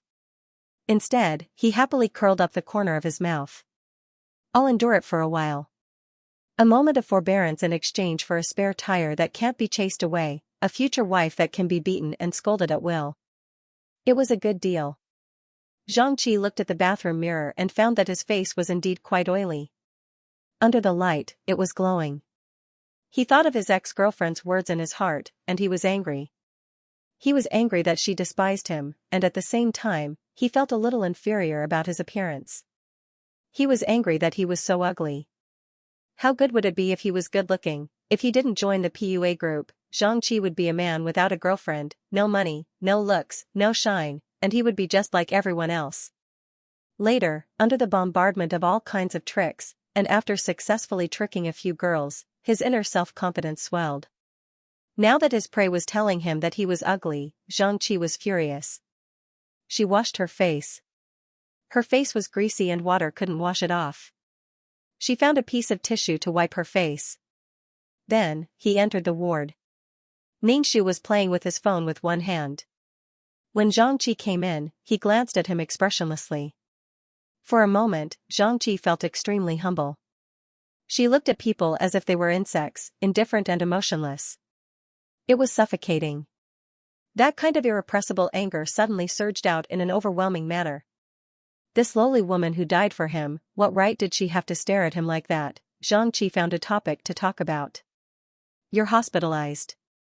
Do you want to inform your family? Ningxu put down his phone. If my parents knew that I committed suicide for a man, they would definitely kill me. Hearing this, Xianxi's eyes were overflowing with pride. A woman had committed suicide for him, threatening him with her death so that he would not leave her. Ningxu said again, if you don't leave, I won't dare to inform my family. I'm afraid that they will go crazy if they know that I committed suicide for a useless and ugly man like you. I'm already very unfilial by hurting my own body. I don't want their hearts to be hurt too. Xianxia was speechless. He understood what she was saying, but what did she mean by that? Was she saying that he was ugly and she couldn't let her parents know about it? The young man with the broken leg couldn't help but laugh out loud. Looking at Xianxi's stiff expression, he couldn't help but laugh. Xianxi's heart was boiling with darkness. Inferiority, anger, embarrassment, in front of so many people, he didn't give him any face. The laughter next to him made Xianxi's face turn red. He hated Ningxu in his heart. She loved him, but she treated him like this. B*tch, all women are B*cheese. Xianxi's pretense was like a piece of paper that could be torn apart easily. The confidence that he had painstakingly built, the confidence that he had gained from a woman, would collapse instantly because of one sentence. Xianxia was so embarrassed that he wanted to run away. It was difficult to even breathe in this ward. However, there was a kind of belief that supported him. He put on a stiff and twisted smile and changed the topic. Do you want some water? Ningxu looked at him and said mercifully, all right, pour me some water. By the way, have you washed your hands? Have you disinfected them? Xianxia was so embarrassed that he poured Ningxu water from the kettle and handed the boiling water to Ningxu. You're going to burn yourself to death. Ningxu took the cup and put it back in his hand. It's too hot. Don't you know how to cool it? Sit down. Let's talk. Ningxu patted the bed, looking like he was going to have a heart-to-heart talk with Xianxia. Xianxia was speechless. This was so king weird. He felt that this woman had become a little different after she died. He obviously felt that he couldn't control this woman anymore. The most obvious thing was that she didn't say or do anything. Xianxia sat down, trembling. He didn't want to have a heart-to-heart talk in front of others because of the embarrassment he gave himself before. He sat on the bed and said, take care of yourself now. We'll talk when we get back. Ningxu said directly, I'm afraid that you won't listen to me when you get back. Ningxu didn't care about Xianxi's expression at all. In front of the other two patients, he couldn't just get rid of her. In front of strangers, Xianxia still wanted to pretend to be a good person. Who knew, maybe he would meet a woman who was familiar with them in the future. It could be said that all women in the world were their targets, whether it was money or sex. Xianxia said reluctantly, what do you want to talk about?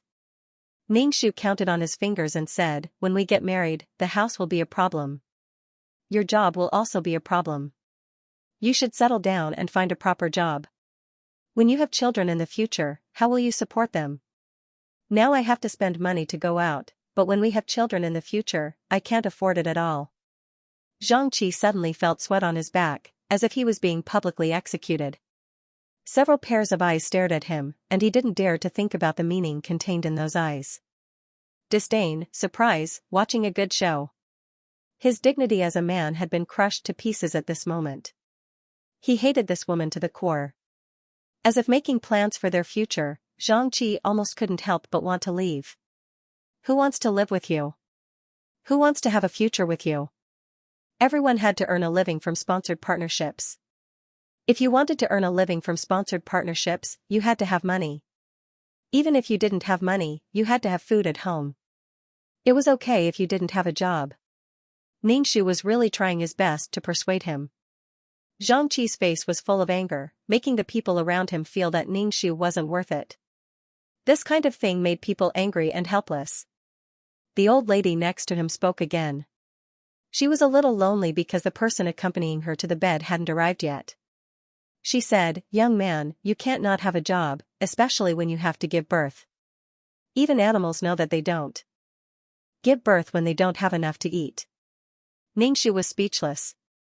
What the f***ck did she mean by even animals know that? This old lady's words were really interesting. This was a normal phenomenon. When their survival was threatened, animals would instinctively not give birth to offspring. In modern society, everyone was saying that they couldn't afford to have children. Xianxia was so angry that he couldn't help but retort, "What does it have to do with you? This damned old lady," this kind of old lady was the most annoying. The old lady sighed and shook her head. Young people these days really don't know what they're talking about. What we're saying is what we've experienced and seen a lot. We just want to warn him. Ningxu smiled and said, "Auntie, thank you. I think you're right. Now I'm trying to persuade him to find a job, to be serious, down to earth, and to work hard." The old lady smiled. "You're a good person. Actually, if you see something wrong, you can, you old lady, people always try to persuade people to reconcile and not to divorce. You're so evil, trying to drive a wedge between people's feelings." Xianxia was furious. People always tried to persuade people to reconcile and not to divorce. How bad was he that he tried to persuade people to divorce because he was rejected? "Do I know you well? Go back and take care of your own children and grandchildren." Xianxi's face was full of malevolence as he argued with the old lady. He was angry because she was rejecting him. Ningxu's face immediately darkened. "Qianqi, how can you say that? She's trying to persuade us out of good intentions and you're saying such evil things. I always thought that although you're ugly, poor, and useless, I thought that you might have a good heart. But now, it seems that your heart is also very evil and very black." She also took every opportunity to say that he was ugly and useless. Every word she said now was about these things. The veins on Xianxi's forehead bulged. He really couldn't stand it anymore. He wanted to kill this bitch. The air in this place was stagnant, making it hard for people to breathe. Their backs were already wet. Ningxu completely ignored Xianxi's current predicament and asked, "Do you agree with what I said?" Xianxi sneered. "After committing suicide, you think you're superior? Do you really think you can do whatever you want?" Ningxu said again, "Let's not talk about whether you will marry me or not. Even if you marry another woman, do you have a house, do you have a job, do you have any income? You don't have any of these. Which woman would be willing to be with you? If you don't have money, you can't live your life." When lowly men heard this, they immediately came to life. They didn't have any resources or advantages, so they immediately turned around and said that women were materialistic and had power. Were they going to sleep on the streets after marriage? Marriage wasn't targeted to help the poor. What were women after? Xianxi couldn't stand it anymore. "I didn't want to marry you. Why do you care if I have money, house, or car? Are you marrying a person or a car?" Ningxu's expression froze for a moment. "You don't want to marry me, do you? Then you've been lying to me before." Ningxu began to cry. "You're really bad. When others say that you're a scumbag, I don't believe it. It turns out that you're really a scumbag. You don't contribute to society. Instead, you go around coaxing girls. You even flirted with my colleague before. It's a pity that my colleague has such high standards and ignored you. Because of this, our relationship is not good."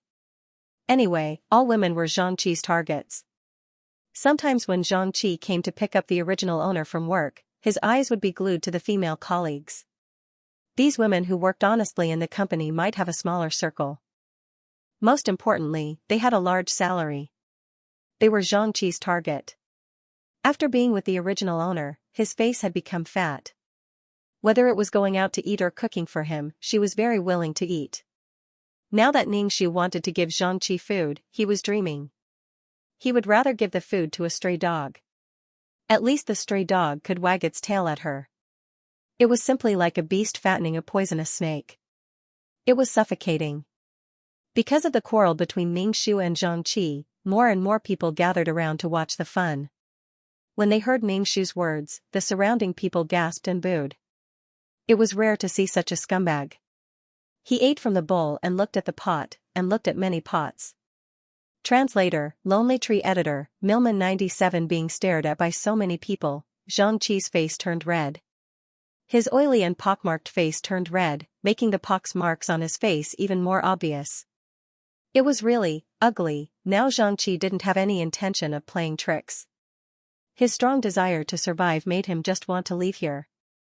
He didn't even care to say anything to Ningxu. He pushed through the crowd and ran away. Ningxu's face was full of grief. Don't go. Don't leave me behind. That mournful voice made the people who heard it tremble. Oh my God, this was a TV show. Such an ugly man, who had nothing, could make a woman so dead set on him. Many people wanted to grab Ningxu's shoulders and shake him hard. Wake up, he was a scumbag. It wasn't terrible to meet a scumbag. It was terrible to have no consciousness at all. They didn't feel that they had met a scumbag. They felt that it was normal. The most terrible thing was to treat suffering as a normal state. Without consciousness, they couldn't resist. The onlookers gradually left. They gathered in twos and threes to talk. If nothing unexpected happened, Ningxu would be the next topic of conversation. They sympathized with her, but they had to say that she was stupid. As for Xianxia, he was branded as a scumbag. He couldn't be removed. Ningxu took out his phone and began to play with it. He finally got rid of the disgusting thing and felt that the air around him was much fresher. It was so good. The two patients next door looked at Ningxu with a complicated expression. The old lady opened her mouth and said, "Little girl, there are many men in the world." The one-legged young man next to her had a complicated expression. Yes. Why were good women ruined by bad men, and some good men ruined by bad women? Couldn't the good guys be together and the bad guys torture each other? Ningxu said faintly, I know. After going through so many things, I know what to do. The one-legged young man asked, what do you know? Ningxu looked silly and sweet. I feel that I'm not good enough. Even a man like him doesn't love me. The young man.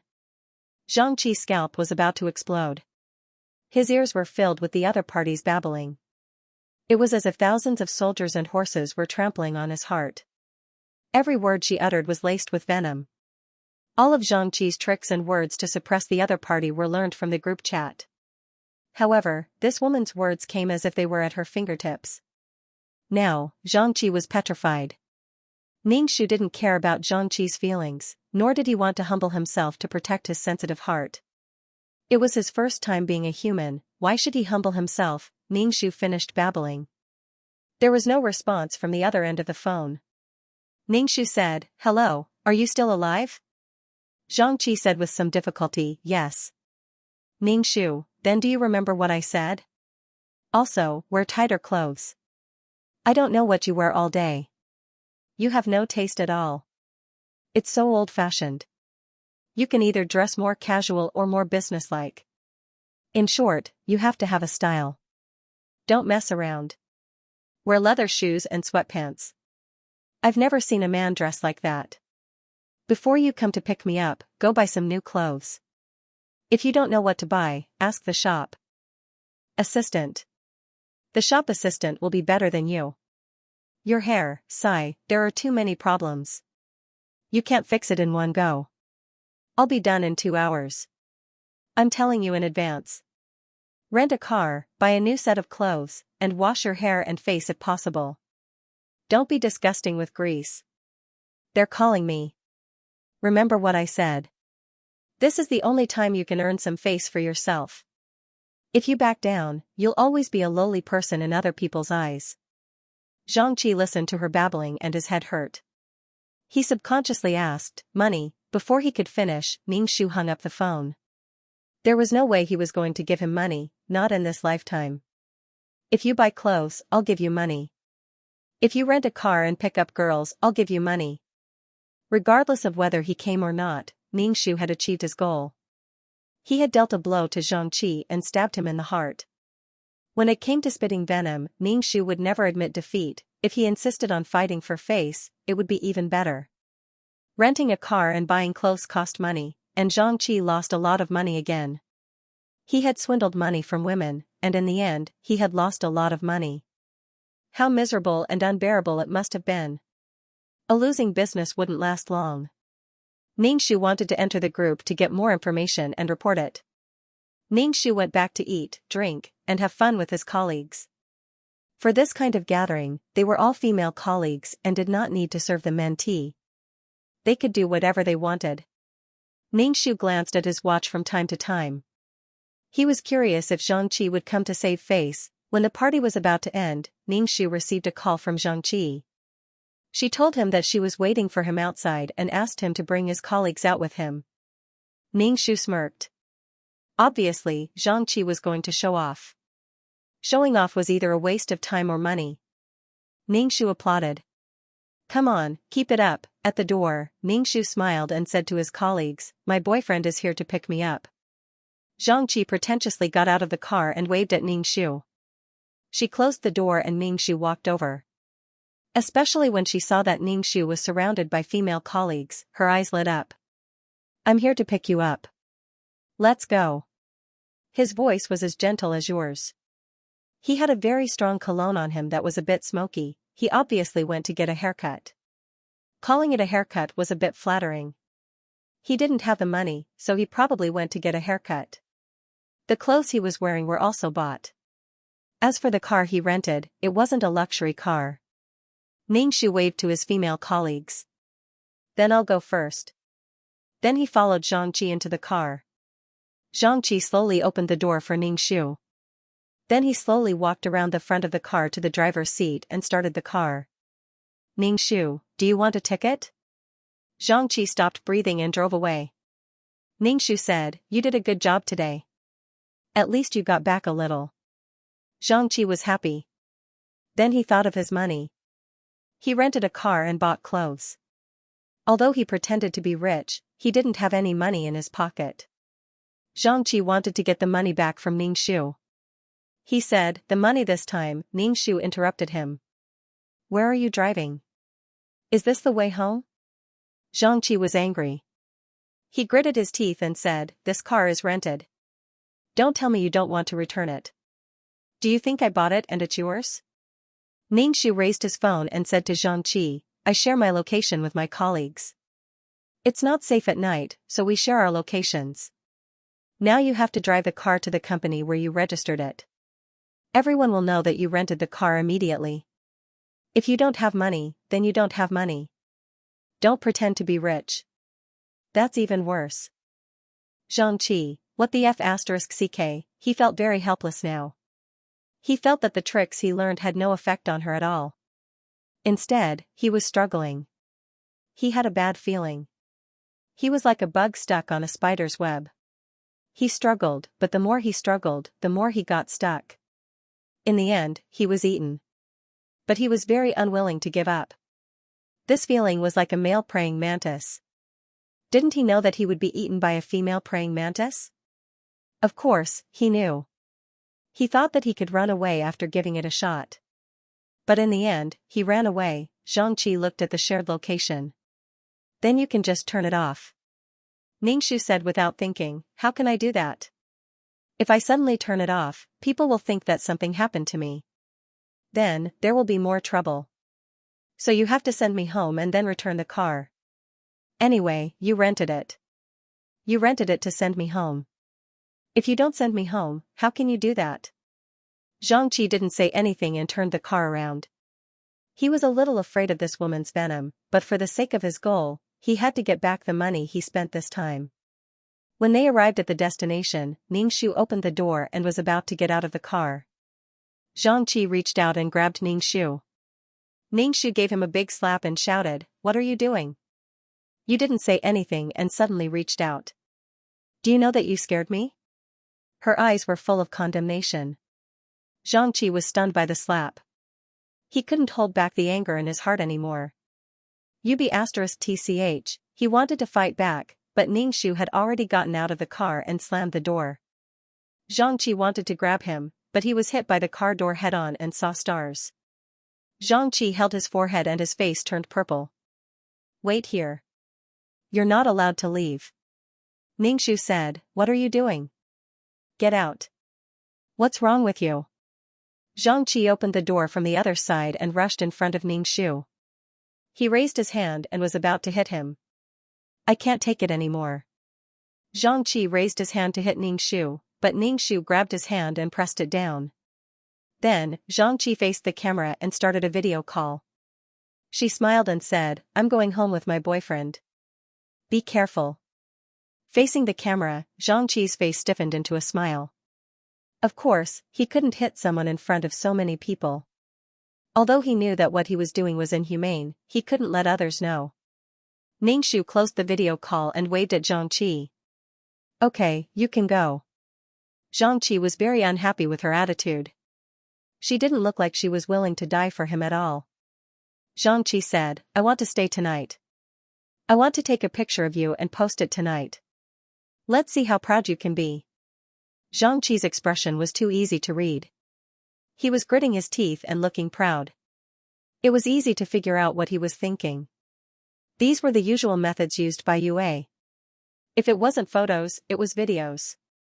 They could sell them to specific websites and make a profit. Now, Xianxi's mind was full of dirty thoughts. Ningxu snorted. Impossible. I haven't even forgiven you. If you want to enter my house, think about that child from before. That child's soul is now on your shoulder, gnawing at your flesh and blood. Xianxi's face stiffened. Didn't you agree not to have that child? Ningxu's face was ugly. That's why I regret it. I will never get pregnant with you again. I think that trash genes like yours shouldn't be passed down. They should be eliminated. Whether or not I'll be with you in the future depends on your performance. If you make me sad, you can get lost. You have no right to enter my house now. Get out. Ningxu said viciously. His eyes were full of disdain. Ugly, coward. Men were arrogant and inferior creatures. They needed to be worshipped. Their hearts were fragile, especially when it came to relationships. A single negative word from a woman could make them suffer. They could even kill someone out of anger. Ningxu wantonly sprayed venom, slicing away at Xianxi's dignity. Xianxi's face turned red. She couldn't stand it anymore. She ignored Ningxu's attacks. Was Ningxu the kind of person who would take a beating without doing anything? Of course not. She immediately cried and shouted, Help! Help! Don't hit me anymore. Seeing such a pretentious Ningxu, she became even angrier and chased after Ningxu. Ningxu's shout alarmed many people in the neighborhood. She rushed to the door to find the security guard and pitifully shouted, Save me, my boyfriend wants to kill me. Several security guards restrained Xianxia, who was not very tall. How can a man attack a woman? Xianxia struggled with a pale face. Noticing the contempt in the security guard's eyes, Xianxia struggled even harder. It was not like this at all. Xianxia looked at Ningxu, who was sobbing at the side. No matter how much he refused to admit it, he knew that this woman did it on purpose for revenge. Ningxu looked at Xianxi's eyes and raised the corner of his mouth. When the security guard looked at her, she had a pitiful look. She was too good at pretending. This was simply not her former self. Could it be that dying once had changed her so much? Xianxia was a little scared. He wanted to leave now. He didn't want to be entangled with her. He wanted to change his target. This target was out of his control. But he was very unwilling. He was played by a woman. He could play with a woman and deceive a woman, but if a woman deceived him, he definitely couldn't. He was very angry. The security guard Ningxu asked, He is your boyfriend. It's up to you. Throw him out or call the police. It was still the same old saying. There were only zero domestic violence and countless domestic violence. Now they were just boyfriend and girlfriend. They might as well break up directly. If he called the police, he might be able to teach this man a lesson. But it was very likely that this man would take revenge and bear a grudge. Xianxia felt that these security guards were lame. His face was obviously swollen. He was beaten up like this. Look at the injuries on her body. Call the police. He definitely couldn't call the police. Ningxu was sobbing. He had a timid look on his face. When he heard the police, he seemed to be frightened. Call the police? I don't dare to call the police. Forget it, forget it. She kept waving her hand. If I call the police, he will kill me. The security guard looked at Xianxia with disdain. Ningxu mustered up his courage. Then call the police. Xianxia's eyes widened. He looked at Ningxu dumbfoundedly. How dare she, how dare she? The security guard helped to call the police. He helped to hold down Xianxia, who was struggling to escape. Soon, the police car arrived. Ningxu and Xianxia were taking statements in the police station in the middle of the night. Xianxia felt extremely wronged. He didn't even touch her finger. How did he become a domestic violence man? Of course, the police also prioritized education. Ningxu nodded, looking very, very scared. Xianxia, on the other hand, was unruly. The police had to focus on educating Xianxia. Xianxia became more and more indignant. Any rebuttal would be seen as quibbling. Leaving the police station in the middle of the night, Ningxu took out his phone to take a selfie. He also took a picture of Xianxia and the police station behind him. He sent a sad message. I thought there was a future, but I didn't expect it to still not work out. Everyone was speechless. What was going on? One moment they were showing off their love at home, and the next moment they were at the police station. This was too much. Xianxia was furious. He rushed over to Ningxu majestically. Ningxu directly burst into tears. Xianxia was so shocked that he staggered. However, he didn't dare to do anything to Ningxu. Ningxu took out a bill. This is the money I spent on you. Return it to me. If you dare to disappear, I will definitely call the police. Then, you will be a liar. Xianxia subconsciously took the bill and looked at it. It was a big page full of small things. He was too lazy to look at it and directly looked at the amount at the end. 50,000. Why don't you go rob a bank? Ningxu chuckled. 50,000 is just the amount after splitting the bill. I'm the one who pays for your meals and even your rent. The little money I saved before is all gone now. You better give me the money quickly. Otherwise, I will call the police. You are a damn liar. How many people do you think you have cheated?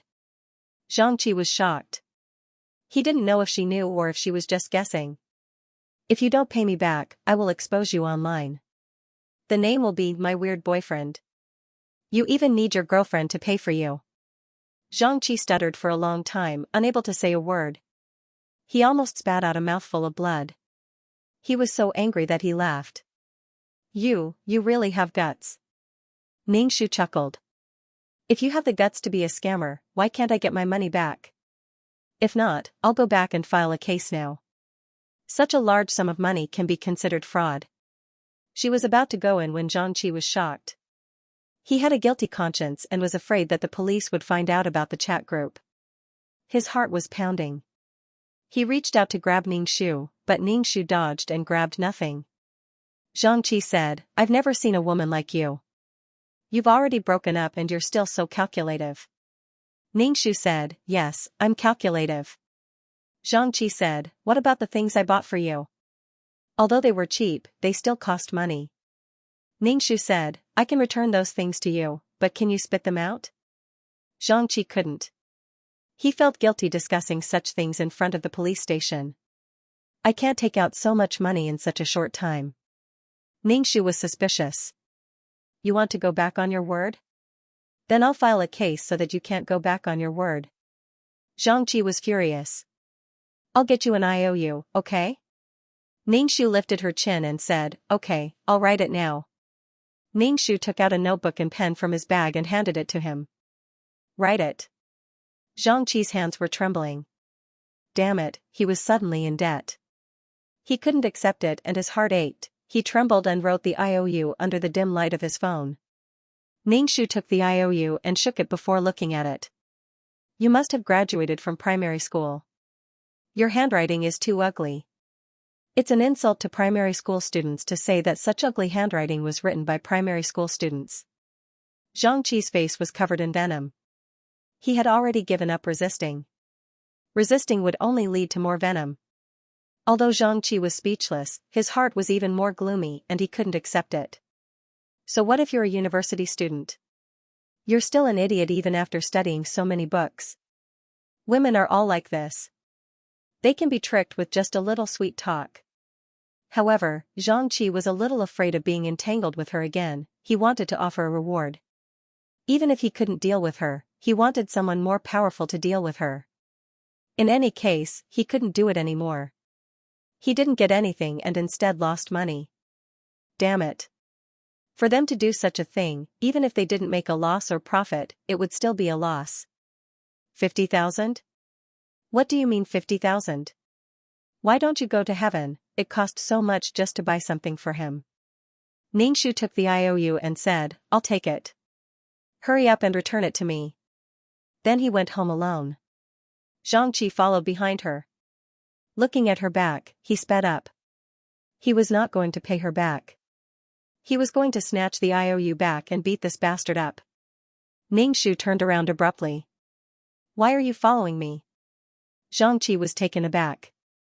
He smiled and said, I'll escort you home. Ningxu glanced at him. Get lost. Hurry up and pay me back. Then we're even. Xianxia was furious, but...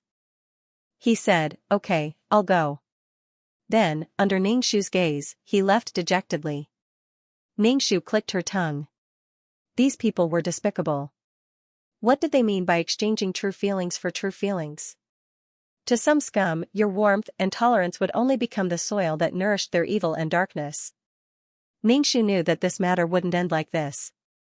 However, he had to try his best to recoup some of his losses. Anyway, this body no longer had a soul. She was now a person who wasn't afraid of death. Come and fight, come and hurt each other. Let's see who isn't afraid of death. Xianxia was a scum. He only bullied women who fantasized about love. He didn't think of people as bad, but some people were so bad that it was beyond imagination. They weren't stupid, they were kind. He bullied them for being kind, and in turn mocked them for being stupid. Haha, sometimes, beautiful things were so fragile. Xianxia suffered a huge loss this time. He returned the rented car dejectedly and was penniless. Now that his ex-girlfriend was ignoring him, he might not even be able to pay the rent. It was all because of her that things became like this. Xianxia put all the blame on Ningxu. He took out his phone and opened the chat group. I want a reward. A reward for my ex-girlfriend. Although it was humiliating, Xianxia still told the whole story. She committed suicide once. It's as if she's awakened. I can't deal with her now. Please take revenge.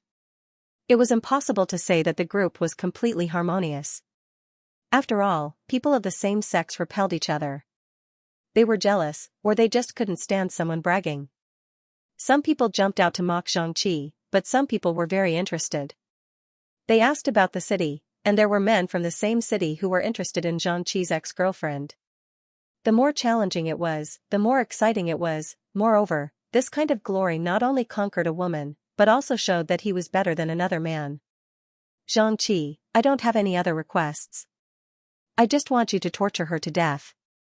To be honest, Xianxia felt very embarrassed.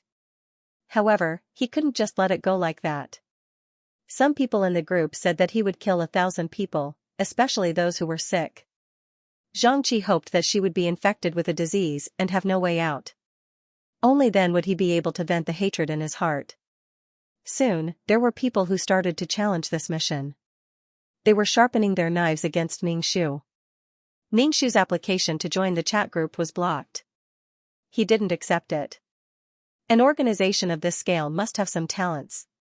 Her information might be in the hands of these people. It didn't matter if she couldn't get in. Anyway, she had already memorized the chat group. If the reward wasn't enough, she would come twice. This was a group of scammers. Ningxu called Xianxia every time. Have you collected the money? Xianxia was now waiting for the group's guru to make a move. When she was too busy to take care of herself, she wouldn't have to pay back the money. Xianxia held her breath. Wait a little longer. You'll be in big trouble soon. Xianxia, I'm still collecting. Ningxu, how much have you collected? Transfer it to me. Keep the phone connected. If I can't get through, I'll call the police immediately. Xianxia wanted to blacklist her, but after she said that, she didn't dare to do so. She felt guilty. Other than the relationship with her ex-boyfriend, Ningxu seemed to have met her second love. At noon, when she went out for lunch with her colleagues, she bumped into a young chef. He wasn't a chef. At most, he was working under the chef. The main thing was that there was a dish that didn't taste good. For some reason, this young chef came out. He made this dish and begged the chef to make it. In the end, the dish didn't taste good. The restaurant owner could only give up this dish. It was so humiliating to him. The young chef looked very sad and wronged. His female colleagues felt pity for him. Forget it, boss. It's just a dish. We'll pay for it. Don't make things difficult for him. The female colleagues also felt pity for him. Young man? Hao Tong stole the Muchao lotus in a hurry. The target called out to him. It gave people the feeling of being soft and gentle. Everyone had a lustful heart. Some of the female colleagues even teased her, but they were just teasing her. The boss sent some side dishes and asked the young man to bring it over. There was an empty seat in front of Ningxu. He put the small plate in front of Ningxu and whispered shyly, "Sister, this pickled pepper peanut is very delicious." Ningxu glanced at him and hummed an acknowledgement. She didn't say anything else. The taste of this restaurant was really good. Sometimes when she was busy with work and couldn't go, she would order takeout. The delivery person was this young man. He was like a brick. Wherever the restaurant needed help, he would give it to. He looked a little delicate and shy. He called the female colleagues in the office sister. It really made the women's blood boil. Every time he came to deliver food, he liked to tease her. Ningxu was really not interested in little puppies, little wolf dogs, and so on. Because there was a golden retriever and a husky at home. The golden retriever was Fat. It felt like he was brainstorming all the time. The husky was definitely Su Wang. It was full of energy and was always tossing around. Ningxu was really not interested in this young man. Moreover, she felt that this young man always liked to stare at her. She always ordered more food than others. It was either pickled pepper peanuts or a small plate of cold fungus. In short, her preferential treatment was particularly obvious. The other female colleagues teased Ningxu. It seems that the little puppy has taken a fancy to you, the big sister. Little puppy x big sister, this combination was simply perfect. Didn't you just break up?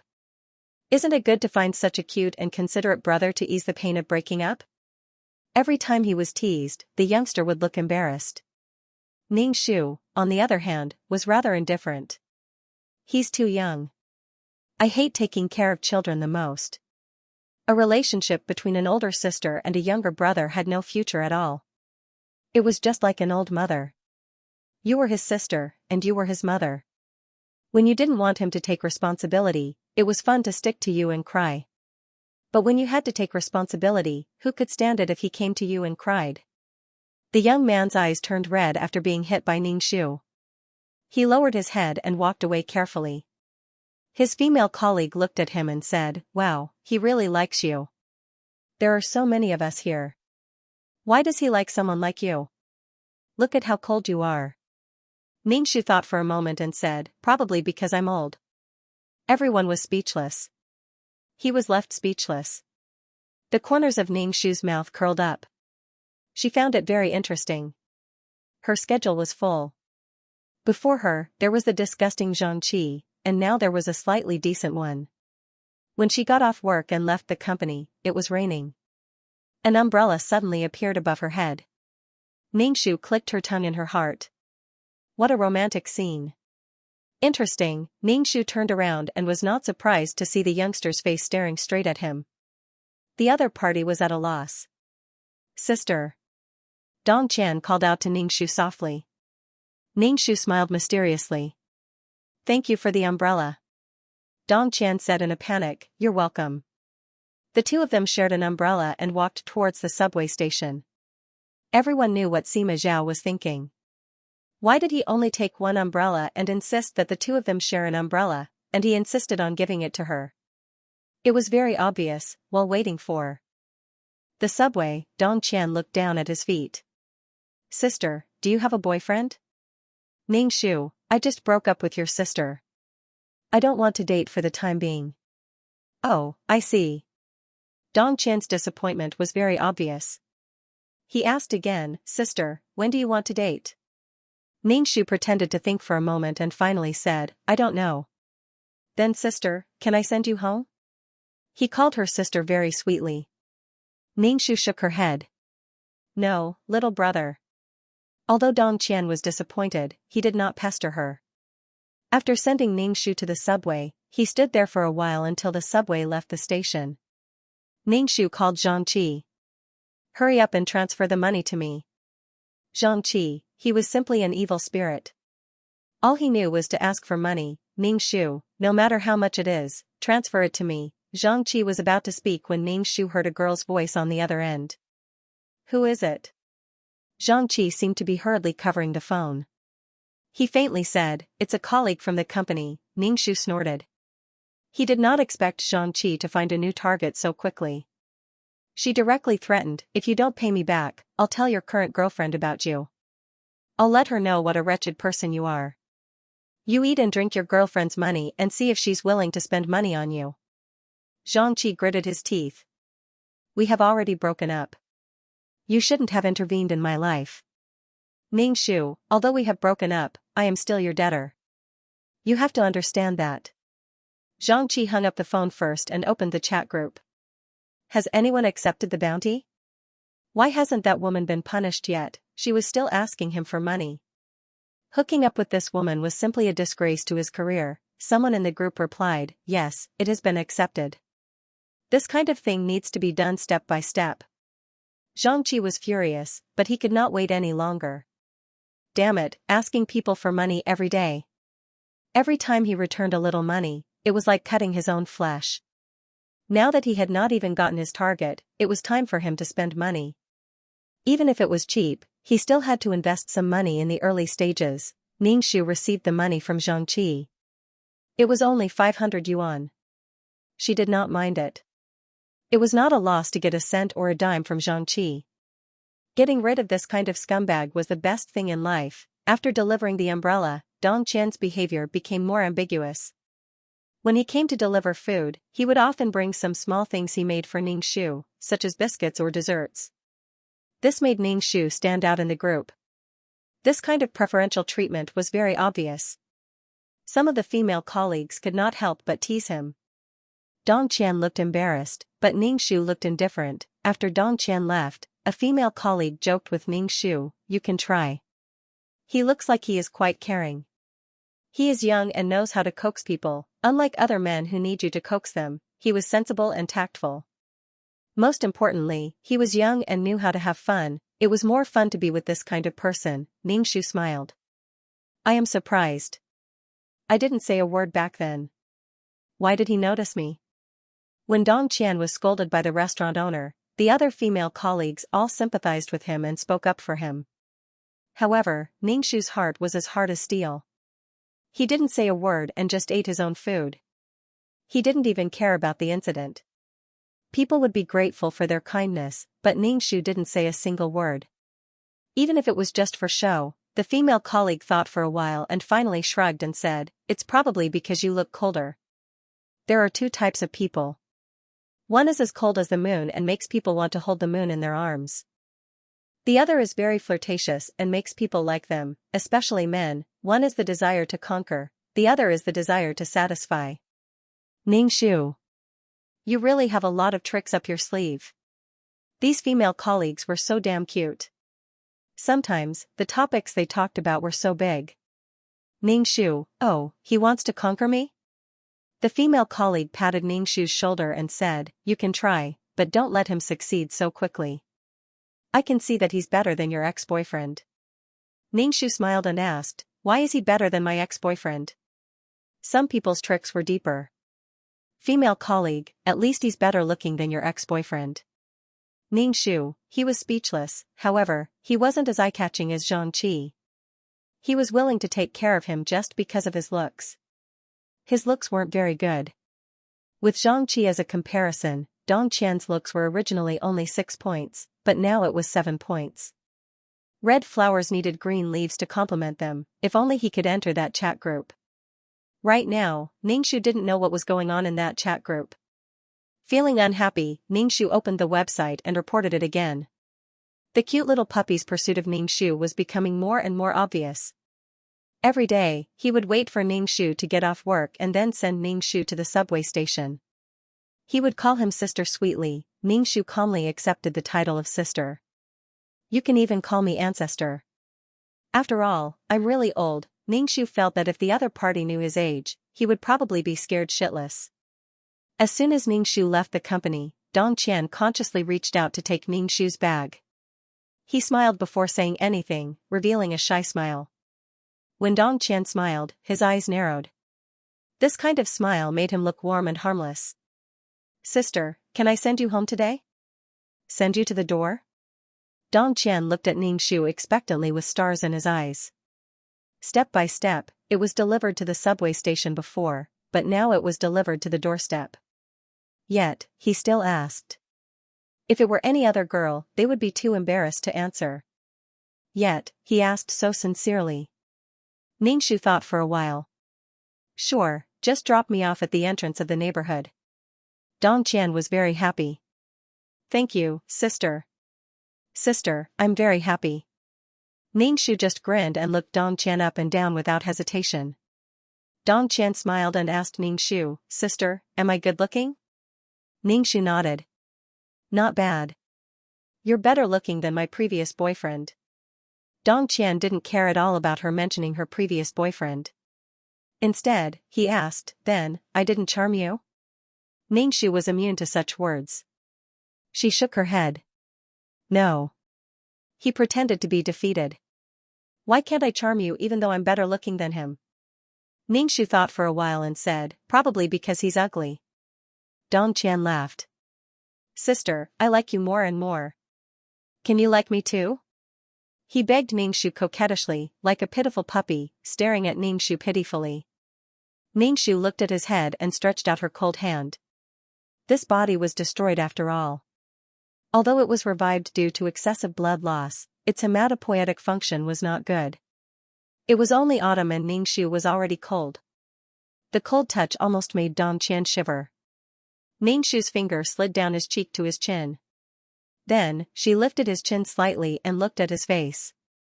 Dong Qian was a little nervous and his eyelashes trembled. Ningxu snorted and let go.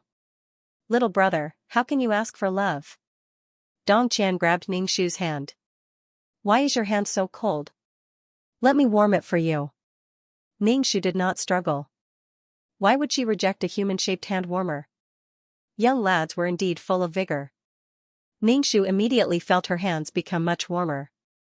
The warmth spread from her hands to her whole body. The train arrived at the station.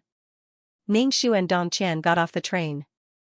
During this time, Dong Qian didn't let go of Ningxu's hand and Ningxu didn't remind him. During this journey, Dong Qian's mouth didn't stop. He asked Ningxu what he liked to eat, what he liked to do, what he hated, and what he didn't like to eat. It seemed that he doted on Ningxu. Ningxu's face showed a suitable smile.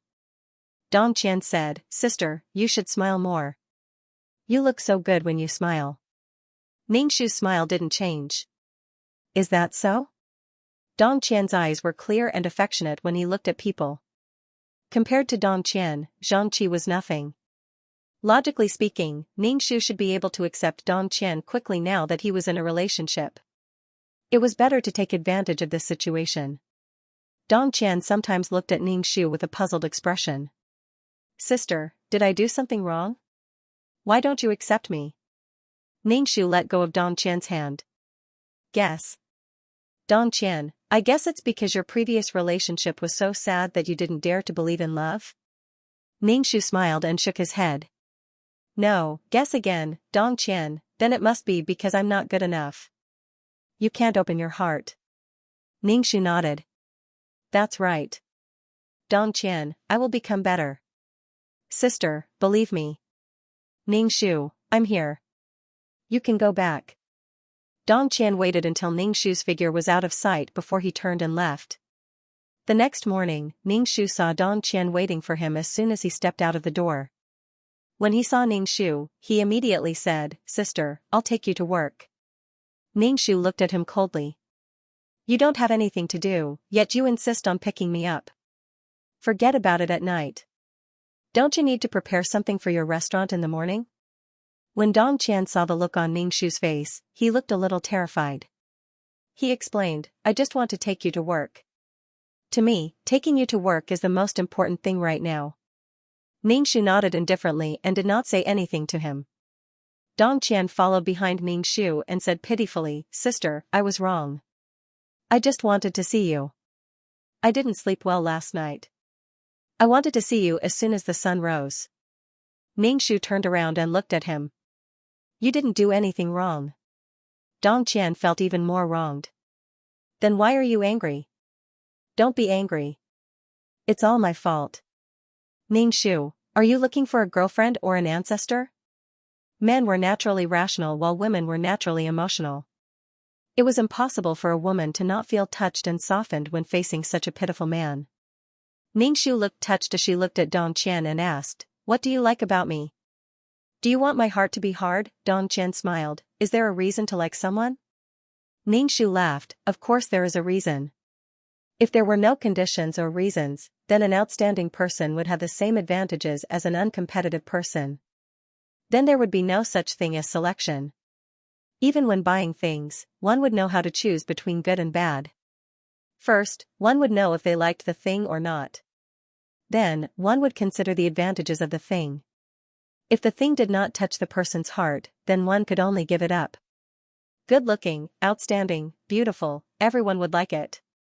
Dirty and ugly, who would like to see it? Otherwise, what was the point of being outstanding? Being outstanding was to realize oneself and be more competitive in the world. There was no such thing as an unreasonable thing. Dong Qian said, But I like you. You were eating with a group of people, but you drifted away from them. The coldness on your face made my heart ache. Ningshu's black face was filled with question marks. The coldness on my face made your heart ache. I'm cold, okay, I'm a cold and heartless person.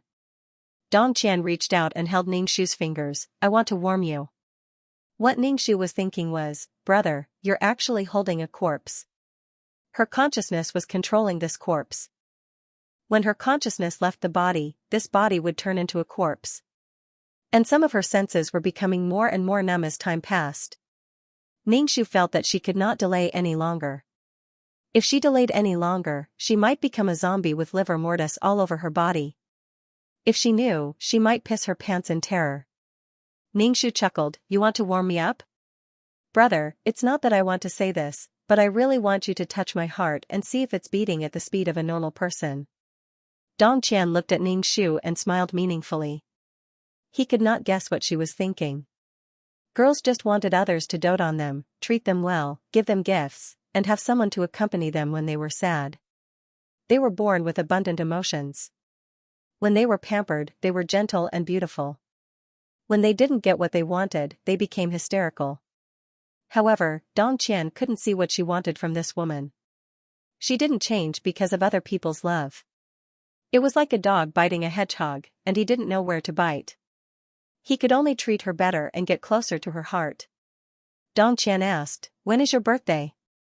In addition to spiritual companionship, he also needed material support. Ningshu only said, It's still early, still early. Dong Qian asked again, Then what's the plan for the next plot? Speaking of Valentine's Day, every month, there would be a fixed day for Valentine's Day. This would force all the men in the world to rack their brains for gifts every day. Ningshu shook his head. I don't have any plans. If you insist on talking about plans, I'm probably working overtime. After all, social animals had no life, only survival. Dong Qian was speechless for a moment. Work is endless. You should let yourself relax once in a while. How about I arrange for that day? Ning-Shu, what plans do you have? If they went to an amusement park and rode a roller coaster, she might lose her head after one round, then, it would become a horror script. In the future, Dong Qian might not have any interest in women and would be traumatized. Dong Qian, that's a secret. You just need to let me arrange the time for that day. May I have the honor? Ning-Shu nodded. Okay, I'll give you the chance, okay? She hoped that her head wouldn't fall off. Dong Qian probably wouldn't be so blind as to insist on going to an amusement park. After all, he wasn't a middle school or high school student.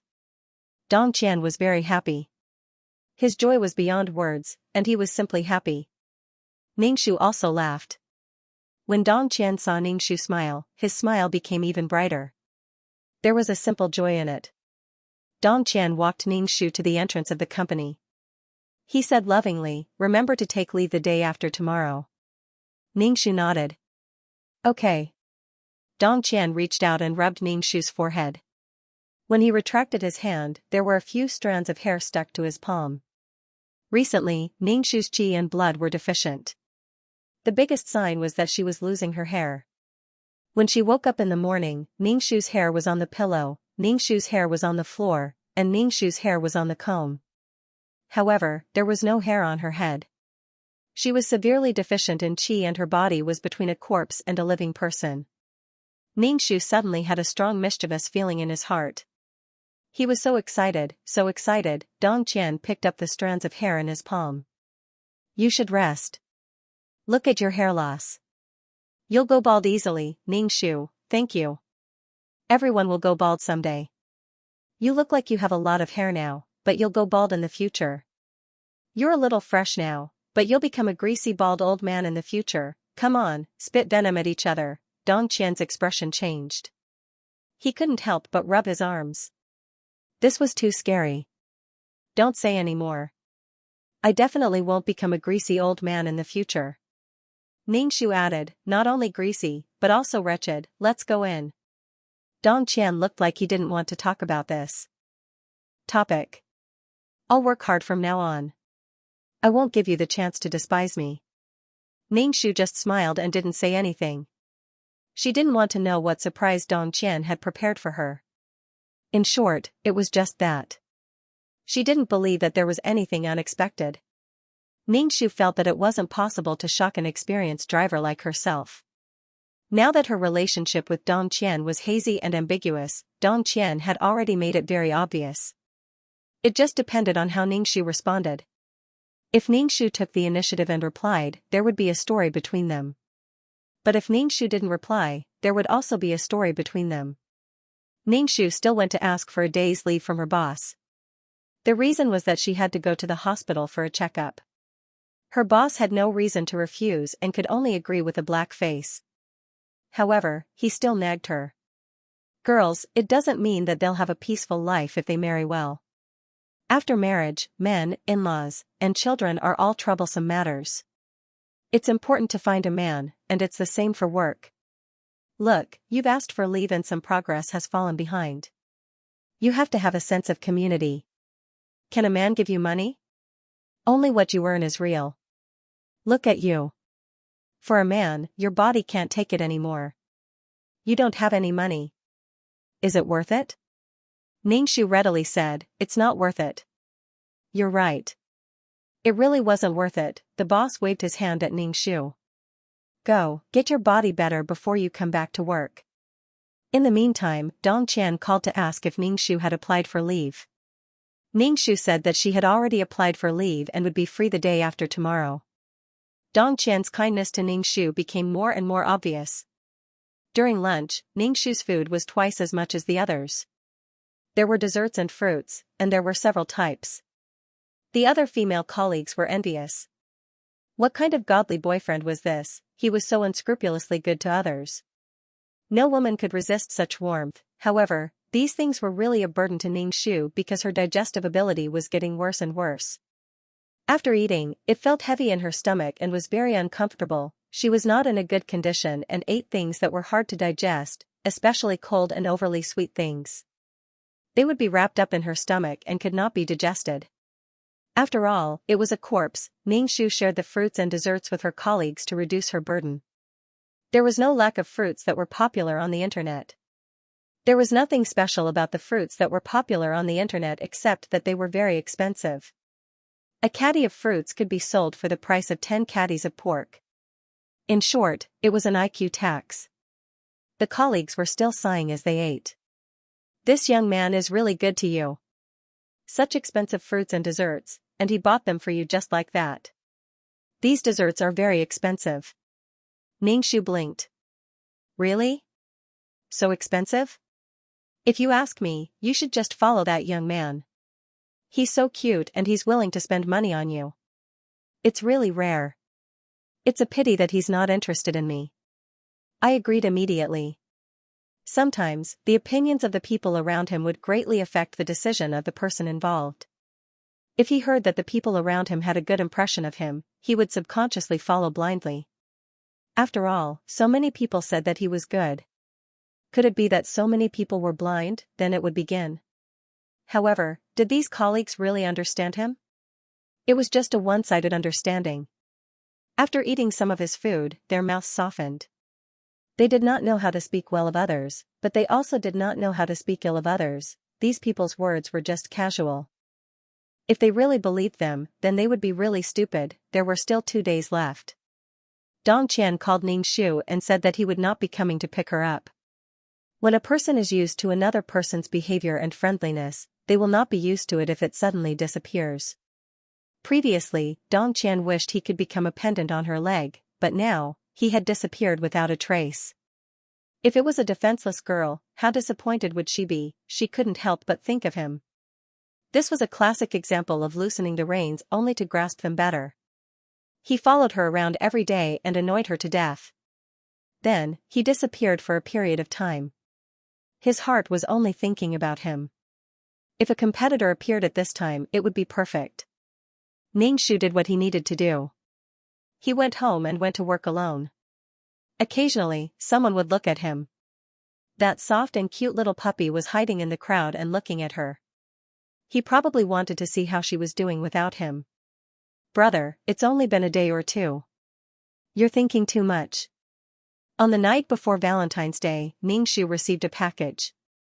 When he opened the box, he saw a beautiful dress. It didn't look cheap. Not to mention looking at the dresses, even the clothing boxes were not enough to buy the series. Ning Shu suddenly laughed. This Dong Qian was a little interesting. Could he be some rich second-generation heir? A rich second-generation heir came to experience life.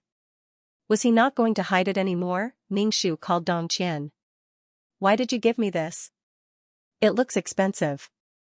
Don't worry about the price. I hope you can wear it beautifully.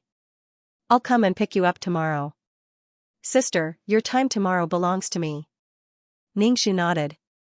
Okay. She casually flipped through the clothes and looked at the brands. Then, she searched online. A dress cost tens of thousands. A working-class person like her couldn't afford it. Tens of thousands of dollars would take a long time to save. Ning Shu put the dress aside and went to take a shower to prepare for bed.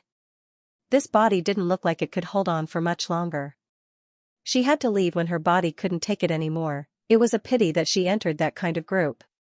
She didn't know how they reviewed her. The next morning, Ning Shu put on the dress and put on makeup. After sleeping for a night, she didn't look well at all. Although she had received a blood transfusion, she was already dead. Her body couldn't do anything. She had to put on heavy makeup. Dong Qian called. Are you ready? I'm waiting for you downstairs. Ning Shu said casually, I'll be right down. She hooked on a pair of high heels, grabbed her bag, and went out.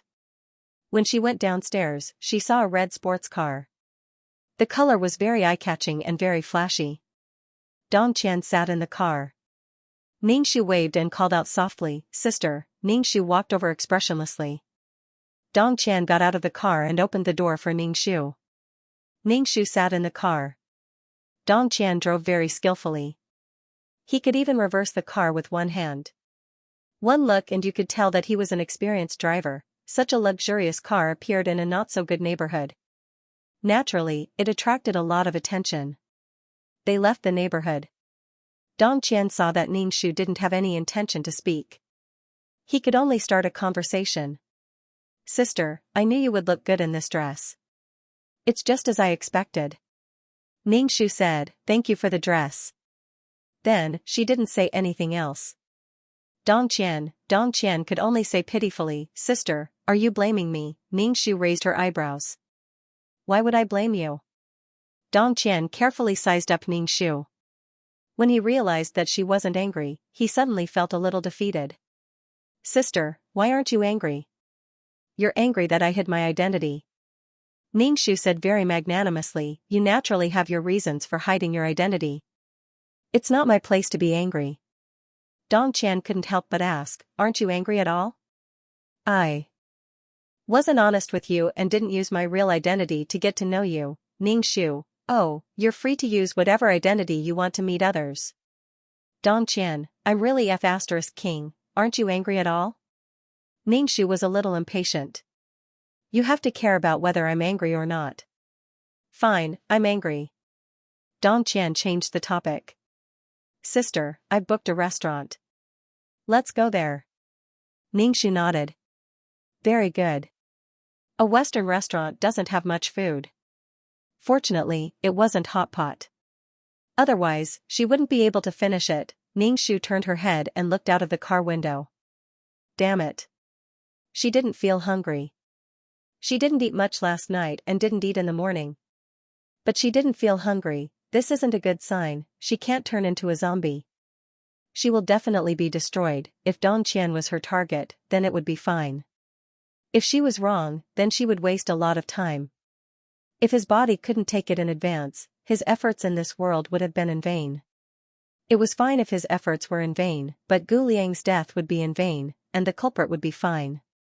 This was too insignificant. Moreover, what kind of person created this chat group? The development of anything would become extreme in the hands of some people. Were there many men like Xianxia? Anyway, Ning Shu felt that there were many. There were too many wretched men whose minds were completely dominated by desire. There would definitely be more and more chat groups like this in the future. They would provide a carnival for those who failed and refused to face reality.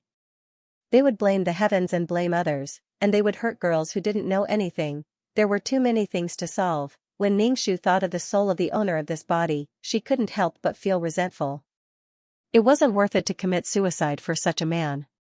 She had lived for so long. Some people tried their best to live, but some people gave up their lives so easily. Ning Shu didn't do these things for the sake of this body. She did it for the sake of the girls who were still alive and full of hope and vitality. Dong Qian held the steering wheel and looked at Ning Shu. Seeing her deep look, Dong Qian couldn't help but ask, "What are you thinking about? Are you trying to cut me into pieces in your heart?" Ning Shu smiled. "If I want to cut you into pieces, I don't need to think about it. I can just do it." Dong Qian also laughed. Obviously, he thought Ning Shu was joking. Dong Qian brought Ning Shu to a high-class restaurant.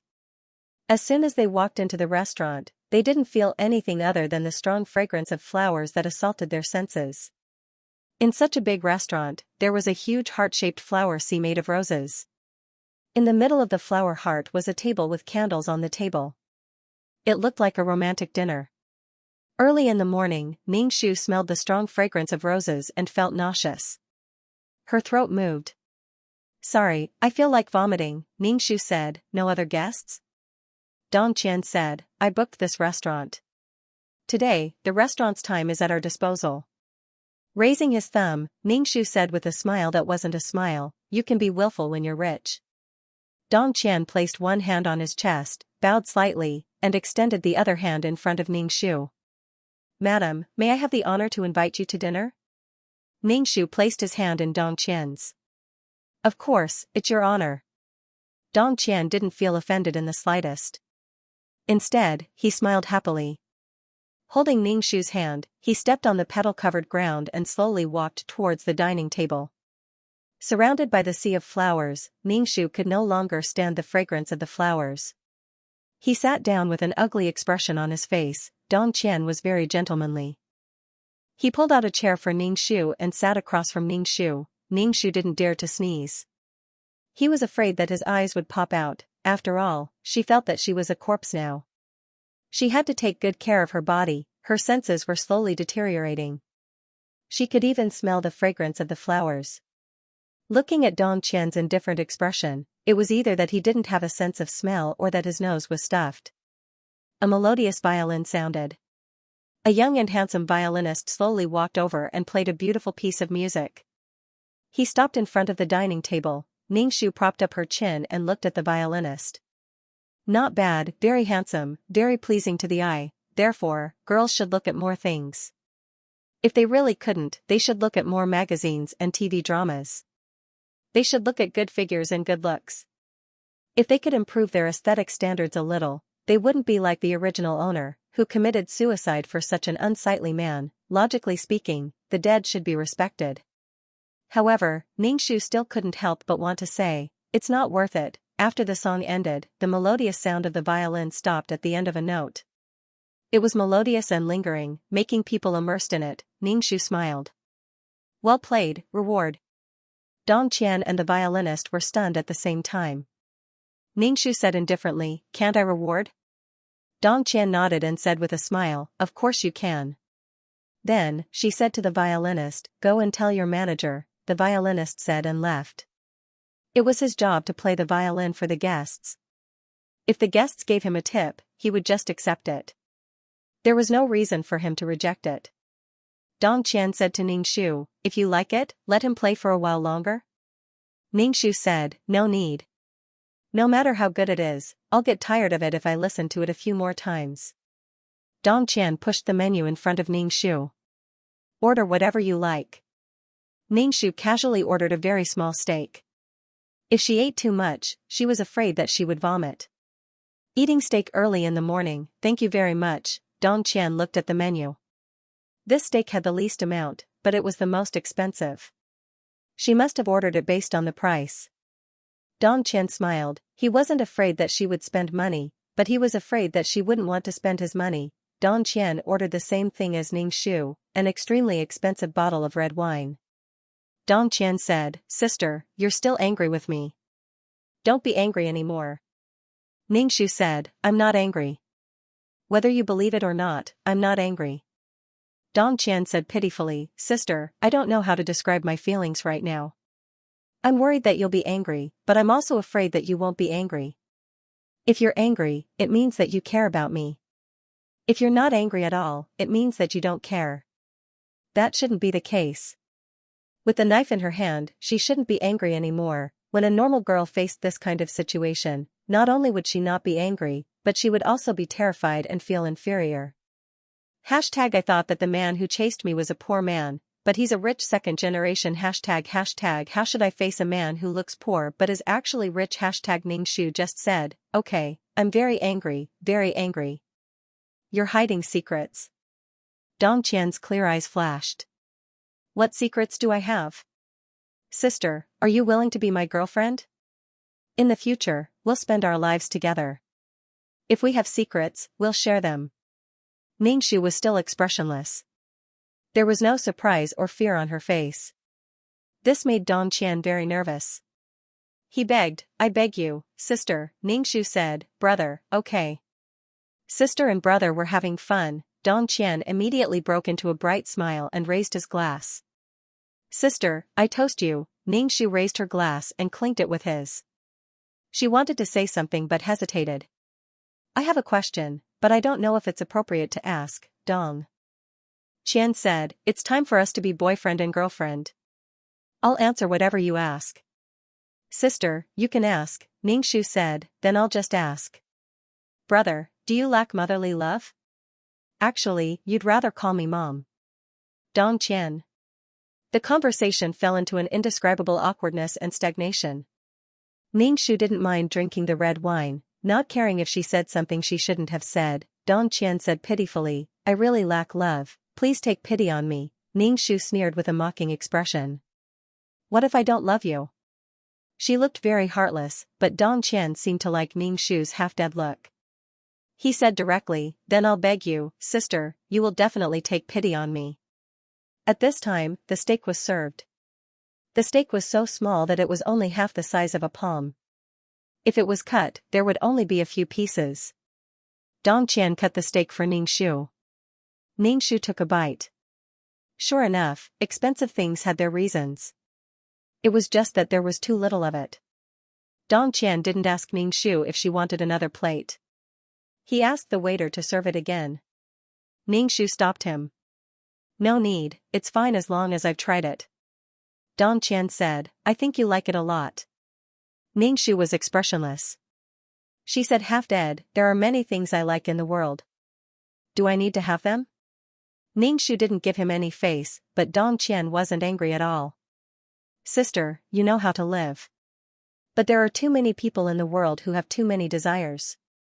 There are too many things they want, but when they can't get them, they will toss and turn in bed. Ning Shu snorted and looked at Dong Qian without saying anything. Dong Qian said, Sister, I'll take you out to play later and introduce you to my friends. He looked eager. I want the whole world to know about our relationship and give us their blessings. Ning Shu looked at him like he was an idiot. How can they give us their blessings? Our identities don't match. You're the young master of a rich family, and I'm an ordinary girl. I'm older than you. According to the world, you should find a beautiful young lady. Dong Qian, sister, are you feeling inferior? You don't have to feel inferior. That money belongs to my father, not me. It has nothing to do with me.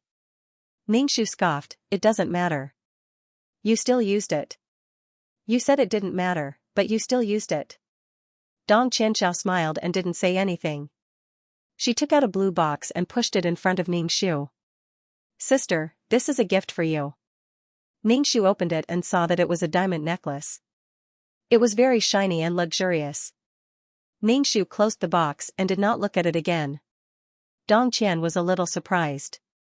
Sister doesn't like me, so I want to give the best things to you. Ning Shu said indifferently, no, I can't wear ordinary clothes while wearing this. In order to match this necklace, I have to wear a beautiful and expensive dress. If I wear an expensive dress, I can't let my hair down and my face dirty. I have to do a styling and put on some makeup. I must be crazy to want this. Dong Qian was completely stunned and wanted to cry. Sister, you're still angry, right? You've been dissing me ever since we met. Then I'll give you a bag next time. Don't you girls like bags? Ning Shu snorted. I'm carrying a branded bag, and the clothes I'm wearing don't have any texture at all. People can tell at a glance that I'm someone who's going on a diet just to buy a bag. I must be crazy to let people see through me at a glance. I don't want to carry a branded bag to the subway. It's like paying tribute to an ancestor. People will think that I'm carrying a fake. Dong Qian. You girls, his expression was a little complicated. In the end, he had no choice but to ask Ning Shu, Sister, what do you want? Ning Shu, love, of course it's love. Dong Qian, Sister, what I want is love too. Both of them were smiling, as if they were looking at each other affectionately. Next, Dong Qian took Ning Shu to all kinds of places where money was cheap. She wanted to see the power of money, rich people's clubs, parties, and extravagant things. As a girl who worked hard at the bottom, she was naturally terrified and worried when she suddenly entered a field and class that didn't belong to her. Ning Shu's face was pale and she was extremely nervous. She said to Dong Qian beside her, I want to leave. I shouldn't have come to a place like this. I'm worried that I'll embarrass you. The girl who was as stubborn as a knife, finally showed her fear. She behaved like a normal girl. In the face of such a huge gap, it was useless to be stubborn. Dong Qian held Ning Shu's hand. Don't be afraid, I'm here. I'll protect you. Ning Shu looked at Dong Qian and finally smiled. Fortunately, I have you by my side. Otherwise, I'd be so scared. Damn, this guy was crazy. He brought her to a place like this to be publicly executed. Coming to a place like this meant that one had to have status. In short, having money didn't mean having power. Even if she was a girl, she should be from a rich family or a rich family to enter such an occasion. She was an ordinary girl coming to a place like this. TSK, he said that he loved her, but his actions didn't say that. He was either showing off or humiliating her to destroy her self-confidence. Ningxu looked terrified, but she was very excited. What a familiar feeling, what an interesting scene. Ningxu followed behind Dong Qian with a trembling face. Dong Qian was still comforting her gently. Don't be afraid, I'm here. Ningxu couldn't help but roll her eyes. He dragged her into the circle of wealth and fame so violently. He didn't care if she could stand it or not. Ningxu looked at him with eyes full of reliance and admiration. I believe you. I vomited. Ningxu and Dong Qian were in the circle of fame and fortune. Dong Qian introduced her to everyone. This is my girlfriend. Someone asked, which family is she from? Dong Qian said, she's an ordinary person.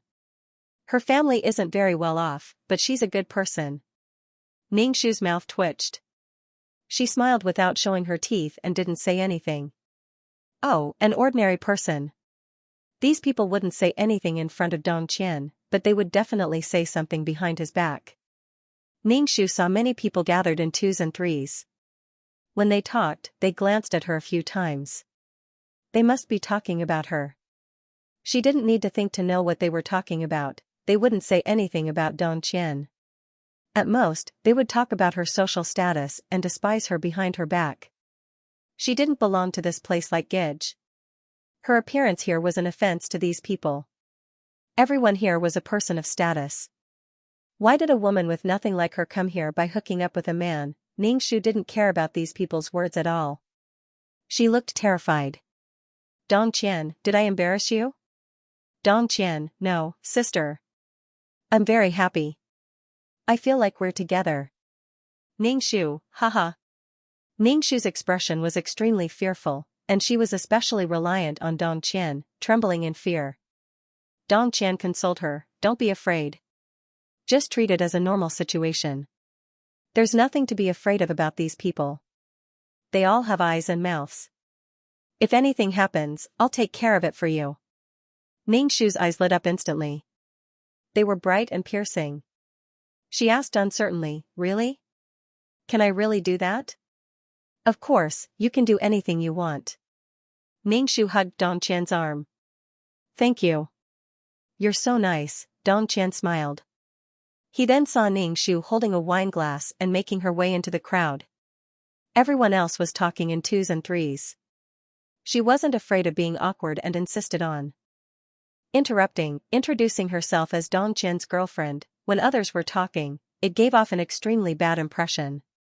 Furthermore, so what if she was Dong Qian's girlfriend? However, on account of Dong Qian, these people merely greeted her indifferently with an arrogant and perfunctory attitude. As for Ningxu, it was as though she didn't notice anything. It was as though it was an honor to talk to these people as she chattered on endlessly, completely ignoring the feelings of the people around her. Dong Qian looked at her from afar, swirling his wine glass gently with a smile. However, he didn't come over to help Ningxu out or even pull her away. He watched as she tried her best to blend in with the crowd. It was especially comical. She squeezed into the crowd of men and women. She was like a fly, squeezing here and there, trying her best to get a whiff of the fishy smell. She didn't even care about the stinky faces of others. When she introduced herself, she didn't even care who she was. Dong Qian had said before that she could do anything and didn't stop him. No one could resist the extravagance of a life. That sort of beauty and attraction was irresistible. She was such a cold and indifferent little sister, but now she was so warm and passionate. Therefore, there was no such thing as a person with no desires. It was just that the temptation wasn't big enough and wasn't worth the effort to pursue. Dong Qian smiled, but there was disappointment and disdain in his eyes. Ningxu consciously showed up in front of everyone before returning to Dong Qian's side. He smiled and said to Dong Qian, "Their words are really interesting." Dong Qian's expression didn't change, but the words that came out of his mouth were a little mocking. "Can you understand what they're saying?" Ningxu was stunned for a moment before he said, "They're all speaking in their mother tongue, not a foreign language. How can I not understand?" "Dong Qian, it's good that you understand." I was afraid that you would feel awkward if you didn't understand. Ningxu grinned. His face was flushed red, and he looked much better than before. Ningxu could feel a lot of eyes on her, so she had achieved her goal. After the banquet ended, Ningxu held on to Dong Qian's arm and said with a smile, "Can you bring me to more gatherings like this in the future?" Dong Qian frowned. "What's wrong? Do you like this kind of banquet?" Dong Qian's expression didn't look very good. This was a little different from what he had planned. Ningxu nodded repeatedly. "Yeah, I really like this kind of banquet. I feel like I can learn a lot of things. I've seen a lot of people that I've only seen in magazines. I'm so excited." Dong Qian was silent for a moment. "Don't you feel uncomfortable?" Ningxu asked back, "Why would I feel uncomfortable?" She didn't know or care if other people felt uncomfortable, but she definitely wouldn't feel uncomfortable. "Dong Qian," Ningxu hesitantly asked, "Can't I?" "Dong Qian, of course you can. As long as you like it, I'll satisfy you." Ningxu looked touched. "Really? Thank you, Dong Qian. You're so nice. You're a good person.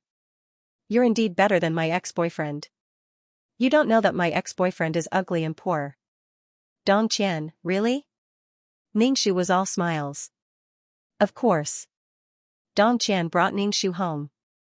When they reached the entrance of the neighborhood, Ningxu said to Dong Qian, "Do you want to come over for a chat?"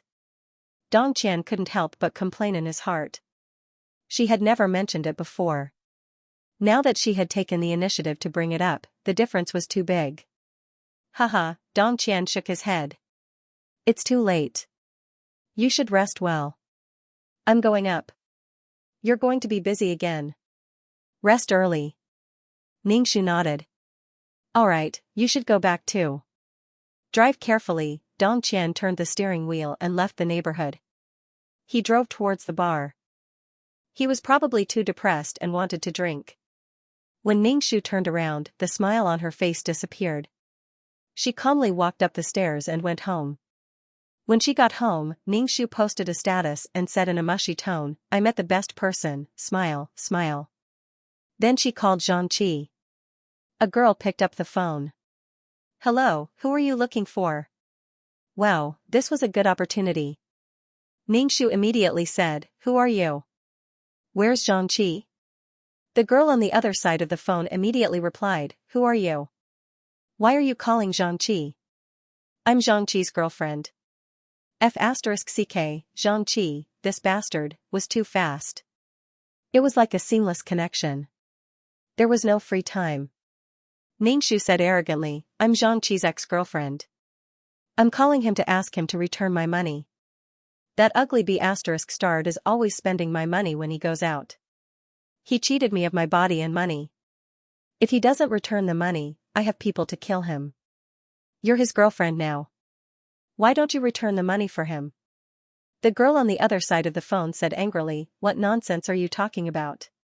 Ningxu laughed. Her voice was full of sarcasm. "Xianxia knows very well whether I'm talking nonsense or not. Tell him to hurry up and return the money. If not, someone will come looking for him." "Why did you touch my phone?"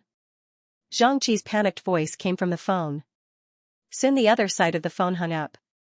Ningxu felt refreshed. The other side must be making a fuss now. It was abnormal for a girl to not make a fuss when she knew about this situation. He had already broken up with his ex-girlfriend, yet he still had to give her money. Which girl could bear it? In a girl's heart, her boyfriend's money now did not belong to her, but she must spend it on herself. Now there was a woman snatching money from him. How could this be? How could this be? If she couldn't tear the ex-girlfriend, then she would tear the boyfriend. Ningxu took a shower. He raised his arm and smelled his body. By the way, he checked for blood clots and livor mortis. After lying in bed, he received an angry call from Xianxia. He roared on the phone, "We've already broken up. I'll return the money to you. Why are you talking nonsense in my girlfriend's ear?" Ningxu snorted. "I didn't let your girlfriend answer the phone. You dare to yell at me? Pay me back immediately." Xianxia was furious. Because of Ningxu, his new target was now arguing with him. Xianxia had no choice but to deal with it coldly. He left to prevent the argument from escalating. Although Xianxia knew that his girlfriend would be even angrier if he left, he could only avoid her. The more he said, the more mistakes he would make. Anyway, he was in the wrong now. Keeping his ex-girlfriend's phone number was wrong, and giving her money was even more wrong. But the problem was, if he didn't pick up his ex-girlfriend's call, there would be problems. He was in a dilemma. Under the torture of two women, he was physically and mentally exhausted. This was the feeling Xianxia wanted. "Oh, you're the prey, aren't you? How does it feel to be bitten by the prey? You're cheating on me. Do you think you're an octopus? It's not right if you don't screw up." Xianxia was so angry that his chest was about to explode. "I'll pay you back when it's time. You don't have to call me every day." "Xianxia, I'm reminding you. If I don't remind you, you won't know your place. If I don't tell you, you'll want to go back on your word." Although he really wanted to go back on his word, Xianxia still felt very humiliated and insulted. "Am I that kind of person?" Xianxia laughed meaningfully. "Don't you know what kind of person you are? Pay me back as soon as possible, or I'll go to a debt collection company. You should know how violent debt collection companies can be." Xianxia was furious. "Are you crazy? You want to go to a debt collection company for such a small amount of money? You don't even have enough to pay the employees of the debt collection company." Although Xianxia was angry, he was also a little scared. In essence, Xianxia was a cowardly, ugly, and incompetent man who was afraid of taking responsibility. Xianxia said indifferently, "It's okay, I don't care about the money. I'm willing to give it to the debt collection company." "You." The veins on Xianxia's forehead twitched. In the end, he had to soften his voice. "Can't we part on good terms? I'll pay you back as soon as possible." Xianxia nodded mercifully and hung up. He turned around and immediately found a debt collection company and sent Xianxia's information to them. He wanted to send someone to harass Xianxia, and it would be best if he blew up Xianxia's girlfriend. He didn't believe that under such circumstances, his girlfriend would still stay by his side and be afraid. She probably hadn't been tricked into living or dying for him. Moreover, Xianxia didn't know how long she could last. Xianxia wouldn't let her go so easily. Xianxia's amount wasn't much, and the debt collectors were too lazy to accept it. However, Xianxia was willing to fork out 35,000 yuan to the debt collectors. Xianxia didn't necessarily want the money. If he could cause some trouble for Xianxia and scare him, the money would be worth it. Moreover, once she left, this body would become a corpse.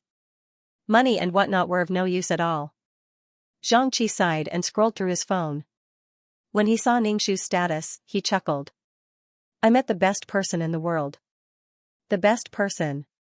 Xianxia told the group about his predicament. Many people said that Xianxia was a little stupid. He hadn't even dealt with the first target, and now he had a second target. The difficulty was doubled. Xianxia was mentally and physically exhausted. He didn't feel any pleasure from hunting. What he wanted to do most was to get rid of that woman. She was crazy. Xianxia suspected that she didn't even commit suicide for him. She was just crazy. But where could he get the money? Xianxia didn't have any long-term career. He worked here and there to make some quick money. He had no savings. Originally, he wanted to get the money from his new girlfriend. He lied to her that he wanted to start a business. He wanted to borrow money from her to get his medicine. In business, there were always losses and profits. He, Kuning, was losing money. Unexpectedly, his girlfriend picked up the phone. He just wanted to take a shower and be intimate with his girlfriend. She picked up the phone. She was very sensitive now. When he mentioned money, she would think that he wanted to give the money to his ex-girlfriend and wouldn't lend it to him. Why was he so unlucky? Couldn't these be *cheese be obedient? Why did they have to make such a fuss? Xianxia was so angry that he called Xianxia to mock him. "You're still talking about me. Didn't you find someone new? How long has it been since you broke up?" Xianxia snorted. "What do you mean I found someone new? I don't know what you're talking about." "Xianxia, I saw your status." "Disgusting. What do you mean by you found the best person?" "Xianxia, why did you say I found a man? I said that the best person I met must be a man. Even if I really have a boyfriend, how did you know? Are you spying on me? Xianxia said directly, I just guessed. You guessed that I found a boyfriend. I found a girlfriend. Xianxia, he must be crazy to call her. The next morning, Ningxu called Dong Qian. From the sound of his voice, Dong Qian didn't seem to have woken up yet. Dong Qian used to come early in the morning to wait for her to go to work. However, after her identity was exposed, Dong Qian seemed to have become lazy. However, Ningxu didn't seem to mind at all. She smiled sweetly. Why haven't you come to pick me up yet? Dong Qian coughed softly. Sorry, sister. I'm not feeling well. I can't come to pick you up. Ningxu was magnanimous and said considerately, have a good rest then. Remember to take your medicine. I'll come to see you after work. It's okay, sister, Ningxu interrupted Dong Qian. You must have a good rest. I'll come to see you after work. Listen to your sister. She couldn't see Dong Qian's expression, but from his voice, Dong Qian's voice was still soft and gentle. Okay, sister. Ningxu hung up the phone and laughed. If Dong Qian was also a member of the PUA group, then Dong Qian's rank was much higher than Xianxia's LSER rank. Dong Qian not only had tricks up his sleeve, he also had a persona. He was a little puppy from a rich family. A rich man would stick to you like a puppy and only have you in his eyes. Under the packaging of money, looks, and persona, Dong Qian was very charming. A rich man could cover up 100 ugly things. How could a girl resist such a Dong Qian? Ningxu's debt collection company acted quickly. Following the clues given by Ningxu, they used some positioning methods to find Xianxia. Xianxia opened the door and saw a few burly men. He subconsciously closed the door but was stopped. You must be Xianxia. We're from a debt collection company. You owe someone money and they're here to collect it. Xianxia's face was like a pallet. In his heart, he thought of Ningxu as Ningxu's 18 generations of ancestors. He revealed a wretched and timid expression and said nervously, I'm not Xianxia. You've got the wrong person. Who is it? A woman's voice came from the room. A woman looked at the door.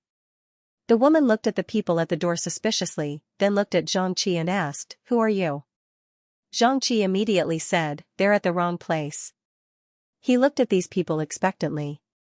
The person you're looking for is next door, brothers. His eyes were full of pleading. If it weren't for his girlfriend, he would have knelt down and begged. However, these debt collectors were not kind people. It was impossible for them to care about Xianxia's reputation. They had seen many people who were shameless and reckless in order to collect debts. Their hearts were as hard as iron. They grinned, showing their big white teeth, but they looked fierce for no reason. No, we're here for you, brother. He reached out and patted Xianxia on the shoulder, almost making him sit on the ground. How cowardly, the woman asked, Why are you looking for Xianxia? These people were not good people. The man said, Xianxia owes someone money. We're here to collect money on behalf of the employer. Hurry up and return the money so that we can deal with him. The woman raised her eyebrows and shouted in a shrill voice, Xianxia, how much have you lied to me? Now they're here. Xianxia didn't know what to do. He was sweating profusely. He couldn't deal with this situation at all. They were asking for money and an explanation at the same time. Xianxia didn't know what to do. He wanted to disappear from the face of the earth. Tell me, Xianxia. What else did you do outside? I always thought you were an honest man. Xianxia was speechless. I don't know, don't ask me. Xianxia was now pushing all the blame and problems to Ningxu. It was all because of this B*TCH. She actually went to the debt collectors. How dare she? How could she be so ruthless? She didn't care about their previous relationship at all. They could do a lot of things to hurt others, but if others hurt them, they would feel wronged. Xianxia pushed all the blame to Ningxu. You have to believe me. It's that woman. I was blind to date her.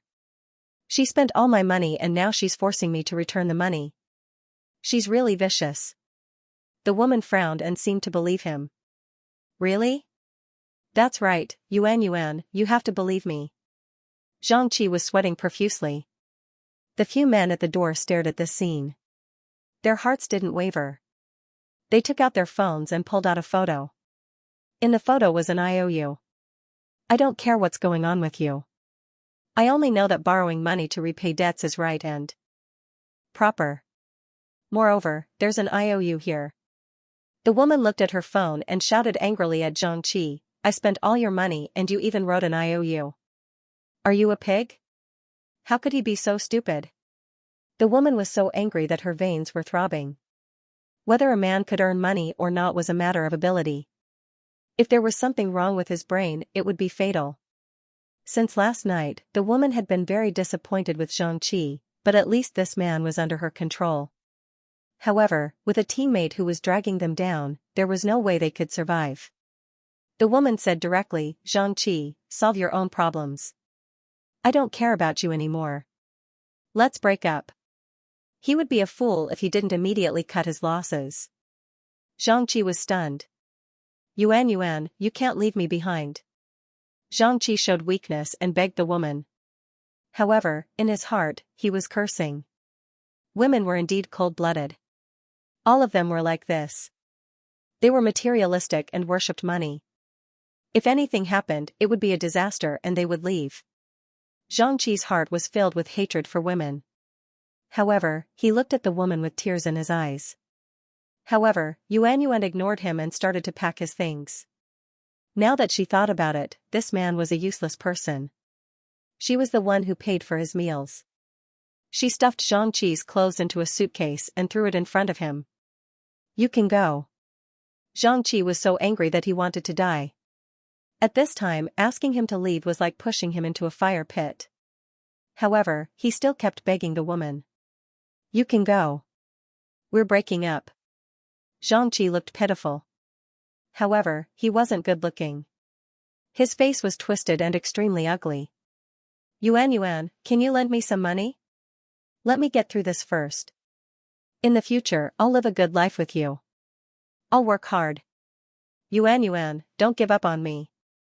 Xianxia felt like he was being targeted by dogs. As long as he didn't pay back the money, these debt collectors would keep an eye on him. His life would be difficult in the future. Now, Xianxia could only rely on his current girlfriend. If she didn't care about him, he wouldn't be able to get so much money in such a short time. A little money was enough to make him stumped. These women, one or two of them, were forcing him to his death. Damn woman, the woman shook her head. This is between you and your ex-girlfriend. I don't want to be involved. You don't seem to like me either. Let's break up then. Then, she closed the door, leaving the man and Xianxia outside. There was a suitcase beside Xianxi's feet. He looked very miserable. The debt collectors looked at Xianxia with disdain. A person like this even had a girlfriend. TSK, fortunately, that woman wasn't blind. Xianxia, you'd better pay back the money quickly. This is our job. We hope that little brother will support our work. They patted Xianxi's shoulder again and again. Each pat was heavier than the previous one. Xianxi's heart was beating like a drum. Brothers, please give me some time. Let me get the money. Xianxia wagged his tail and begged. He wanted to buy some time. Why was he so unlucky? He was always begging people. Little brother, hurry up. I'll give you 7 days. Don't run away. We can find you. Xianxi's hands were trembling as he called Ningxu. When Ningxu saw that it was his call, she immediately hung up and blacklisted him. Now, the debt collectors were keeping an eye on him. But did he break up with his new girlfriend? Ningxu called the debt collection company and asked them about the relationship between Xianxia and his girlfriend. Hearing that they had broken up, Ningxu smiled with satisfaction. Xianxi's girlfriend seemed to be a clear-headed person. So far, she seemed to be a clear-headed person. But he didn't know if she could withstand Xianxi's coaxing. Girls were emotional and soft-hearted. When the time came, Xianxia would make all kinds of promises and wouldn't be able to resist, but as long as Xianxia wasn't doing well, she was relieved. Next, Ningxu felt that he had to deal with Dong Qian carefully. Dong Qian, Ningxu smiled. She was practicing her smile. Practicing her sweet smile. When facing Dong Qian, her smile was powerful. After work, Dong Qian was waiting for her at the entrance of the company. Ningxu immediately showed her sweetest smile. Dong Qian silently looked at Ningxu's smiling face and narrowed his eyes. This woman used to be as cold as ice, but now she was smiling so brightly. Dong Qian's sports car was very eye-catching. This was a rich man, and a young rich man was even more eye-catching. Ningxu introduced him to her colleagues. The one in the car is my new boyfriend. Her colleagues looked at Dong Qian, whose sunglasses covered half of his face. They couldn't see him clearly from a distance, so they asked, "Have you forgotten about that little puppy? He really knew how to play. But where did she find a rich second-generation heir to work with them every day? It was really enviable." Ningxu smiled shyly. "It's that little puppy." Her colleagues suddenly looked surprised and even a little frightened. "Isn't he a young man with no ability?" Ningxu said, "No, it's probably to experience life." This made her colleagues even more envious and jealous. They couldn't help but say sourly, "You're so lucky to have met a rich man." Ningxu shook her head. "It's just so. Everyone around them gritted their teeth and the crowd was filled with a smell of jealousy. Dong Qian saw that Ningxu seemed to want to continue chatting with her colleagues, so he got out of the car and called her. He still called her sister softly, which made the female colleagues jealous. They looked at Dong Qian as if he was a delicious steamed bun and couldn't wait to pounce on him and take a bite. At this time, the fragile relationship between colleagues was already on the verge of collapse. The male colleagues were still fine, but the female colleagues were all red-eyed. They were either about to cry or jealous. In short, one by one, they became jealous. Ningxu took the initiative to hold Dong Qian's arm and said sweetly, "Then we'll go, goodbye." Then everyone watched as they got into the sports car. After a burst of exhaust, they disappeared in front of their eyes. This feeling was indescribable. Everyone looked at each other and finally said their goodbyes. Many people were very upset.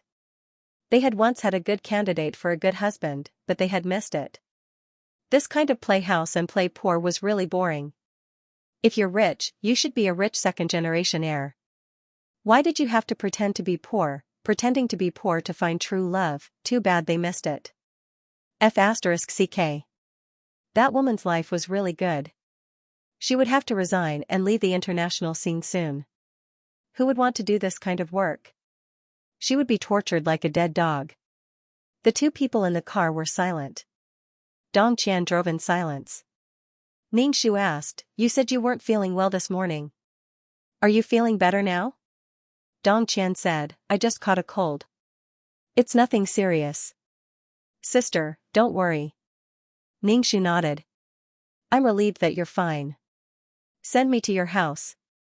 "Ah," Dong Qian exclaimed. He was a little confused. His hands gripped the steering wheel so tightly that the veins on the back of his hands bulged.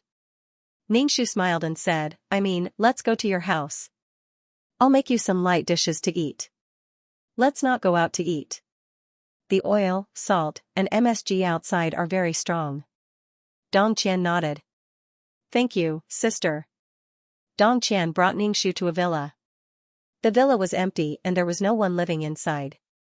Dong Qian said, "I'm living in this villa." Ningxu looked at the villa. He was indeed rich. "Do you live alone? Don't you have a nanny to take care of you?" "I don't like to be taken care of.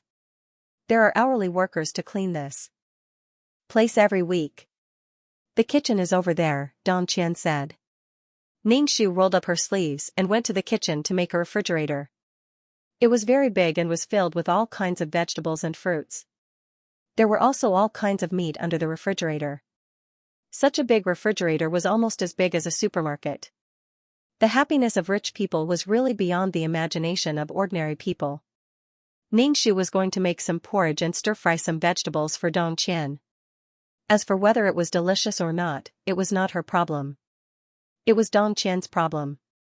Even if it was not delicious, he had to eat it. Dong Qian stood at the kitchen door and looked at Ningxu with a smile.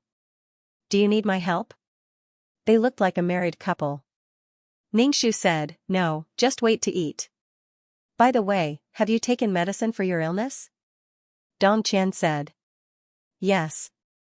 Ningshu's cooking was not very delicious, but it was not too bad either. Dong Qian was very polite and said it was delicious. Dong Qian looked at Ningshu across the table and said, Sister, why don't you resign? Ningshu said with a smile, if I don't work, you will take care of me.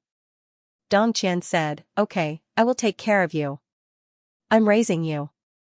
This is simply the world's most toxic poison. Moreover, it's like arsenic wrapped in honey.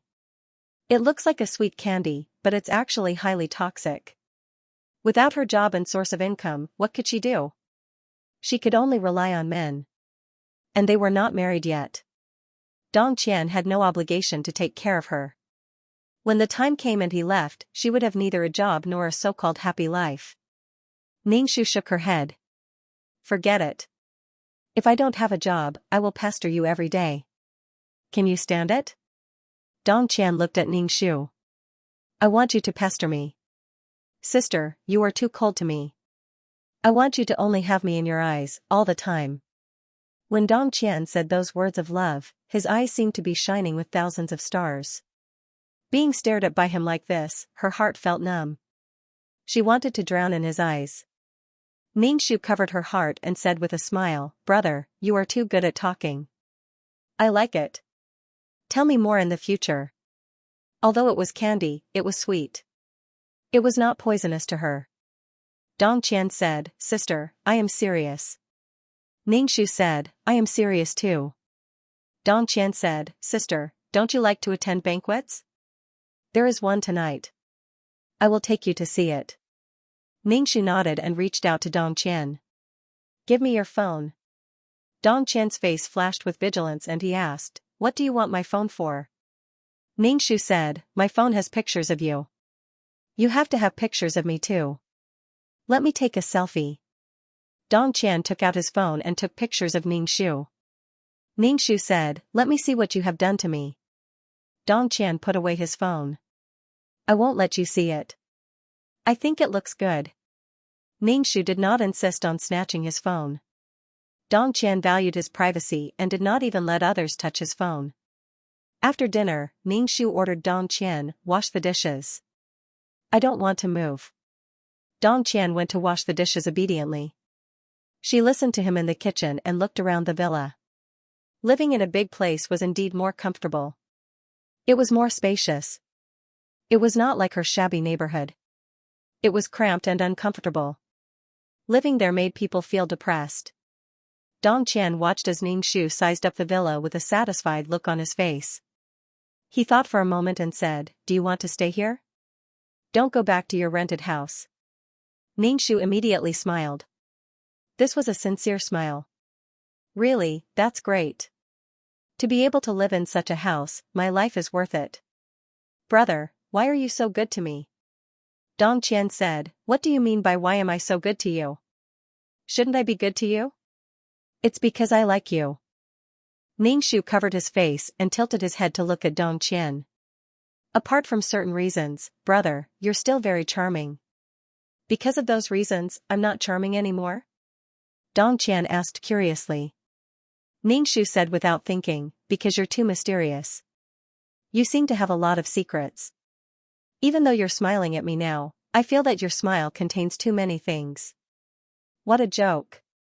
How could he tell something so complicated? He was just joking. However, such a joke made Dong Qian's face turn ugly.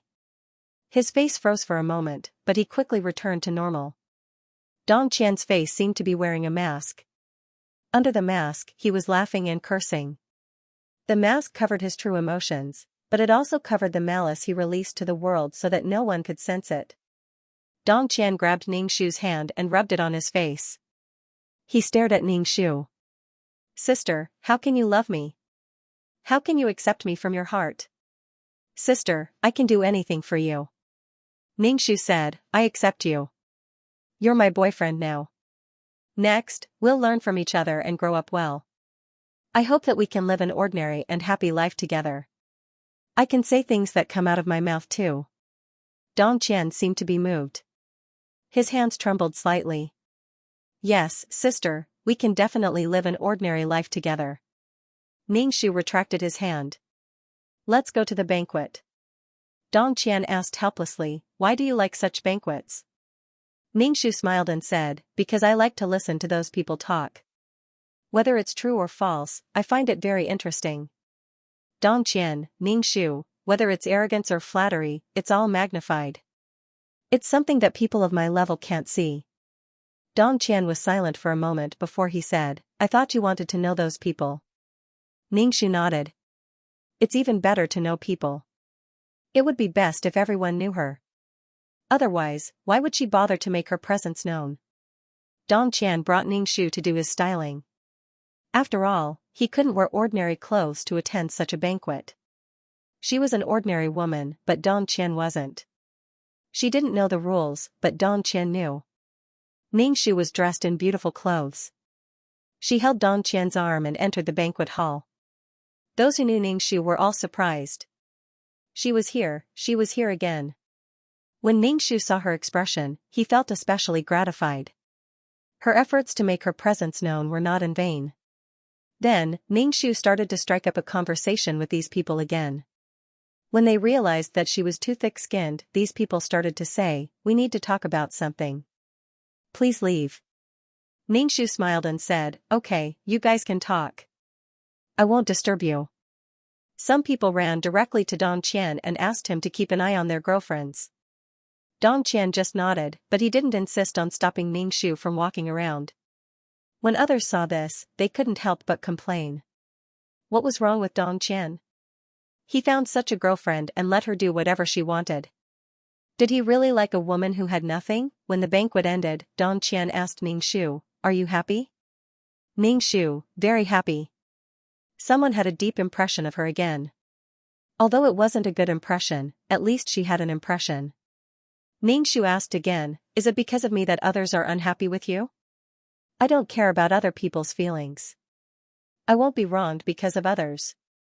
Those outsiders' words are just farts. Dong Qian said. Ningxu was very touched. Brother, you're so nice. Dong Qian, then sister, do you love me? Ningxu, love. Although you're younger than me, love doesn't differentiate age, gender, nationality, or race. They looked at each other and both had the desire to vomit. Ningxu stayed in Dong Qian's big villa.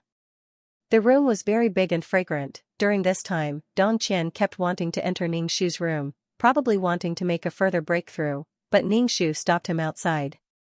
It's late, go to sleep. Dong Qian pitifully called out, sister. Ningxu shook her head. I'm not ready yet, so not now. Okay, I'll wait for you.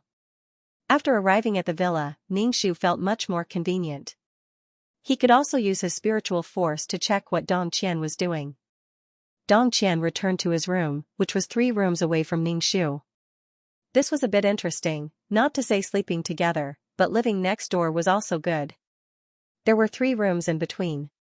Well, it was amazing to have more rooms. In the middle of the night, Ningxu was lying on the bed. In the room next door, Dong Qian was lying on the bed playing with his mobile phone.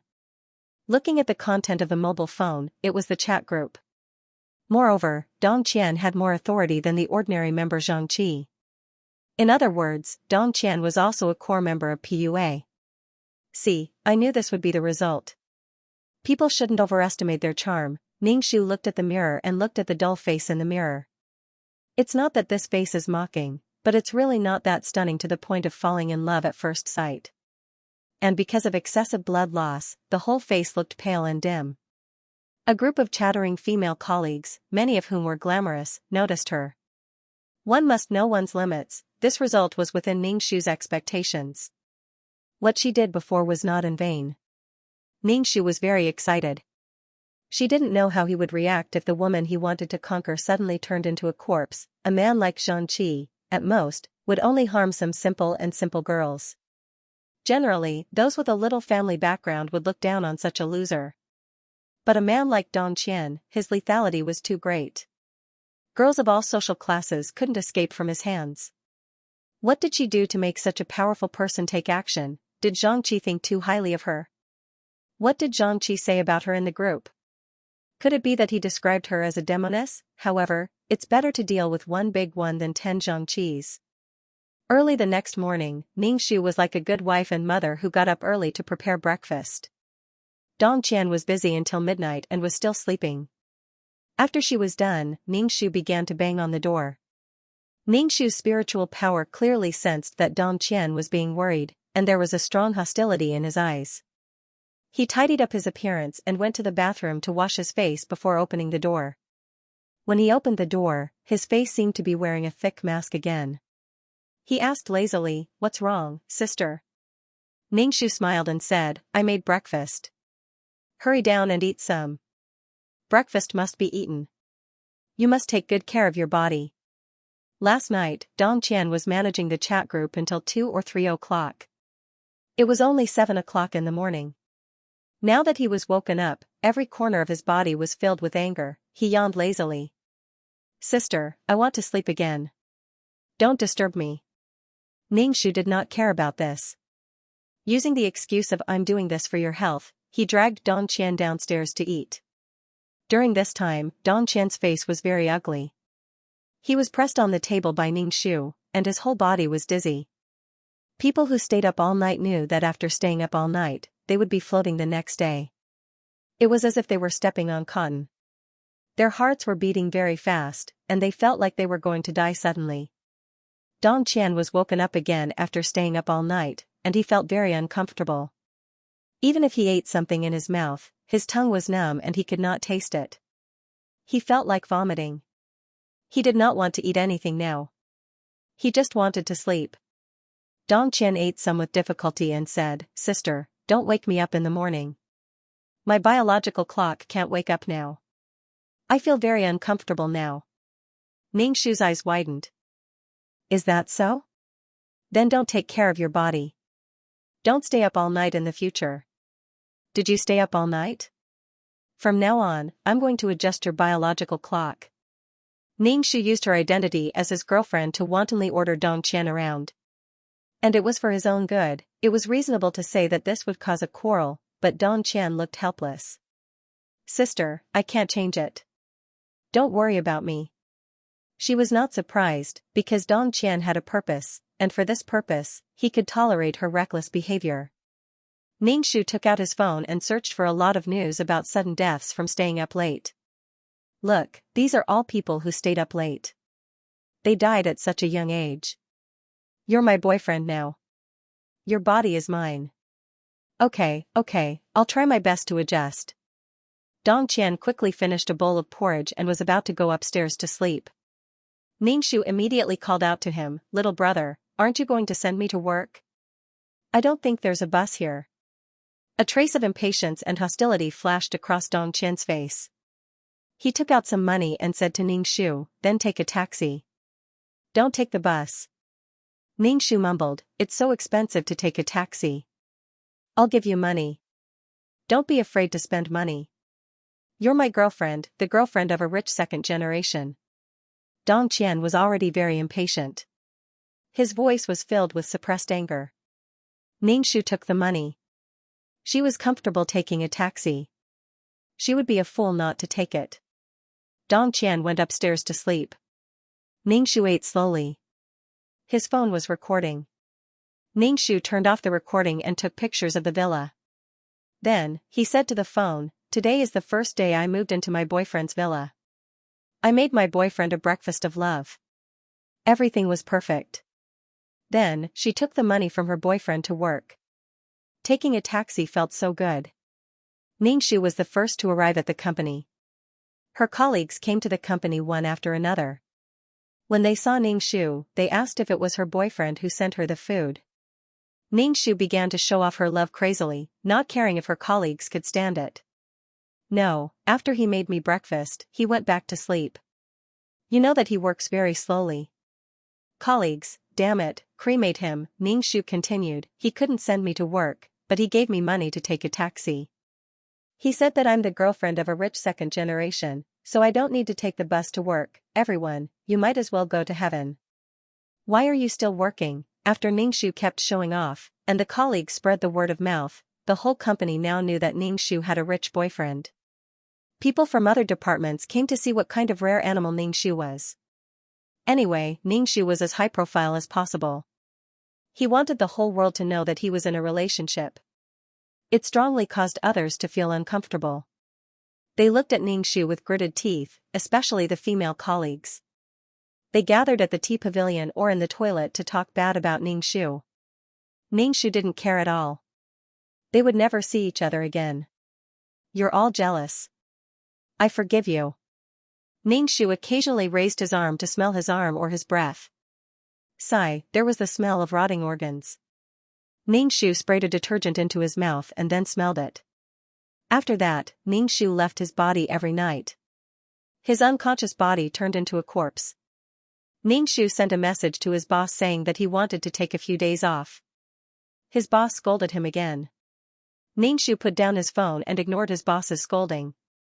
Ningxu told Dong Qian that he wanted to rest for a few days. He was a little uncomfortable. Dong Qian didn't have any objections. In his opinion, he was resting now. After resting, there would be no work. This was a sign of resignation. Previously, he said that he wanted to work hard. Now he was enjoying life with a rich second generation. However, Dong Qian still cared about Ningxu as usual. You have to take care of your body. It doesn't matter if you do that job or not. Without a job, he wouldn't have anything to rely on. To Dong Qian, her focus would shift to him in the future. If he abandoned her one day, her world would probably collapse. Ningxu's face was very pale. It even had a deathly white. He hesitated and asked, "Do you want to go to the hospital?" "Sister, you don't look good." Ningxu smiled. "I'm just uncomfortable. It's not a big problem. I'll be fine after resting for a few days. Fortunately, I have you. Otherwise, I wouldn't have asked for leave." "Brother, you're so nice." Dong Qian nodded and went out, leaving Ningxu alone at home. When he came back at night, the villa was dark. Even the lights were not turned on. Where did she run off to? Dong Qian knocked on Ningxu's door. A hoarse voice came from inside. Dong Qian opened the door. As soon as he opened the door, there was an indescribable stench. It smelled like feet. Dong Qian was disgusted. This woman was too disgusting. He opened the door and saw the woman sitting on the bed. When he walked in, the stench became even stronger. He wanted to speak, but the stench made him vomit. How long had it been since she took a bath? Why was this woman so disgusting? She really dirtied his villa. It looked like he had to deal with this woman. Ningxu raised his head and looked at Dong Qian. "Brother, you're back? Little brother, you're back?" Her voice was hoarse, as if there was thick phlegm stuck in her throat. When she spoke, there was a hee-hee sound. As soon as she opened her mouth, the smell became even stronger. Even from a distance, Dong Qian could smell the smell. He didn't know if it was an illusion, but he felt that the whole room was filled with a thick stench. *CK, what was this woman doing in the room? Did she not take a shower or brush her teeth? So disgusting. Ningxu's face was half covered by her hair, looking sloppy, simply stinging Dong Qian's eyes. "Sister, what's the smell in your room? Wash it more, it stinks." Dong Qian couldn't help but say. He felt that he was already very polite, but Ningxu immediately whimpered, "Little brother, are you disgusted with me? I've already washed it, it's very clean. If you don't believe me, smell it." Ningxu. Dong Qian walked over, his body movements were very stiff, almost dragging his legs. As soon as he got close, Dong Qian retreated a few steps and was about to rush out of the room. This was simply hell on earth. Ningxu grabbed Dong Qian's arm tightly, her hand was pale and bloodless. That stench almost made Dong Qian's mind go blank. When he looked at her face, he found that there were spots on her face, and her body began to rot from the spots. A pair of lifeless eyes stared at him, motionless, not to mention how horrifying it was.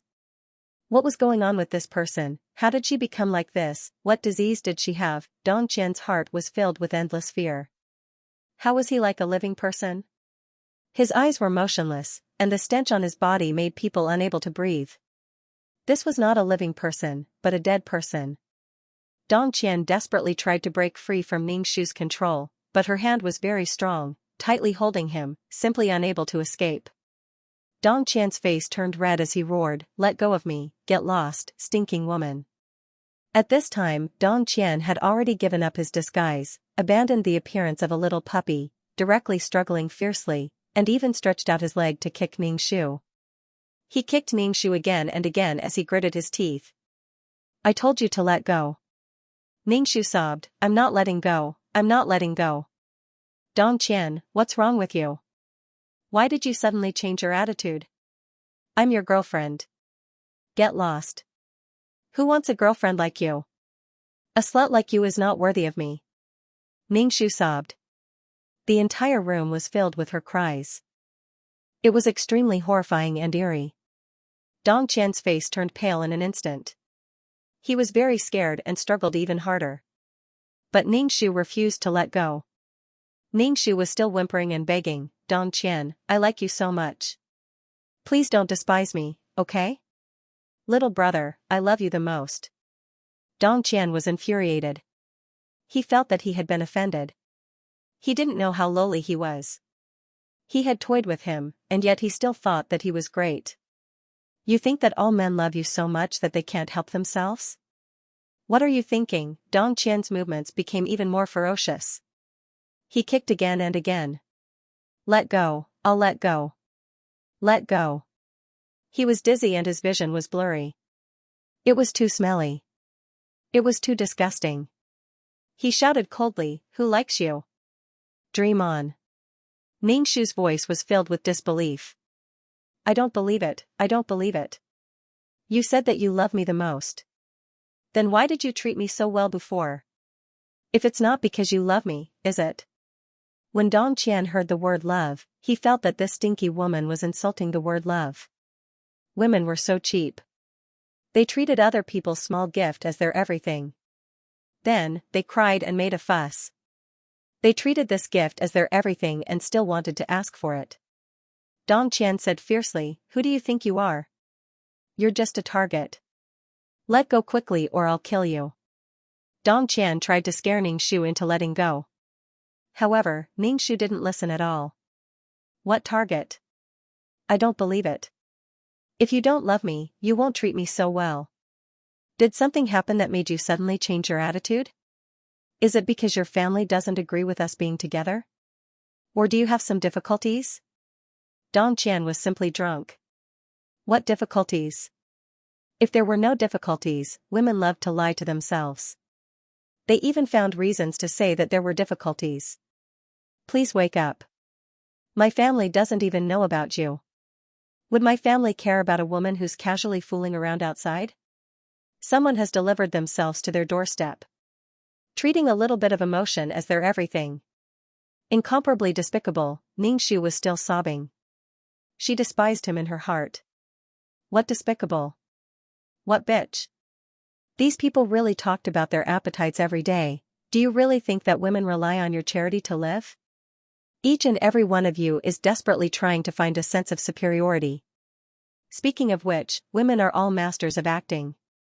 If you want a weak woman who can't take care of herself, they will be weak and can't take care of themselves. They will give you what you want to see. When survival requires acting, then act. There's no need to act in life. Who the hell would act for you? However, men's minds were still stuck in the fixed role that women played and believed it to be true. The sea lion applauded. "You men are great." Ning Shu was now a woman who couldn't live without love.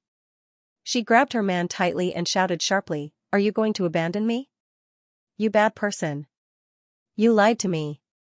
You said you loved me very much." Dong Qian was very angry. He was already very impatient and wanted to escape from this place. This woman made him very disgusted. He choked Ning Shu's neck. "I told you to let go. Let go." Ning Shu sobbed. Dong Qian slammed Ning Shu against the wall. Dong Qian slammed Ning Shu against the wall. Just by listening to the sound, one could feel the pain. Ning Shu made a sound and started to pant in pain. Dong Qian felt disgusted but also happy. "Don't think of yourself as a dish." Ning Shu sobbed. "You're like that. Xianxia is like that. You're all bad people. Dong Qian let out a mocking look. Stupid women will always be stupid. Faced with such a situation, they could only be hysterical. He had seen too many women hysterically questioning men. Do you really have AIDS? The man said, of course it's true. Why would I lie to you? His understatement was as if he had caught a cold and would be fine after taking some medicine and drinking more water. The look of despair on women's faces was very interesting. Serves you right for not loving yourself. Ningxu looked at the malice and contempt in Dong Qian's eyes. It was as if she was the master of everything, the master of happiness, anger, sorrow, and joy. Ningxu opened her mouth and whispered in Dong Qian's ear. Dong Qian didn't hear what she said. First, he was dizzy from the strong stench. Her voice was very soft, but it echoed clearly in Dong Qian's mind. Brother, even if I die, I still love you. Little brother, even if I die, I love you. Even if I die, I want to die in your arms. Even if I die, I want to pester you. Little brother, I love you so much. Can't you love me? Come on, Ningxu lost to Dong Qian in terms of perverts, but we can learn from him. Dong Qian's pupils trembled violently. He looked at Ningxu as if he was looking at a lunatic. It didn't feel good to be pestered by a lunatic. Dong Qian almost couldn't remember what this woman was like before. His mind was filled with her crazy look now. He almost mischievously provoked Ningxu. But I don't love you. I don't love you. Your ex-boyfriend doesn't love you either. You're a person that no one loves. Men are willing to be with you because you're stupid and easy to fool. A woman like you has no money, no looks, and you don't even have a strong heart. Who do you think will love you? I heard that you even committed suicide for your ex-boyfriend. TSK. He wasn't moved by a woman's infatuation. Instead, he was full of disdain. Ningxu cried and asked blankly, ex-boyfriend, do you know my ex-boyfriend? What's your relationship with him?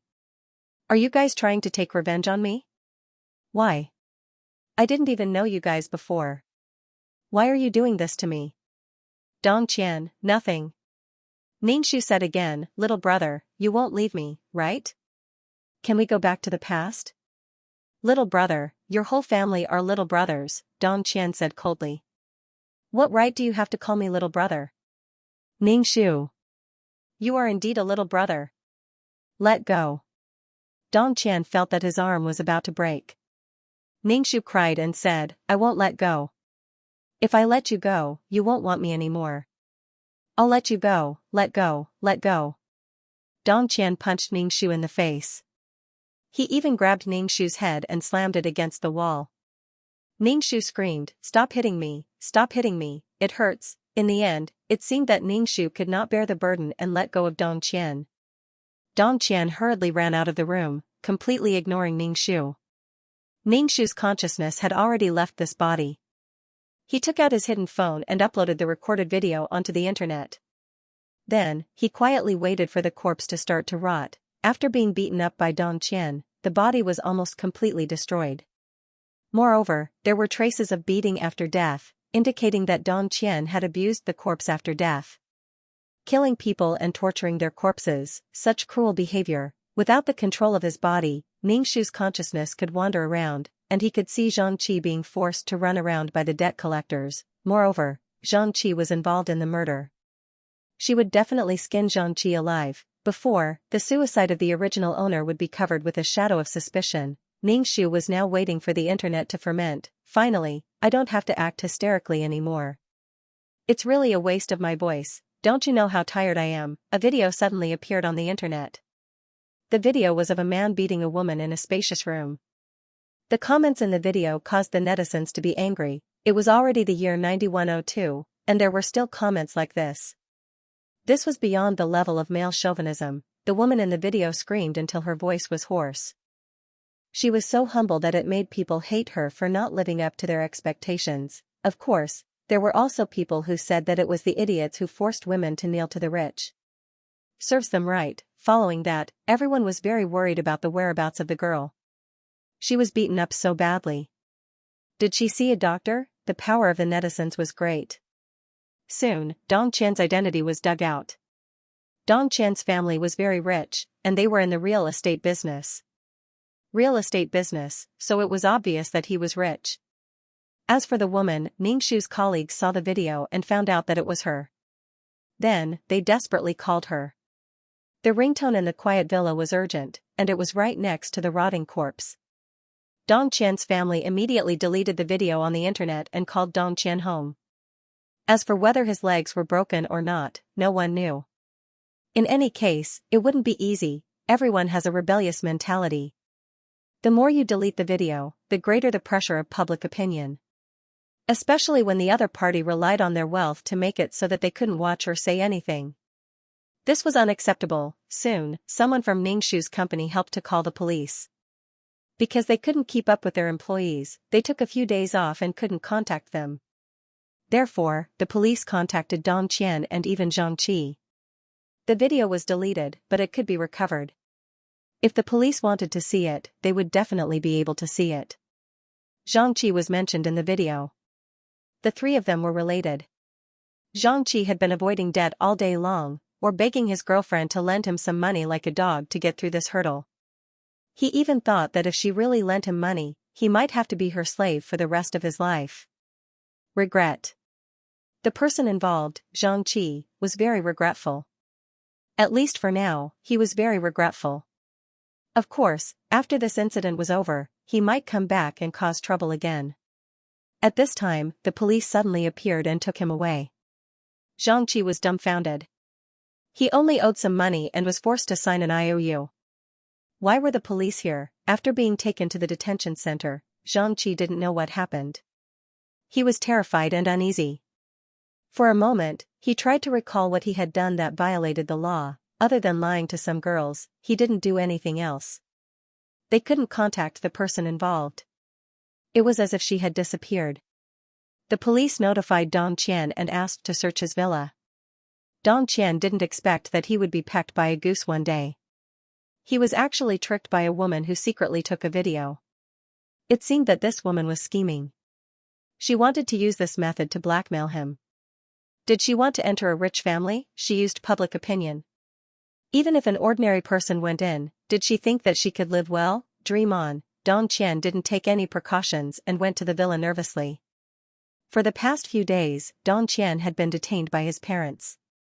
Before he left, Dong Qian's father warned him to speak properly. When they arrived at the villa, the moment they opened the door, they smelled the stench of a corpse.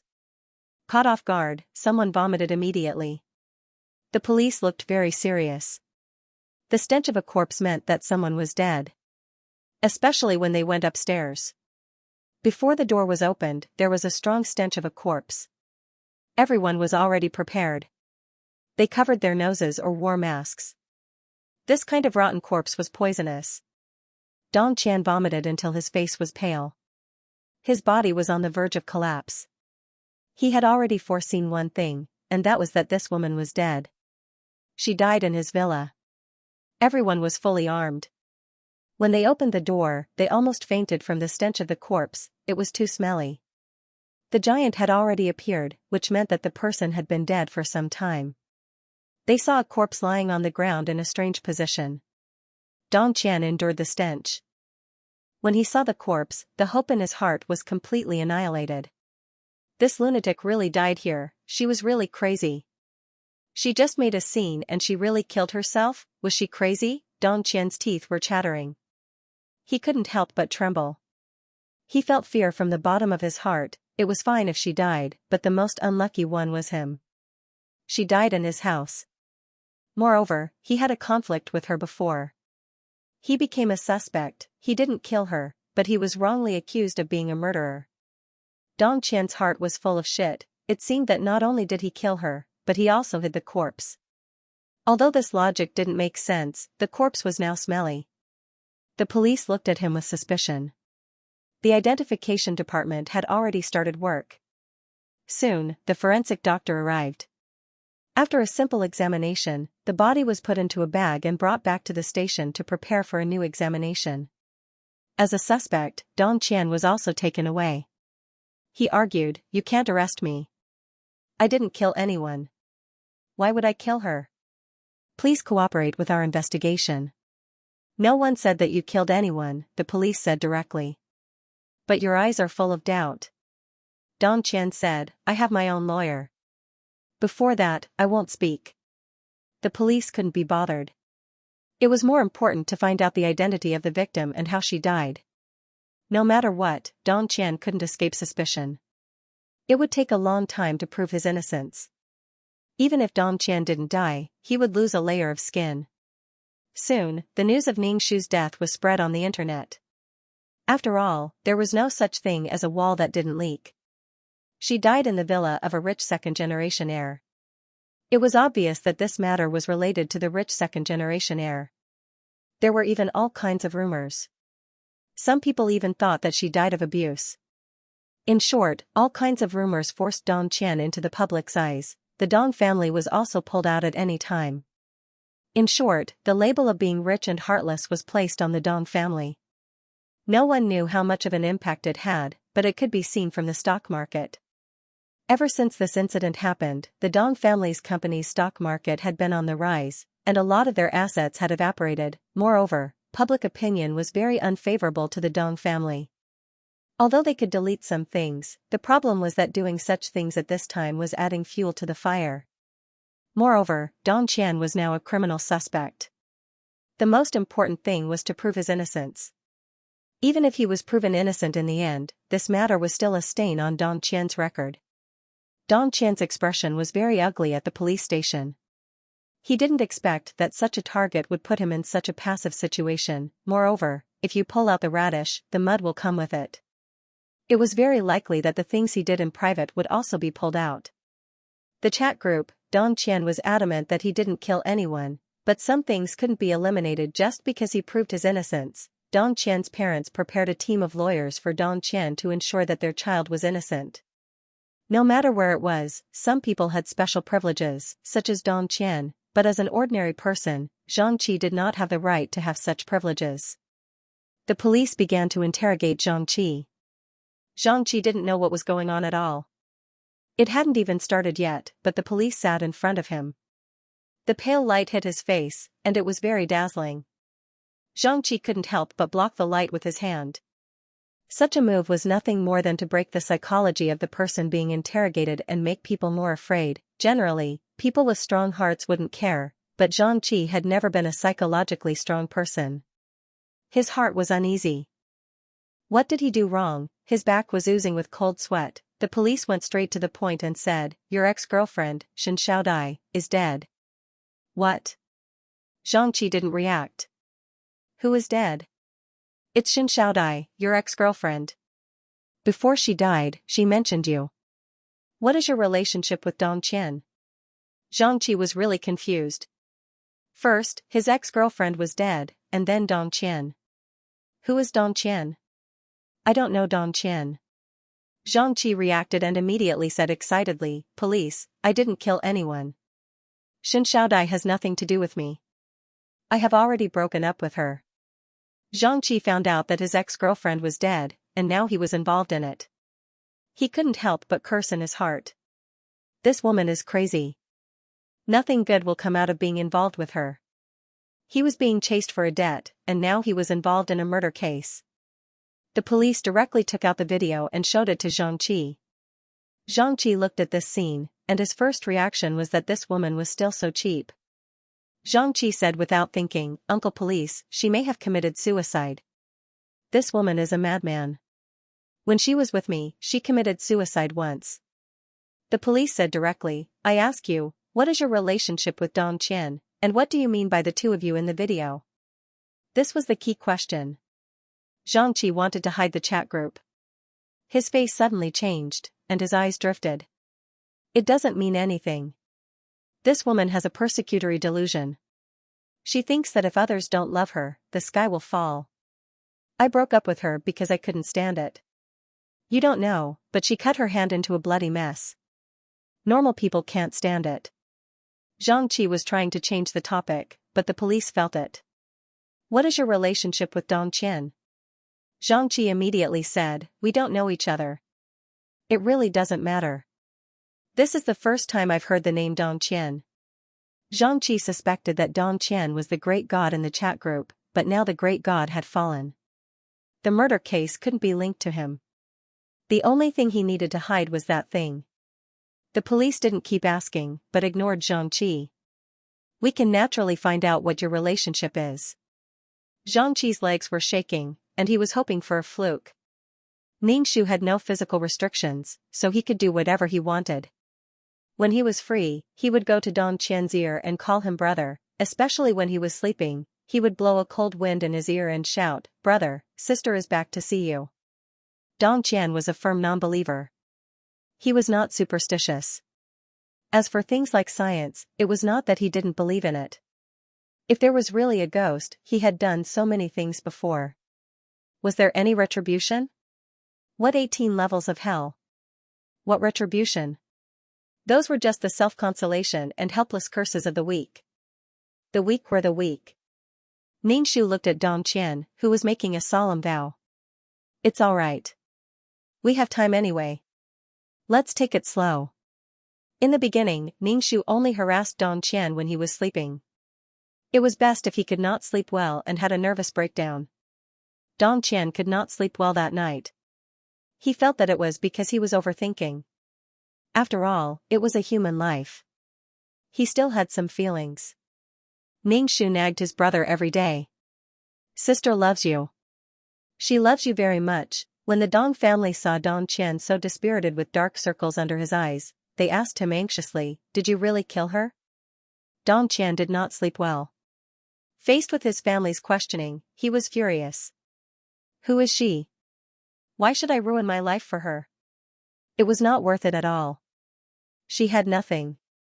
If nothing happened, he would inherit his father's wealth in the future. He would inherit his father's social status and live a life of luxury.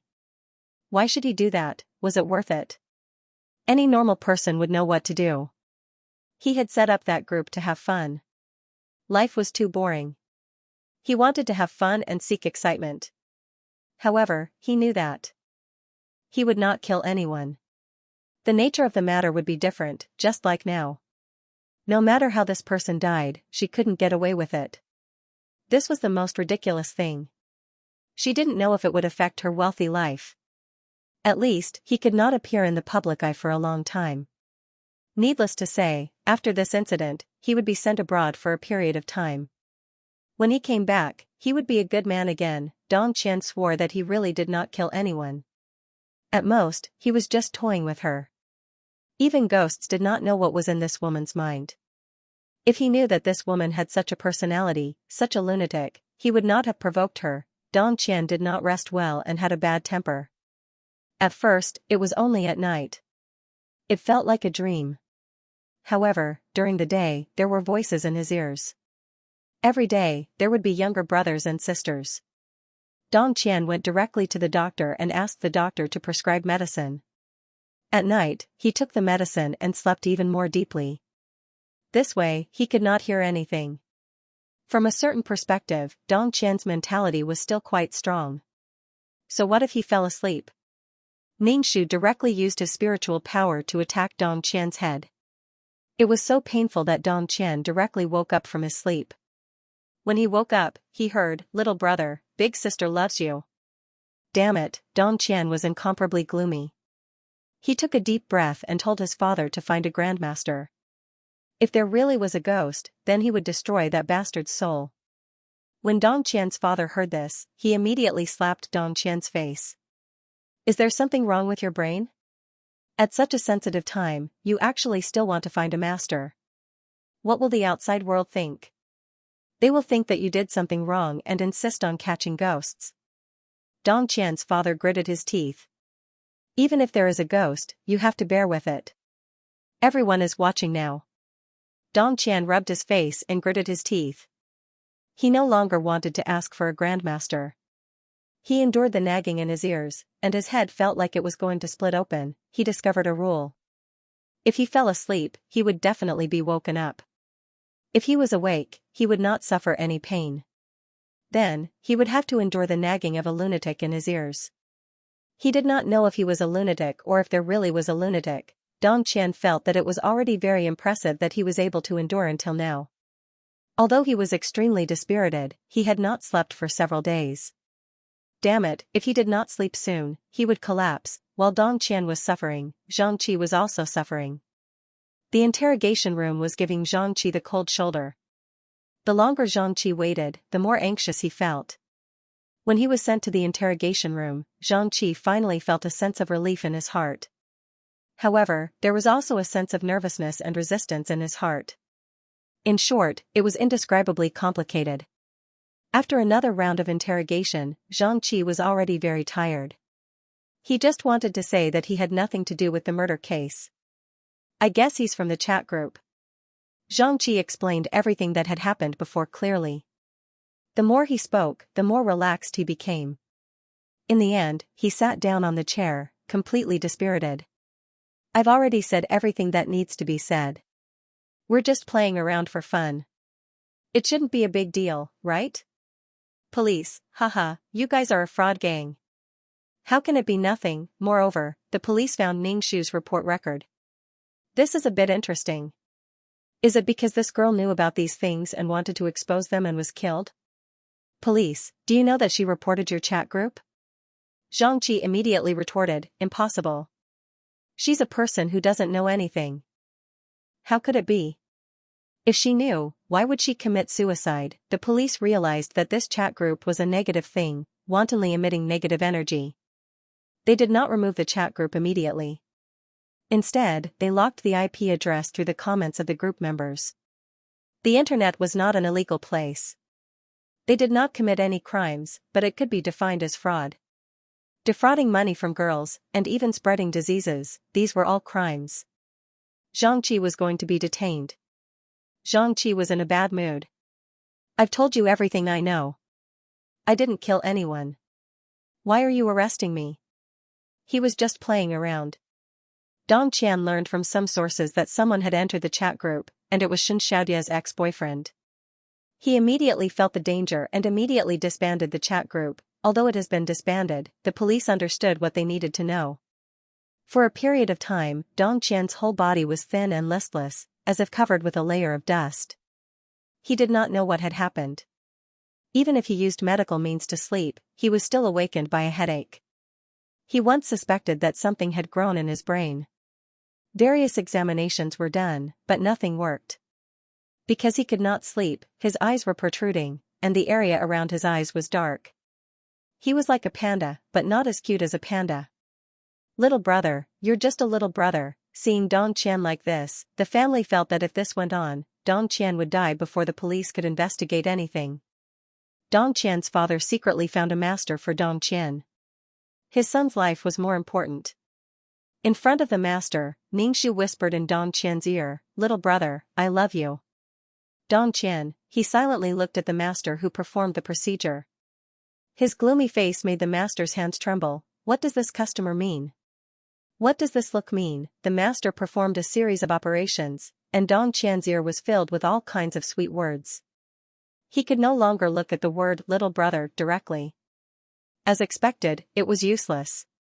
Dong Qian stared at the master as if he was looking at an idiot, deceiving people with a straight face. How interesting was that? Did he not realize that the ghost was talking in his ear? What kind of professional ability was that? Dong Qian was already disappointed with these masters. Was there a problem with him? Was he hallucinating, or was there really a ghost? Thus, Dong Qian firmly believed that there was no ghost, but there was nothing wrong with his body either. As for why this happened, it was probably an unsolved mystery of the world. In short, there was nothing wrong with him at all. Compared to the others who were terrified, Dong Qian was very calm. He was so calm that Ning Shu admired him a little. He firmly believed that there was nothing wrong with him. Even if there was a problem, it would be the world's fault. This kind of firm attitude of pushing the blame was amazing.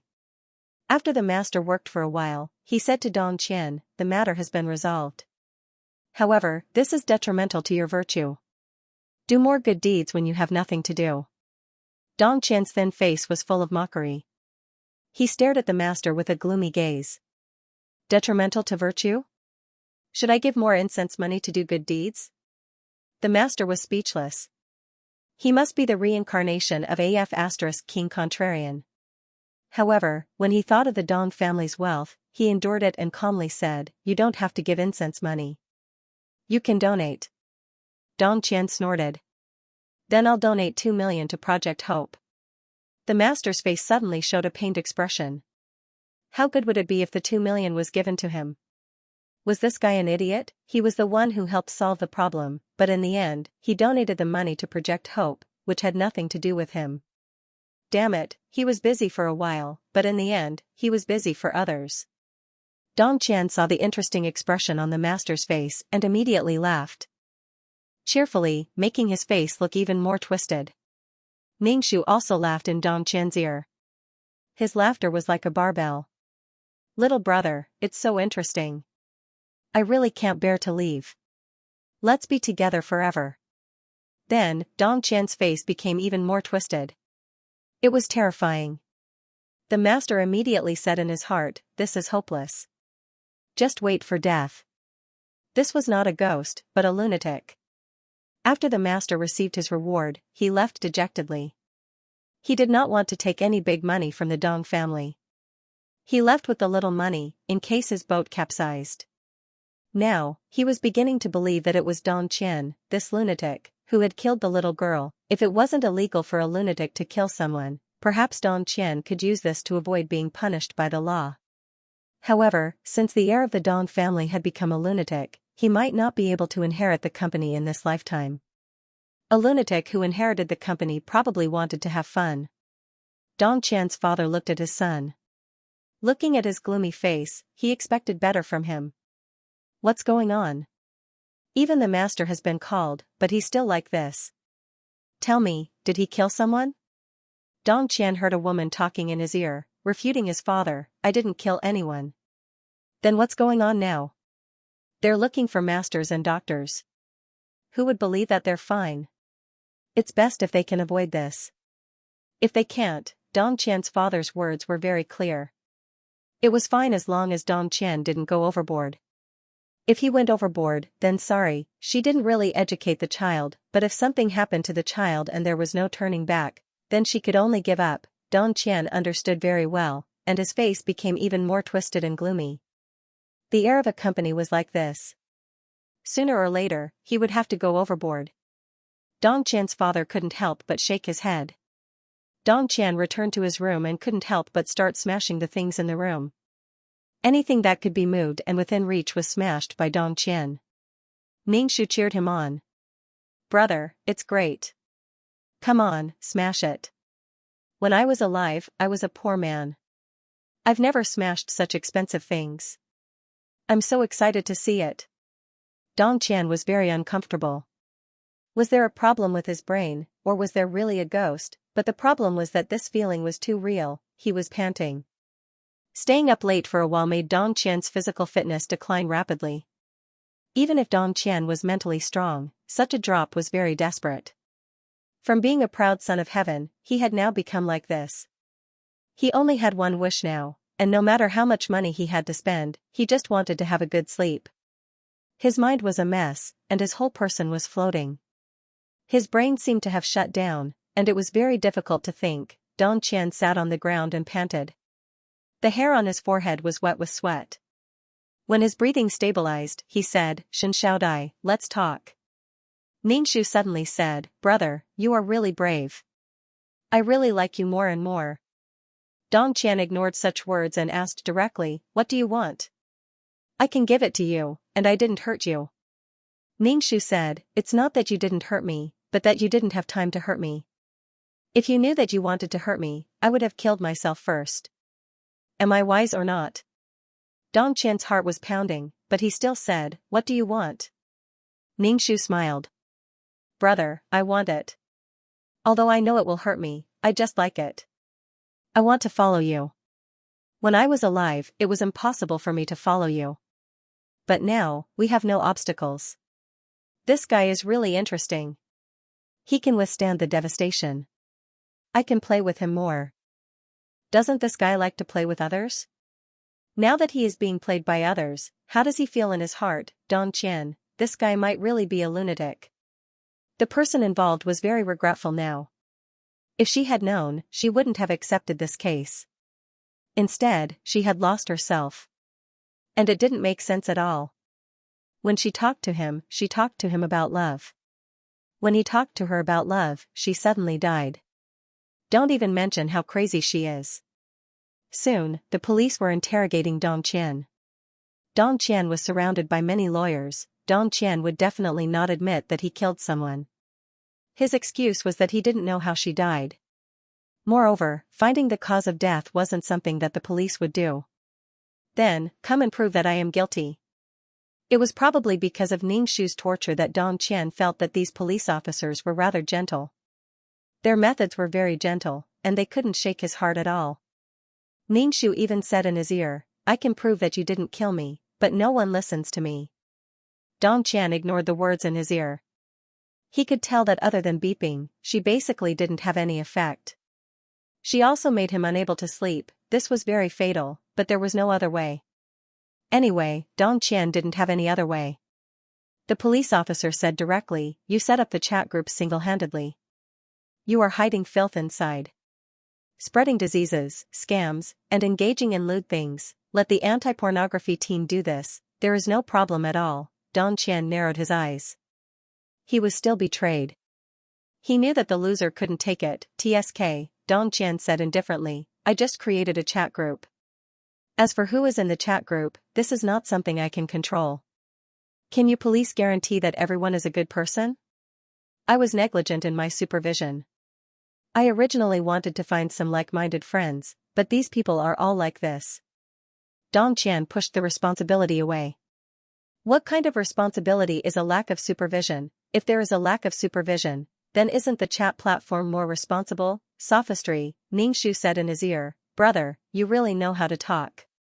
I really like it." Dong Qian's facial muscles twitched twice at a speed visible to the naked eye, but he quickly returned to calmness.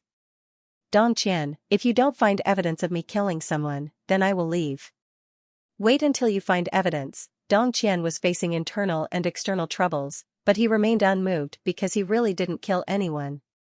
If he didn't kill anyone, then he didn't kill anyone. As for the chat group, it was no big deal. Compared to killing someone, it was completely trivial.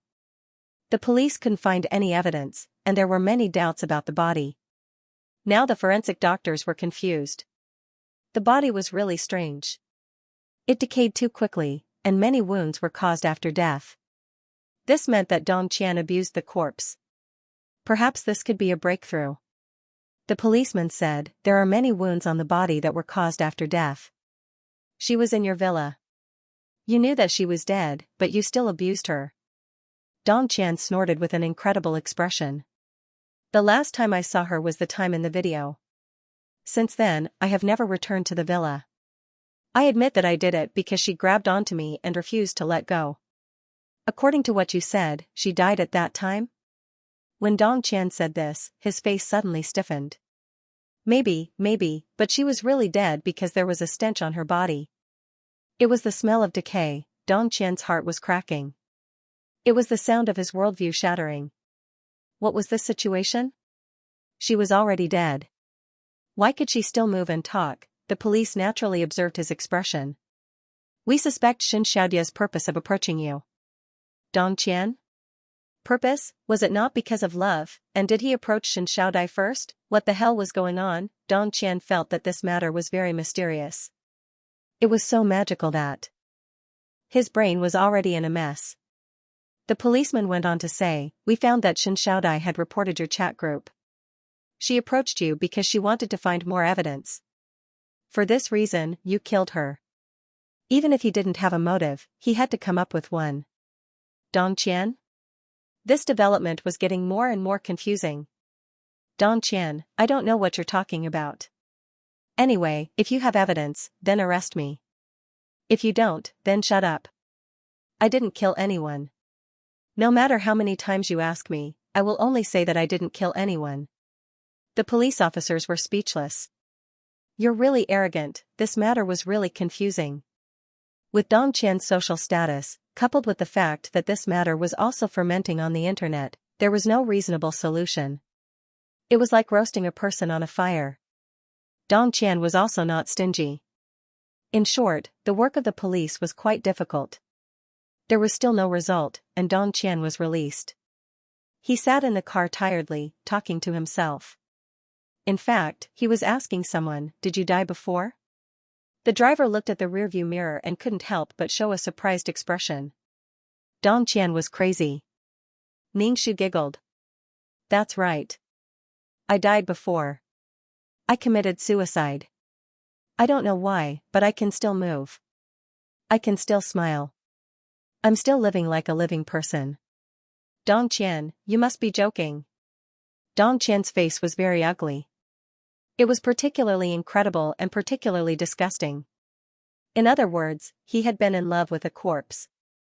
He looked at his hands. These hands were holding a corpse. It was too disgusting. Dong Qian vomited directly into the car. Suddenly, the car was filled with a sour smell. Driver, what's wrong with you? After talking to yourself, you vomited. What kind of confusing operation is this? Ningxu looked at Dong Qian's disgusted expression and continued to giggle. Her barbell-like laughter echoed in his ears for many years, hitting his ears again and again. Dong Qian looked for a moment. The driver didn't feel any pain. Once again, he was sure that only he could hear this voice. It was too **king painful. Crazy, crazy. Dong Qian's face was hideous. The driver was so frightened that he almost stepped on the brakes. Was the chairman's son sick? Ningxu said again, why are you so disgusted now? You used to call her sister. Little sister, little sweetheart, you forgot. Dong Qian was helpless. What do I have to do for you to let me go? Ningxu seemed to reach out and touch Dong Qian's face. Because Dong Qian's face was covered in goosebumps, he shivered. Why do you want to let you go? I want to be with you. Why do you want to let me go when we are together? Brother, don't you think this is good? We can be together forever. We don't have to care about what others think. Dong Qian, haha, what was good? That was just her thought. Right now, he just wanted to kill her. It would be best if he could destroy her soul so that she would never be reincarnated. After vomiting, Dong Qian's face turned even uglier. It was waxen yellow. The driver was frightened. He asked, do you want to go to the hospital? Dong Qian was hungry too. He nodded. He wanted to go to the hospital for an 4 drip. He couldn't eat now. He couldn't eat or sleep. He would be dragged to death sooner or later. No one in this world would save him. Even if he said it, no one would believe him. They would only think that he was sick. The scariest thing in this world was that everyone was drunk and he was the only one who was sober. Dong Qian had nothing to lose. What do I have to do for you to let me go? Will you only let me go if I die? Ningxu immediately became happy. Do you really want to die? If you die, then we can be together for a long time. Dong Qian was so angry that he laughed. As he laughed, he wiped his tears. Driver, indeed, there was something wrong with his brain.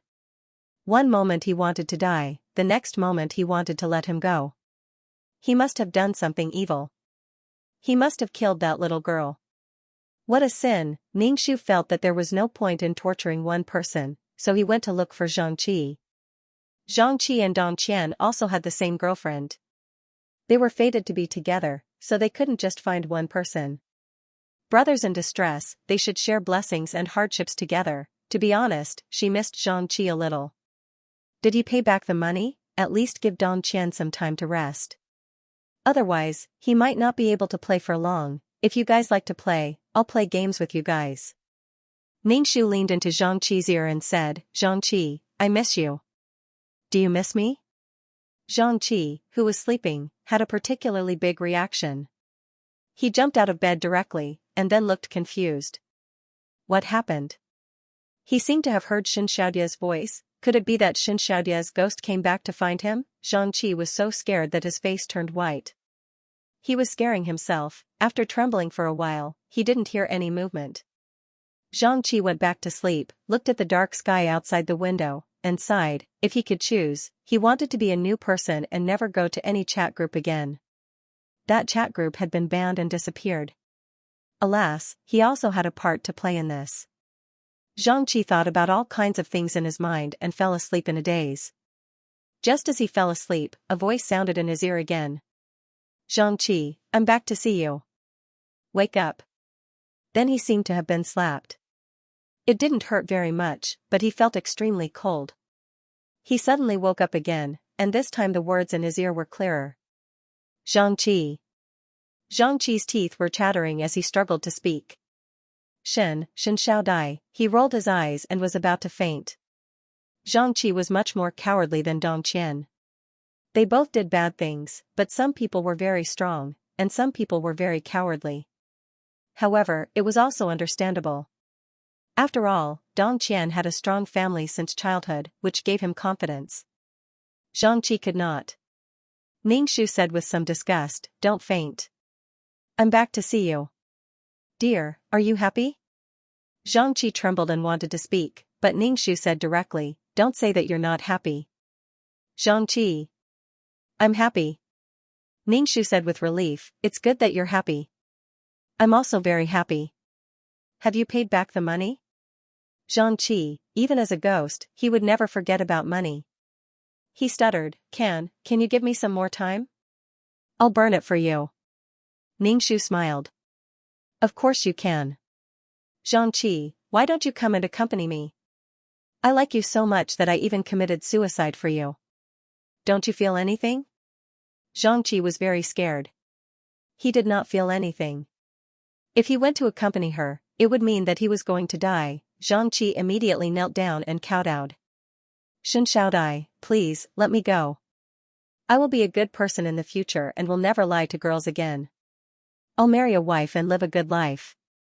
Ningxu said faintly, he actually wants to marry a wife and live a good life with her. Even after such a thing had happened, the man still thought that the matter was over and acted as if nothing had happened. Xianxia immediately kowtowed and said, "Then I won't marry a wife, I won't marry." Ningxu sighed. "You still have a wife. Don't you already have me?" Yes, I will immediately make a memorial tablet for you and burn 3 sticks of incense every day so that you can eat the incense of my Zhang family." Ningxu, I'm really disgusted, is the incense of the Zhang family that great? Ningxu did not speak anymore.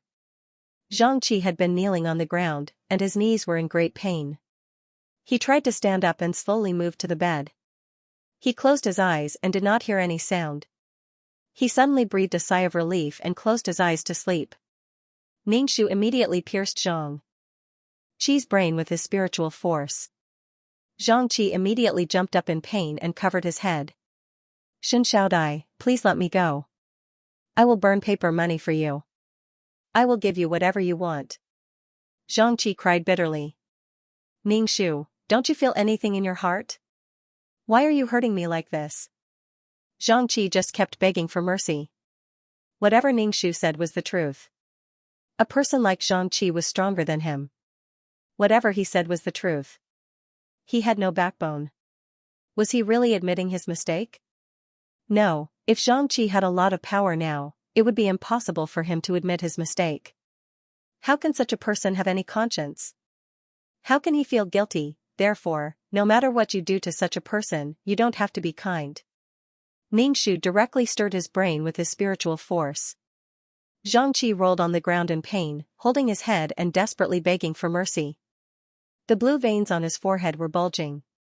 Just when Zhang Qi felt that he was going to die, the pain suddenly lessened, and he had a feeling of escaping death.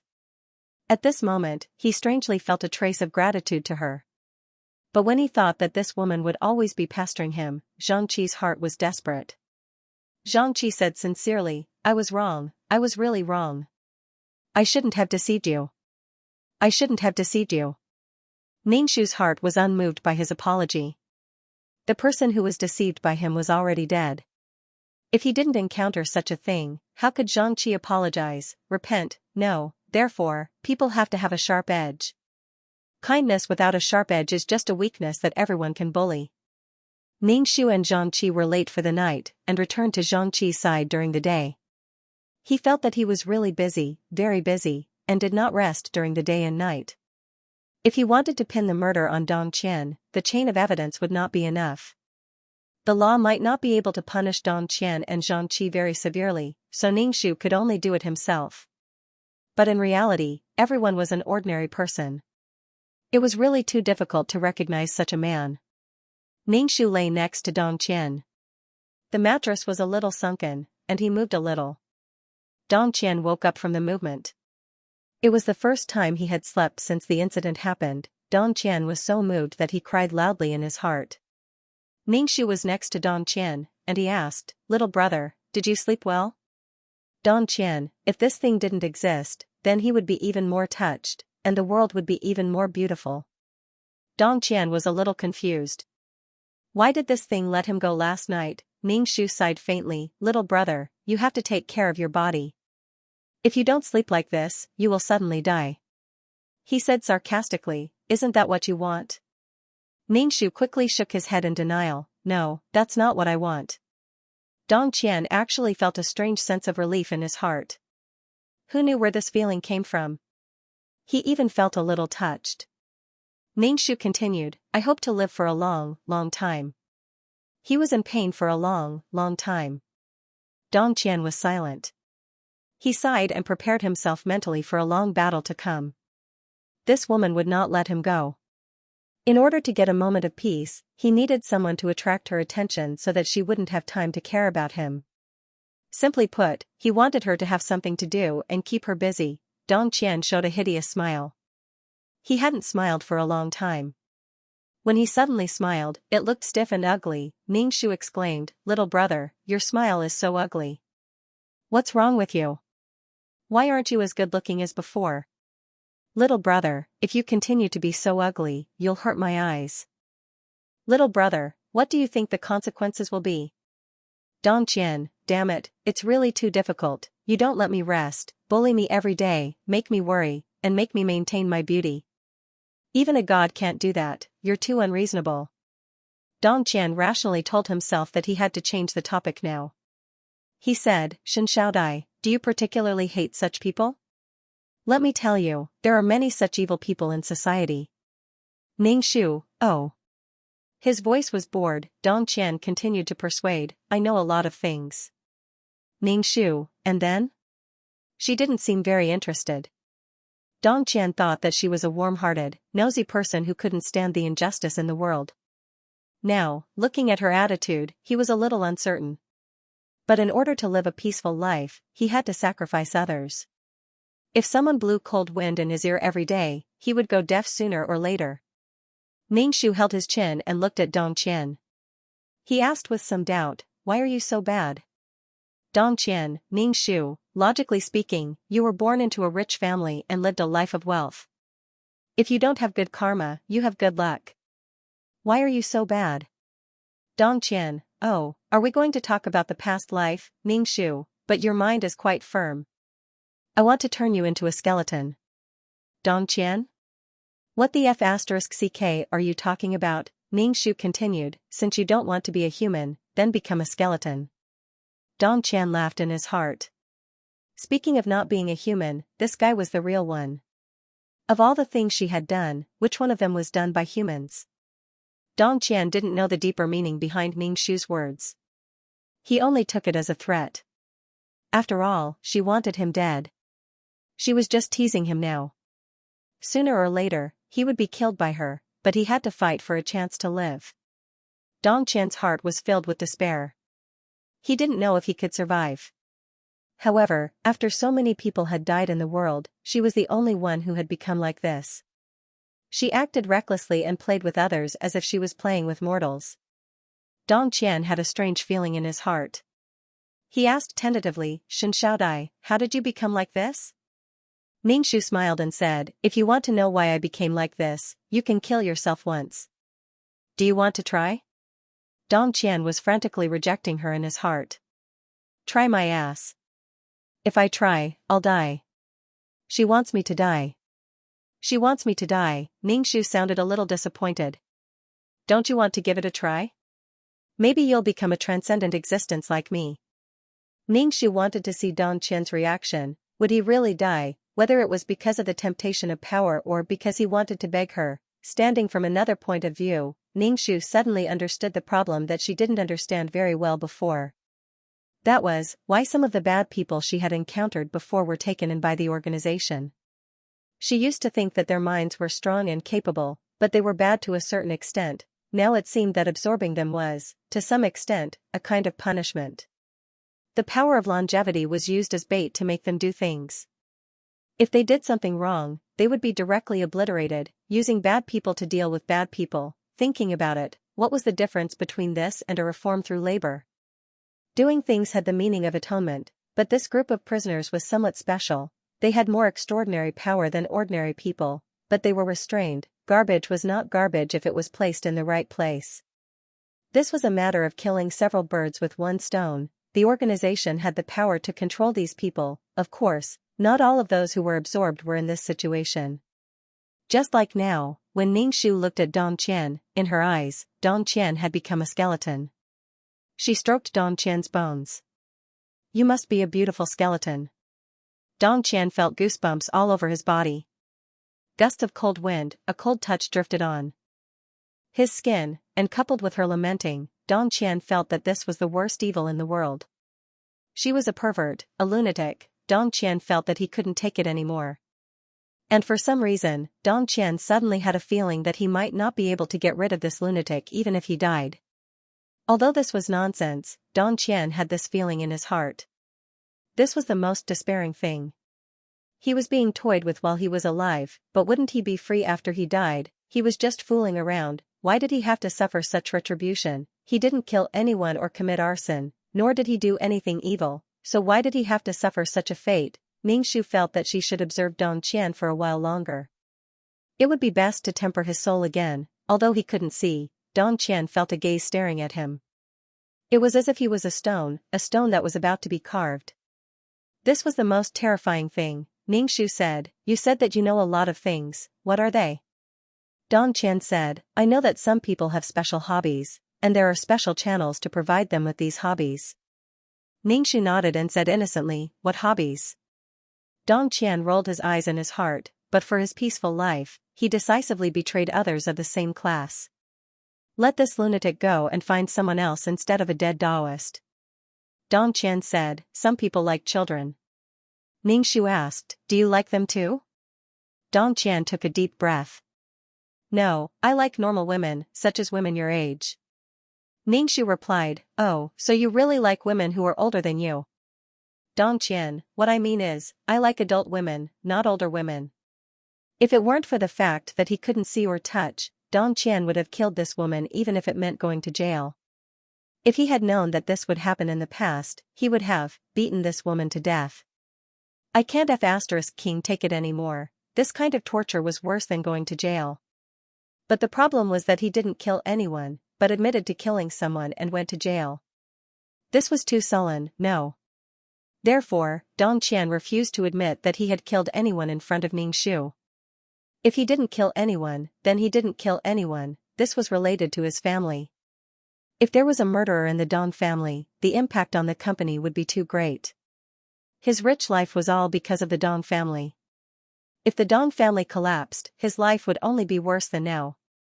When the nest is overturned, no eggs will remain intact. Dong Qian understood this logic. And only when the Dong family is strong can they protect him. Just look at the legal team, and you know that the legal team costs money. Without enough money, how can it be possible to hire so many lawyers to defend himself? And what he has to do is to bite the bullet that he didn't kill anyone, even if the Dong family doesn't know what kind of pain Dong Qian is suffering now. Dong Qian is silently enduring it instead of giving up and saying that he killed someone. At that time, the Dong family will be implicated. This is an era of public opinion. If public opinion loses, the consequences are too serious. Dong Qian knows that he must rely on the Dong family. Protecting the Dong family is protecting himself.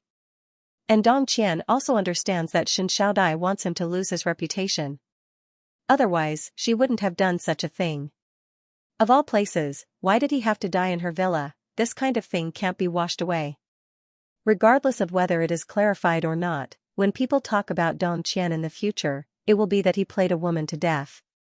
An inherent impression has been formed.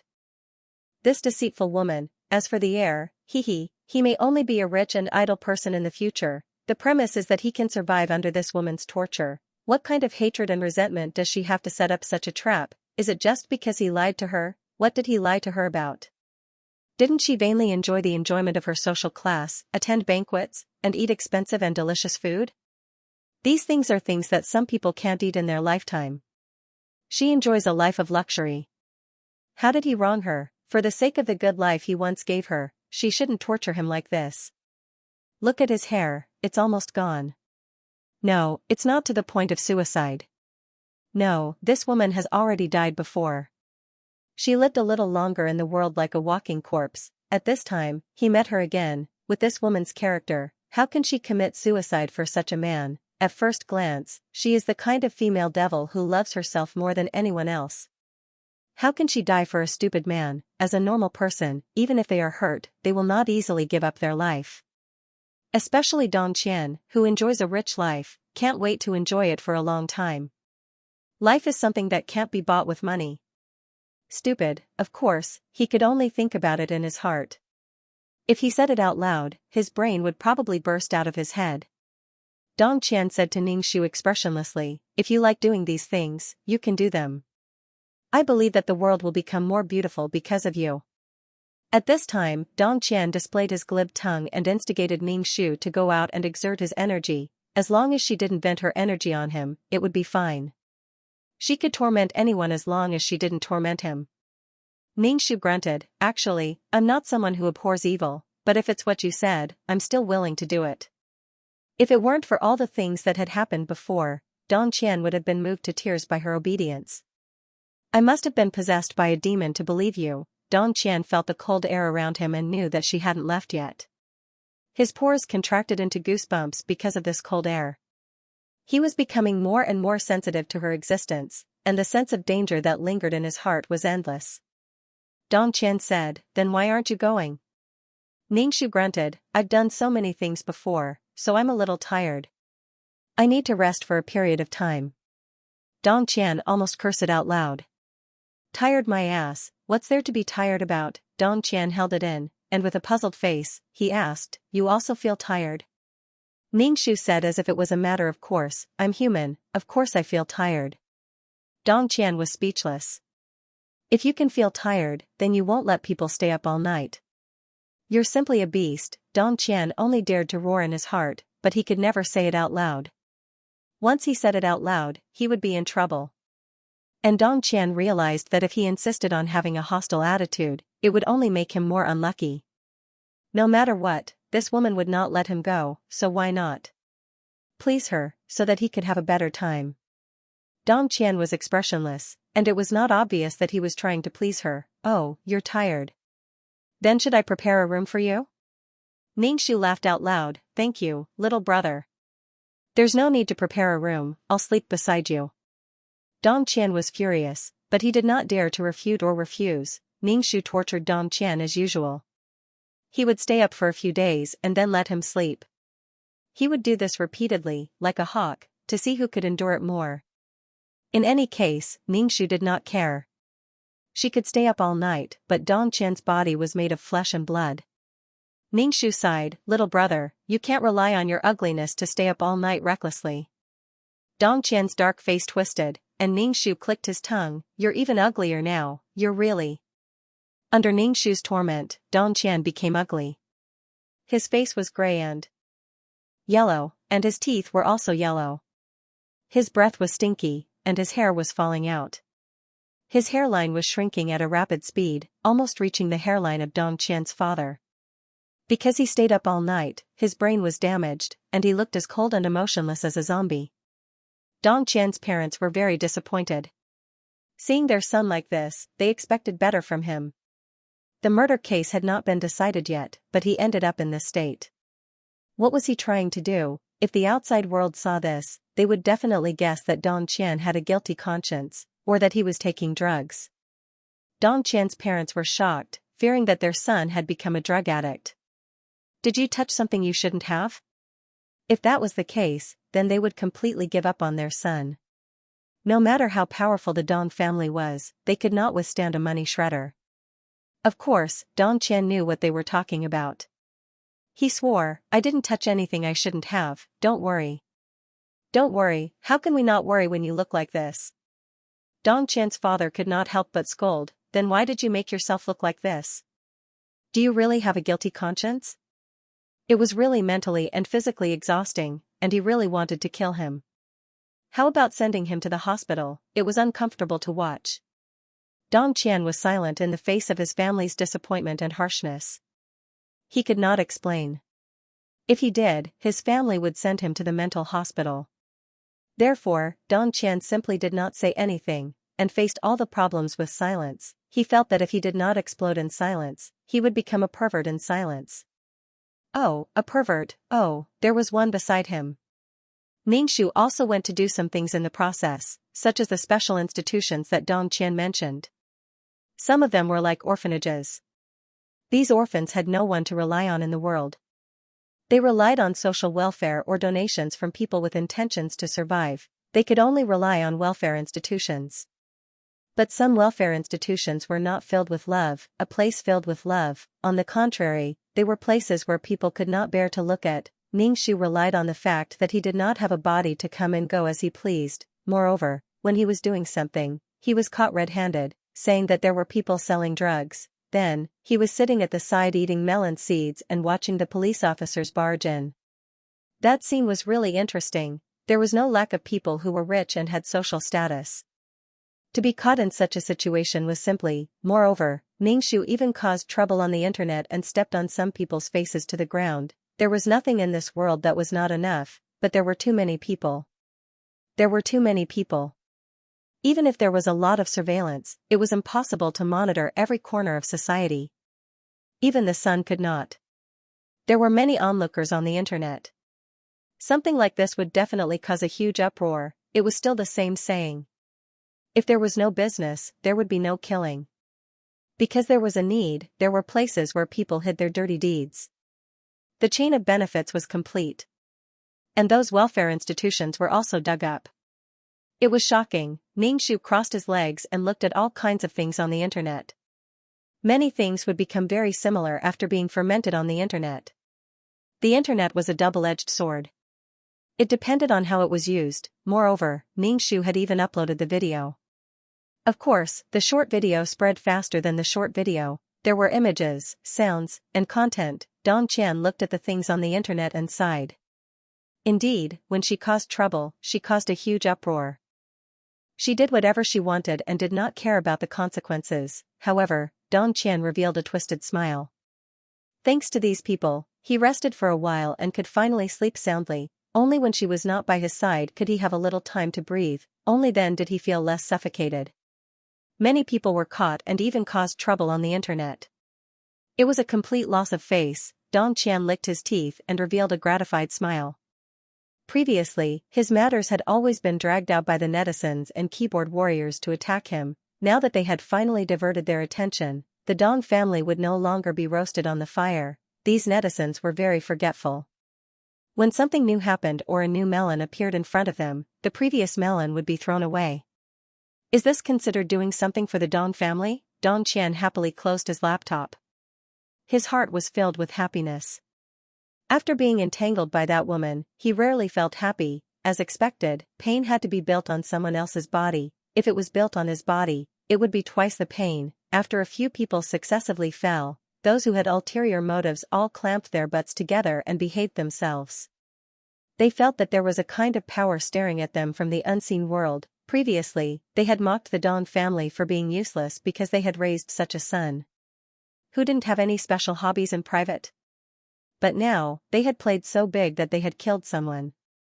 She had been gloating a lot, but now that it had happened to her, or perhaps it was about to happen to her, she felt a little uncomfortable. Ever since Dong Qian's accident, Dong Qian's father's face had always been cold.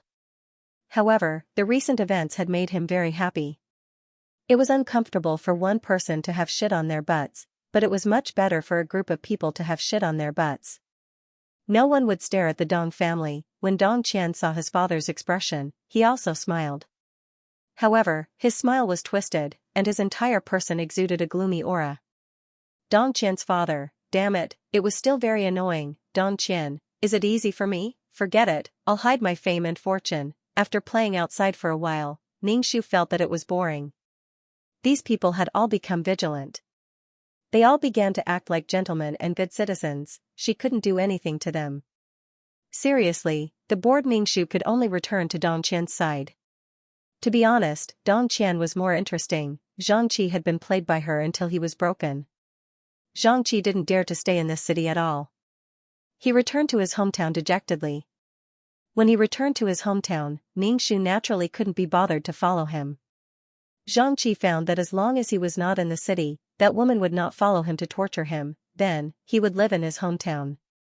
Xianxia wanted to resume his old job, but when he thought of Xianxia, he was terrified. Forget it, find a woman from the countryside. After all, he was a man who came back from a big city. Occasionally, he would hear Xianxia's voice at night. Xianxia's heart was desperate, very desperate. Was he going to be a bachelor for the rest of his life? Xianxia, this vicious woman. When Ningxu approached Dong Qian immediately felt it. His heart sank. Why did he come back? Ningxu touched Dong Qian's small face. Brother, why are you so ugly? Dong Qian was expressionless. He had to adapt to this kind of personal attack as much as possible. It was best to turn a blind eye to it. Ningxu sighed again. Brother, you are very dishonest. You schemed against me. Dong Qian retorted, Sister, I didn't. Ningxu said, You did. Find something for me to do and get rid of me. I've caused trouble and diverted the Dong family's attention. Tell me, are you going to be honest or not? Ningxu poked his forehead with her finger. Dong Qian could feel a cold touch between his eyebrows. Little by little, his soul could be frozen. Dong Qian was still denying it. I didn't, sister. I thought you were very happy. I was doing something to make you happy. Ningxu snorted twice. Cunning, smooth talker. However, for the sake of making me happy, I will not punish you. Ningxu sat on the sofa. Dong Qian clearly saw a dent in the sofa. He looked away and was too lazy to look. Ningxu patted the sofa next to her. Sit down. Sister has something to say to you. Dong Qian was exuding resistance. I don't want to sit with you. Ningxu nodded with a questioning tone. Dong Qian could only slowly move over and sit next to the dent. He asked, Xianxia, what's the matter? Ningxu put his hand on his shoulder. Under his hand was his bones. Ningxu said lovingly, You should eat more. Look at how thin you are. Dong Qian was creeped out and did not make a sound. In the face of sudden concern, Dong Qian's heart only had p*s. He was most afraid of sudden concern. And why did it become like this? It was all because of you. The main culprit was still acting hypocritical. End of chapter 3974. Don't forget to subscribe, like, and share the video to support the channel.